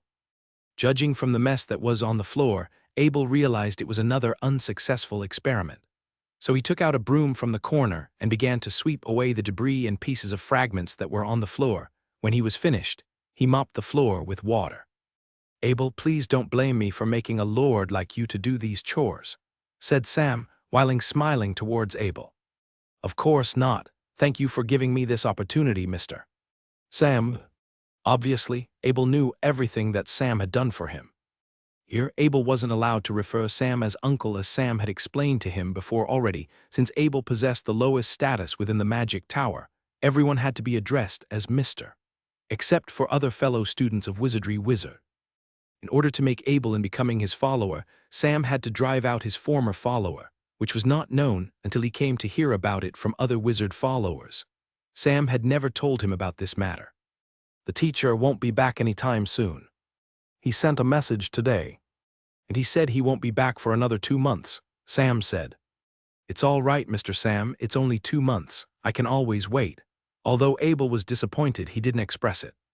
Sam, the novice wizard, was very satisfied with Abel's performance and said with a smile, I have already told the teacher that you are my nephew, so he agreed to let me teach you the beginner wizard meditation. If you can learn it, it proves that you have the qualification in becoming a wizard. If not, you have to return to your foster father and continue to be noble. There were excitement and a sense of gratitude in Abel's voice as he replied, Thank you, Mr. Sam. The other 3 apprentices in the tower are all level 1 novice wizards, except for you. As my apprentice, you shall notify me if any of them dares to bully you. Sam, the novice wizard, said to Abel with a worried tone, as he clearly wasn't aware of Abel's strength as a knight.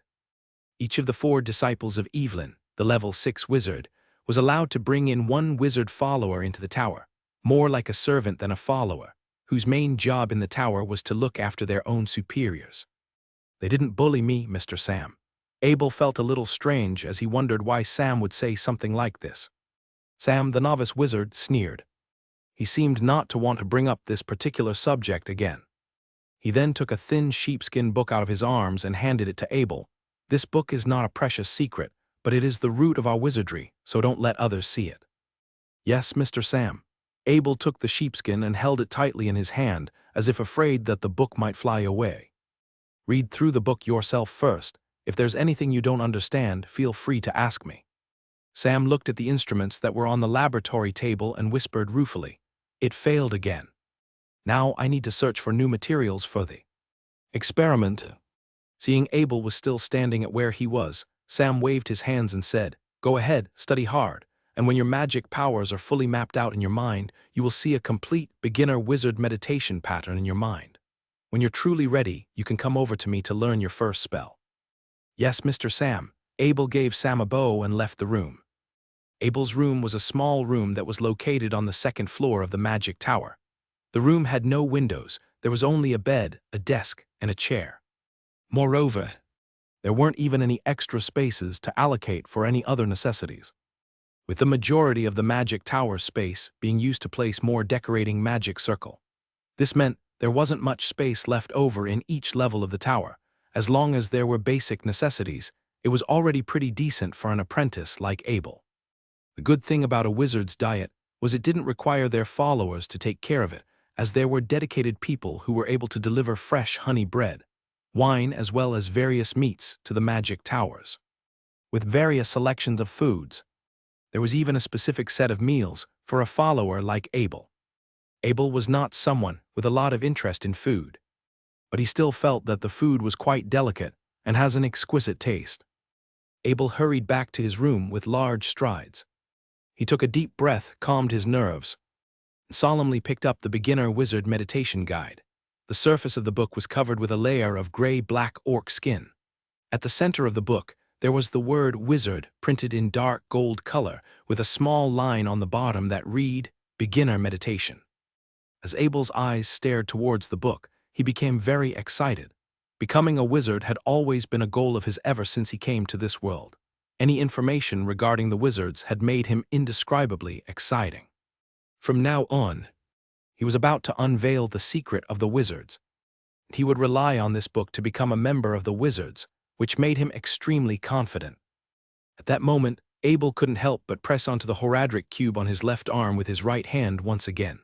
Since Wizard Eveline, the magic tower's owner, wasn't at the tower, it meant that Abel could safely use the Horadric cube. He opened the cube in front of him while deeply staring at the scroll of town portal. His eyes were filled with desire and determination. I will for sure get you opened, and then I can finally go home, Abel muttered, staring at the scroll of town portal. All the identities Abel possessed in this world, including a coat of arm lord and a master blacksmith, all of these things didn't matter to him. Instead, the only thing that he cared about was his friends and family. His mother Nora, Father Bennett, Uncle Marshall, Big Brother Zach, Master Bentham, Black Wind, Lorraine, White Cloud. By count, these people were all equally important in Abel's heart. God, if I can really go home, I'd better be able to come back. Hopefully, the Scroll of Town portal will have this ability and allow me to travel back and forth through words. In Abel's mind, he wanted to go back to his old home on Earth, but he also didn't want to leave his family and friends in this world. I'll decide when the Scroll of Town portal can be opened. Right now, the most important thing for Abel was to learn beginner wizard meditation, since it was fundamental. In addition to the Scroll of Town portal, there was something known as the portal bag in the Horadric cube. Before entering the tower, Abel had thought about the bag being detected by the magic tower's owner. But that did not stop the risk taking Abel from placing the bag into the Horadric cube. The bag would only take up one slot anyway, so Abel was optimistic that it could pass the detection. Abel had come to this world with a magical item known as the Horadric cube that was tied to him. He didn't think that anyone would find out about the Horadric cube. It was an advanced magic item that could transfer a person's soul, and after countless experiments, Abel discovered that he could take out the things stored in the portal bag directly from the Horadric cube. This allowed the Horadric cube to fully absorb the dimension wave unleashed by the portal bag every time he took something out. Abel gently opened the beginner wizard meditation and roughly skimmed through it. This thin book consisted of 6 pages. The first page discussed the wizard's general knowledge. The second page talked about the wizard's way of thinking. Moreover, the second page corresponded to level 1 novice wizards, while page 3 corresponded level 2 novice wizards, and so on. Abel concentrated on the first page. Everything a wizard did was founded on the power of the will. A power directly drew energy from the soul. While you couldn't see or touch it, it determined whether a person could become a wizard or not. Everyone had their own power of the will, but ordinary people's power of the will was very weak. In order to become a wizard, you had to be able to freely transfer your power of the will. Perhaps it was because of Abel's soul was from another world, and it united with the original Abel of this world. Therefore, this power of the will was twice as powerful as a normal person. This allowed him to forge, train as a knight, and draw runes. Time and time, his mighty power of the will had allowed him to achieve things that no one could have imagined. During his rank up to an official knight, his power of will got a few times more powerful. According to the book, as long as the student of wizardry was able to sense their mind between their eyes using their power of the will, they would officially become a wizard. The more powerful their power of the will was, the more gifted they were. When a student of wizardry could accumulate enough power of the will to draw out a magic pattern in their mind using their power of the will, they would become a rank 1 novice wizard. They would need to unleash magical power onto this pattern, and drew magical power out of the pattern from then on. The magical power mentioned in Beginning Wizard meditation was a strange kind of energy. Although it existed in this world, its quantity was very limited. The only way to gather these energies was through the magic circle. Just like the magic tower that Abel was staying in, the tower's magic circle continued revolving every day, absorbing the mana that were lurking in the air which was gathered inside the tower. Ultimately, these energies would be supplied to the wizard's meditation inside the tower. These magical powers had a severe corrosive effect on the human body. When the magic passed through the body, it caused damage to the body. However, it also had a positive effect, since it increased the lifespan of the individual while weakening their power and body. The reason why those students of wizards were staying in the clearings outside of the tower day and night for years on end was because of one simple reason: a longer lifespan. As long as they are able to be promoted to a novice wizard from a student of wizardry, their lifespan would go up to 150 years. With each increase in level, their lifespan would also be increased by 10. By the time they have reached level 6 novice wizard, they would have had 300 years of lifespan. This was the reason why countless students of wizardry had come here. Even with a tiny hope, they wished to seek a chance to become a wizard follower. According to the book, from the time they were able to absorb the mana, they had to take drugs to combat the growing physical weakness. If not, the day when the wizard became a rank 6 beginner wizard, their bodies would get so weak they could no longer do any practice. Abel couldn't help but wonder how the level 1 student, Finkel, managed to maintain his stout body. Among so many wizards, he was the first fat person Abel had seen within the tower. He was truly a unique gem within the wizards. On the second page of the Beginner Wizard Meditation, there was a detailed method in using the power of the will to draw a magic pattern. From start to finish, the pattern was drawn by a stroke of a pen that created strange decorative designs around a circle. The pattern seemed to be the pattern of a rank 1 novice wizard. Abel had achieved a lot of things through the power of will. He was proud of it. If it wasn't for the power of will, he wouldn't be able to forge the iron base of 100 skills, wouldn't have been able to draw runes, and many of the battles were won due to his power of the will too. With his previous experiences, he was very good at drawing these unique magic patterns. Abel didn't think a complex level 1 novice wizard magic map would be able to challenge him. Looking at the pattern chart on page 2 of the wizard's primary meditation, Abel began to use his power of the will and tried to recall. He immediately realized why wizards required the power of the will to meditate. Without the assistance of the power of the will, it would have taken countless hours just to remember the pattern chart on page 2 by heart. As the power of the will moved along slowly with the pattern, Abel slowly realized the size of the strokes, and the force of the strokes were reflected by the power of the will. During the day, other than cleaning the first floor, Sam seemed to know that Abel was studying the Beginner Wizard Meditation, so he didn't bother him. Abel spent almost the entire day sitting in his room, constantly trying to memorize the pattern through his power of the will. If it was a simple pattern, no matter how much brush strokes there were, Abel could still remember through his power of the will. But the strokes in this pattern were uneven with countless changing of direction. By this point, Abel realized there were more than 200 different places under his pen. He could still achieve something if he didn't memorize each of them carefully and proceed to meditate. However, it would be nowhere as effective. Finally, Abel felt that he had memorized the pattern from Beginner Wizard's Meditation, as it was exactly the same pattern from page 2 of the book. With every change memorized clearly, he stood up and stretched. A sense of relief rippled through him with the sound of his bones crackling. When Abel opened the door, he went to the windows near the stairs. There were very few windows in the tower, only in the disciples' room on each floor. Here, he could look out of the window. At that time, it was completely dark. The time was moving way too fast for Abel, as it was already time for him to go give Black Wind a massage again. Abel placed the long gray robe over his head and left the tower. Along the way, he ignored Finkel, the fatty who said hello to him last time. It was already late. Abel was afraid if he stayed and talked to Finkel, he would have never reached house no. 16 in time. Walking down the mountain road, Abel felt a sense of malice again. This time he ignored it. He thought he could find out later on. "Master, I need to report something to you." Ken, dressed in an all-black steward suit, saluted Abel as he entered. "What is it?" Abel asked. "The eldest prince, Julian George, will be ascending the throne in 3 days, and he invited you to his accession ceremony. Make an excuse for me, just say I am in a retreat researching and I can't attend." Abel couldn't tell anyone about his study in the magic tower. Only the people that were close to him knew about it. Abel hid his presence in the tower because he wanted to study as a wizard follower without being disturbed. If anyone knew he was in the tower, those who wished to obtain magical weapons would have disturbed his meditative lifestyle. With his past incidents with the royal family, Abel didn't want to bother with such events.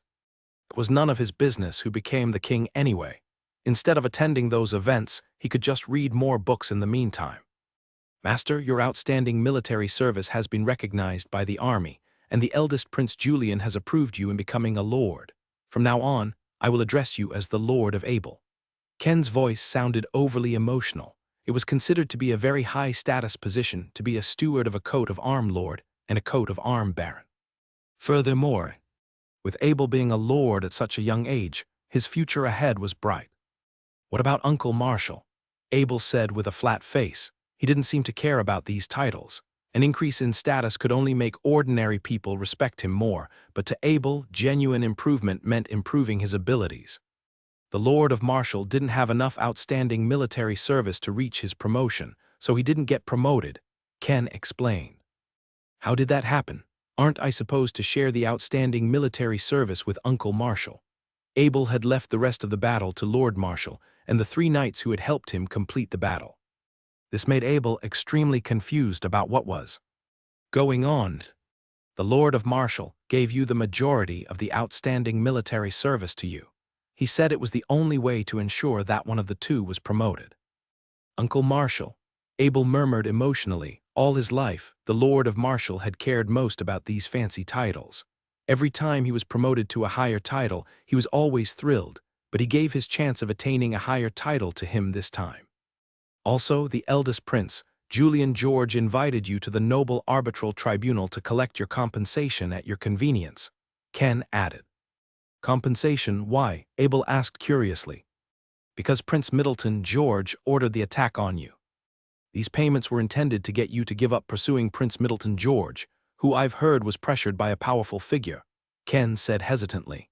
He didn't want to say anything about this powerful figure's supposed pressure, but he did, considering his master's contacts and connections. It might have been better if he had given him a better understanding of the situation. Powerful figure, Abel then immediately thought of the ghostly head Commander Hopkin. Maybe that's what he meant by trying to harmonize the situation. The truth in regards to the siege by the royal cavalry made Abel furious. He gave out a bitter laugh. If he wasn't inside Bakong City, with Abel's attitude, he would have already flown over Bakong City on White Cloud and dropped exploding big swords over the head of Prince Middleton. But now that head Commander Hopkins had come forward, and since he too was a blacksmith master, Abel decided to honor his reputation and let the matter go. However, Abel was fully aware that the matter was not over. He just didn't want to pursue it for now. He would always remember what happened. When he had the chance, he would teach Prince Middleton George an unforgettable lesson. There were rumors that Prince Middleton George was exiled to the city of Murray. Apparently, he was granted a 100-mile fief, and his title was stripped off, Ken said. However, Ken used the word rumor as though he wasn't certain if it was true or not. But Abel felt that it was probably true, because there is no way the royal family would not make the details of Prince Middleton George's punishment public. Therefore, the only for Abel to know about it was to let this steward, who had no source of information in Bakong City, to know about it. Royal Prince has granted a fiefdom the size of a knight's estate to live the rest of his life in, without a title. This was probably the smallest gift the duchy had given a prince. Abel had heard about Murray City before. It was a city that lies between the intersection of the Duchy of Carmel and Duchy of Thunder. There were a lot of unlawful things being done in Duchy of Thunder. The situation was very tense there. The other 7 princes must have had a lot of hatred towards Prince Middleton Majesty to send him there.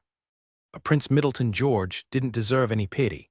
Abel knew the ins and outs of the 7 princes. Just dealing with the Wirgins was already enough to put him onto a death trial.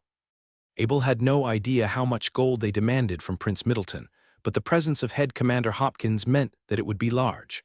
Abel's training would require a lot of funds. Therefore, these unknown and out of a sudden wealth would be very important to a person with a great hidden identity like Abel. I will take care of the compensation these 2 days. And when I arrange the time, I will inform you to pick me up. As Abel reached out his hands, Black Wind was urgently moving around him. After helping Black Wind to do the mount-enhancing spell, Abel went back to the magic tower. He tried to find the novice wizard Sam, but he quickly realized that Mr. Sam was still outside. This meant that Abel's had a long night ahead of him. While all of the students of wizardry outside the tower admired Abel, he had to help Sam to do all of the chores, tidying the experimental items, and sometimes even have to take care of things that were messy. When Abel was finally finished, it was his own practice time. However, the good news was that Sam had taken good care of Abel. He rarely asked him to do messy things. All he had to do was to do simple chores with fixed schedules and to clean up the laboratory at the end of Sam's experiment. As far as Abel knew, the 3 official wizards on the 4th, 5th, and 6th floors were all stuck on level 5 apprentice wizards, and they were also much older than Sam too. In the magic tower, Sam seemed to have the highest chance of becoming a rank 6 novice wizard. This was why Sam did little experiments. He spent the majority of his time practicing, in order to break through early and become a formal wizard. It had been 3 days since Abel had arrived in the magic tower. Ever since he came here, he had never seen the other three disciples. They seemed to spend most of their time in the laboratory to discover a method to gather a large number of resources. For them, becoming a wizard was already out of the question. This meant that it made their followers extremely busy, as they were required to purchase many expensive medicines for their wizard's research, so Abel was never able to interact with them. Abel went to the first floor to get his dinner. The dinner was delivered to a dedicated collection pathway in the magic tower. The spirit of the tower would automatically receive the food.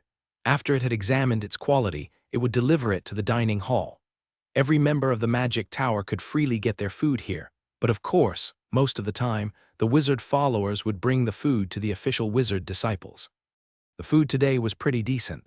White bread with honey, a little juice from honey fruit, smoked fish, and a few slices of oil muffin for dessert. Although these foods weren't anything special, they were already far beyond the standard of living of ordinary nobles. The white bread was special because of the wheat that was used. The unique wheat's production was very small, and only the completely shell-less wheat flour was able to make real white bread. Candied fruit was a specialty fruit from Bakong City. They were only able to grow in hillsides that were 1,000 meters high, with the preservation time being no more than 1 day, and in order for the people in the magic tower to drink the magic tower fruit, it required people to harvest these fruits the night before, then to juice them cleanly. Only then they were able to deliver it to the magic tower early in the morning. All these procedures were done to ensure that it stayed fresh within 1 day. The ingredients of a few slices of pastry seemed to be deceptively simple: 1 portion of sugar, 2 portions of butter, and a portion of flour. However, they were a well-known extravagant as sugar was very expensive. Butter made from the ordinary household were considered as not smooth enough with flour not being finely grounded. Hence all three were essentials as the highest quality of ingredients were required to make them.